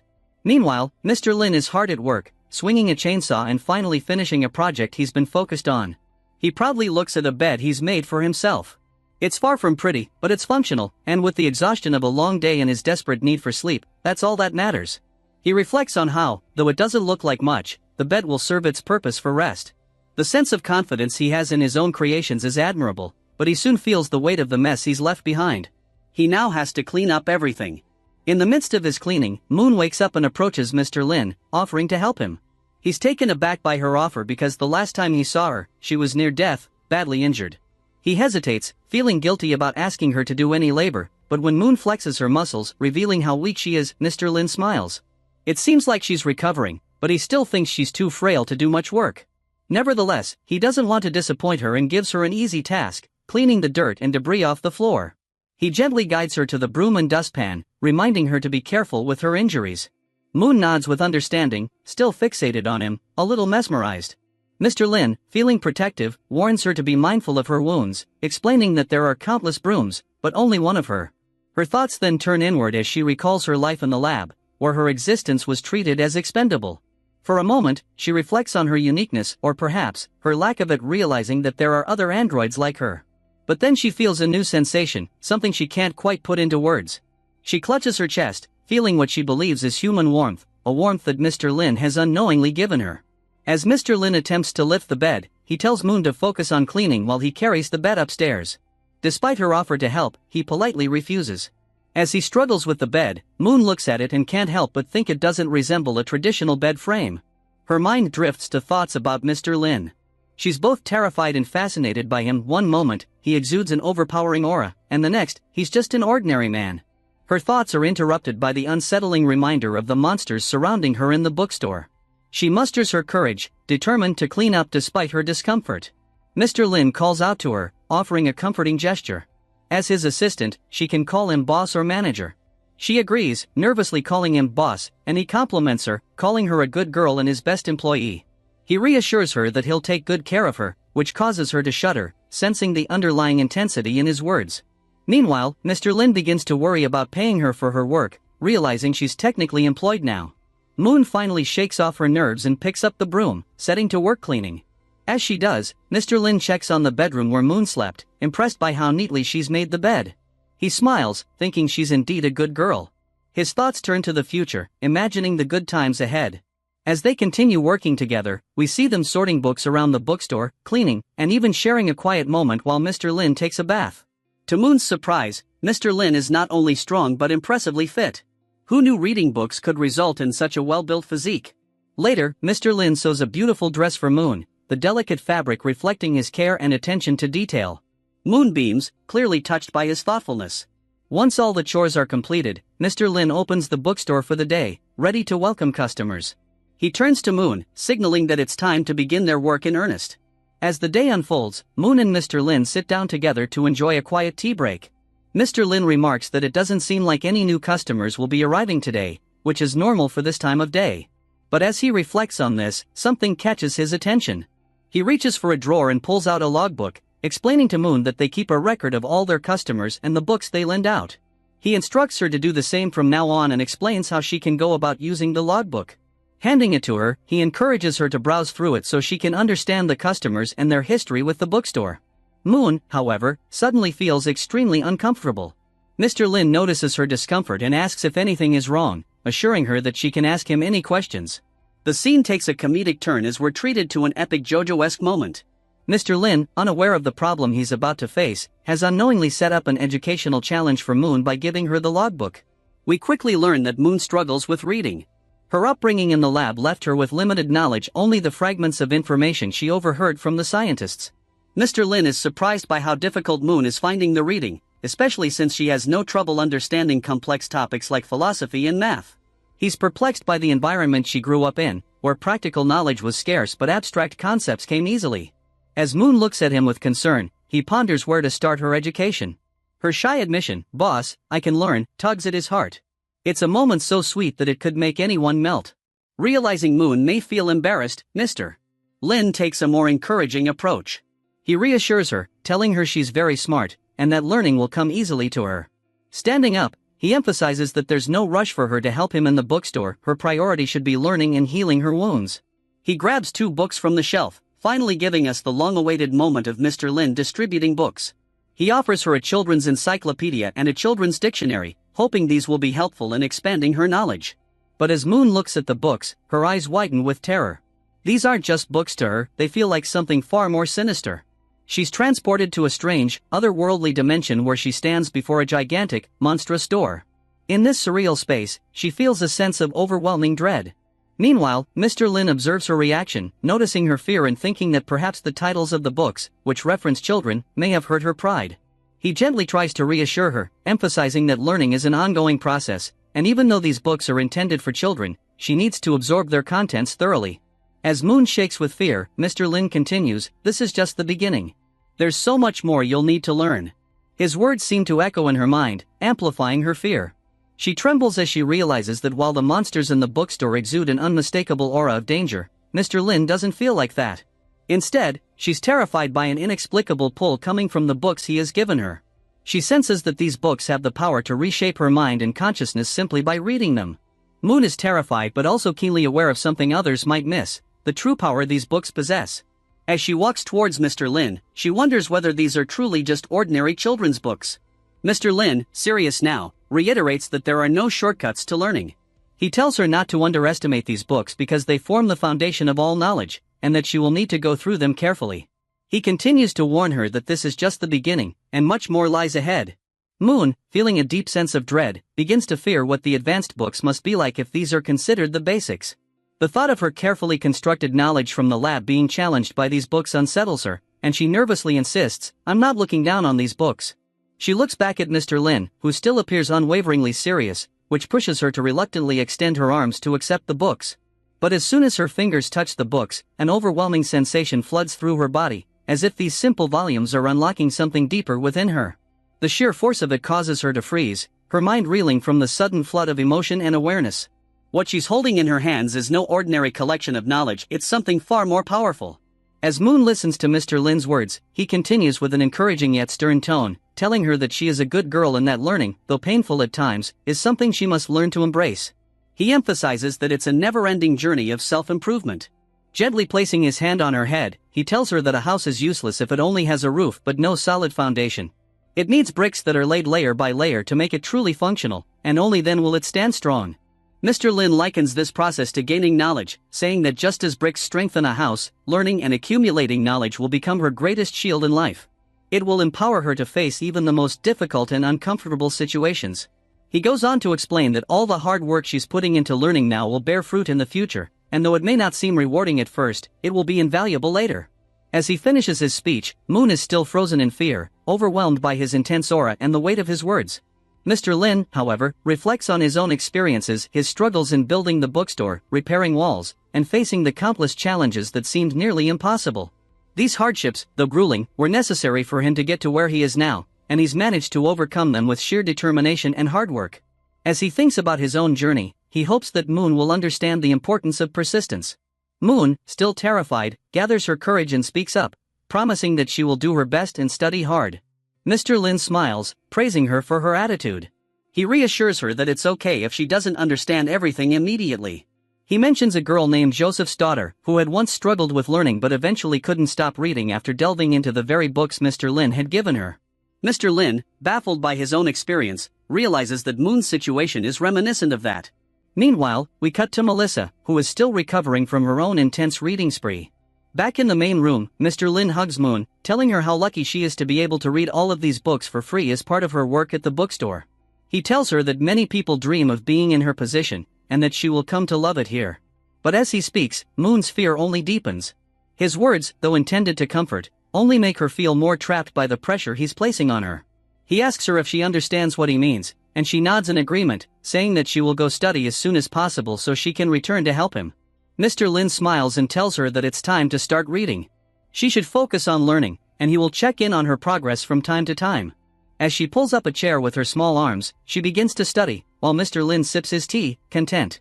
Days pass, and we see Moon becoming completely absorbed in her studies. The simple children's books have unlocked a vast amount of knowledge, and Moon, using a method known as the Memory Palace, is able to organize all the new information she's acquiring. This technique, a mnemonic device, allows her to categorize and access the knowledge whenever needed. She realizes that her learning method is far more efficient than others because of the vast and easily accessible space she has in her mind. As she absorbs more and more, she begins to understand that the knowledge in the books, though foundational, covers a broad range of topics from humans, animals, plants, and even the supernatural. She realizes that, as an android with an almost empty mind, the knowledge isn't overwhelming her the way it would a human. If she were human, the sheer volume of knowledge in these books might overload her and potentially change her consciousness forever. This leads her to an unsettling conclusion: the books might actually be altering the minds of those who read them. Moon then reflects on the knowledge she's gained, particularly about magic. She now understands the difference between white and black mages. White mages use runes to cast spells, while black mages rely on chance. She knows that to cast a white mage's spell, one cannot use a single rune but must combine many different runes to achieve the desired effect. The scene shifts to Moon sitting in a classroom-like setting with Mr. Lin as her teacher. He writes white mage runes on the blackboard, asking her to explain their meanings. She quickly identifies one as the burning light and flame, which impresses Mr. Lin. He wonders how she's learning so quickly. She's advanced from the level of a grade school student to a high school sophomore in just 3 days. Something seems off to him, and he can't quite figure out what's happening with Moon, but he knows she's not an ordinary student. The mystery of her rapid development deepens as Mr. Lin contemplates the strange progress she's making. As Mr. Lin continues to write on the board, the runes seem to take on a mysterious quality, but Moon perceives them as familiar, interpreting them correctly every time. Her ability to answer his questions flawlessly surprises him more and more. Mr. Lin, feeling a deep sense of pride in Moon's rapid progress, congratulates her. He acknowledges her remarkable learning ability and tells her she's officially ready to start working as the bookstore assistant. Moon, feeling a sense of pride herself, reflects on how Mr. Lin must have recognized her fear when she first saw the books but helped her push past it. His belief in her gave her the strength to study, and now she is his assistant, ready to help with the bookstore's customers. She admires Mr. Lin, believing him to be an incredible person who genuinely wanted to help her improve herself. The scene shifts to a bustling university, where Mr. Lin is giving a lecture to a large class of students. Two girls in the crowd are discussing him, with the blonde girl praising Mr. Lin as the perfect man and teacher. She describes him as warm, capable of being serious when needed, and impressed by his young accomplishments. The blue-haired girl agrees, marveling at how Mr. Lin, only 21 years old, has already published numerous books, articles, and is balancing his role as a professor while working towards his PhD. She adds that Mr. Lin is a role model, so much so that he could even be considered a prodigy. The conversation shifts when the girls see a news article featuring Mr. Lin being interviewed. The blonde girl, determined to catch Mr. Lin's attention, wonders if she should change her approach to life to become more intellectual, hoping that might make him take an interest in her. We then dive into the interview itself, where Mr. Lin humbly downplays his own achievements. He tells the interviewer that he doesn't consider himself a prodigy compared to others who have accomplished far more. He admits that he isn't particularly smart, but that his memory is slightly better than average, and his vast reading has contributed significantly to his knowledge. Mr. Lin also credits his amazing mentor for guiding him. As he answers, the interviewer is taken aback, asking what kind of person he would consider a prodigy if not himself. Mr. Lin's expression changes, becoming more serious. Meanwhile, Inky's ominous smile appears in his tea, hinting at something unsettling. Mr. Lin starts to answer, but just as he's about to speak, he wakes up in his bed in Nakan. Moon enters the room, calling him to breakfast. As he wakes fully, Mr. Lin thanks her and wonders how he was dreaming about his past. He doesn't remember finishing his answer about what prodigies are, but as he looks at Moon, he has a thought. Perhaps his role as her teacher has awakened these memories within him.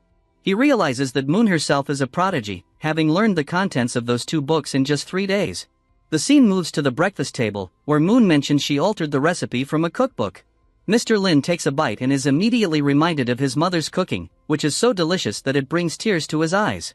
He tells Moon how tasty the food is, but his mind drifts again to her rapid development. He reflects on how she has gone from almost illiterate to mastering both Chinese and English, studying his research, creating a perfect bed frame, and even making herself a beautiful dress out of his old clothes. On top of all that, she's transformed the bookstore into something that feels newly renovated and is now an accomplished cook. Mr. Lin realizes that Moon has absorbed knowledge at an extraordinary rate, like a sponge soaking up water, and has become the pillar of their family. As he ponders everything she's achieved, Mr. Lin feels an overwhelming sense of gratitude and protectiveness towards her. He believes that he should be the one taking care of her, rather than the other way around. His admiration and affection for Moon deepen, as he reflects on how much she's accomplished in such a short time and how she has become indispensable in their lives. As Mr. Lin observes Moon, he feels a mix of discomfort and awe at her incredible abilities. He struggles with the idea of being a boss to someone more capable than him, which leads him to think about ways he could impress her. Meanwhile, Moon, while watering the plant Doris gave him, is visibly terrified. She realizes that this particular plant has a dangerous ability to drain the soul of others, which causes her to hesitate. Mr. Lin, sensing something is wrong, asks her about it. With a shaky voice, she admits that she's not very good at taking care of plants. This moment sparks a surge of pride in Mr. Lin, as he sees that even someone as brilliant and efficient as Moon has a weakness. Feeling somewhat reassured, he steps up to show off his knowledge, bragging about how he cultivated the rose Doris gave him. He describes the flower's beauty in great detail, proudly explaining how it is the epitome of elegance. From Moon's perspective, however, the rose looks utterly terrifying. Mr. Lin, unaware of her fear, interprets her silence as awe, believing that she is speechless in admiration of his flower. He continues, assuring her that although she might not be great with plants now, she will eventually learn with his guidance, as he is ready to teach her. Despite his reassurances, Moon is still quivering in fear. She thinks to herself that Mr. Lin is kind and always willing to help her learn, but she can't shake the terror she feels toward the plant. Mr. Lin, feeling a sense of pride and purpose, starts to think that perhaps it's not such a bad thing that Moon is a genius. Her skills are certainly useful in their work at the bookstore. 2 days later, however, Mr. Lin's pride is shaken when he notices the flower Doris gave him beginning to wither. He starts to panic, realizing that the one thing he thought he was better at, taking care of plants, is now failing him. He remembers that all of his previous plants had died, and he can't understand why this one is wilting. The thought of Doris returning to find the flower in poor condition fills him with dread, so he rushes to gather books about flower cultivation, desperate to save the plant. But as he's stressing over this, Moon interrupts his thoughts, telling him that something is happening outside. Looking out the window, Mr. Lin sees that agents from the central government have arrived to investigate the recent explosion at the factory where Moon escaped.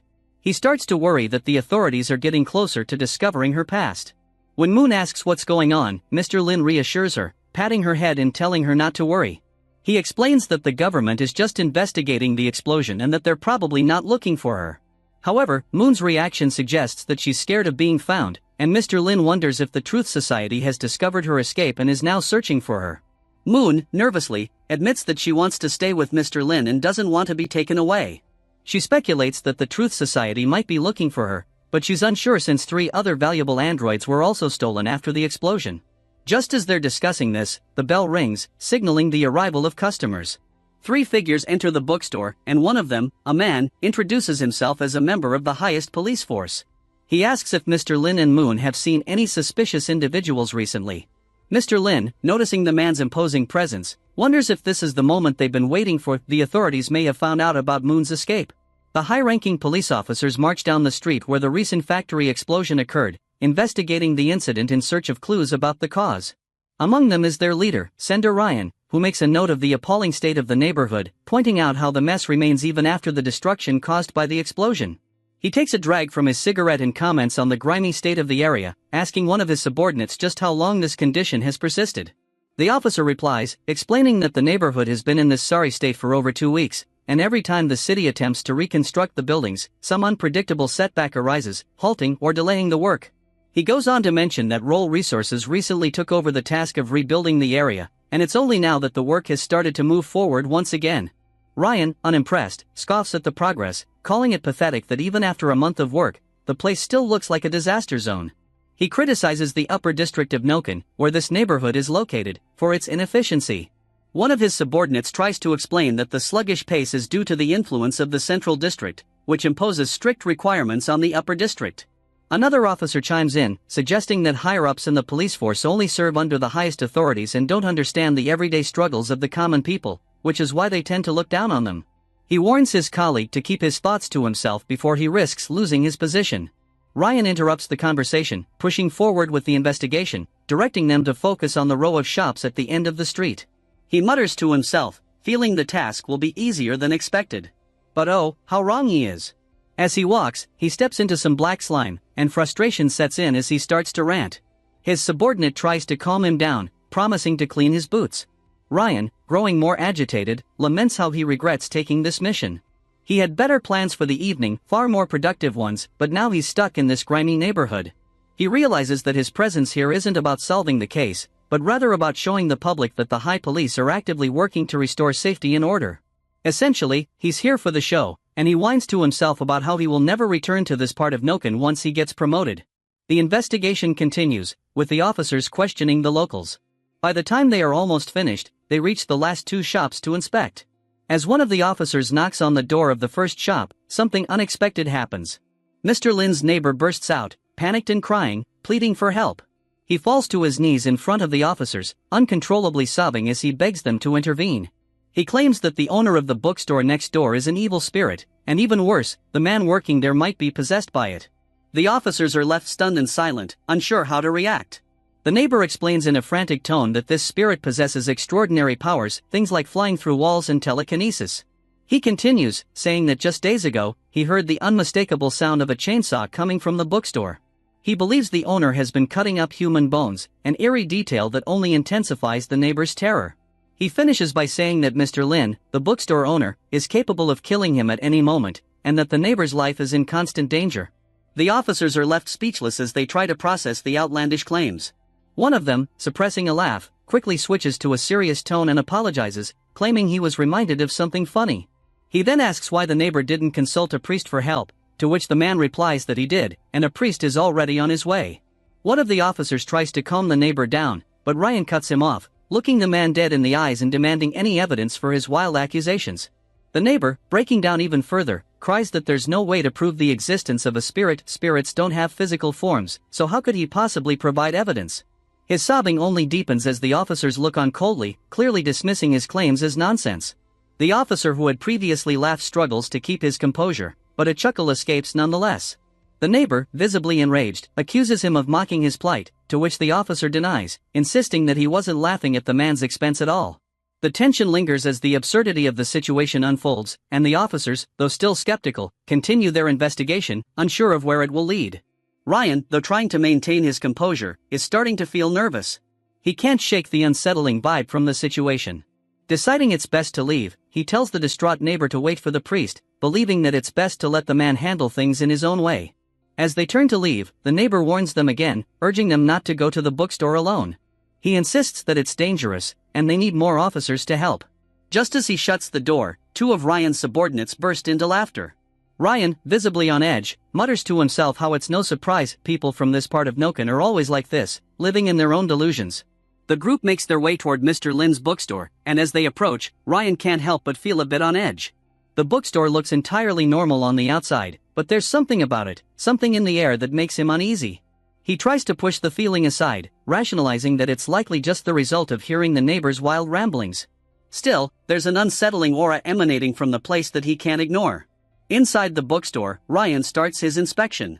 The place is immaculate, too clean for his liking, which he attributes to Moon's cleaning efforts from the previous chapter. But as he observes her more closely, something feels off. His sharp eyes notice that Moon isn't registered in Noken's system, and he spots the bandages wrapped around her body. Before he can dwell on this further, Mr. Lin interrupts his thoughts by greeting him warmly, introducing himself and assuring the officers that he's willing to fully cooperate. Ryan's gaze shifts back to Moon, questioning why she isn't listed in the system. Mr. Lin quickly explains that she's a new employee, recently recruited, and that she's a relative of his who recently moved to Noken from the Central District. He adds that for fallen nobles like her, it's difficult to obtain proper documents, which is why she lacks the usual identification. Ryan presses further, asking to see some form of proof of her identity.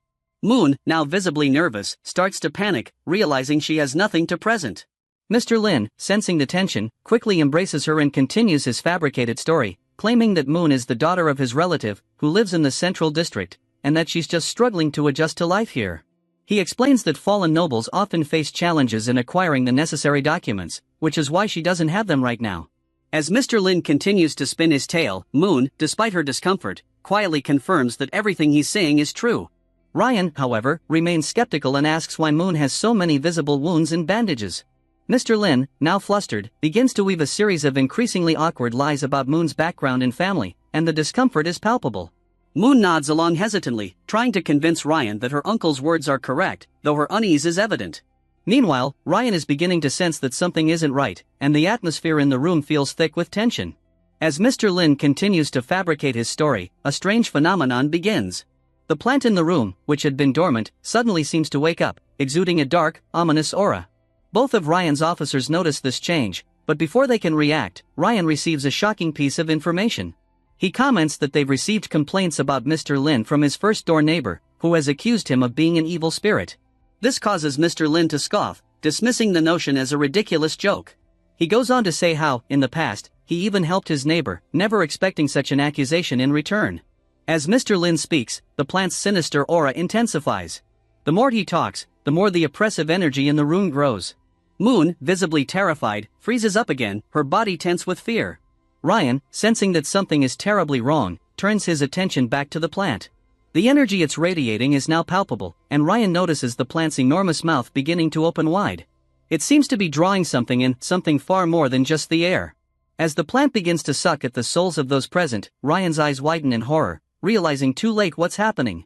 The two officers standing near the plant are frozen in place, caught by the overwhelming force of the plant's pull. Ryan watches in a mixture of disbelief and dread as the plant's influence deepens, its tendrils reaching further into their souls. The plant seems to be actively draining them, and Ryan can feel it too, the dark force tugging at him. Mr. Lin's voice reaches him faintly, asking, "How could I be an evil spirit?" The whole bookstore is now consumed by the sinister aura. Ryan's officers are paralyzed with fear, unable to move or react as the plant's power grows stronger. Mr. Lin, far too calm for the situation, chuckles darkly, then casually declares, "I can't be an evil spirit. I'm an actual living being." His words hang in the air, heavy with the eerie energy surrounding them, as the terror of the situation becomes all too clear. And now we see Mr. Lin's neighbor drinking the holy water mixture recommended by the priest that would assist him with the evil spirit infesting his home. He is spitting and drinking everywhere as he is reciting some temptation to ward off the evil spirits too before every spit and bros. After glancing at a room full of my spit, I'd rather have an evil spirit anytime than this. We observe the neighbor believing this holy water recipe is really effective, and he thinks how he does feel a little bit calmer after performing this process. But he also considers how it's a bit expensive too. He also recalls individuals from the high police, because he is wondering if they really went to the bookstore alone, and as he is going through his folds, he is thinking how despite being pretentious snobs, who should be taken care of, he still wishes they could handle this evil spirit despite Mr. Lin's neighbor not liking them at all. He considers how perhaps they will be strong enough to handle the evil spirit as we return to the bookstore and these tall police officers, and we observe Mr. Lin just sitting there with a smile attempting to inform them that he is just a normal person, while we observe the dark aura fully enveloping the bookstore from the vantage point of the chief police officer. Even as Mr. Lin is stating all this, he still perceives him as a frightening monster and is reduced to being left utterly frozen with fear because of it. And as we literally get to experience what he is seeing with his own eyes, I believe everyone would be left frozen in fear in this circumstance. From his perspective, all the things in the bookstore are slowly darkening until it is fully black like a TV screen, and nothing but him and his two friends are left in the dark. Suddenly, an enormous red eye opens up and begins staring at them as innumerable little eyes begin coming out of the ground, flying upward with eyes piercing into their souls. The head high police officer is beginning to literally lose his mind and go insane, pondering how nothing about Mr. Lin is human, because it feels like he is melting all over his body, and as though he has been tossed into the depths of hell. But not only him, but all three of them, and it seems like their minds are melting all together in a mixture of terror, pain, despair, hysteria, and multitude of other bad emotions a human being can experience. We can witness he is experiencing literal hell as he finds himself lying on the ground covered in a pool of blood and wondering how there is no way out, and this is it, how his life ends now. Also believing that he is experiencing unconscionable feelings that he would never have imagined for a human being to be able to experience beforehand, as he puts it by stating that he feels like his consciousness is being consumed and digested by some mighty monstrous force, literally draining all the positive feelings and wants he ever experienced in his life. Since childhood until today, we see the evil eye above just gazing at his rotting corpse as it begins to crawl back suddenly and close itself up, breaking this hellish illusion as we see the top cop officer again in the bookstore, rigid with fright. The blondie boy screams in agony, while the sweat drops from his face as if he just surfaced from underwater. He is able to collect his thoughts as he understands that he is alive, and he thinks how the illusions that he had just gone through were not just illusions, but the energy of that flower, which nearly consumed him and his fellow soldiers entirely. He feels a burning sensation on his chest, and as he reaches to see what it is, it's his necklace, which is searing hot right now, with inscribed holy words to stop the evil spirits, and the necklace is cracked from trying to exorcise these demons, and it feels so hot like it's literally on fire right now. He ponders how this necklace has absolutely just saved him from being utterly consumed by this demonic flower, since he also recalls Mr. Lin's neighbor and is warning to them about all of this. But Ryan ponders how the situation is 100 times more dire than what the neighbor warned them about anyway, thinking that just this flower itself holds more power than most humans living in the world. Ryan considers how he can certainly feel something about his soul that has been consumed by this plant. He does not know what and cannot explain it better, but he feels as though this will drastically alter his life in the future. Suddenly he can hear knees on the floor, and as he turns, he observes his fellow comrades still enduring this hell as they look utterly crazy and just take off running while they appear like actual zombies with melting faces. The bookstore doors then burst open as you see another person coming into the bookstore. When he gets serious and charges in, we can see him hitting these two high-ranking police officers and rendering them unable to move after just 3 seconds of him entering the bookstore. The top police officer is amazed by this and understands that this person just prevented his fellow officers from totally descending into madness and has somehow halted the malevolent forces of that flower. Brothers, I didn't want to mention it initially, but flower powers, yo, yo, yo, let's go. Rhyming like nothing, brothers, Eminem summarizes incoming. Ryan begins to feel calm in his head as he's staring at this guy and recognizes a familiar face. He gets a flashback of him being a kid, sitting on the couch watching TV and watching his favorite superhero, Nokinian, rescue citizens all night style. By the way, bros, I want to quickly stop you to point out the pose this lady is in while being saved. Definitely a dangerous situation to be in. He goes on watching this on television as we discover that this is a movie scene in which Nokinian is rescuing his girlfriend as she is thanking him and addressing him as her superhero, while he is comforting her that she'll never be harmed because he'll never leave her side.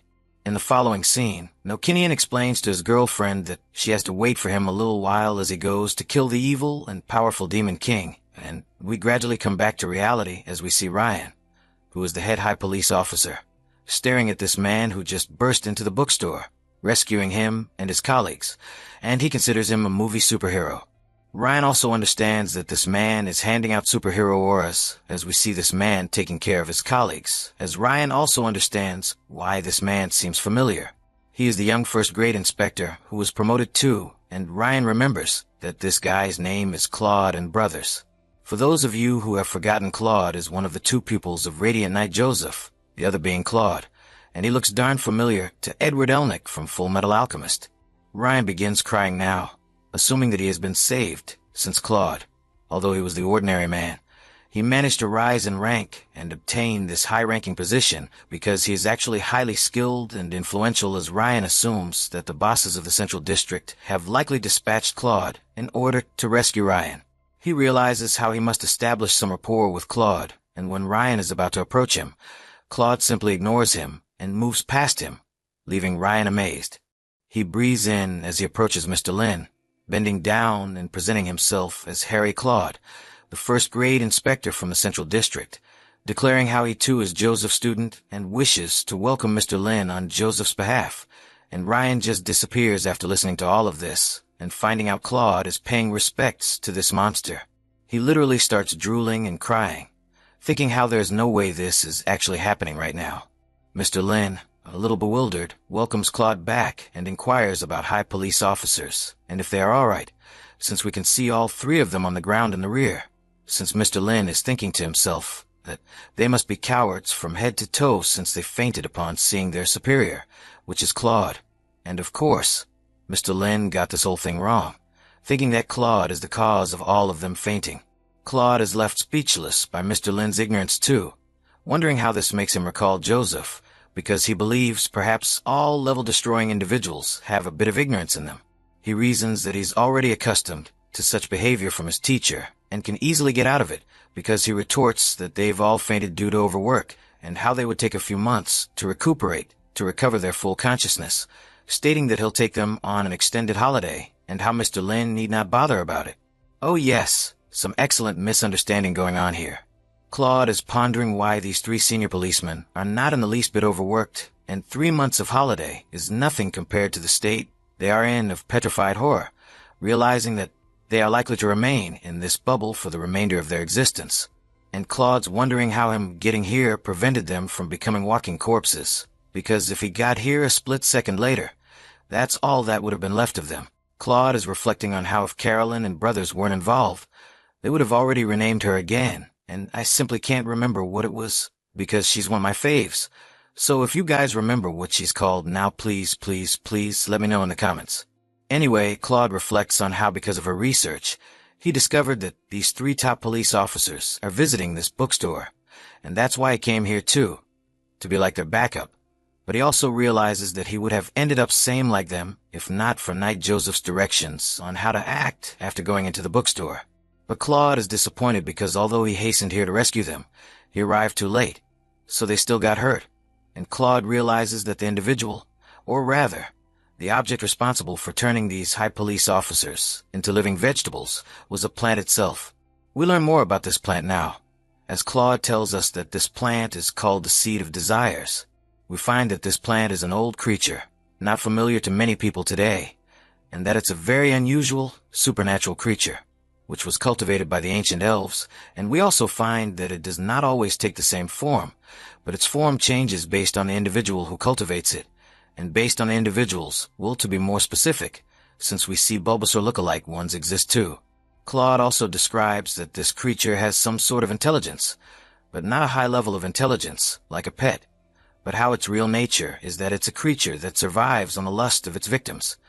Every time it devours desires from its victim, its strength increases as well, and we get to know that it's immensely greedy regarding this, and the strength of these creatures generally depends on various parameters, such as its lineage, cultivation process, etc., since Claude comes to understand that this plant here is highly powerful due to a highly elevated cultivation level, much greater than ordinary seeds of desire.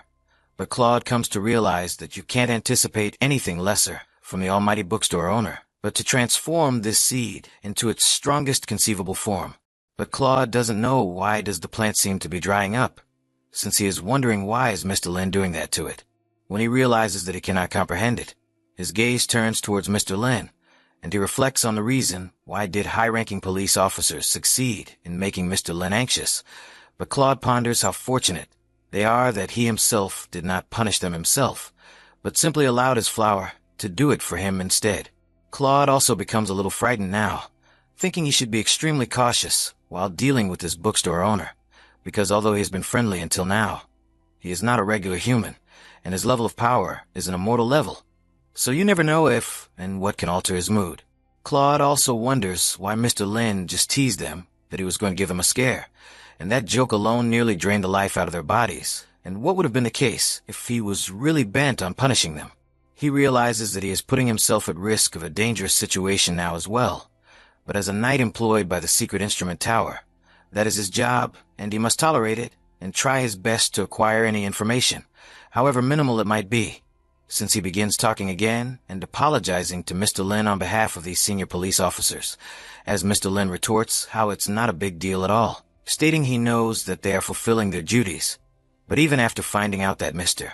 Lin's assistant's ID is still not finished, they were inquiring about some unnecessary information, and Claude bows down stating he knows what's going on, as he believes that Mr. Lin didn't used to have an assistant, and he glances at Moon and wonders how Mr. Lin appears to truly favor her, and as for more information regarding her, it is clear that Mr. Lin wishes them not to inquire about it, and that was the fault of the senior police officers.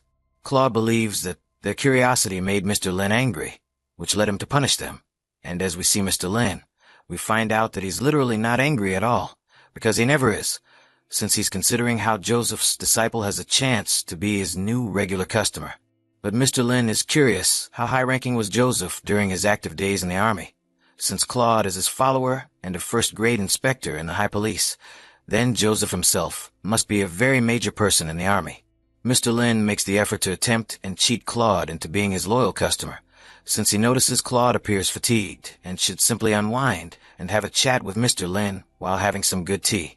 Claude attempts to tell him that that's not true, he being tired, but is so afraid of Mr. Lin that he just complies with the situation, telling how yeah, he certainly is really tired. As he sits down, Moon gives him some good tea, hot tea, leaving him slightly surprised after hearing his voice when he thanks her for the tea.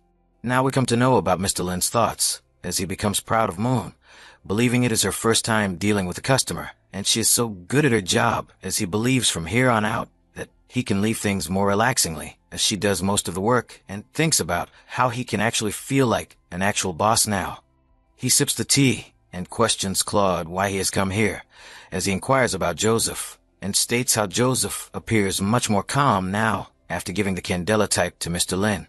Now we find Mr. Lin, who is thinking that Joseph brought Claude here and compelled him to be so courteous and polite to Mr. Lin. Claude makes a comment on how Joseph has not been so good as he is today in a long time, as he also reflects on how the tea is actually really tasty. Claude also remarks about how there is a breakthrough with Joseph, since Mr. Lin reacts how that's really an accomplishment for him to be able to break through at such an advanced age, since we observe Mr. Lin reflecting how Joseph is certainly improving rapidly and thinks it's all due to the release of that sword, which was a reminder to Joseph that symbolizes military life, at least according to Mr. Lin. This is not the case at all. Now Claude thanks Lin once more, telling him that the safety of Nakian as a whole is way better now, and it's all due to him, as he recalls how Mr. Lin stopped the dream beast Cthulhu, but did not make himself known to the public, which means he most likely does not want anyone to know about it, as we can see that Mr. Lin was left totally bewildered. Wonder what the hell the safety of Nakian has to do with him, as it strikes him, and he realizes at last. He believes that Joseph is likely back at work again, all thanks to having a couple of discussions with Mr. Lin, and in this way he is combating crimes once again, and for this reason Nakian is safe now. And obviously he's right as always, brothers. He also recalls the size of Joseph's fists, and he believes that how he certainly has the physique of a superhero even at his old age. Mr. Lin then replies back to Claude, explaining how there is no need to thank him since Joseph is the one that is doing all the work, and Mr. Lin simply gave him a little bit of advice. And now this makes Claude understand that this verifies the suspicions the Secret Instrument Tower had, the suspicious being that Mr. Lin is the one who halted Cthulhu, and Claude wonders how Lin employed the cursed sword Candela as a cast and medium to call and bring back the ancient elven king, King Candela, and employed Candela to halt Cthulhu. And all of this because Joseph handed him the sword. So that's why Mr. Lin told him it was Joseph who did it, and not him. Oh, sensational. I miss these misunderstandings, brothers. Claude keeps thinking that if Mr. Lin didn't stop Cthulhu, then dream beasts would have taken over the whole city, and is being so nonchalant about it right now, like he didn't even stop the beasts. And you know what's even funnier, bros? Although Mr. Lin thinks he didn't kill the beasts, he did kill the beasts in this situation. Now Claude begins to appreciate Mr. Lin for being so modest about everything, so he thanks Mr. Lin once more, explaining that both he and Joseph are thankful for his help, and as a thank you, Claude explains that Joseph has sent Mr. Lin everything they know regarding the ancient elven language, which Mr. Lin indeed requested of Joseph in some of the previous chapters. Brothers, Claude tells us that there isn't much information regarding this language, because it's quite old, and how most of the information that they have here is collected from some ruins of the past. And we notice Claude thinking how Joseph is not the person who actually did the work to gain this information, but it was Claude, and Carol that Joseph might do this work. Now we see Mr. Lin get totally overcome with satisfaction for having succeeded to learn more about this ancient elven language, as he recalls that once Joseph had given him that sword, Mr. Lin was interested in this language. He begins salivating as he can't wait to begin researching more on this ancient tongue. And if you forget, bros, Mr. Lin's former job was of a folklore researcher, so that's why these things thrill him so much. Mr. Lin ponders how Joseph is so trustworthy and can't fathom how a trustworthy man like him could have such a barbaric daughter like Melissa. Mr. Lin appreciates these documents from Claude, as he takes them and realizes that most of these documents simply hold sentences written in the ancient language of those ruins, and how the documents on the real research are few, as he also understands that these documents are all mere speculations. He realizes that the individuals who have carried out this research are not actually scholars, but were most likely mere archaeologists who excavated these ruins. He ponders over how he can't waste any time now on evaluating this research further, if it is not initially carried out by scholars, and the only method through which he could go further with the research is if something was to happen at the present moment.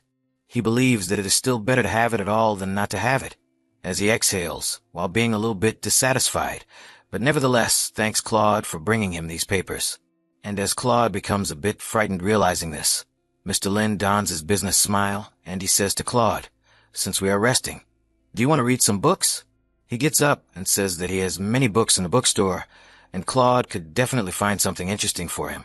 We observe Claude thinking about how he was hoping Mr. Lin would share some of his famous books with him, and although he was hoping, he still gets nervous, as he responds by thanking Mr. Lin, but refusing his offer, explaining that he needs to take care of these 3 senior police officers at the moment, so he cannot spare some time to do some reading at the moment.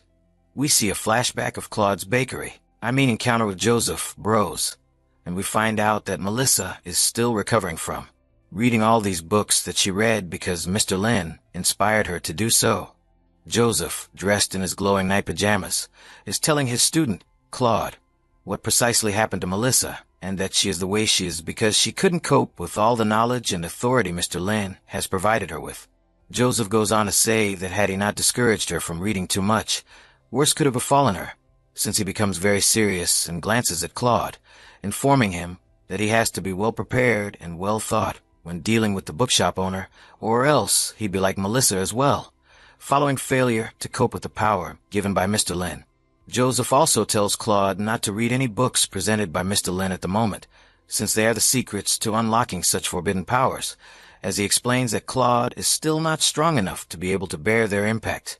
So if it really does turn out to be that Mr. Lin is presenting him with a book to read, he must try to escape that and not read them at all costs. If there is no other means of not reading them, then at least open them in front of Mr. Lin or attempt to return them to Joseph, so he can examine them first. And we return to the present where Mr. Lin did give Claude a book to read, and Claude is attempting to decline it, inventing excuses and claiming he cannot read it now because he has to look after the high-ranking police officers unconscious in the rear of the bookstore. Mr. Lin gets it because he realizes that Claude is here for work, so he thinks that he can't rush him to read the books in a hurry and immediately. And Mr. Lin responds to Claude, expressing how that's too bad and how he wishes that Claude would return to read more books, because Mr. Lin nods seriously, staring Claude straight in the face as he remarks and begins complaining about this set of high police officers, saying that they are absolutely terrible at their job and how Central Police really needs to improve their hiring standards so that they do not hire people who are not qualified like them anymore. And of course, bros, Mr. Lin does this in an attempt to sell books to Claude or at least read some books to him. But Claude, these words amaze him as he concentrates on one specific word, which is batch, because this indicates that Mr. Lin communicated with other sets of high police officials before too, as he begins to fear and respect Mr. Lin simultaneously, wondering how he actually is unpredictable, and each word he utters is cryptic with deeper meaning to it. He then recalls Joseph's words when Joseph told him to stay alert with his mind when he is talking with Mr. Lin. He then resolves to note down Mr. Lin's words so that he can study them later and give a report to the secret instrument tower. He then informs Mr. Lin how he will complain about these arrogant police officers to their superiors, as he also shares his number with Mr. Lin, asking him to call him whenever he needs. Mr. Lin jots down his communicator device number, not phone, but his communicator device number, because he feels this is wonderful, since he can use the number to sell him books in the future. When Mr. Lin pulls out his communicator device to jot down the number, Claude sees the logo on it and recognizes that this is the Ash Market logo, since he recalls that the bookstore was funded by the Ash Market 3 years ago when it was launched, and that is when the notorious Witch of the Chapman family, that is the Druid family of the Ash Market, and this crossbreed dark elf, which became their leader.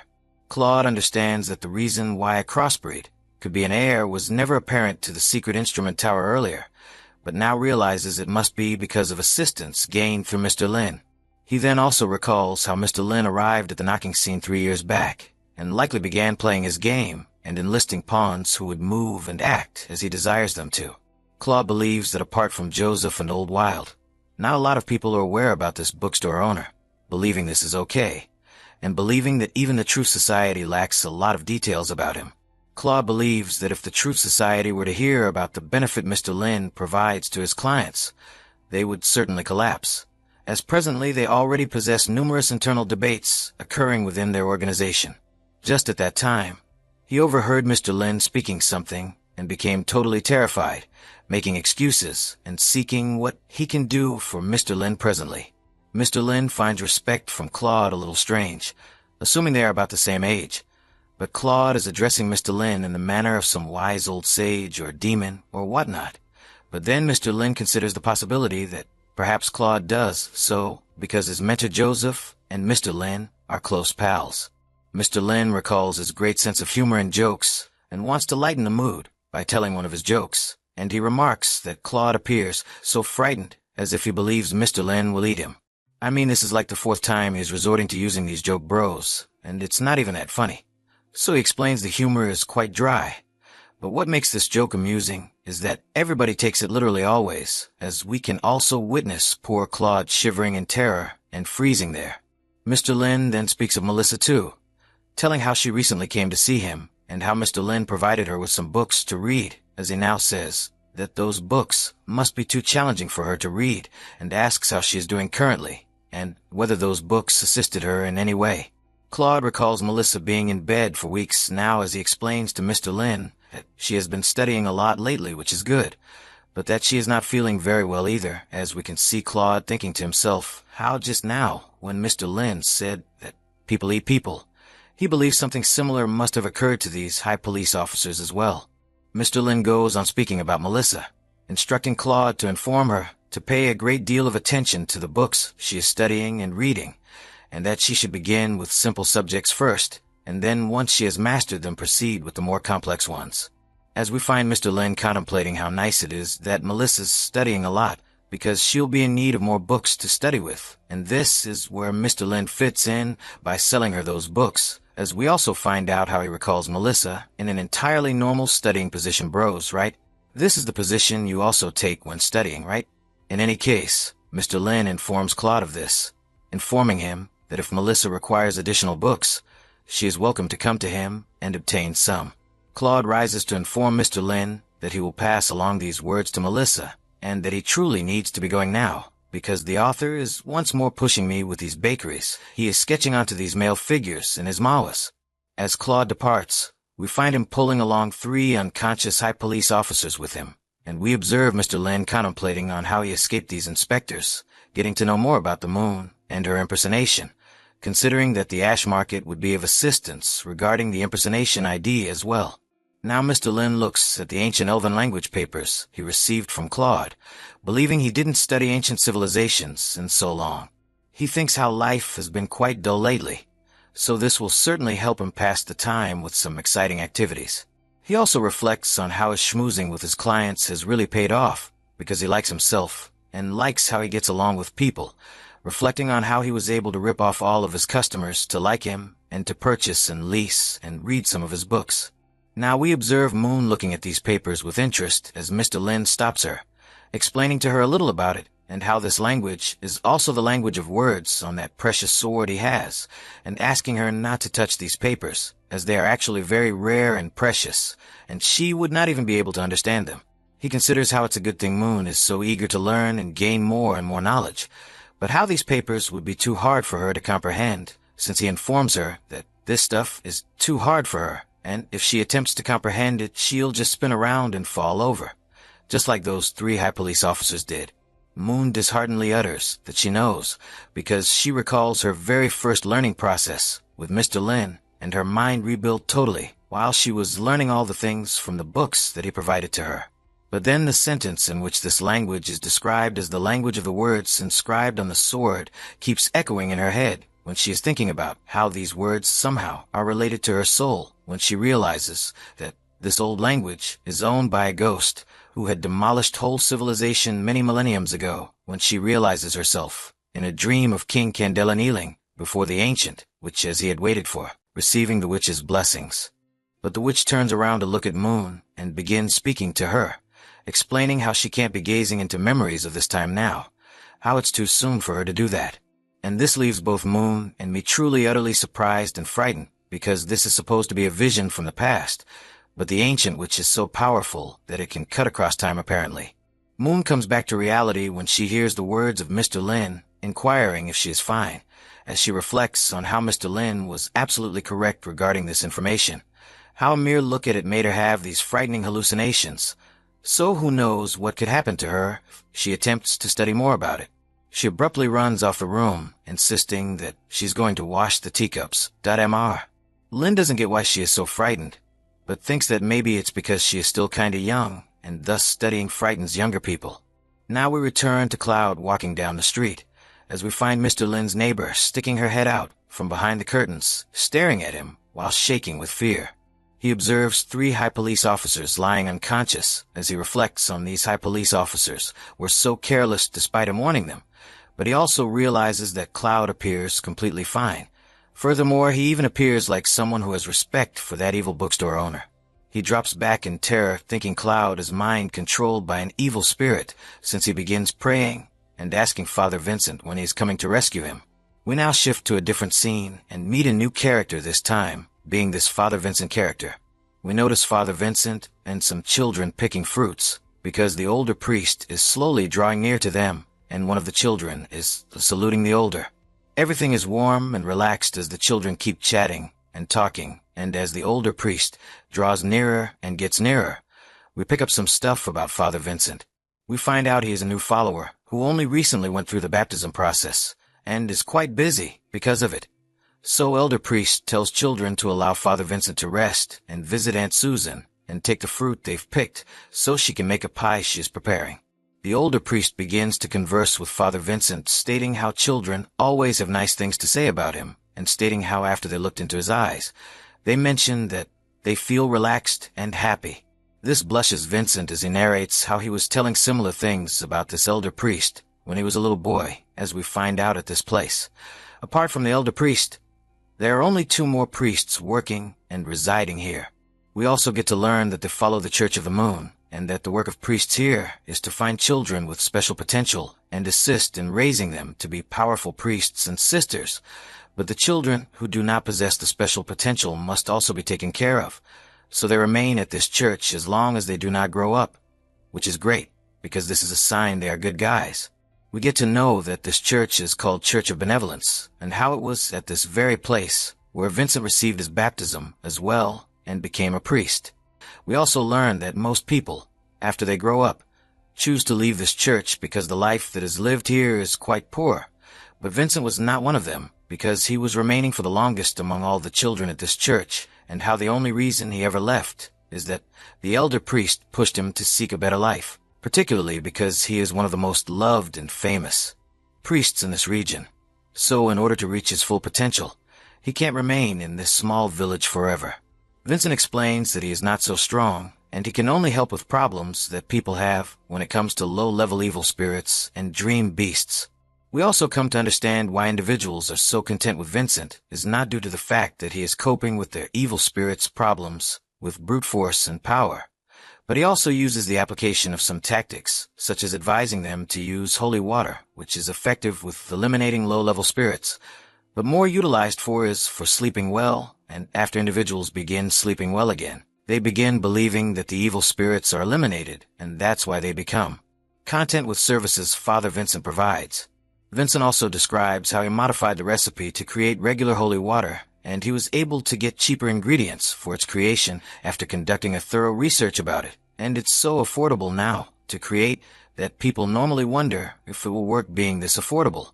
So subsequently Vincent had to add some costly ingredients to the recipe so that people won't question it. But if certain people consider these costly ingredients too expensive, Vincent would simply instruct them to exclude them, and that the holy water should be slightly less effective without them, even though these costly ingredients are absolutely irrelevant in this blend. He also tells us how even if the less expensive holy water formula is out of reach for some individuals, he would personally pay for it for those individuals who are too poor to do so, and with these simple tricks, he was able to win love, respect, and fame from people, and because they are so satisfied with his services, whenever they have some evil spirit issues, they'll first seek the help of Father Vincent, and although these tricks helped launch Vincent into being the most popular priest in this region, there have been some issues, as well as we find out that other priests don't approve of these tricks because they believe it's cheating people. Plus, if the evil spirit would actually be a strong one, these methods wouldn't be effective on it, so Vincent would require real assistance from actually powerful priests. My bro doesn't even know what type of an evil spirit is waiting for him in Dawkin. Now, after all these words, the older priest then goes on to explain that everything in the world does have a bright side as well as a dark side, so Vincent should not worry about it, because even their church's message is that the moon has a bright side as well as a dark side. Elder Priest goes on explaining that upon listening to Vincent's speeches and grievances at the moment, what he can conclude from them is that Vincent lost the peace he had in his heart and is seeking a validation of his approach at the moment. This catches Vincent off guard because the elder priest read him like an open book, and Vincent affirms this, stating that the elder priest is correct as always. We also observe the doubts that Vincent has as he speaks about how he believes that he may not even be worthy to be a priest and a devotee of the moon. Yet when he just uttered those words, the elder priest placed his hand on Vincent's head as he reassures him how they will worship and follow the moon all their lives, and tells him not to panic and not to doubt the ways of the moon, that he just have to believe in these ways, and that this will give him peace of mind and peace of heart. He also instructs Vincent to take a few days off and rest here, stating how the doors of the Church of Benevolence will always be open. Vincent is a bit ashamed by his words, saying how he's still not strong enough, but that he does feel better after listening to the elder priest and coming back to this place as well. He says how he will take a couple of days off after clearing this one pending request he has and bros. If this request is the one I am thinking of, it would be best for him to take these days off now. Vincent, now confident again, continues speaking, saying how his teacher is right and how he will completely devote himself to following Moon even more than before, as he comments how his goal is to make the elder priest proud, to which the elder priest responds how Vincent already did that. Suddenly, they hear a villager shouting how his child was injured, and the villager is seeking assistance from the elder priest, and as the elder priest begins to walk towards the kid to assist him, Vincent also offers his assistance, to which elder priest responds so Vincent should just rest, and how he will be able to manage this without help. Vincent bows down respectfully, informing the elder priest that he gets his point and acknowledges his command. Vincent then proceeds to leave in order to do this one pending request he has, and in the process of saying goodbye to the elder priest, he informs him that it will take him a couple of days to go there, but once he has done this request, he'll be returning. While elder priest is waving goodbye to Vincent, he recalls Vincent as a little boy contemplating how time actually flies, and he begins praying to the moon, pleading it to look after Vincent and to guide other individuals as well to follow the moon, because he concludes the prayer hoping the good people of this world would always receive what is due to them. Now 3 days have passed, and we see Vincent arriving at the 23rd Street in Nakin, the street Mr. Lin has his bookstore and where his neighbor resides too, naturally.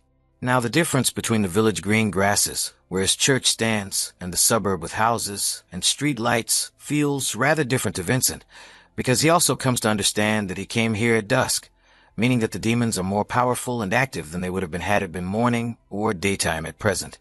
This makes Vincent feel somewhat disturbed, because he can recall the things that he knew concerning the things which happened after recently in Nakin, which include Murphy, the head of the Crimson Cult, who had a clash with the elven sage named Doris in a fight, destroying this whole street totally, while the second occurrence was more destructive and entailed summoning one of the most powerful beasts within dreams ever known to completely and nearly fully wipe out city of Nakin behind its course. Vincent also calculates how the general public is largely unaware of these things, since the Truth Society and the Secret Instrument Tower kept it under wraps as much as they could, because the only individuals who are permitted to practice magic in public are low-level priests such as Vincent. And these cover-ups always end up with people being unaware of more powerful people living among them, among us, which also leads up to them thinking low-level priests are actually very powerful because they do not know that even more powerful people actually exist. Vincent chooses to keep his mind off the task ahead and out of this city in a hurry, since he gets nosy thoughts, and begins thinking about how if he went there for nothing more than a lack of sleep, then this person is dealing with that called him out. He will have to make him pay for it somehow. But then he remembers himself keeping in mind that he's a priest, and that he cannot be thinking that way. We then find out that these intrusive thoughts have been a recurring phenomenon in Vincent's mind recently, and how he had hoped to speak with the elder priest so that he could sort it out. But it appears that he is still experiencing them, which makes it more viable for him to get angry and mad than he would normally. He believes that perhaps he's just exhausted from working too much, and that's the reason this is occurring to him at the moment, as he reasons that he can return to church and relax once he completes this request. He grabs his communicator device, since he is in an attempt to determine where this individual who had called for assistance was, and upon reaching his residence and knocking on the door, Vincent questions why this individual had instructed him to enter through the back door. Once the neighbor slowly opens the doors and catches a glimpse of Vincent, he breaks down as if he wasn't broken enough, and he begins yelling with joy, saying, "Oh Vincent, you came. Thank you so much," and he runs towards Vincent begging for help. But this sudden outburst frightens Vincent as he pushes the neighbor away and almost uses his holy spells on him to kill him, and then realizes how he can't act this way and must be compassionate and understanding to all the people regardless of how strange they are. He then apologizes and tells them to be quiet so they don't disturb the evil spirit, and the neighbor, staring at Vincent in fanaticism, remarks how he's certainly right. The neighbor is sobbing and remarking how his nightmare is over at last now that Vincent is here, as we see Vincent being totally disgusted with this guy and the way he's behaving now. After the neighbor describes the whole scenario, from what he believed it occurred rather than what had actually occurred, of the high police officers lying unconscious and being pulled out of the bookstore by Mr. Lin's accomplice, Vincent remarks how it is strange that holy water did nothing at all and deterred the evil spirits. Vincent remarks about how he'll have to take some time to get ready, and while he's getting ready, he'll have to spend the night here because the neighbor invites him and saying how he can sleep in his dorm room, and if it's filthy, Vincent can just clean it up in a hurry, leaving Vincent shocked at how rude this man is. When Vincent is heading to the storage room, the neighbor says how he's at Vincent's service, to which Father Vincent retorts by saying how it would be best for the neighbor to just remain stationary and do nothing whatsoever. After going into the storage room, we find Vincent being extremely exhausted, stressed, and drained due to all the things that occurred recently, and we find him taking out some smokes to calm himself down. And bros, never use this, because this will only lead to more health problems than any benefit it would ever do for you. So just don't use them. Anyway, after Vincent leans back against the wall trying to relax a bit, we can see his face absolutely really tired with bags under the eyes, and his eyes looking absolutely tense. The mood in the air is absolutely sorrowful, as we can see Father Vincent not being any better either. He gets down on the floor to start his prayer, because the first step in exorcism is this. As we glimpse his face, while praying, we are able to notice visible signs of tiredness on his face, because Vincent is attempting to concentrate, sweat trickling from his face. The circle of exorcism did begin to manifest under him, but could not complete itself, as Vincent begins to question why this is happening. He is considering that the moonstones and the medallion he's employing perhaps are not as strong in this environment, but what may be the true cause, as he comes to understand, is that he's not focused here, so he is unable to meditate in harmony, and can't get the mental state required for the exorcism to initiate. He also says how he can also hear some strange sounds, and is getting strange images in his head, but he doesn't know why, because he gets angry thinking about the fact that it could be his intrusive thoughts playing up again.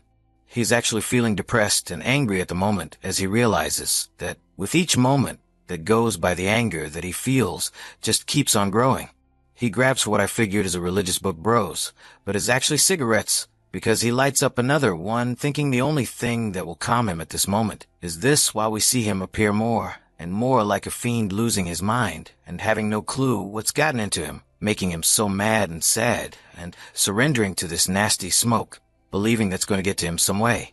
As he breathes out a cloud of smoke, he has a flashback of himself as a kid in the lake with his priest teacher in front of him, and we find that this is how the first baptism in this world is done. His teacher assures him to remain calm and drown his head into the water whilst obeying his words and command, and young Vincent does so and pushes his head down into the water whilst he hears his teacher uttering about how they would be forever steadfast believers of the moon, as young Vincent nearly lost consciousness and started hallucinating about himself, falling deep and deeper in this lake, yet still hearing the words of his teacher uttering the religious jargon, praising the moon and cursing their fullest faith and commitment into it, where the light half of the moon represents life, whilst the dark represents the opposite, meaning death, as young Vincent suddenly utters a yell whilst underwater. When he heard those words, the dead will be revived, and after such an act the eyes were open, whilst still getting deeper and deeper in this lake. What he got to see beneath is not that usual devouring darkness, but the whole moon remaining on the ground, as the religious words his teacher keeps repeating somehow accompany him in these depths, whilst he hears as to how when they die, they will return to life on the sky not far from the moon. Vincent of today, still recalling this scary, yet somehow peaceful memory, remembers that the moon he saw underwater wasn't the actual moon, but its reflection from the top, as he understands that this was his last until today, this day, seeing the actual moon. Now we turn to the present, witnessing Vincent even more agitated than he previously was after arriving at this discovery, as even his belief was upset a little bit after arriving at this realization. This disappoints him as he continues smoking those pungent cigarettes, but then his eyes wide open as he understands something else now too, as well as he lets a cigarette fall, because his hands begin shaking. He narrates about how he just beheld the real moon in his memory, and how this shouldn't be possible, because after young boys receive the baptism to become priests, that is the last time they lay eyes on the real moon, so much so that even the previous moon's viewings get wiped out of their memories entirely, as Vincent goes on agitated, questioning what this implies, that he just beheld the real moon in his memories.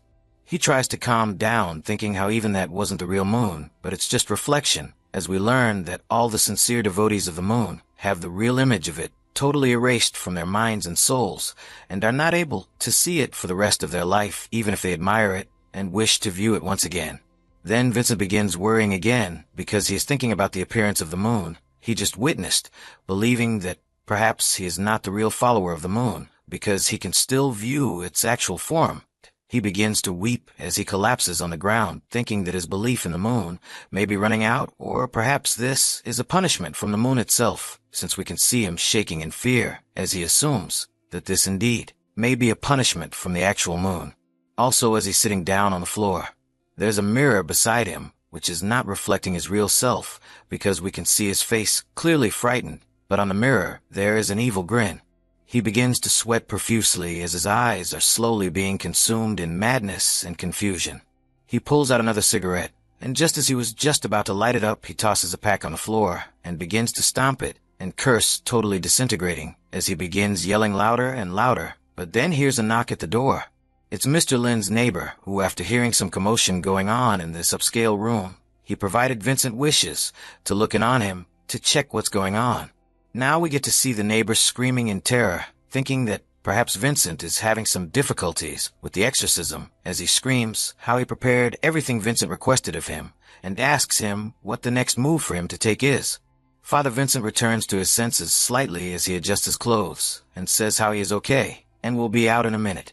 As he opens the door, we notice the Giga Chat pillow around the neighbor's neck. The neighbor comments how he is glad Vincent is okay, as he thought something bad might have occurred to him. That's why he began yelling and screaming. The neighbor then remarks on how he is actually thankful for having Father Vincent around, because he could not sleep at all during the past 2 days, and now after Vincent assists him, his life will return to normal again, since we see Vincent letting out a sigh of relief, thinking about how the phase that he just went through was caused by the frustration he experienced due to hearing this individual speak and behave so whatever he just became afraid of must be because the neighbor made him anxious.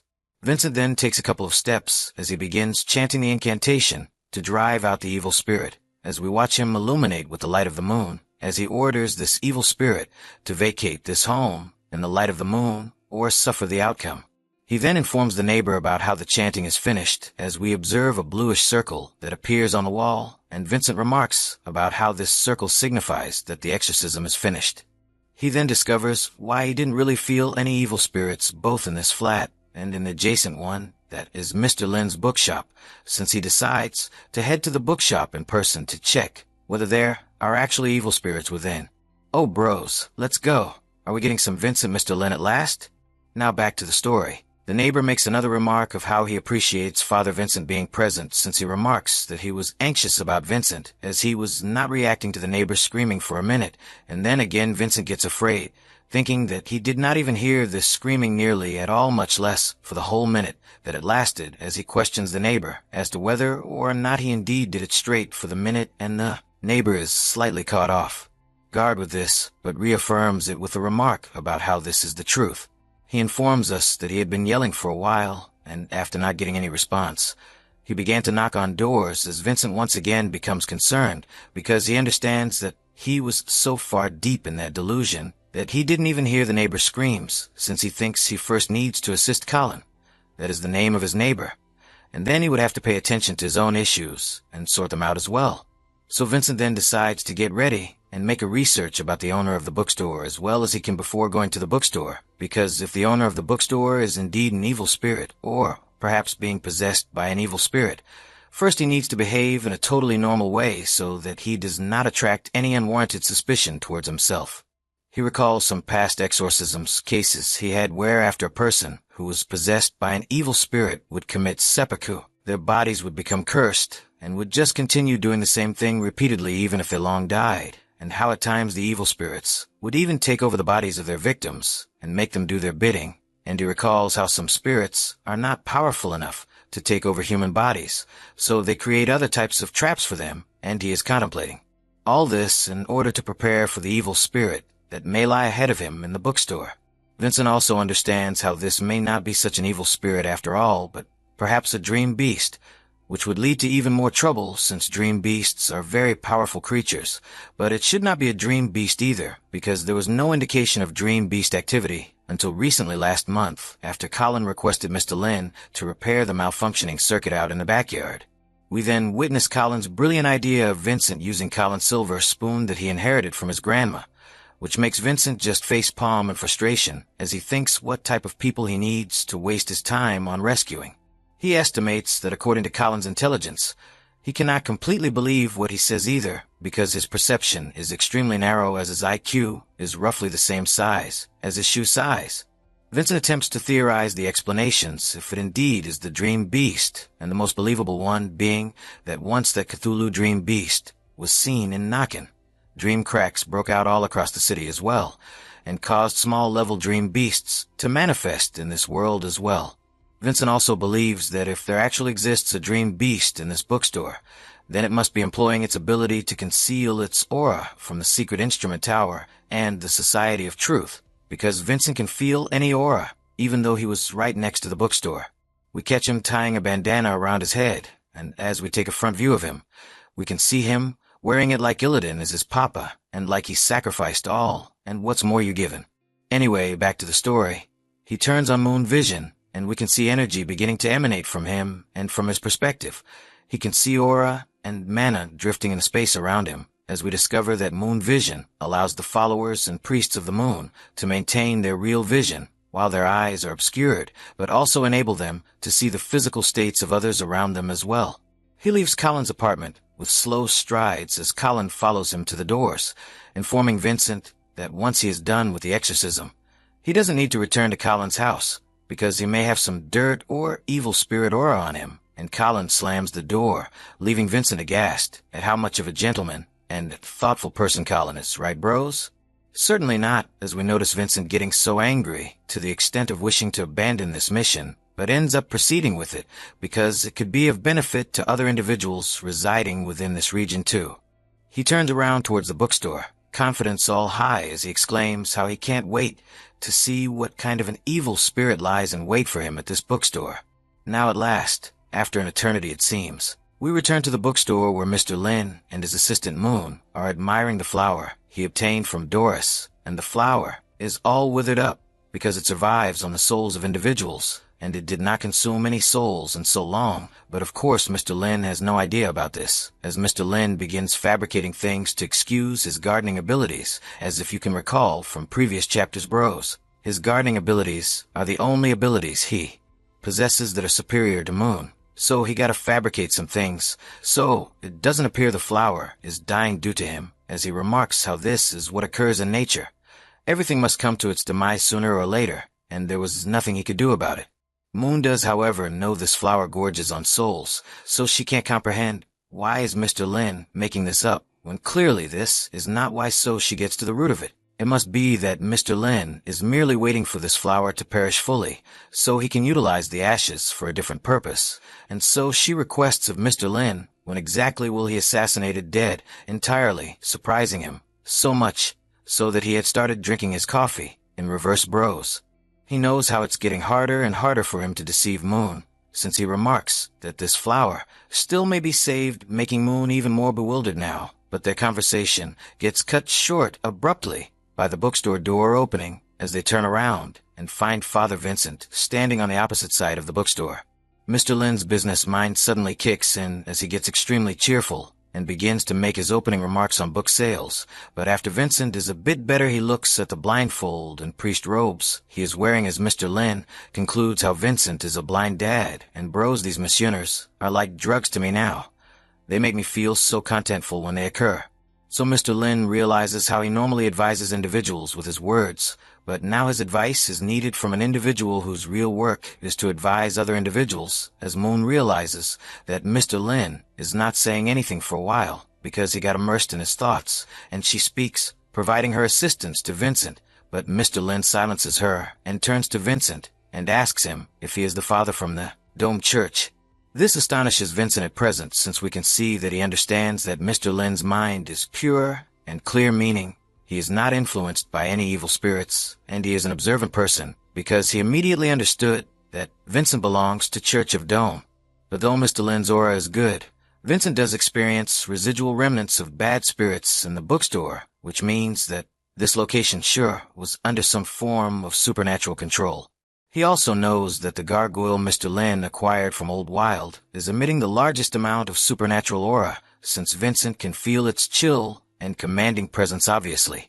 So he realizes that this gargoyle has to be the cause of why Colin brought him here, as he cautiously makes his way to the gargoyle, and realizes how Colin over-exaggerated way too much, because there's no bad spirit in this bookstore except for this ordinary old gargoyle, and we get to see the bookstore from the outside, and inky ominously shrouding the entire sky above it too. Vincent also understands that Mr. Lin himself could be the victim of this gargoyle evil spirit, but Vincent also thinks about how the very first thing Mr. Lin said to him is if he is the father from the Church of Dome, which could be a warning message from the evil spirit who somehow took over Mr. Lin despite Vincent not being able to sense it now. So he also decides to remain vigilant and attempt to have a normal conversation with Mr. Lin as he sits on a chair and verifies how he is employed by the Church of Dome in this region currently. He looks at Mr. Lin once more with his moon vision, but notices no evil spirits anymore, which most likely shows that Mr. Lin is a normal human being after all, as we notice Mr. Lin wondering how this father seems to be doing his job very well indeed.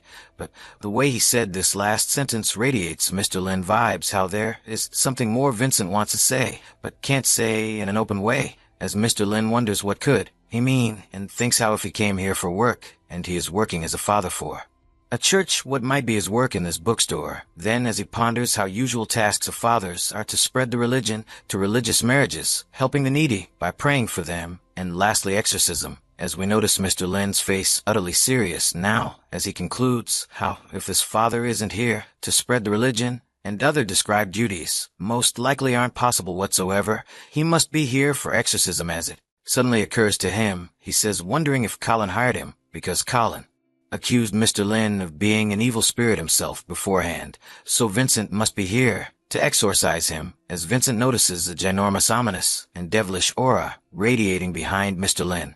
Vincent is left stunned, because he never expected that Mr. Lin would catch on so fast what the reason he came to his library is. We see Mr. Lin thinking to himself now, how it's a shame that Colin, who is his neighbor, actually thinks that he is an evil spirit, and Mr. Lin is sad to hear that, but also kinda mad that he actually called a father on him. And while he's thinking all this, we see Vincent just sitting in silent stun now, wondering how it's possible that Mr. Lin caught on, because he thinks that maybe Colin warned him that he'll call a father on him, but that also doesn't make sense because you're not gonna threaten an evil spirit like that. So he wonders if he was maybe led into some kind of a trap. And while we cut to Mr. Lin, we see him thinking how Vincent also looks uncomfortable, just like Mr. Lin does. And Mr. Lin, being the good guy that he is, bros, and a guy who reads the room perfectly without any misunderstandings, decides not to out Vincent for coming here basically for no reason, because he thinks how Colin's behavior was outrageous. And while he thinks that, Colin gets shivers running down his spine. Mr. Lin then says to Moon that he should go and prepare him some tea, because he explains to Vincent how all of this has just been one gigantic misunderstanding. And with a smile on his face, he makes a remark on how he has no idea why Colin would call a father on him, as clearly he's just a normal bookstore owner, making a remark on how he's just composed of flesh and blood and likes to assist people, and how he even assisted Colin once. Mr. Lin makes a remark on how some high police officers came recently as well to visit the bookstore, and how they can also give testimony for Mr. Lin as well that he is indeed a normal person. Vincent now becomes even more terrified, as he knows that those 3 high police officers were dragged out of the bookstore unconscious, as he thinks how perhaps Mr. Lin is scaring him already by making this remark. Mr. Lin then gets up, as he realizes how Vincent still isn't sure, and decides to grab the gargoyle which he got from the Old Wild. As he shows this gargoyle to Vincent, he makes a remark on how this is also evidence that he's a normal bookstore owner who assists people, as he got this gargoyle as a gift from an old customer who Mr. Lin assisted a couple of times, and how the reason why this statue exists is to chase away evil spirits, so he himself can't be an evil spirit then, right? And as he says that he himself couldn't be an evil spirit then, the eyes of the gargoyle turn red as it looks directly into Vincent's soul. But of course, Mr. Lin doesn't realize this, and Vincent is left traumatized, seeing an image of himself standing in a sea of bones with the gargoyle towering over him, as he sees Mr. Lin now reaching out to snatch Vincent's soul. But in the next moment, Mr. Lin takes Vincent's hand quickly, commenting how the stone this gargoyle is made out of is quite interesting, as he brings his hand closer to it to touch it and feel it himself, since Vincent is blind and he can't see him, is what Mr. Lin thinks. And as he puts Vincent's hand on the gargoyle came to life as he brought Vincent into his world now. And Vincent screamed in horror, seeing that innumerable souls are floating in the sea of blood in this world, shouting for help and screaming in pain, reaching their claws out towards Vincent to bring him in as well. Now we're back in the real world, as we see that all this was an illusion Vincent had, as Mr. Lin puts the gargoyle back on the table, asking Vincent if this is enough evidence for him that Mr. Lin is a good man after all and not an evil spirit. Mr. Lin decides to bend with the rose as well, commenting how it's also a gift from another customer. As you can see, the rose is completely dry, bros, and Mr. Lin thinking it's good luck Vincent is blind, so he can't notice that the rose is almost dead, so he can just lie and tell him it's well fertilized and in bloom. So he takes Vincent's hand again to touch the flower, as he explains how this flower is alive, so Mr. Lin is a human being who is concerned about the life of each living thing. And the moment Vincent touched the petals of the flower, Vincent's already weak mind was filled with more terror than any he ever experienced before, with the flower completely encircling him, waiting to suck out his soul. Vincent reflects on how the petals of the flower feel like they are made of flesh as well, because he can feel the veins of the petals full of blood. But there is something more he feels, like 1,000 eyes are staring right at him now. Lucky for him, he is blindfolded and he doesn't actually see what is happening, bros, but the feeling he feels from these tears is more than enough for him to feel absolute terror. As he yells out how that is enough, jerking his hand away from Mr. Lin's, his protective medallion falls to the ground, and you see Vincent's face filled with terror, imposed on him by the flower in the gargoyle. He keeps staring at Mr. Lin with terror covering him, as he reflects on how he was definitely wrong the first time he made a judgment on the owner of the bookstore being completely normal, because at the moment he feels evil and ominous aura emanating from Mr. Lin, and we get close-up of Mr. Lin and we see the demon force appearing behind him, which is what Vincent is seeing and feeling, and of course, Mr. Lin is completely oblivious to this. Mr. Lin smiles and remarks how he gets it if it's enough, and instructs Vincent to take all these things he has just explained to him and tell Colin that he's not an evil spirit at all, because no matter what Mr. Lin is thinking, Vincent has had enough of the explanations from Mr. Lin of why he is a normal human being and not an evil spirit. Mr. Lin then takes Vincent's medallion and tries to give it to him, holding out his arm to Vincent, as we see Vincent gulping while even more fear envelopes his entire body, making him shiver now, because he thinks if this is another trick, and is wondering whether to take back his medallion from the hand of Mr. Lin or not. As we see Mr. Lin with his characteristic dull smile, a bit perplexed because he can't get it and why isn't Vincent taking the medallion back, so he asks Vincent why he isn't taking the medallion back, and then suddenly it dawns on Mr. Lin. He remembers how he was so eager to try to explain himself not being an evil spirit that he completely forgot that Vincent is blind and could not see him holding out his hand to him like that, so he decides to try to salvage the situation, leaving the medallion on the table by the gargoyle and telling Vincent in words. As he gets up and comes back to sit in his chair, he asks Vincent if he's okay, cause he looks kinda pale, and this surprises Vincent a bit now as he replies, telling him how he's fine, how he's just not sleeping much, so that's why he might seem weak, telling him how he hurried to strike him fast, so that's why he didn't sleep. Well, as we see Vincent now thinking about how the only thing that was protecting him was this medallion, and now he doesn't have that even anymore, as he thinks about how Mr. Lin is probably taunting him by telling him to return it, but Vincent is too afraid to do so, because he's not used to fighting evil spirits that way anyway, without a medallion that is. So as he's already in his short mind, he's trying to figure out what's going on. He thinks like Mr. Lin is an evil and sinister high-level spirit, as we see an epic shot of giant Mr. Lin sitting on a throne of bones with little Vincent standing in front of it. We understand that Vincent is experiencing the usual treatment of extreme fear that all the people who first meet Mr. Lin experience, and is trying to understand Mr. Lin's motive. As we see Vincent shaking in fear, he thinks about how something of this demonic strength is not common, even in the records of church, since he knows that the stone gargoyle has at least 100 souls of strong humans imprisoned inside it, and is torturing them by concentrating their souls into one and inflicting immeasurable pain upon them in that manner, as he then imagines himself getting entangled in this gargoyle, as he thinks about how if the gargoyle was strong enough to consume so many powerful people, if it decides to target Vincent as well, that it will be able to capture him as well, because Vincent is not powerful at all, quite the opposite, he is extremely weak.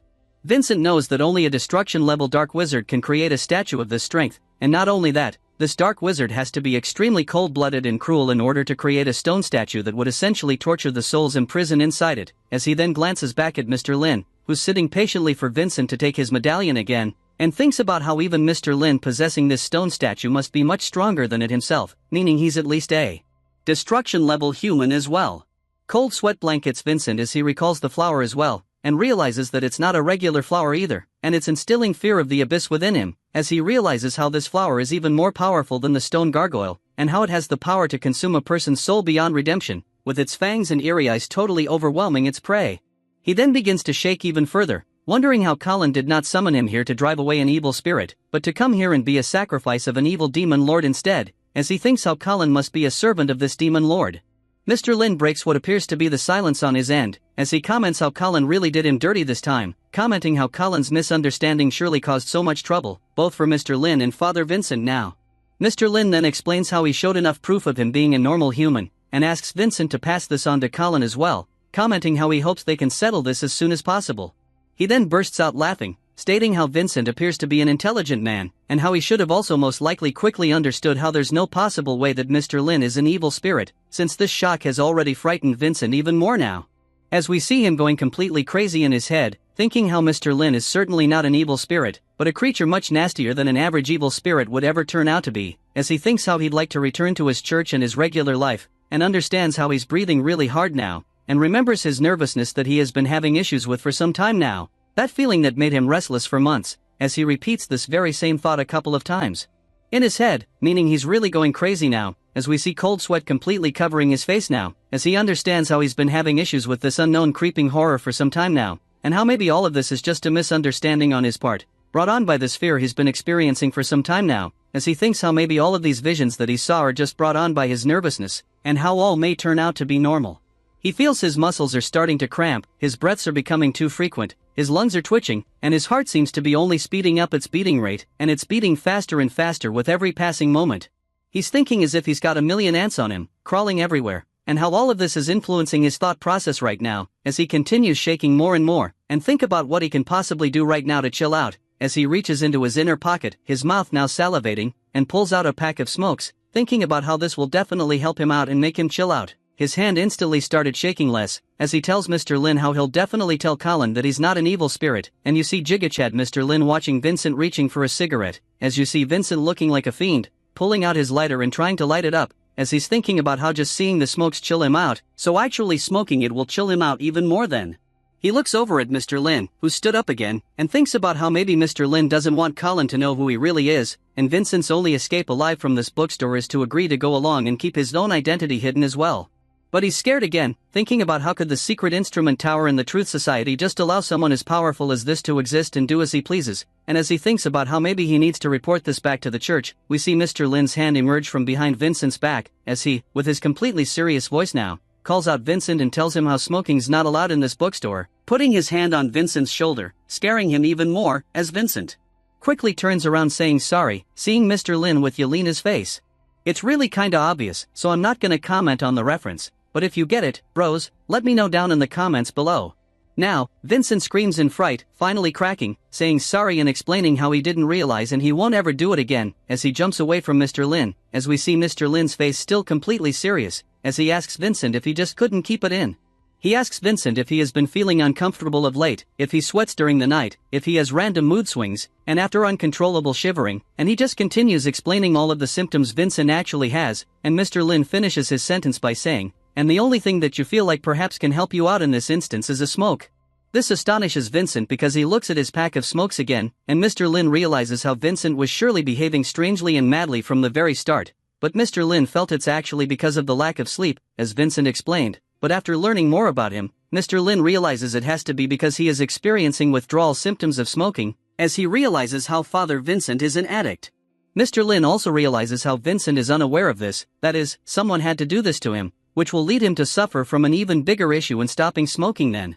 He asks Vincent where did he get these smokes, and Vincent gets scared again because he stands up and, raising his pitch, says how there is nothing wrong with these smokes, explaining how because of them he is able to As we see, Mr. Lin is no longer listening to what he is saying and contemplating how someone Vincent trusts completely must have given him these smokes, and that's the reason why Vincent doesn't even know how bad they are for him. As he looks at Vincent and calculates how no matter anything the origin is, it's beyond cruel to let him suffer from this addiction anymore. As he gets into his usual advice-giving mode. And explains to Vincent how he shouldn't blindly trust anyone, because you can never tell what other people are thinking, as he explains how anything is possible in this world, and asks Vincent if he'd be alright answering some questions Mr. Lin has for him.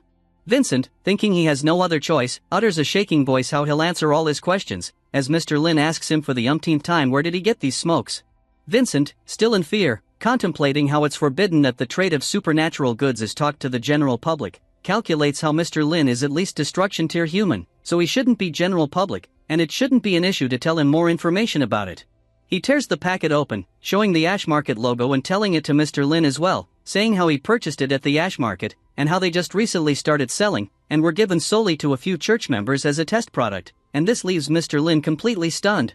We find out more about Church of Dome obtaining the cigarettes from the Ash Market, and we see them at one of their biggest churches, and a high priestess, Vanessa, speaking about the benefits of smoking, stating that it enhances concentration and meditation, which will allow the followers to communicate better with the moon.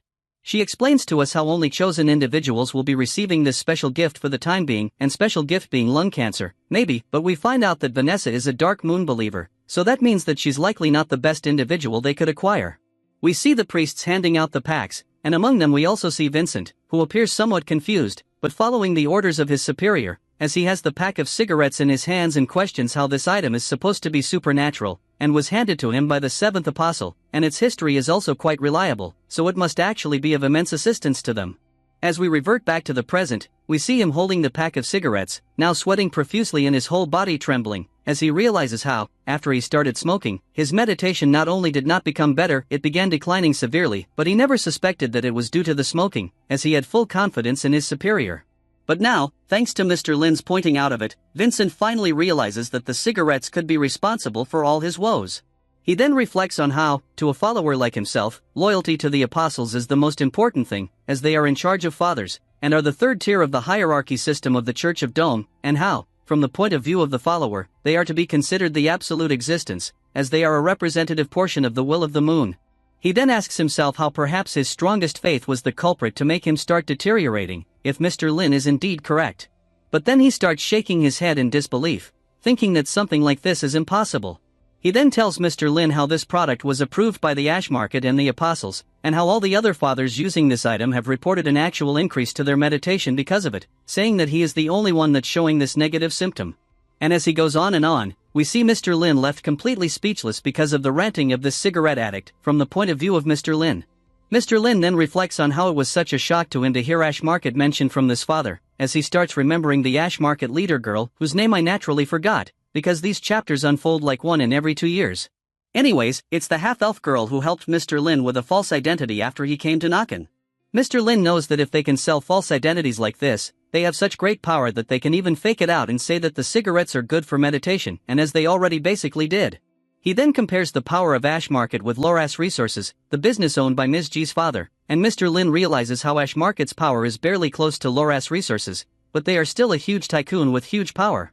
He then explains how Loras Resources is a huge company which can make different things for all types of different fields, and Ash Market would be like Amazon, a shop where you can find, order, and buy those things, but they themselves aren't the producers. He also takes into account how it shouldn't be a surprise to anyone that the church has special things produced especially for them, so he knows that it makes sense why Father Vincent has such faith in the product if the product is sold on the Ash Market, because they would never sell something that isn't of the best quality. Mr. Lin estimates that although Ash Market gave him a counterfeit identity with ease, in terms of the country's scope, they are still a trustworthy and actually quite renowned shopping website. And, in addition to that, on top of that, from Vincent's perspective, the product was purchased on the Ash Market but also promoted by his boss, this time being Apostle Vanessa, and it was also being reported by other fathers that the product does work, so Vincent not knowing cigarettes are bad is understandable to Mr. Lin now, but he gazes at Vincent with worry, realizing the symptoms he is developing are true and are caused by smoking, meaning that this is really serious, but not easy to complicate things about. So Mr. Lin realizes he has to work really hard at getting Father Vincent now, and with his finger anxiously tapping the chair, Mr. Lin says, informing Father Vincent that nothing is impossible, and he shouldn't quite have blind faith in that, as he also informs him that he will find out more and sit down with the Ash Market's leader and discuss this, but how that's not the issue at hand. The trust product herein is in Father Vincent and not whom he is trusting, for Mr. Lin poses this question to him with a menacing look on his face. This totally frightens Father Vincent as he gets goosebumps all over his body. He considers how the sole significance to this question is whether or not he trusts the Church of Dome, or whether he trusts the owner of the bookstore, as we now see Mr. Lin from Vincent's perspective emanating with evil energy everywhere he goes. Father Vincent begins to sweat even more now because he has no idea what to do in this case, and as he begins praying to the moon for direction, he notices his medallion on the table close to him and recalls how he would never let it go out of his possession and would always carry it with him, even sleeping with it on because he is afraid to lose it, as he now pleads for some kind of direction from the moon, but can't seem to get rid of the sense of betrayal that is burning deep within his heart right now. His body begins shaking and he thinks that the only solution to try to calm him down at this time is for him to have another cigarette, and as he reaches to pull one out, he can see himself in the pack of cigarettes, because the packs are made out of mirrors, I suppose, so you can see how ridiculous you appear when you smoke. Anyway, he catches a glimpse of himself on it and he understands how awful something is definitely going wrong with him at the moment, because he looks like a madman who's totally falling to pieces, both mentally and physically, with his body shaking and twitching and sweating hugely. He knows how the sensation he gets when he looks at the cigarettes is certainly a negative one, as if ants are crawling all over his body, and his skin appears to be numb and even his inside organs are scratching.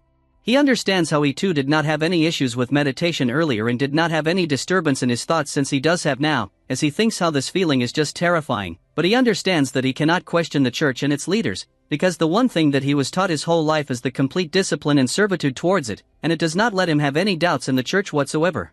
He carelessly drops the pack on the ground amidst all this inner turmoil he's experiencing, because he begins attempting to decide what's the optimum for him to do at this time, and with his head in his hands, he hardly speaks, addressing Mr. Lin, so much so that he's practically asking for advice. We also get a symbolic representation of his medallion here, but it's shrouded in Mr. Lin's shadow, which implies that Mr. Lin's influence, or perhaps better, even Inky's dark influence, has overwhelmed Vincent's faith. I like this little detail, bros. Mr. Lin breathes out in worry, recalling Old Wild and the problems he was having a few years back when he first visited Mr. Lin, and the troubles Vincent is experiencing are reminding Mr. Lin of Old Wild as well.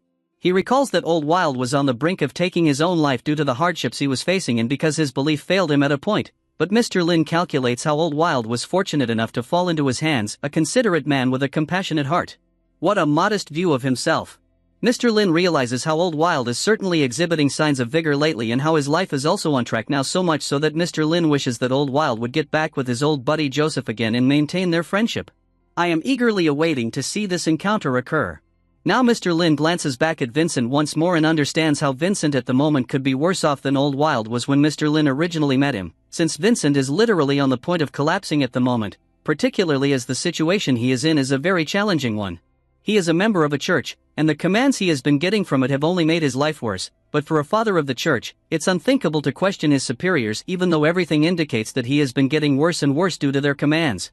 Mr. Lin considers how there could be something amiss in the interior of the dome of the church to expose their fathers to something like this. Mr. Lin puts his hand on Vincent's shoulder as he considers how it would certainly be unfair to allow Vincent to go on suffering in this way, because he does appear to be a kind man who hastens to assist other individuals and save their lives whenever he is requested to do so. He approaches Father Vincent and speaks softly about how he has to unwind at the moment, because his physical and mental states are what matter at present, and about the rest they will probe later on. He explains to Vincent why, since he is not smoking more, he is feeling these withdrawal symptoms, and why his co-workers aren't complaining because they smoke a lot more than him, which keeps their minds sane under the effect of the cigarettes, but they don't know that it's all withdrawal symptoms. He coolly inquires of Father Vincent, how do you feel at present, as Vincent gets totally bewildered, uttering how he had seen the moon while under hallucinations and how something like this for a father should never be possible since, as we have discussed in the initial parts, to become a father they get the image of the moon magically erased from their minds, and they are never even permitted to gaze at the moon again in their lifetime. But of course Mr. Lin does not know this, and he believes something like this really is impossible because a blind man doesn't see, so therefore Vincent couldn't see an image of the moon. How Mr. Lin's perspective? So he says, instructing Vincent to quit smoking the holy moon's brain, as this is most likely bringing on these odd manners, and how he must attempt to locate something else to keep his mind off things until later. By the way, Father Vincent uses holy moon brain as the term for cigarettes. As Mr. Lin exits, he says how a good distraction for him now would be if Father Vincent could read some books, reaching for a book and taking it off the shelf, saying how this particular book may be helpful to him and cause him to see something differently from within him. I mean, my brother is blind, and Mr. Lin is still attempting to sell him books. This is some next level salesmanship right here. And when Mr. Lin takes out a book, Father Vincent finds himself in a state of utter shock, as his moon vision power, the one that he relies on to sense supernatural items, begins to go wild since he senses this huge and abnormal but frightening power coming from the book. Vincent was imagining that the sun itself was emerging from the book, and the more frightening reality about it is that this bookstore owner is simply holding this book carelessly with such ease, though the aura it is radiating is so dense. Vincent began to wonder that perhaps Mr. Lin could be some kind of deity to be able to bear this great power without even wincing. One other emotion that hit Vincent as he was standing totally awestruck in front of Mr. Lin is familiarity, because the emotion he feels when viewing this aura with his moon vision is the same emotion that he experiences when using his supernatural ability stored in his body, which he experienced countless times throughout his life so far in numerous different situations, such as when he used to pray to the moon alone at night so much that his mind would get totally immersed in prayer, sinking into the moon's domain, or when he used his holy abilities to heal patients by pleading for moon's grace, or even when casting out demons and evil and using moon's holy power as a shield. And this supernatural ability is shared by all the pious followers of the moon and is bestowed upon them by the moon as a favor due to them being so devout. And although the aura emanating from the book is surprisingly akin to the powers of the moon, there is one gigantic and significant distinction between the two. The aura that's emanating from this book is much stronger and more intense than moon's power, and not only that, Vincent is able to sense its intrusiveness as though it's trying to devour his mind. His initial explanation is that a person trapped a lot of moon's power and placed it in a book in some way, and when a book is opened, the power is released. However, then he considers how perhaps these are two distinct powers, the book's power and the moon's power, and how they likely stem from one place, but one comes from another. And he doesn't know which power is the previous one, book's power or moon's power. In other words, what he is trying to say is that one of these two powers created the other one in a sense. All this contemplation and being in contact with this intense aura is exhausting Vincent, and when he makes up his mind to take a rest, he sees Mr. Lin slowly approaching him, and the very next unexpected event is that his emblem or medallion begins to glow so intensely that it is actually set on fire, and the fire emanating from it grows larger and expands higher by each moment. He realizes that his medallion is somehow demanding the power and divinity from that book, and this leaves him wondering who could be the true owner of his medallion because he always believed it's him. But whenever Vincent used to pray earlier, medallion would glow and emanate the same energy, but never even remotely close to intensity as it's doing presently, making Vincent believe that the medallion compels to go back to its rightful owner, who's clearly not Vincent.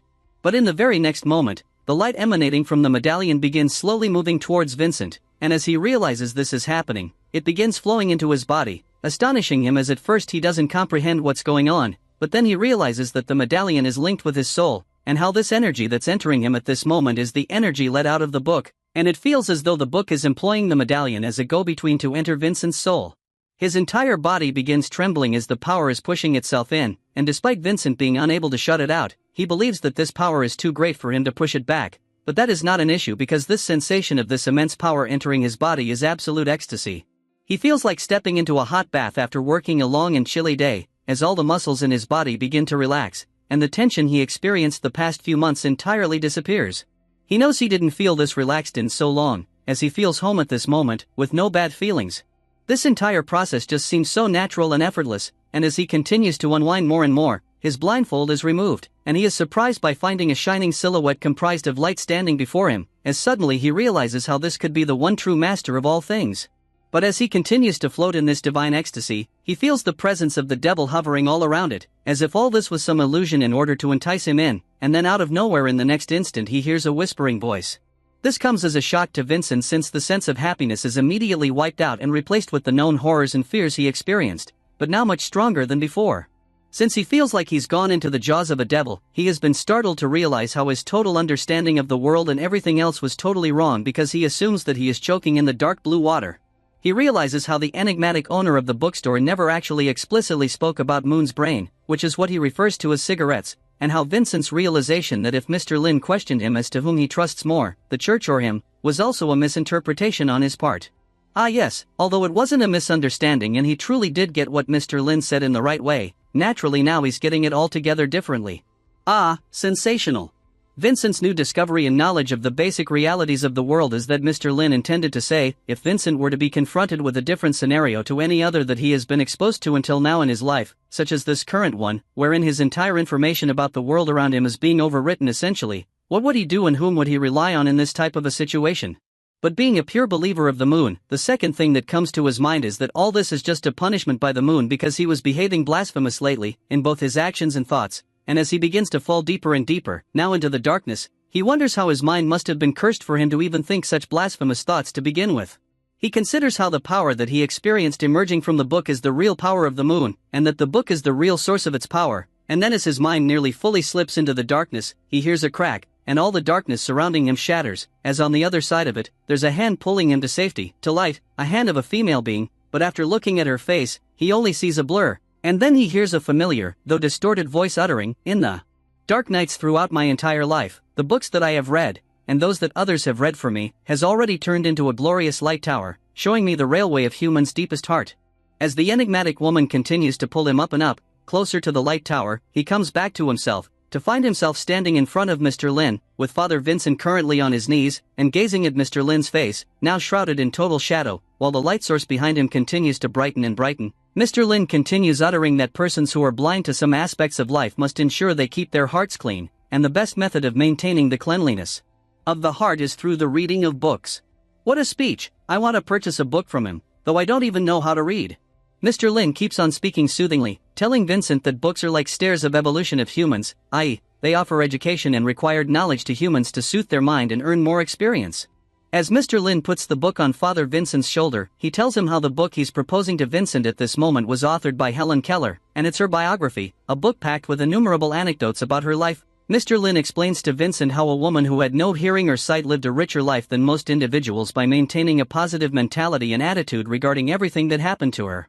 Mr. Lin believes this is certainly an ideal book to donate to a blind individual, and I couldn't be more in agreement except for one teeny tiny detail: Father Vincent is not really blind. As Mr. Lin outstretches his hand, presenting Father Vincent with this book, he informs him how the only individual that he will ever have to trust is himself, detailing how after the reading of this book, he will be able to decide on his own, and that this book will certainly serve as his direction out of the isolation and bleakness in which he now exists, because it will enable him to discover his real self. Father Vincent, having heard all of this, is still somewhat afraid and doubtful. But Mr. Lin goes on, explaining how he must look with his heart and accept the light that has been presented to him. Naturally, Mr. Lin means the book is the light figuratively, but Father Vincent actually feels an enormous aura of light emanating from the book, so he mishears the situation and interprets Mr. Lin speaking about this light. So he extends his hand for the book and seizes it, having a different title, naturally, and the title he has is the Son's Holy Bible. But something strange about this book catches Father Vincent's eye. He notices that sentences in this book are written using shapes and dots and other symbols, not real letters. He believes this must be some sort of old language, and, yeah, I'm here trying to figure out how stupid I am for totally forgetting there are books for blind people that are produced like this in the real world. But what is good about it is that Mr. Lin actually gave him a real book for blind people with these shapes rather than letters, but Father Vincent misinterpreted it as an old language. Vincent contemplates how he can't read this book because he doesn't understand this language in any way, but more amazing is the realization that although he can't read it, after touching the book, he feels like he can comprehend all its innermost teachings, as if they are carving themselves straight into his heart. Since the demonic red aura totally engulfed him at the moment, which he's not aware of due to the small light aura ahead of him distracting him, he comprehends how the light that the moon generates originates from the sun originally, thus the origin of the moon's holy power must be within the sun's holy Bible too. But he believes that nobody ever followed or believed in the sun because, since the beginning era, sun, light, and fire have totally disappeared from the dream world. Since the second era began for the dream world, it kept on surviving without these three, without the light, the fire, and the sun. No one has believed in the sun since, and no one has even spoken of it for nearly an eternity. We catch Vincent's blindfold totally off, standing and staring right at a light source, a bit anxious and apprehensive. And I enjoy the symbolism in chapters lately, brothers. The blindfold was representing his blind leading after the moon, and now that it's totally off, he is no longer leading blindly after the moon. But this is all new for him, so he is a bit anxious and apprehensive. We find him standing in front of a massive stairway to a shining light world, perhaps heaven, and he asks himself, if the sun is really the true lord of the world, what is the moon that he serves? Now we visit the domed church of St. Lauren, in which we can hear someone say that the only god who is living in the dream world is the moon and the only survivor of all these years after the establishment of this world. We hear a professor utter that the sun disappeared at the beginning of the second era, the giants also became extinct, and superhumans wished to conceal this. The Dome Church was established during the third era, and it has been praying to the moon ever since. Now we encounter young Vincent, giga attentive on the professor's words, proclaiming how they only have to worship the moon alone. We fast forward to the present, where Vincent discovers that everything he knew so far crashed and burned just because he touched this book. What's gonna happen if he opens it, he questions. He also attempts to understand what Mr. Lin intended by the words "the long night," and the poop stain on his own pants grows thicker as he considers Mr. Lin to be a divine-level being who lived all the way from the second era. Might he also be one of the legends from the second era's tales? Vincent puzzles. And, on top of that, he's considerably older than Dome Church, which means he himself witnessed all those monumental things, such as the giant's downfall or the emergence of the humans. So he's more aware of the true facts than Dome Church, and this son's Bible he offered to Vincent most likely has the evidence for that too. Vincent also recalls the phrase blind man that Mr. Lin used, and he is attempting to determine their possible meaning, perhaps a satirization of the Dome Church followers being led blindly. Abruptly Mr. Lin's voice cuts Vincent's descent into insanity as he informs him that there's no need to hurry, and how he can learn everything he needs to learn from this book that will also answer all of his questions. Then we can see Mr. Lin considering how it's now Vincent's turn to make his own decision or blindly follow the church, and the church is actually so powerful that he may be afraid of disobeying them, but looking at Vincent's face makes Mr. Lin consider how there's still hope for him, and also he's grasping the book tightly, which means that he must have already made up his mind, but needs someone to push him towards it a bit. When Vincent is contemplating how the owner of the bookstore is his guide, a lightning flashes, illuminating the room with foreboding lightning, while Vincent ponders how Mr. Lin employed the neighbor downstairs as a bait to lure him in here so that he could present him with this book that contains the secrets to everything, i.e., Mr. Lin is the manipulator pulling all the strings. He wonders how Mr. Lin handed him this book so that by him he could rectify the distorted history, having Vincent shudder even harder, wondering how these god-level beings are totally frightening. He assumes how saying no to Mr. Lin's offer would mean his soul getting stuck either in the gargoyle statue or the monster rose. So really Vincent has no option here. But on top of that, he wants to find out the true truth, why the church is providing them with the addictive products, then about the religion they are teaching, is it truly about sun's dust worshipping or the false lord who has stolen its power? He then stands up expressing how he wishes to know the true truth, and Mr. Lin smirks and remarks how his determination is firm, but he must work diligently and depend on himself if he wishes to know the true truth. We observe Mr. Lin considering why the reason that he instructed the father to manage by himself is that Mr. Lin isn't well informed about the Dome Church in the first place, and then there's the ash market involved which may look like it's gonna complicate matters further, but the thing is that there is a new solution now as he considers how someone else is trying to taint ash market's reputation and all this will get Eerie eager to hear that too. He then explains to Vincent how he will speak to, and I am quoting, the little girl Eerie to find out what ails the Holy Moon's head. Vincent understands that Mr. Lin is referring to the Witch of Chapman, an upstart young girl who struck it big and became legendary, and how she did it is still unknown. And she's a dark elf mixed blood bastard, to boot, so there are a lot of things about her that make her stand out and notice her.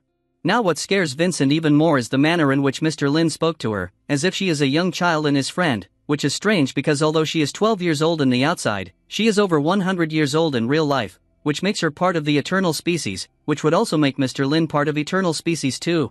Vincent ponders how complimenting this which will make a good impression on Mr. Lin, so he goes ahead and compliments her in every way possible, leaving Mr. Lin slightly uncomfortable because all the words Vincent could manage to say repeatedly were, how impressive she is, oh she's really impressive, oh she's really impressive.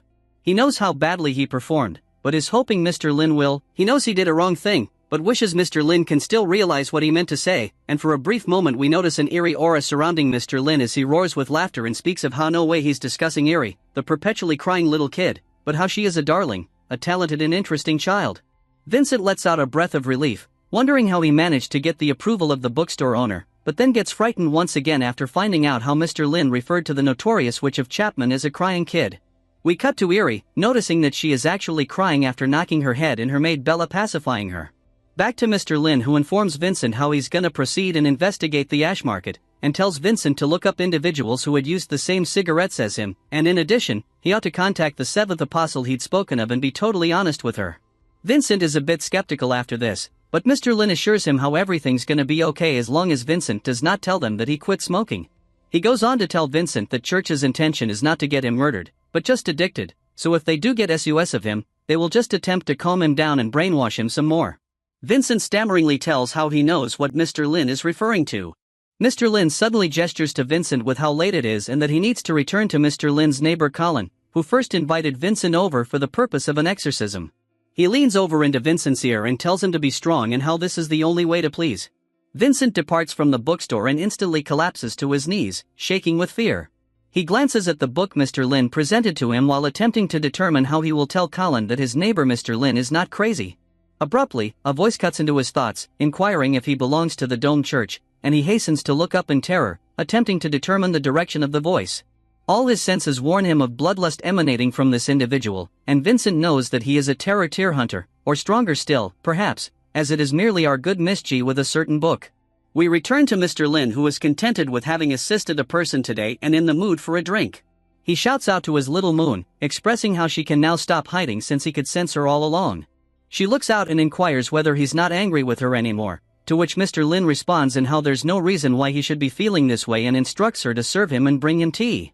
He feels slightly down because the tea had gone cold after such a long time, so he wants to instruct Moon to brew a new one from the special leaves he has, confusing her since she knows that she is only to use the special leaves for special occasions. Mr. Lin wants to rationalize requesting the special leaves, Fane smiles, explaining how perhaps an important visitor will soon arrive. Moon replies that if that is so, she'll get on it right away. When she departs, Mr. Lin is regretful about having lied to her, wondering how if they do not receive a special guest it should be alright if he is able to entertain himself with a fine tea every now and then.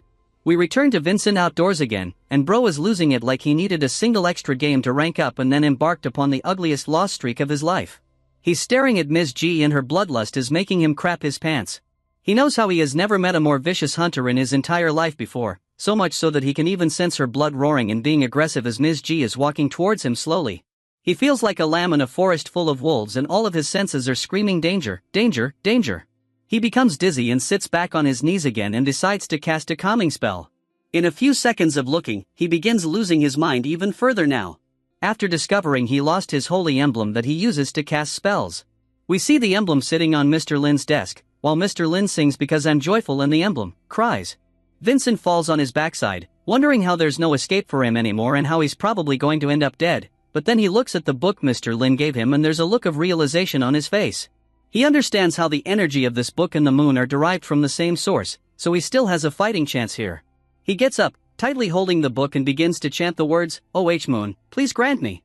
But Ms. G suddenly cuts him off saying how he should relax because she is not trying to fight him, saying how they should get along because both of them are Mr. Lin's customers.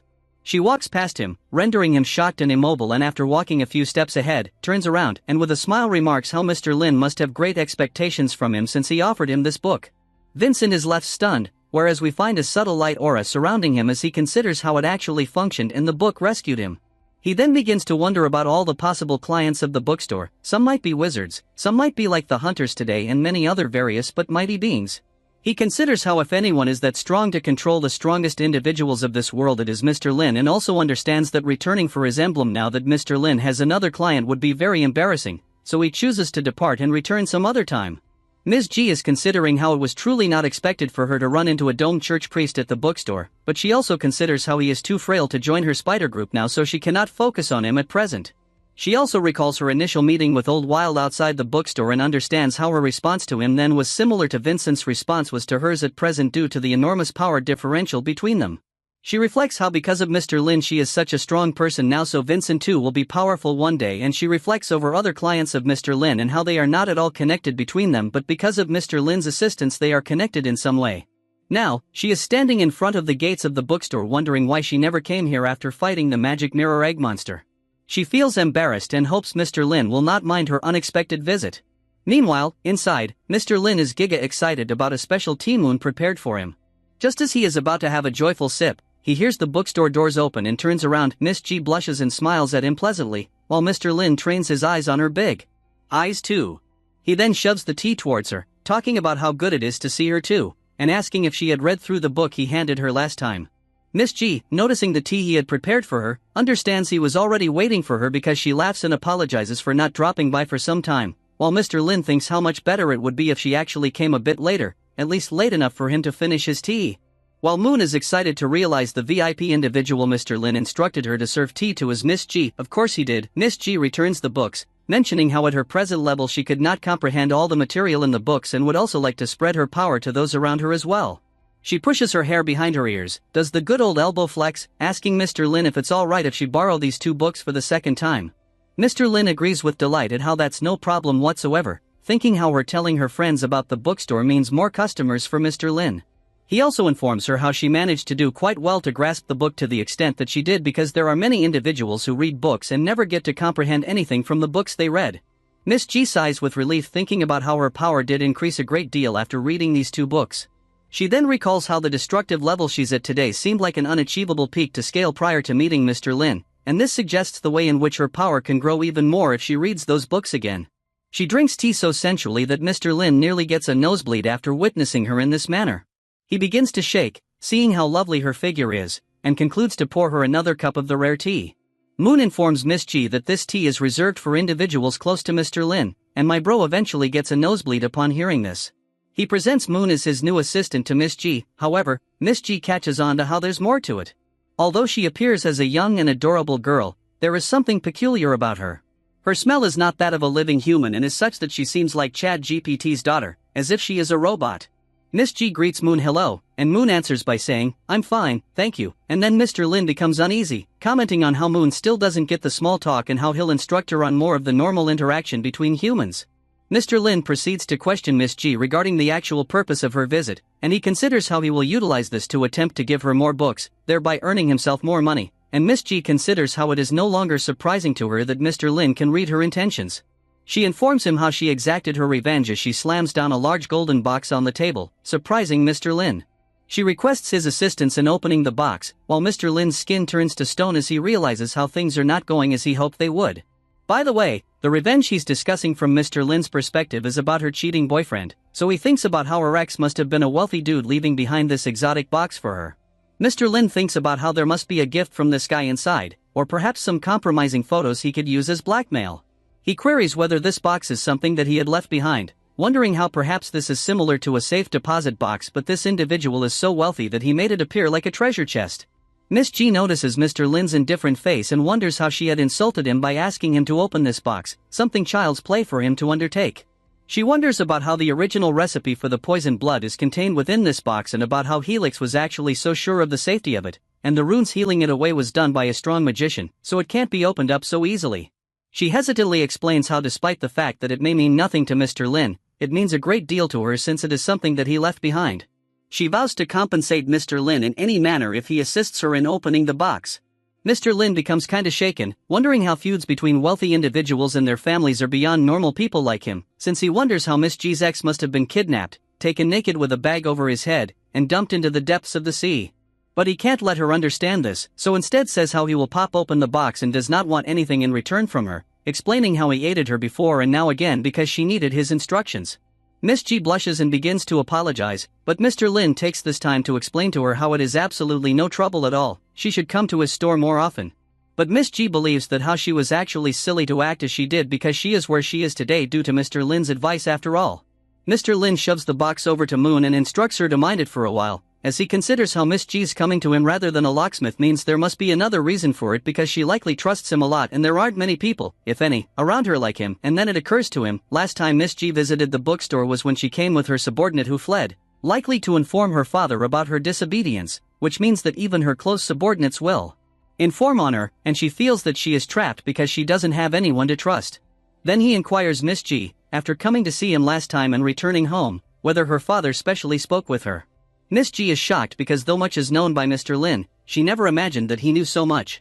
She does concede that they spoke, but her father continues to regard her as being a child, when in fact she is an adult now, and I mean, she is not exaggerating on that.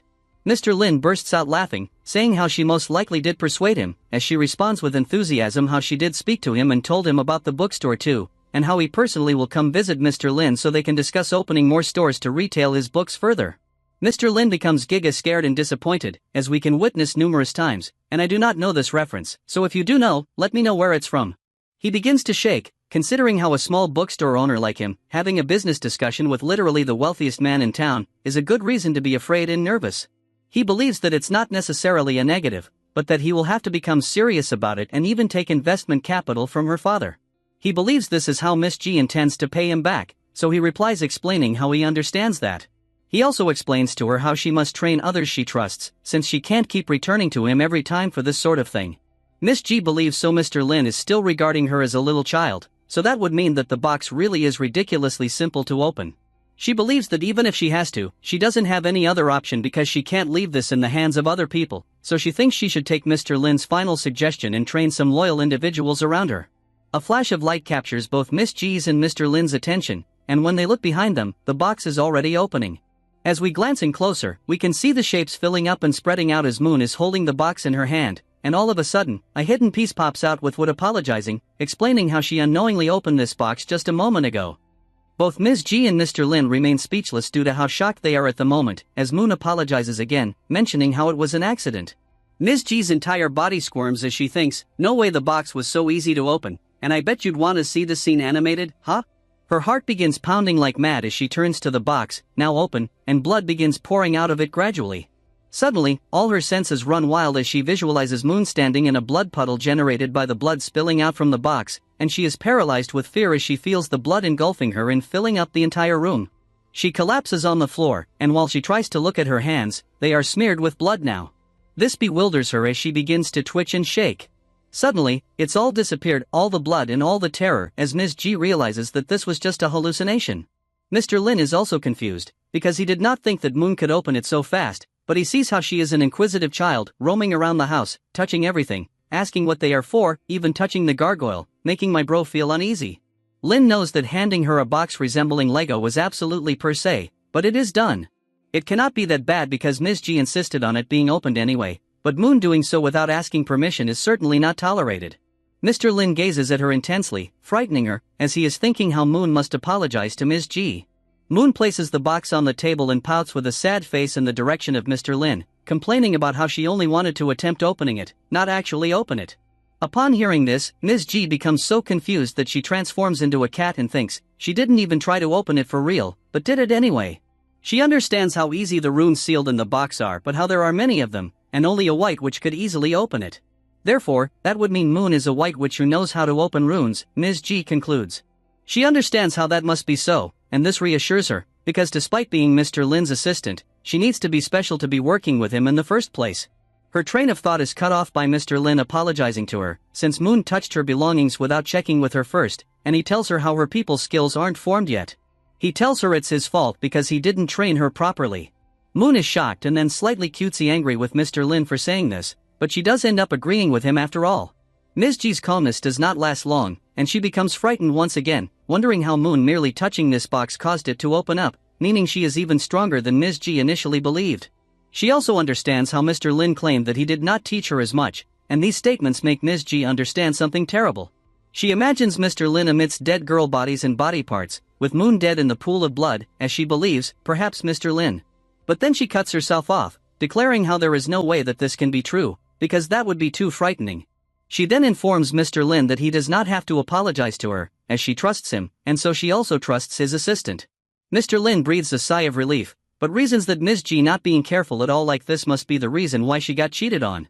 He informs Ms. G that once she had told him that strangers are from hell, and then informs her about how he himself says so to everyone but they forget. That's why they all have to pay the price somehow or other. Therefore, he hopes Ms. G will not commit the same error and should always remember what she felt when she got betrayed the last time. He nonchalantly explains to her how Moon will be punished for this, but how Ms. G must also be on her guard in the future. We witness Moon nearly die of fright at hearing these words. Ms. G considers how Mr. Lin would never deceive her however, because all that she does is nothing to him, due to the fact that he is so powerful. How she behaves like this is only in his presence alone, yet she didn't want to disobey his words, so, with a tear in her eye, tells how she understands and will improve in the future. She also calculates that Mr. Lin is so strong that what's inside this box is not of the least bit interest to him, since he didn't even look inside it once. Even if the secret formula for spoiled blood is inside this box, it doesn't matter much to Mr. Lin. She grabs the box, opens it, and there it is, a vial with spoiled blood. Ms. G's heart begins thumping once more when she sees it, and she sees how much power this vial possesses, as it has the power of dream beasts within it. Her heart goes crazy with thumping, near to bursting from her chest, when she senses murderous intention all about her while she's holding this box within her hands. She understands that what she experienced now was only a part of the energy of the bloodline of natural abilities, because this blood is from the Wolf of Skycourt, and this indicates that this formula is real after all. She breathes in relief, thinking about how this also proves that the original white wolf has been totally wiped out, and also she and her hunters now possess their origins thanks to this original corrupted blood, for from today on they will be part of the original bloodline. She then notices a sheet of paper under the pillow upon which the vial rests, and as she withdraws it, she is startled once again to find this is a confidential letter intended for Helix. She steps back in terror, knowing that she cannot read it now, since the White Witch who closed the box also most likely wrote this letter, so she could put a trap on the letter to safeguard it too. Miss G begins to shake again, knowing that White Witch runes are similar to Mr. Lin's books, they target your senses and soul first. She replaces the box, pondering how these letters must be important too, since they were concealed in the box as well. She gazes at the letters and wonders what they are about, and if they indeed are so confidential, why not burn them all together? Unless these letters contain the source formula, and just the possibility makes Miss G moisten her lips, and her heart begin pounding once more as she glances up at Mr. Lin and sees that he's not looking in her direction at the moment, and is simply reading a book. She believes that this implies that Mr. Lin calculated that the contents of the letters are secure, and she ought to read them here and now. Perhaps this is even a test from him, whether she is qualified to be in charge of her hunter's organization. She carefully rips open the seal of the letters and finds out that they were dispatched 30 years apart precisely. Both of them were dispatched from the same location to the same individual, to Helix, who had just become a hunter 30 years prior, and then to Helix, who had just become the leader of the White Wolves 30 years after. Then we travel a few years back in time to Knocking Island and observe Miss G inquiring of her underling what is the update on collecting information regarding hunters in Knocking, because Bronod claims to have done it and delivers a stack of papers with the said information to Miss G. He goes on to describe how hunters do not typically hunt in groups, and even the best of the lone wolf hunters are nothing special, but there are 3 groups that are notable though, those being black beasts, white wolves, and large shark. Miss G questions what the strengths are of each so that she can prepare well for them, and Marcus informs her how large shark only accepts elites, but how nearly every member of this group is totally insane. And the rate of newcomers dying is high because the tainted blood of the group is highly contaminated. When he starts describing about black beasts, the writer introduces us to Miss G's beasts picture, but when it comes to this group, females who join them become slaves. Thus, unless Miss G enjoys being treated like a literal tool, she should steer clear of them. And the third group is white wolves, who are commanded by Helix, and this one seems to be the best choice for Miss G, because this organization became the most powerful one in Knocking during the last 30 years while it was controlled by Helix. And on top of that, he somehow managed to acquire the original tainted blood recipe, so this is a great advantage too. But Marcus could not locate the source of this original recipe, and if they want to err on the safe side, they need to do more research on this. Miss G gets up, explaining that she must take risks if she is to become a superhuman, and with a grin on her face, explains that once she becomes the leader of this team, she will just ask Helix about the original recipe. Next, she asks Marcus if he can rely on him, and Bro gets stunned a little, but gives a nod in affirmation of his service to Miss G. As the thunder strikes, we are given another glimpse of her black beast and shift back to the present and Miss G clutching the letter in her shaking hands, as she wonders how she never really thought the day would come when she will learn the original recipe. She begins to read the letter, which takes us 30 years back, and we see Helix holding this same letter and standing beside this special box. With a beaming face, he reads it and listens to a voice saying that if he accepts it, their deal is made, and the deal is for his organization to become super powerful, and for Helix and also their leader. While the dark figure holds him by his shoulders, the dark figure assures him how the recipe is perfect, and he will be much stronger after injecting it. As the figure draws closer and leans over to whisper, Helix, and then fully encircling him, informs him that it's his decision presently whether he desires to have his name ring out across history or be erased entirely from memory. Miss G realizes that it's clear presently that Helix had accepted this deal, which made him and his organization the most powerful. She is curious what was the cost, though, since this cryptic figure would not just provide Helix with the recipe for free. But she has no idea about this figure and its organization, as their symbol is unknown to her. She also learns that the letter commanded Helix to obtain the mirror's egg, which would transform him into a devastating deer hunter. Knowing the information from the cryptic egg was derived from these letters scares Miss G. She calculates how Helix wished to take the egg for himself and not dispose of it, so that he might rise.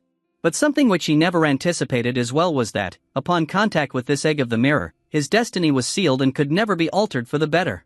Miss G also wishes to know what this clandestine society desired from Helix over the past 30 years too, because they made him reach the pinnacle, but at the same time they were his demise. She recalls the last moments of Helix before he died, when he went totally insane after understanding that he is just a puppet and nothing else. So the only thing he could have done at that point in time was just accept his fate with open arms. We're seeing Mr. Lin's POV, because he's reading Odyssey I suppose, and is thinking, so, even though I don't know what the letters say, Miss G's expression says more than the letters. My brother is going to try to read her responses, and we get to see the way he perceives her. She's experiencing a roller coaster of expressions, first of disbelief, then a contented face full of comprehension, then shivers running through her body and a frightened face, and finally a sad face as she empathizes with Helix. So Mr. Lin then makes up his mind to determine the story behind her responses, because he confidently smirks and begins thinking, I'm excited to know what our bro is gonna come up with. It's rather difficult to describe what is going on in Mr. Lin's mind, so I'm just going to show you the picture, bros, and you guys make up the story in the comments below. But to see Miss G frightened reading the letter even makes our bro a bit puzzled, as he can't help but try to understand. He calculates how whatever is written on the letter is much scarier than encountering her cheating ex, to the point where if she didn't get her revenge, something bad would befall her. Mr. Lin understands how it all falls into place now. It's not merely cheating, but disorganized fraud, or even an attempted homicide.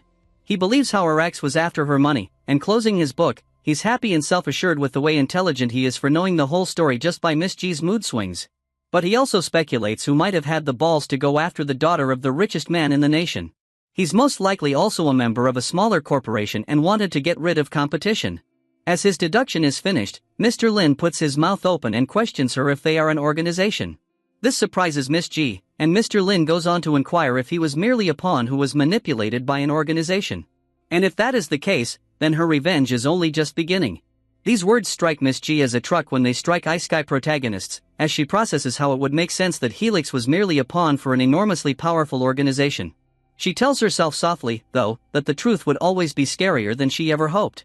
She explains to Mr. Lin how she'll have revenge, but not single-handedly, because she will heed his words and train diligent people around her. Well, Mr. Lin considers the name of her cheating ex as Helix and suddenly he gets the whole picture. Of course you do, little bro, of course you do. He also considers it odd that her ex was literally just a puppet for this covert shadowy organization to reach her, but oh well. But in addition to that, as we're no longer speaking of one individual anymore, she's able to utilize her father's business in order to make a move on this company, Mr. Lin believes. Yet again, Mr. Lin doesn't feel that he is business-minded, therefore he has absolutely no clue what type of advice he should be offering to her, let alone her father. As he imagines her father literally physically fighting with people from this organization, he decides how he'll give simple reminders and leave the big plans for the pros. He advises her on how she should inform her father regarding this company, because they may target lower assets or even her father. This amazes Miss G as she concurs with Mr. Lin. She reflects on how this counsel Mr. Lin provided her just now is precious, since she still has no experience, and without him she could have ruined her father's business into this fiasco unaware. She wonders why Mr. Lin's extremely good knowledge of the workings of the world is so frightening, since we catch Mr. Lin actually thinking about nothing. Mr. Lin sips his tea, musing, all these things that have happened recently certainly to make my life more exciting. And yet for no apparent reason, he suddenly becomes serious and slams the cup against the table, while Miss G becomes confused, not knowing why Mr. Lin's face falls now. She's blaming herself for this, because she's not meeting his expectations, while we find out that bro is disappointed because, upon taking a sip of his tea, he realized this one got cold too. Ms. G then considers how this secret society works the same as Mr. Lin does too, because both of them extend assistance from the darkness, keeping themselves in the shadows. She believes that Mr. Lin is also living in the dark while distributing his aid like this, because he is plotting and manipulating everything so that he can fight back against this organization in the future. She believes that if this battle does occur, it will alter the future of the knocking for good or ill, but Ms. G has complete trust in the belief that Mr. Lin will come out on top in the end. And this recipe for the original infected blood, and the letters, were what Mr. Lin gave to Ms. G as a present for doing a good job recently. But since she was unable to open this plain box, she let him down, which is why he's in a bad mood at present. Yes, sure. How did you happen to know? As we witness Mr. Lin being in the blues over the cold tea, explaining to Ms. G about one thing more he requires from her. She begins shouting about whatever it is he desires, she will do it with pleasure. Mr. Lin then shares with Ms. G about his other client, Ackerman, who had been recently fired but is talented, and therefore could make a good subordinate to Ms. G. Stretching his hands towards Ms. G, he requests whether she could provide Ackerman with a new job. Ms. G recalls Ackerman from their previous meeting, when he transformed into a White Knight Guardian, and is stunned that Mr. Lin would want someone that strong to join her team. But he is notorious for abandoning his mission to assassinate Old Wild. Then again, due to him assisting Ms. G in the previous fight, many of her other teammates came out alive as well, so she believes this has something to do with both of them being Mr. Lin's customers. She even wonders about how their encounter was arranged by Mr. Lin. And she also thinks about him getting sacked. It's actually because he abandoned his Old Wild assassination mission. But in addition to that, Old Wild is also a customer of Mr. Lin, so all of these occurrences had to be mastered by Mr. Lin. She laughs at Mr. Lin announcing that Ackerman got fired, since in fact he was the one who fled. But she eagerly informs Mr. Lin how she will offer Ackerman a new position, and she believes how adhering to Mr. Lin's suggestion brought her to the recipe of the initial adulterated blood formula. And she is about to employ a super powerful hunter such as Ackerman under her. Mr. Lin, satisfied with her responses, requests her information so he may pass it along to Ackerman and the two of them may make contact. He informs Ms. G that it's already dark outside and she should leave, since these roads are not safe for a lady like her who is so pretty. In reality, though, we see Mr. Lin just being exhausted from the late hour.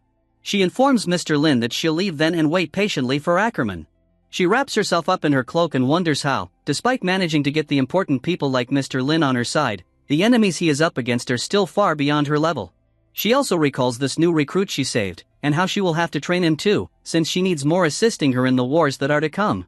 Moon tugs at Mr. Lin's jacket, and when he turns back, he notices her eyes shining brightly like two moons under a black night. Looking back at the table again, he understands that Moon fell in love with the box that Ms. G had brought. And Ms. G, noticing Moon's face, also understands that something is happening. While Mr. Lin considers it too much to ask Ms. G to give this box to Moon, as the box appears very pricey, he is also considering that as it was left behind by her cheating boyfriend, she may not even desire it. Plus, Moon was really obedient to Mr. Lin lately, and he wasn't even paying her, so if somebody else were to offer her a job that pays literally any money, she might leave him. So he might as well try and get this box for her. As he clears his throat to pose the question to Ms. G, he notices the box behind him already, which we notice Ms. G is offering to Moon because she loves it so much. Mr. Lin gets surprised a little, mentioning that the box is quite expensive, but Ms. G insists, saying this would be her pleasure. Mr. Lin considers how Ms. G is so innocent and nice and easy to deceive, and how he would have tricked her too if he were her ex, and that's a crazy thing to say, bro. Yet Mr. Lin considers how he is an honest and good guy, so he probably wouldn't do it anyway. He informs Ms. G that he desires to return something to her too, but he has nothing of any value other than books. As he hits her with a large question, would you like to obtain anything from my bookstore? He tells her how he doesn't have expensive things in his shop, so she can have whatever she wants, with a few exceptions such as this gargoyle statue, since it is a friend's gift, but other than that one, she can have anything. This pleases Ms. G, and she wonders to herself how obtaining the original contaminated blood will make her so powerful that she will attract a lot of attention to herself from her foes. So perhaps this act from Mr. Lin is like another test, or perhaps he is merely giving her something because she was nice to him this time. As she glances around the room, she finds that she is able to grab anything and not only books. While an eerie feeling pervades the room, she's attempting to determine the reason for which Mr. Lin instructed her to grab anything and not a book in particular. Perhaps because, although the book will grant her power, it will be some time before her power develops. Also, him saying she shouldn't take the gargoyle is likely due to the fact that, although it's resilient for a statue, it's only a terror tier, and thus it would be useless. So Ms. G understands that she has to choose something that would benefit her during warfare. When she witnesses the plant thriving, my boy gargoyle heartbroken, she notices that the roses are nearly wilted to death and is curious about it, for when you glance at it, you feel this uneasy sensation that you just can't look at it.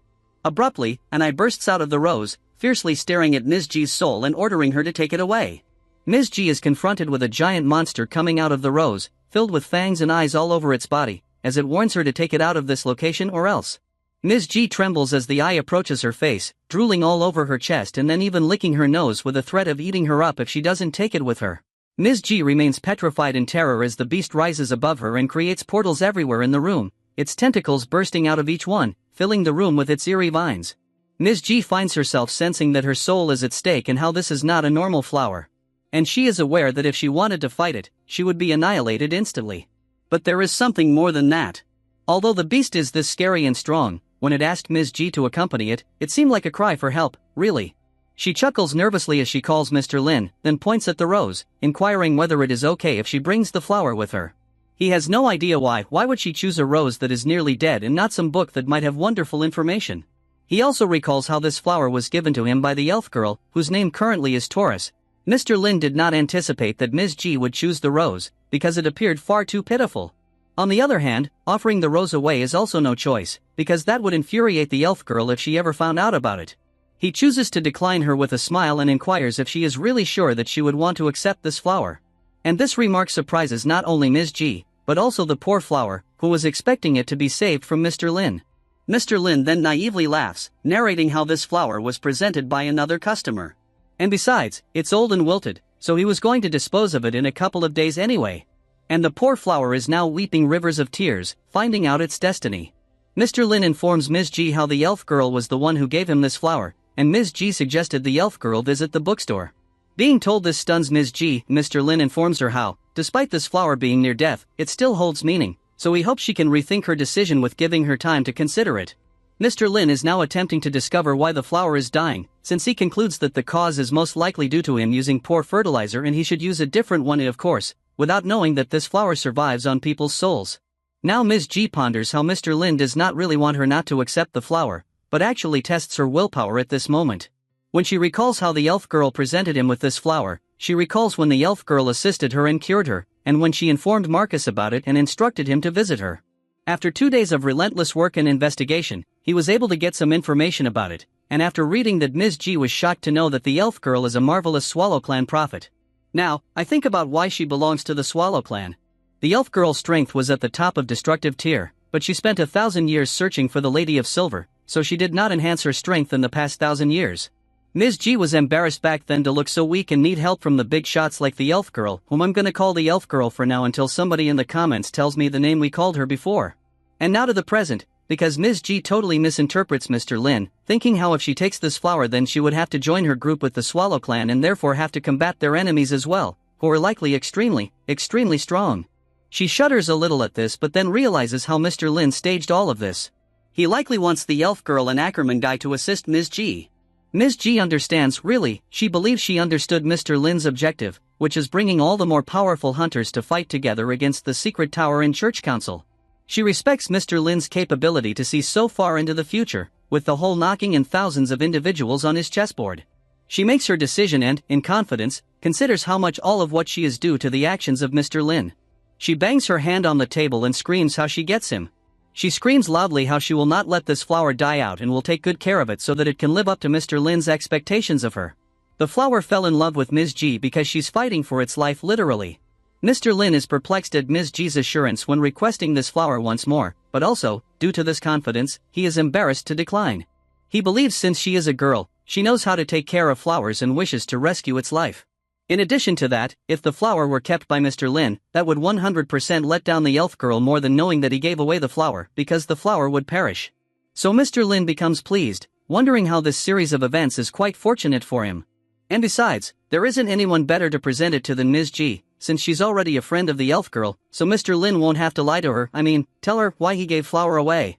He smirks and informs Ms. G about how if that's what she prefers, she can have it, and he wishes she could revive it once more.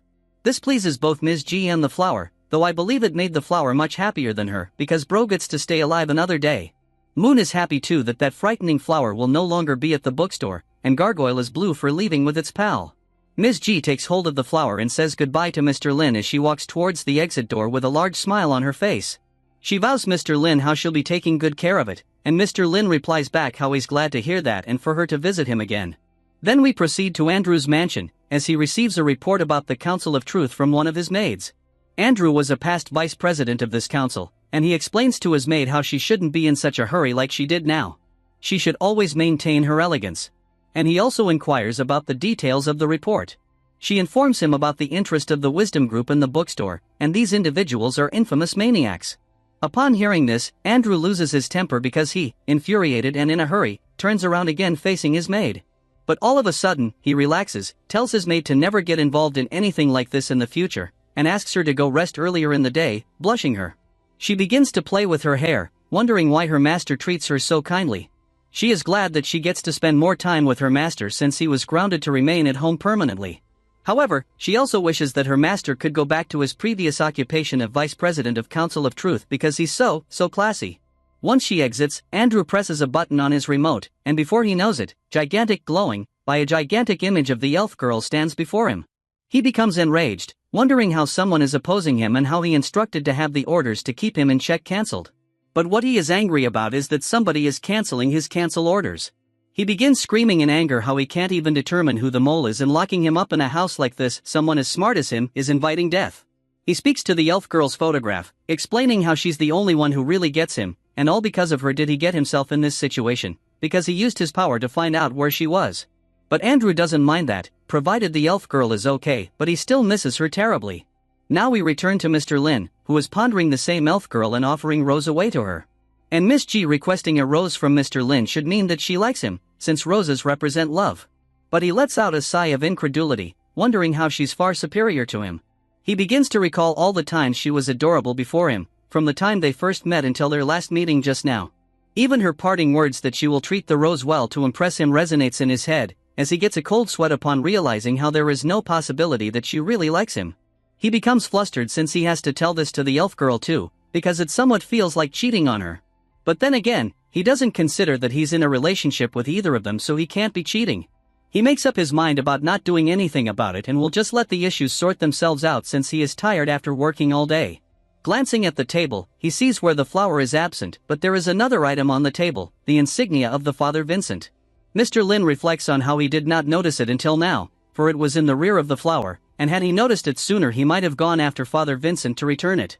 But he was also drawn into chatting with Miss G, and time passed so quickly. He grasps the emblem to take a closer look, causing the emblem to shake with fear.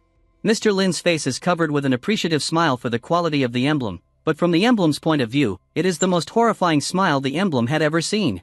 Mr. Lin is going to return it to Vincent on his next visit but also has to have a decent spot to store this valuable trinket. As he gazes at Moon, she's tampering with the box Miss G gave her, and Mr. Lin gets an instant brilliant idea courtesy of this unbelievable coincidence. He summons Moon, and this frightens the living daylights out of her. He looms over her, reminding her of the blunder she committed and how he informed her that he'll punish her for it. Now's the time for that punishment. Moon was so thrilled at receiving the box as well as the scary flower god that she totally forgot about the punishment.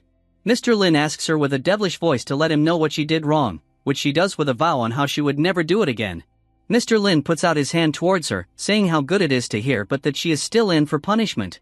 She shuts her eyes in terror, but when she opens them again, she finds Mr. Lin putting the emblem into her dear box and then closing the box entirely. He explains to her how her punishment is to keep an eye out for this emblem and to return it to Father Vincent when he visits next time. Moon vows to Mr. Lin how she will accomplish it with no error, and Mr. Lin notices how she holds dear this box, so he concludes that he will stress this to her, thereby making her take extra care of it and not lose the emblem. He tells her how it's time for them to rest, reminding her that when people from Ash Market come, she will finally get her new identity. As he's going up the stairs, he informs Moon that he'll also instruct Ash Market folks to have her create a bedroom on the second floor, so she has to tell them what she wants it to be like, mentioning how wool these days is actually white and causing Moon to think about Mr. Lin as a sheep and how he likely wishes for a wool carpet for her room. As Mr. Lin is about to sleep, he instructs Moon to change her bandages prior to going to bed as well. She says good night and closes the door, leaving her to herself in the bedroom. Moon puts her precious box beside the first aid kit in the bedroom and begins to undress, gradually removing her skirt and her socks as she gets ready for bed. She also starts unwrapping bandages from her arm, and once she does so, checks her arm and finds no marks on it any longer, so it's fully healed now.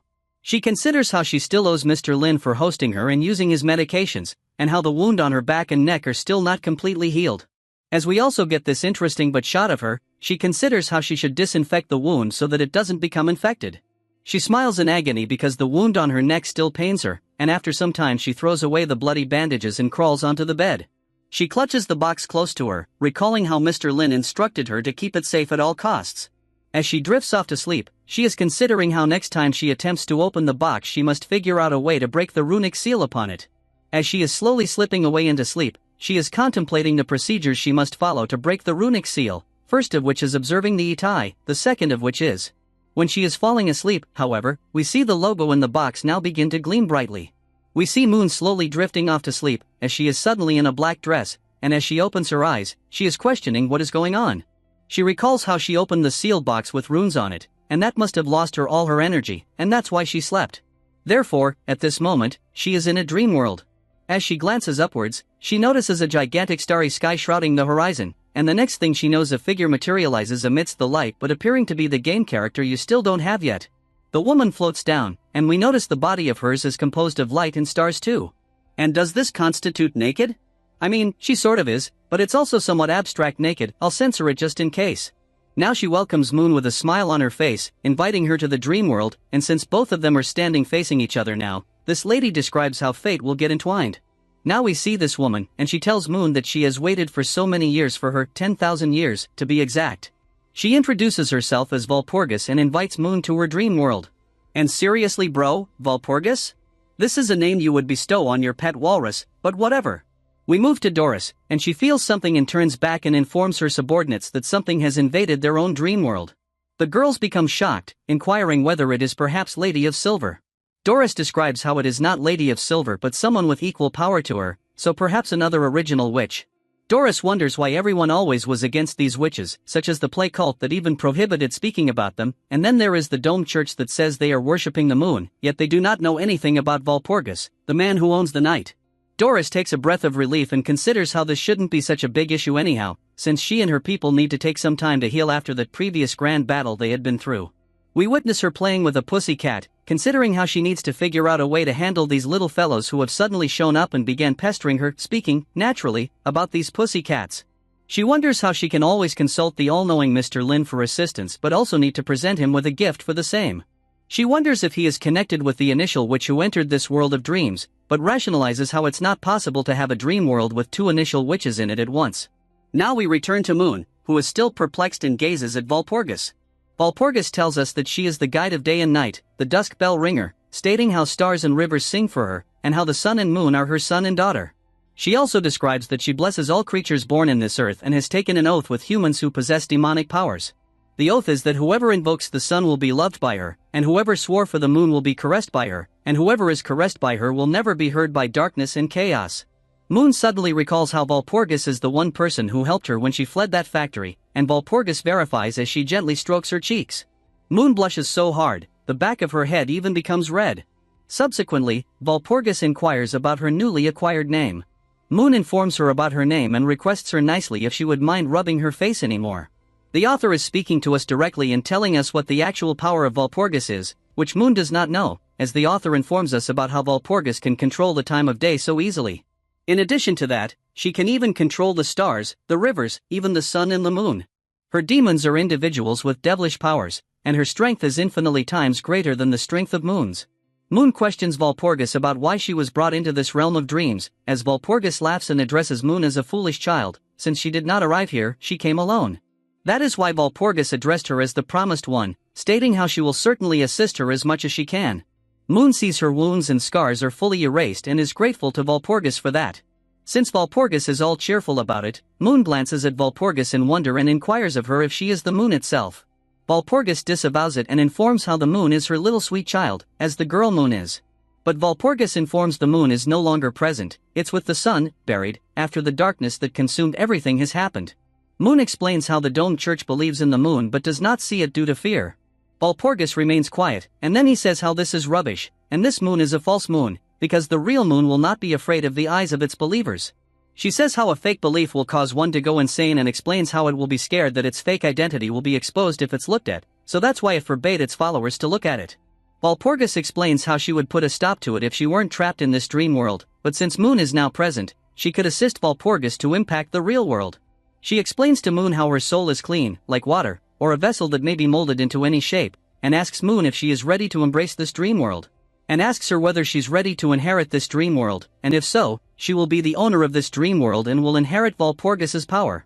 Moon quotes how Mr. Lin always instructed her to assist people without demanding payment for her assistance, and asks Walpurgis what she could do for her. Walpurgis cackles with a wicked grin, explaining how she wishes Moon to kill something very simple, destruction of the imitation moon that the Church of Dome reveres. Next morning, we find Colin sleeping in your bed. Wait, it's his bed. I confused it, because, well, reasons. As he wakes up, he imagines how he would faint at once if he were to see blood on the windows, so thank God that there were no noises of fight from the bookstore. He receives a text message from Father Vincent and begins to cry on his eyes and on his mouth about how glad he is, yet his happiness was short-lived. Once he reads the message, he physically turns to stone upon reading that Vincent refers to Mr. Lin as a good and humane person. While Colin believes he's literally the demon, he begins to cry even more fervently now, but this time his motivation is not joy, I believe. Colin wonders how Mr. Lin gained control over Vincent too. He is actually so overcome with tears out of fear for his, and I quote, young life that his despair turns to rage as he screams out how he was technically never afraid and was merely acting because Mr. Lin was his neighbor. Bro begins transforming Super Saiyan because he resolves that it's time to take matters into his own hands and go straight to the bookstore to deal with this devil. I mean, the humorous part is the way, of all people up to now, Colin happens to be the only one that's in the right. But he falls to the ground with a sigh of relief, stating how he won't be doing it at the moment because he has something that he needs to do, but he's certainly not afraid. He elects to go get his exercising equipment first before he goes after this demon. But perhaps first he'll have breakfast. As a well-placed mark adorns his pants, we catch him browsing through his room attempting to locate holy water, and then when he does, he thinks about how he does not have much of it and whether or not this will be sufficient to kill that demon. He also sees a sharp sparkle at the corner of his room, and upon examination, he discovers an unusual coin with a cryptic symbol on it. He also recalls how when he was young, he first found this coin, and it is his family's treasure in fact. He got smacked in the head for attempting to eat this coin by this bald fella, who says he ain't bald but he's got a high hairline. Bro's on some big copium. His pop, the man on the copium, explains Colin that this is their family luck token and proceeds to tell him a tale about it. Ages and ages ago, there was an elf kingdom in the world of ours. Demon King came and kidnapped the king's daughter. Then there was a hero who drew out a legendary sword, and fighting with that sword, he defeated the demon.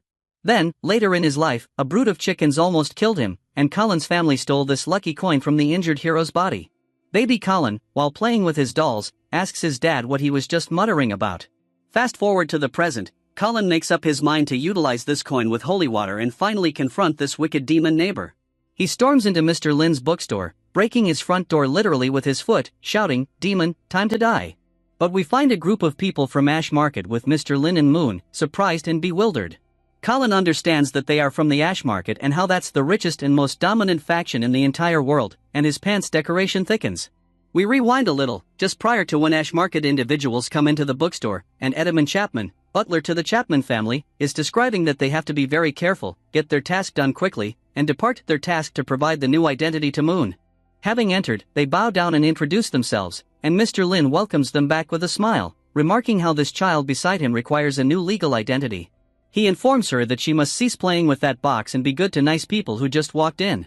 The butler, though, observes the runes on the box, and they frighten him because he is unsure what type of a threatening supernatural object is trapped in this box. He feels the compulsion to check the box but recalls his master's words, how all that is in the bookstore is exceptional and he must be giga careful. He clicks his fingers, and a guy brings in this camera to take pictures of Moon. We come to know that this machine was created by the dwarves, and due to this Ash Market can quite easily fabricate fake identities, whereas regular people can't do so easily. But never do illegal identities unless they were instructed by Irie directly.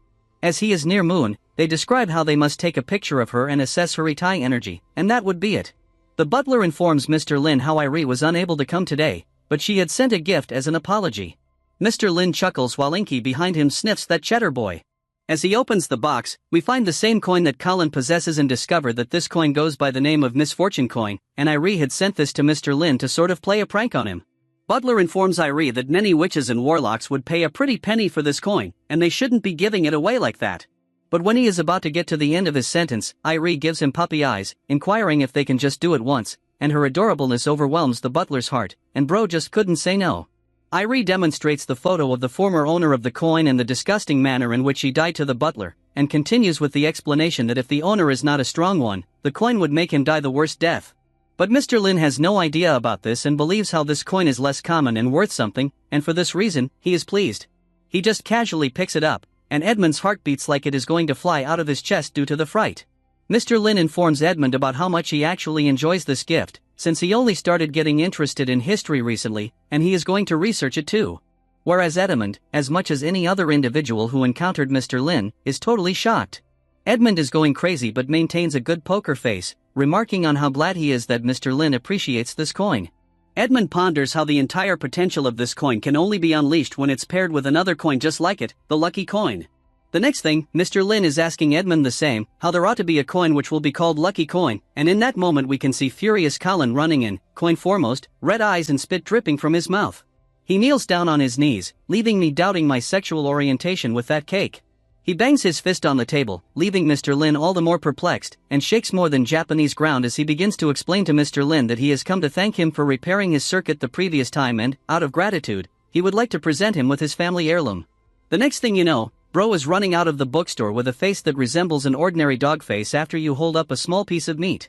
Butler is going crazy with his face as he watches Mr. Lin grasp the misfortune coin, and on the table beside him is the long-missed lucky coin. Butler thinks there's no way it's a coincidence that Mr. Lin got a lucky coin minutes after getting the misfortune one, and thinks how he is the ultimate tier for a reason, because he can control things like these. We find that each time these coins were reunited across history, their owner would die a painful death, then the coins would be parted ways again. Butler finishes the tea and ponders how, after considering all this, it is certainly no accident that Mr. Lin acquired both coins so rapidly. Mr. Lin takes the two coins in hand and is himself surprised that he received both of them nearly at the same moment. He bursts out laughing and says how even the misfortune coin cannot spoil his luck today. He goes on laughing out loud, saying how fate truly is miraculous, as all members of the Ash Market Guild are standing there paralyzed with fear in front of him. Butler does not think that this is fate, particularly because no one would just give away their family heirlooms simply because Mr. Lin assisted them in repairing their circuit breaker. Mr. Lin places the coins near one another and, as if magnets, they cling to one another, and this astonishes people from the Guild of the Ash Market even more. The butler then inquires of Mr. Lin whether they should go and visit his neighbor, since he was behaving strangely as he was fleeing from the bookstore, but is curious to know why he left his family treasure to Mr. Lin. Mr. Lin explains to Edom the reason why he was behaving strangely is that he thought he was an evil spirit and is most likely presenting him with this coin as an apology gift, but if they want to go and assist him in regards to any issues he may be facing, they can do so. A few moments back, we find them coming into your room, Colin's room, with my bro just tossing that mouth-watering cake everywhere. Edmund explains to Colin how his family borrowed money from the Ash Market, and he's come to receive the payment. Now this ignited a fire in Colin's heart, for he believes Mr. Lin has sent them to him to torment him further, and he certainly won't permit this. But Edmund's subsequent words are that they would repay the loan, but then his heart nearly bursts out again as Colin looms over him now and asks how much is his store and all its contents worth to them. Butler informs him how it's approximately 30,000, and Colin inquires whether he can settle the debt with his store. Butler describes the way he can do that and reasons to himself that he only wanted to pay off his debt, but, oh well, if the guy really wants to, why would you deny him his money, huh? Colin throws his hands into the air, screaming about how he's now free from his family's debt, and then picks up his belongings and runs off with a smiling face, more of a deranged smiling face, believing that since his debt is gone, the demon from the bookstore will leave him alone too if he leaves. Butler does not know what is happening but chooses to return and inform Mr. Lin. Upon hearing this, Mr. Lin becomes shocked and does not know why Colin would do that, but then gets a greedy expression in his face, figuring that if the adjacent shop is vacant, he can open a bigger bookstore. Before he is even able to inquire from Ash Market people, Edmund presents him with a legal document, informing him that the adjacent shop is owned by Mr. Lin now and even tells him how they will do up the ladder by themselves. Mr. Lin shakes hands with Edmund, thanking him and inquiring, as they are already remodeling anyway, can they remodel the second floor of the bookstore too, which Edmund does agree to. Now we view Moon leading them to Mr. Lin's room, and after taking a glimpse in, Edmund and the group nearly covered their pants with brown hues. We view Mr. Lin in Colin's position, questioning how Colin literally carries everything with him, then realizes what he believes is a perfume puddle on the floor. After visiting the site a little more, he discovered Rena's individual collection that's censored for clear reasons. But Mr. Lin doesn't object to this and wonders how art takes various forms and shapes, and this is certainly one form of art too. I didn't know Mr. Lin's also a gooner. He actually goes ahead to gather all this material for use in future research. Then he notices a table with some salts and herbs on it and wonders how Colin must have had a hobby of mixing perfume from these kinds of things. Mr. Lin departs the place, pondering how he could get the Ash Market Group to renovate it into a cafe for his bookstore. Here we witness a few days go by with Moon getting her ID card, them entering Colin's place and cleaning it up, special opening. Edmund's heart nearly failing again after Mr. Lin sent them books, yet we find that they declined the book and hurriedly left after completing their work here in 3 short days. Mr. Lin instructs Moon to close up for the day and have the remainder of the day off. We even get to look at their redecorated second floor, as radiant as your future on the other day. Mr. Lin bids a good evening to Moon as she exits to her own bedroom she received as well. Mr. Lin chooses to invest the remainder of his day off reviewing the research material he received from Claudia a while ago. We find him immersed in his studies as night approaches. He learned about 2 exclusive people, one being Plit Hall and the other being Trollop Robert, and there are 4 sections in the research, 3 have been addressed by Robert, those being, History of the Religion, Enthusiasm, The Kingdom's Rise, and the Homomorphism Revenge. Hall was concerned about the culture.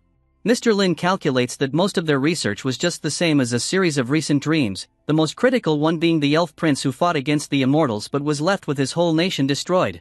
All of these researches are nearly the same as his dream of the elf king Candela. Mr. Lin is asking himself what is happening, is he actually seeing the history, or was it a coincidence?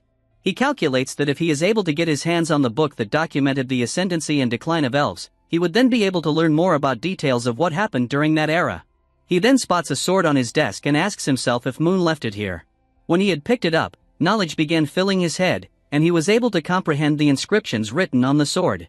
He begins to read it, and it states, "The night will come to an end, and you will be the light." We behold the soul of Elf Prince Candela as he whispers that his soul is the final soul of the elves and the left present he will bestow upon Mr. Lin before vanishing entirely.